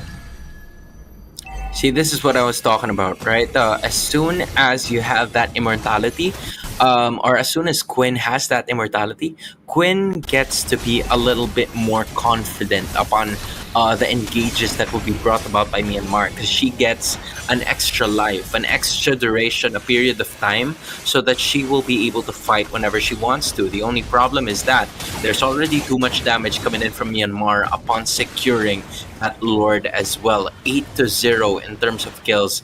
Very clean, very methodical approach is being done by the Burmese team, and it's also in terms of like an almost 8k gold lead that has been established by Myanmar at this point.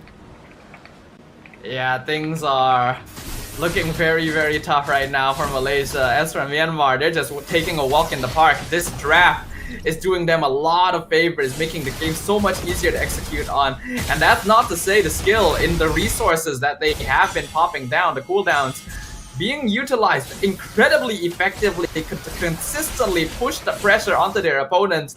And now it's already a 9k gold lead for Myanmar.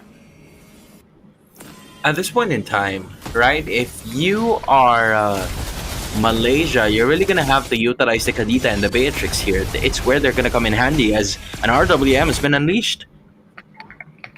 And it's just continuing to zone them out even under their own tower. At the very least, they're able to get the Lord, but Kadita, this whole game, has really not been able to do anything. That is the two-pronged spear of this hero. Malaysia continuing to hold the defense, should be able to keep this structure alive, but based on how things are going, eventually it will have to fall. As of the moment, this right here is the first kill that Malaysia has gotten in 11 minutes of gameplay. That should give them some sort of hope in this one, but Myanmar really just able to maximize the efforts that they have been doing from start to finish, just because of the fact that, you know, they were simply securing a lot of these objectives, and Malaysia just struggling to come up with another adding point. And it's a good thing that Fafao still hasn't died in this specific matchup, so at least that's something that they could still look forward to. But the only problem, or one of the many problems that Malaysia has, is that number one, they are trading by at least 7,000 gold lead, so that's maybe around 1 to 2 items that they're gonna have to worry about. Number two is that their inhibitor on the bottom side is about to go down, so they have to make sure and be careful that it will not go down right before the Lord even starts. And number three, you're also going to have to worry about the damage output that Myanmar has here, just because Sikoshi, K, and Lunalin hasn't died just yet. So this is really good skill, methodical approach coming in from Myanmar. Yeah, methodical approach is very accurate here. It is a slow but steady and surefire snowball going in their favor right now. I do worry that Malaysia may be overcompensated in the draft when they saw the heroes that were being locked in here and didn't give themselves enough tools to maybe respond to this. The Beatrix still has good wave clear, yes, but I don't know how far behind Fafao is compared to Sikoshi, who just has been farming safely the whole game. Hani, rough way, is gonna miss a 10. RWM trapping Malaysia, but a bad position here from Q. Gonna have the Matilda taken out. Malaysia is somehow still alive after all of it, but Sikoshi finally gets the killing spree on Shah. Surprisingly though, a 1-for-1 trade. Yeah, Lying was the saving grace in that team fight. She was able to land that Raging Sandstorm onto at least 3 members to hopefully stun them and stop the fight from happening, because Myanmar was already on the brink of losing at least 2 to 3 heroes during that team fight, because they were on the vicinity where Fafa was able to reach them, but they were not able to reach that Beatrix. So Sha was taking the brunt of the damage onto that one. And not only that, right? They were finally able to take down Ku at some point in time, but it is still a mountain to climb, but they're making the right moves to hopefully set themselves in, but it starts with the defense. The Lord being pelted down by Beatrix, but will still crash in and take down the bottom inhibitor for Malaysia. Myanmar taking it slow. Hani actually in the backline to see if she can get an ambush out, but I'm not sure if she has enough damage. And now the RWM has come out, trapping Malaysia, popping the Piraga armor. They have to go back and regen, which means that the mid tower goes down too. Hani actually catches out Eve, but yeah, that's what I talked about. Not enough damage. Lunalin only at half HP, and now K just chasing down Shah. Mega kill for Sikoshi. Malaysia only 3 players left standing against 5, with minions still on top of the crystal. Fafao with a hard guard, able to clear up most of the minion wave and taking a lot of damage from Hyang, able to trade back for him. Sikoshi flickering forward, a lot of damage on this Bruno, but he's 1v3. Fafao survives with a 1% HP, and his minions still, but without their goal laner, Myanmar cannot actually end the game. This right here is what they do best, getting those team fights to be in their favor. My goodness, Malaysia still hanging in there, not by a thread, maybe by a rope if you ask me, just because of the HP that was left towards that crystal base. And you know, you have to give props to Fafa as well. She was able to defend that by using the full arsenal of the Beatrix that was already became part of it, and because of that defense, that valiant effort, she is already at full build right now, leading even the entirety of Myanmar. So you were talking about this a while ago, Stafa, that for most of the time, right? This is gonna be Malaysia putting all of their eggs in one basket, and so far it has been working for them, especially in the 15-minute post 15 minutes of this game, just because they were able to land on Fafao, especially with that Warcry as emblem. So much damage prepared by Beatrix. But it does mean there's so much pressure on Fao Fao herself. The only source of DPS that Malaysia have. Myanmar will know at this point to target her down in the team fights, which means positioning is crucial.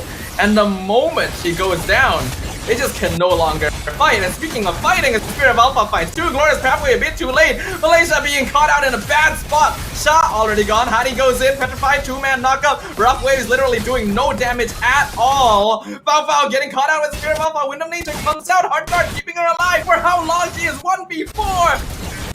Is on to the Beatrix.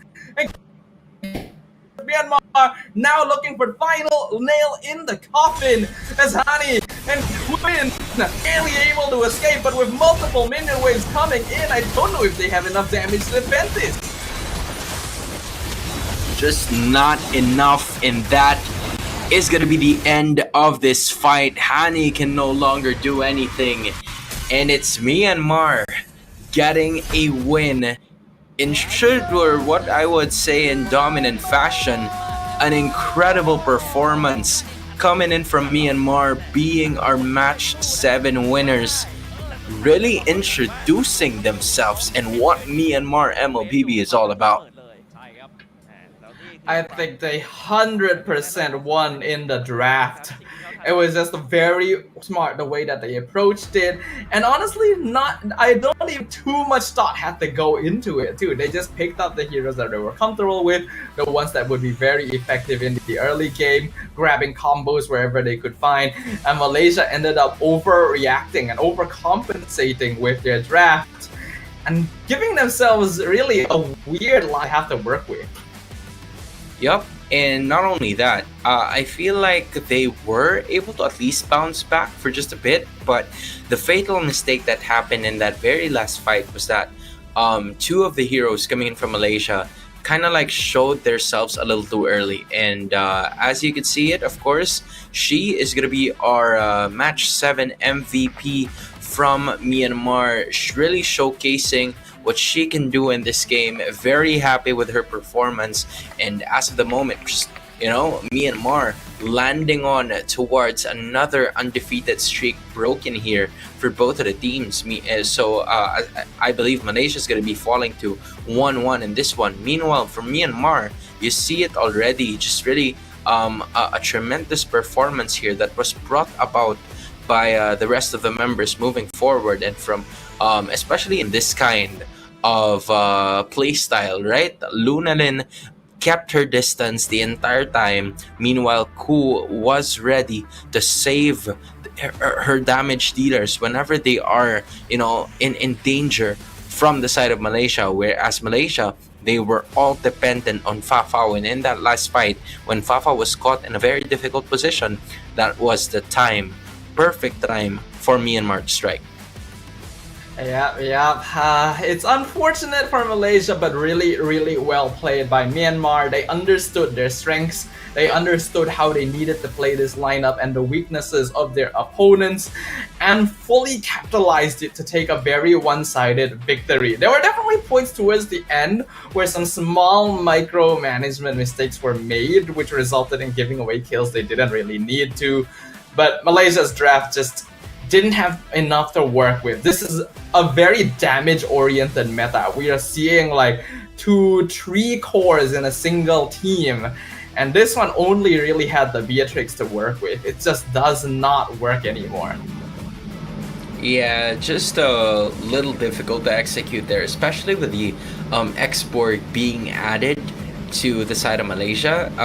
I felt like they were extremely punished in like the early portions of the game, where the Exborg or Quinn rather, didn't have an advantage with the extra damage outputs that she would be able to have once she's gotten that Fradaga armor. But knowing this, Myanmar instantly punished her not once but twice, and those kills landed on the jungler coming in from Myanmar, which paved the way for a lot of problems and which just increased the chances of the Burmese team winning. A really nice victory there. We're gonna take a moment to get our next set of teams set up on stage, because next up is gonna be another group stage match. But for now, we'll once again jump to a short break, so we'll see you guys in a little bit.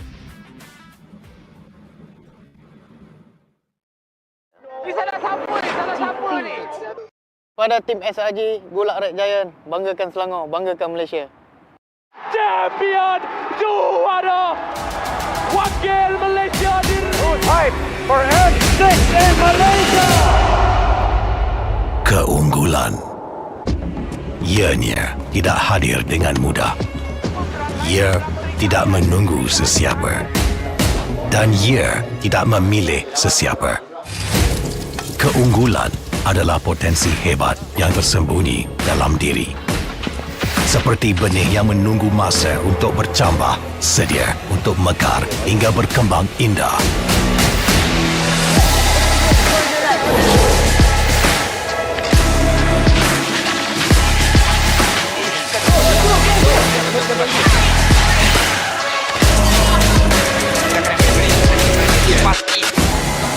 Ketika cabaran mendatang, ada yang hanya memerhati. Kekuatan sebenar lahir dari dalam diri. Dibangkitkan oleh jiwa yang menyokong teguh tanpa henti. Kadangkala, saat kita rasa jauh dari apa yang kita impikan, ia muncul dari arah yang tak dijangka. Saat itu, kita sedar potensi yang sebenar ada di sekeliling. Ini semua bukanlah satu kebetulan, tapi kita yakin ini semuanya aturan takdir. Setiap langkah bukan hanya untuk diri sendiri, tapi juga untuk mereka yang berdiri dan berjuang bersama agar kita melangkah lebih jauh, menjadi lebih hebat.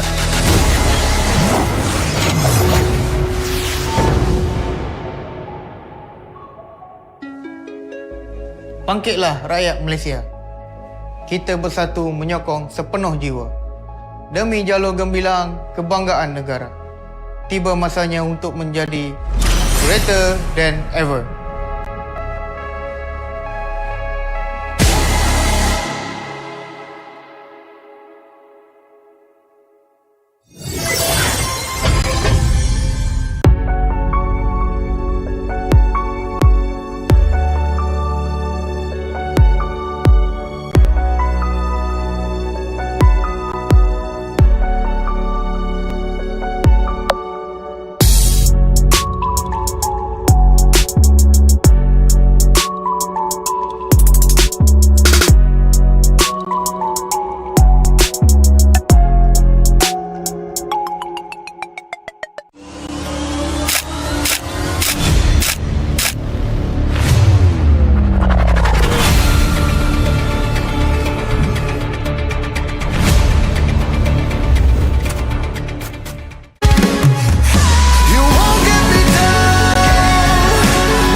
Pada tim SRG, Gulak Red Giant, banggakan Selangor, banggakan Malaysia.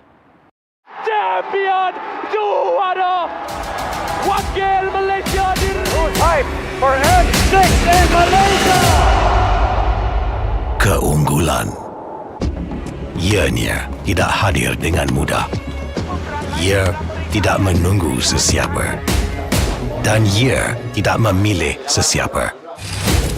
Keunggulan adalah potensi hebat yang tersembunyi dalam diri. Seperti benih yang menunggu masa untuk bercambah, sedia untuk mekar hingga berkembang indah.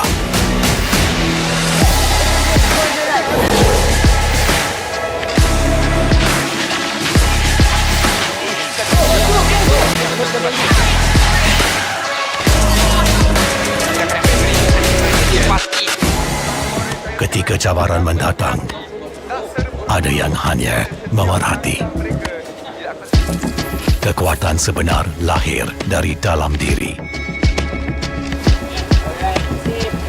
Dibangkitkan oleh jiwa yang menyokong teguh tanpa henti. Kadangkala, saat kita rasa jauh dari apa yang kita impikan, ia muncul dari arah yang tak dijangka. Saat itu, kita sedar potensi yang sebenar ada di sekeliling. Ini semua bukanlah satu kebetulan, tapi kita yakin ini semuanya aturan takdir.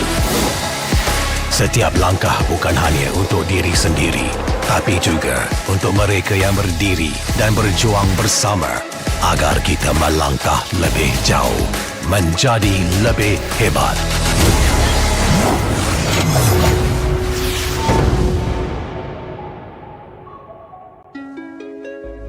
Bangkitlah rakyat Malaysia. Kita bersatu menyokong sepenuh jiwa. Demi jalur gemilang kebanggaan negara. Tiba masanya untuk menjadi greater than ever.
Kepada tim SRG Gulak Red Giant, banggakan Selangor, banggakan Malaysia.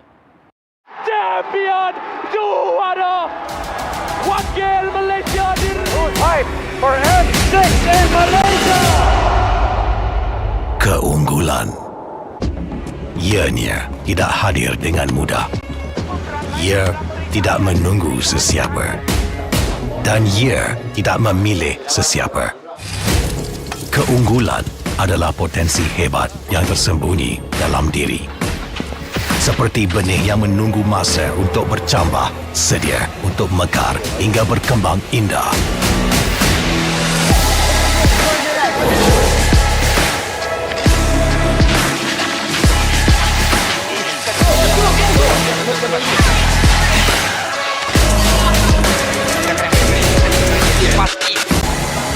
Ketika cabaran mendatang, ada yang hanya memerhati. Kekuatan sebenar lahir dari dalam diri. Dibangkitkan oleh jiwa yang menyokong teguh tanpa henti. Kadangkala, saat kita rasa jauh dari apa yang kita impikan, ia muncul dari arah yang tak dijangka. Saat itu, kita sedar potensi yang sebenar ada di sekeliling. Ini semua bukanlah satu kebetulan, tapi kita yakin ini semuanya aturan takdir. Setiap langkah bukan hanya untuk diri sendiri, tapi juga untuk mereka yang berdiri dan berjuang bersama agar kita melangkah lebih jauh, menjadi lebih hebat.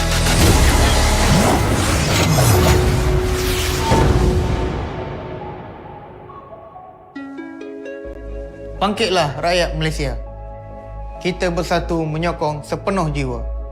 Demi jalur gemilang kebanggaan negara. Tiba masanya untuk menjadi greater than ever.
Pada tim SRG, Golak Red Giant, banggakan Selangor, banggakan Malaysia.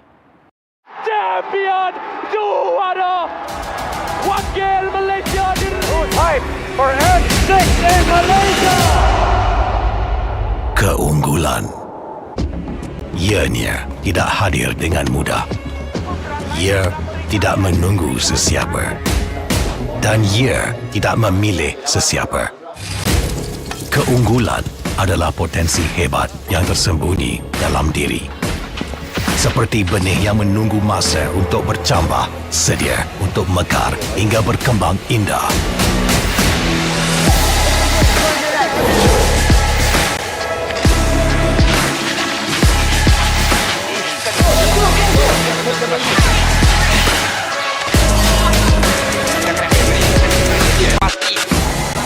Ketika cabaran mendatang, ada yang hanya memerhati.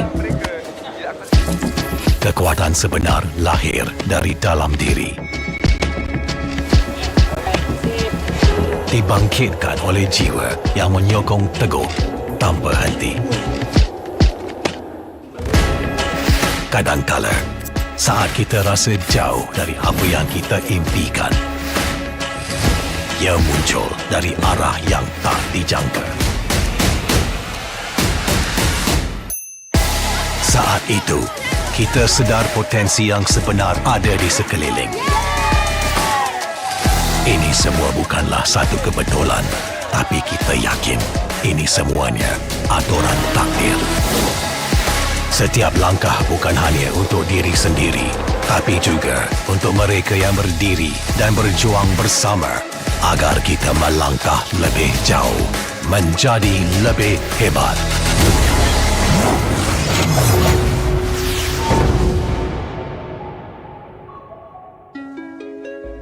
Bangkitlah rakyat Malaysia. Kita bersatu menyokong sepenuh jiwa. Demi jalur gemilang kebanggaan negara. Tiba masanya untuk menjadi greater than ever.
Pada tim SRG Gulak Red Giant, banggakan Selangor, banggakan Malaysia.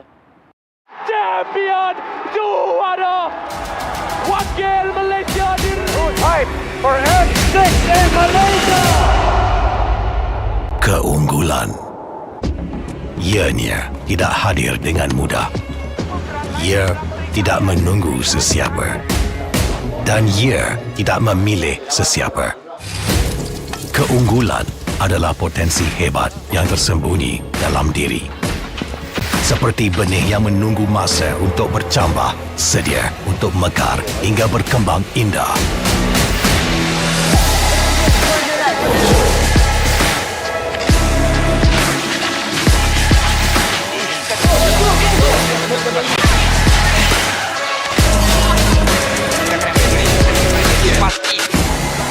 Ketika cabaran mendatang, ada yang hanya memerhati.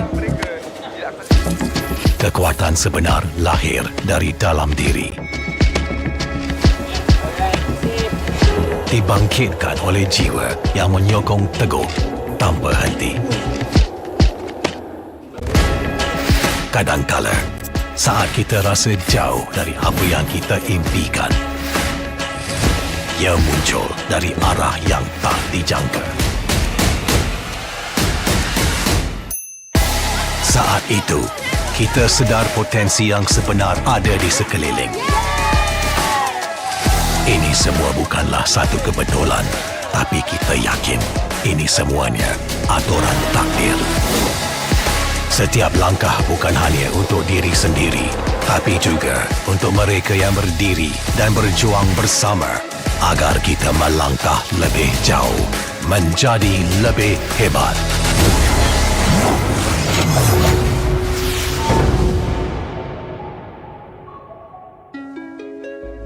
Bangkitlah rakyat Malaysia. Kita bersatu menyokong sepenuh jiwa. Demi jalur gemilang kebanggaan negara. Tiba masanya untuk menjadi greater than ever.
Pada tim SRG, Gulak Red Giant, banggakan Selangor, banggakan Malaysia. Champion juara wakil Malaysia Time for N6 in Malaysia. Keunggulan. Ianya tidak hadir dengan mudah. Ia tidak menunggu sesiapa. Dan ia tidak memilih sesiapa. Keunggulan adalah potensi hebat yang tersembunyi dalam diri. Seperti benih yang menunggu masa untuk bercambah, sedia untuk mekar hingga berkembang indah.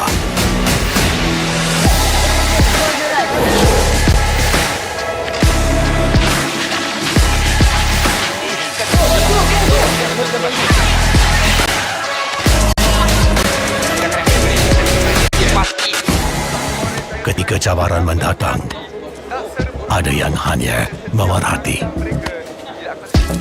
Kekuatan sebenar lahir dari dalam diri. Dibangkitkan oleh jiwa yang menyokong teguh tanpa henti.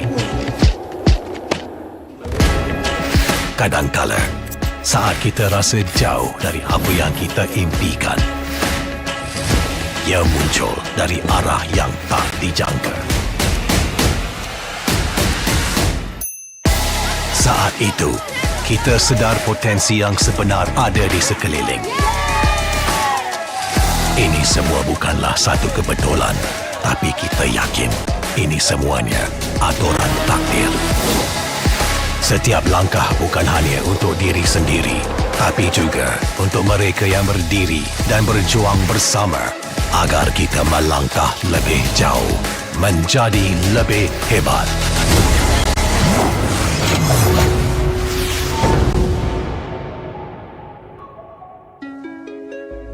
Bangkitlah rakyat Malaysia. Kita bersatu menyokong sepenuh jiwa. Demi jalur gemilang kebanggaan negara. Tiba masanya untuk menjadi greater than ever.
Pada tim SRG Gulak Red Giant, banggakan Selangor, banggakan Malaysia.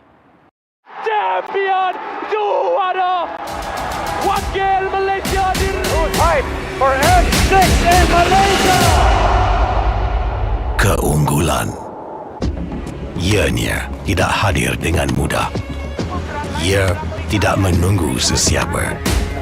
Dan ia tidak memilih sesiapa.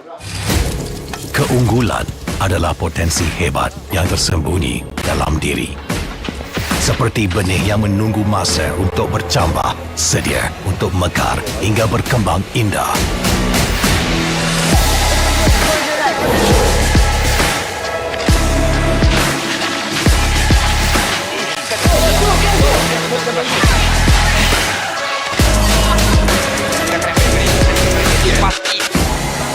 Ketika cabaran mendatang, ada yang hanya memerhati.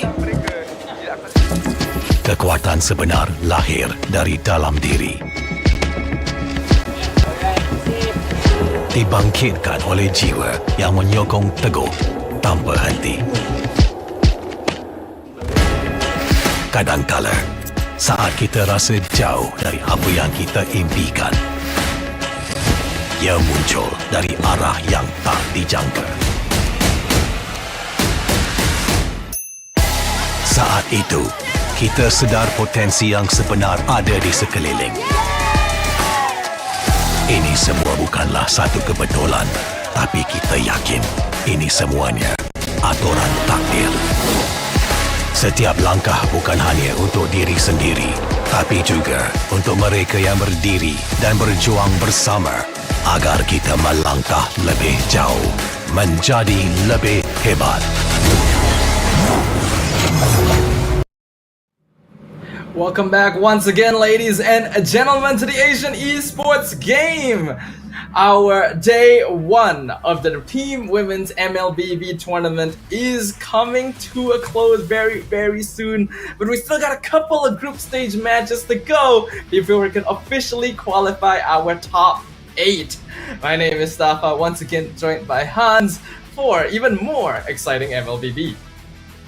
Man, I am sure that we are, so close to wrapping up the entire day as to which teams or which countries are going to be making it into the next stage of the competition. Because, we've started from 20, and then at the end of the day, or maybe day number or day 1.2, depends on where you guys are right now.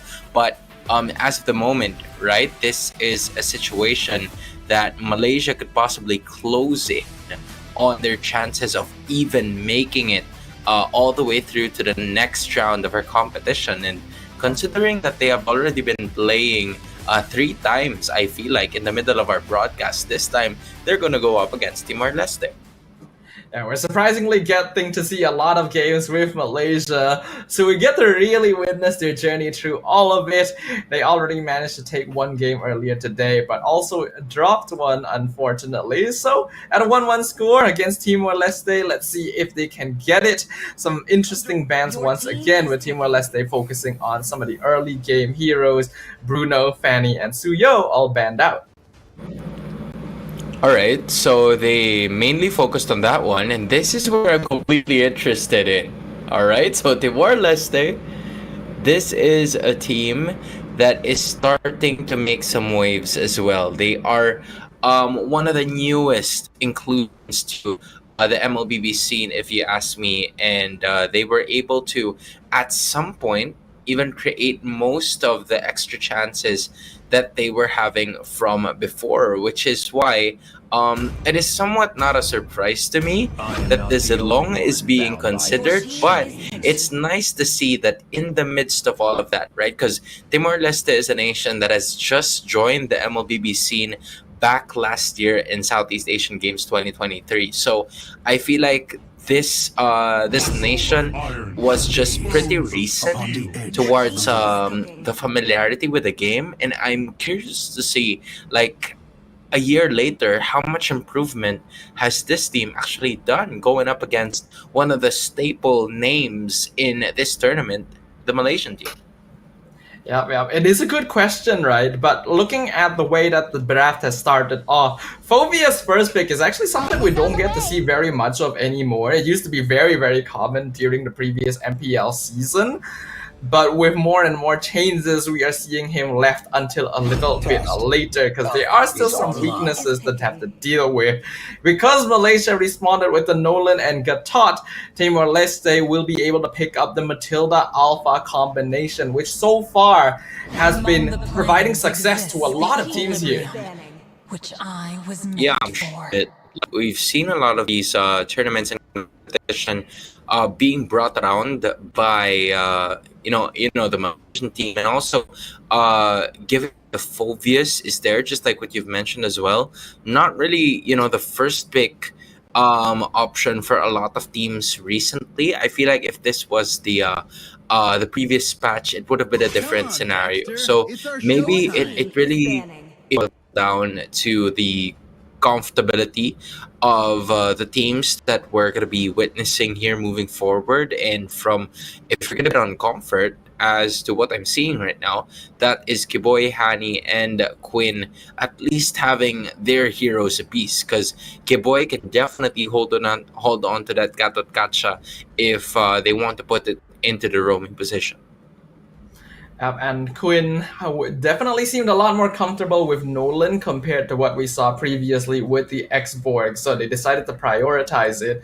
I think comboing it with the Eve is actually very good as well, because the combination of Gatot and Eve gives a lot of team fight control, though I feel like the Matilda also kind of naturally counters it somewhat.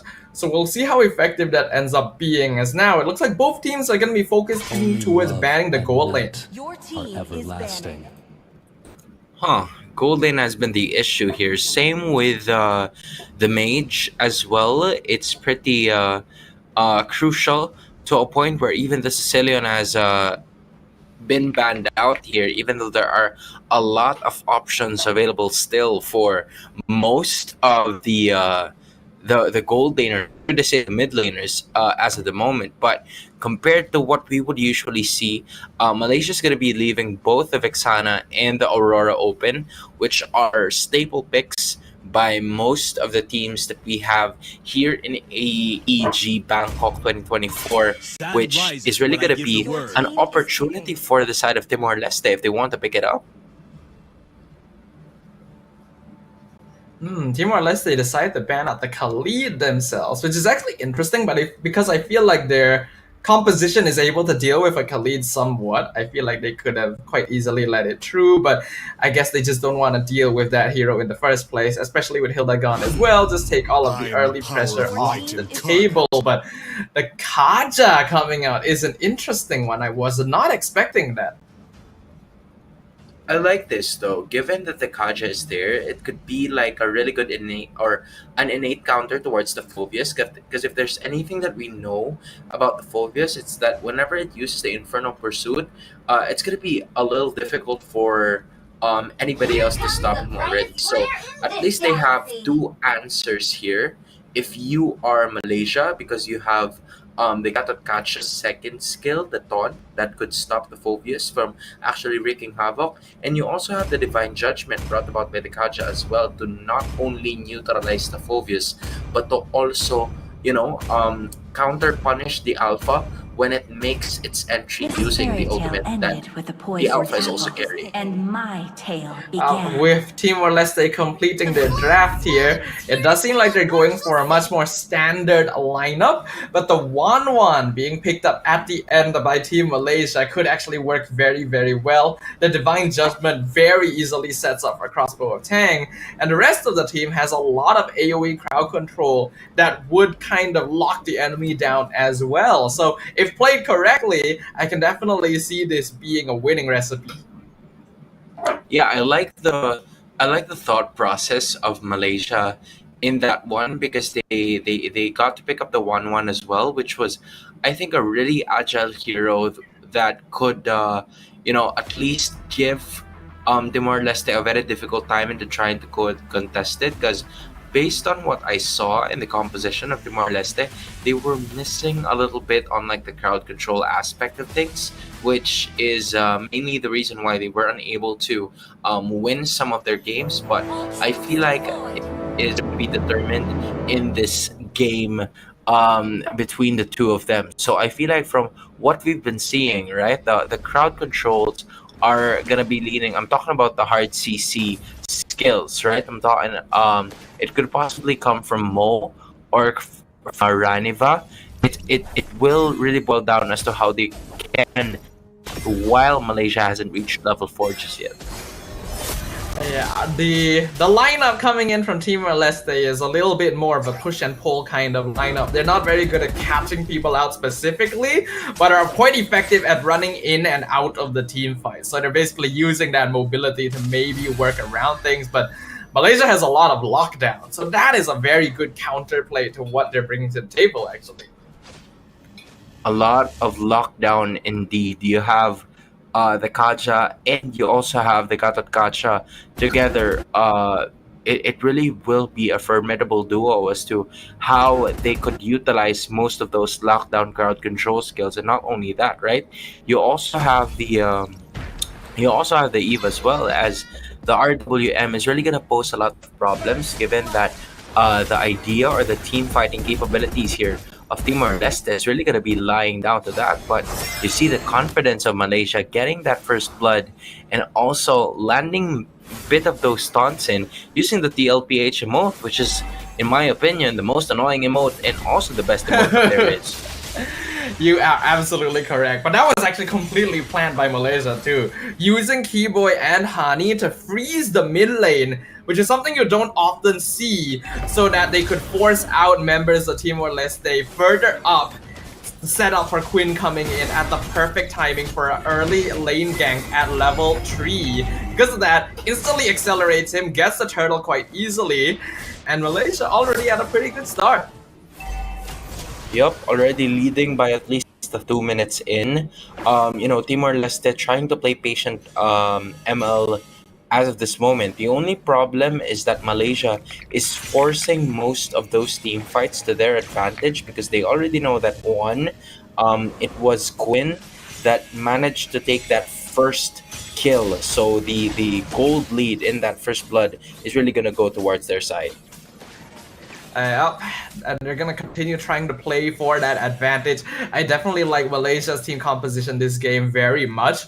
And Timor-Leste can counterplay it, but they need to really play hard and fast. And right now, that momentum is being stifled off of the lead that Quinn has already been able to build up.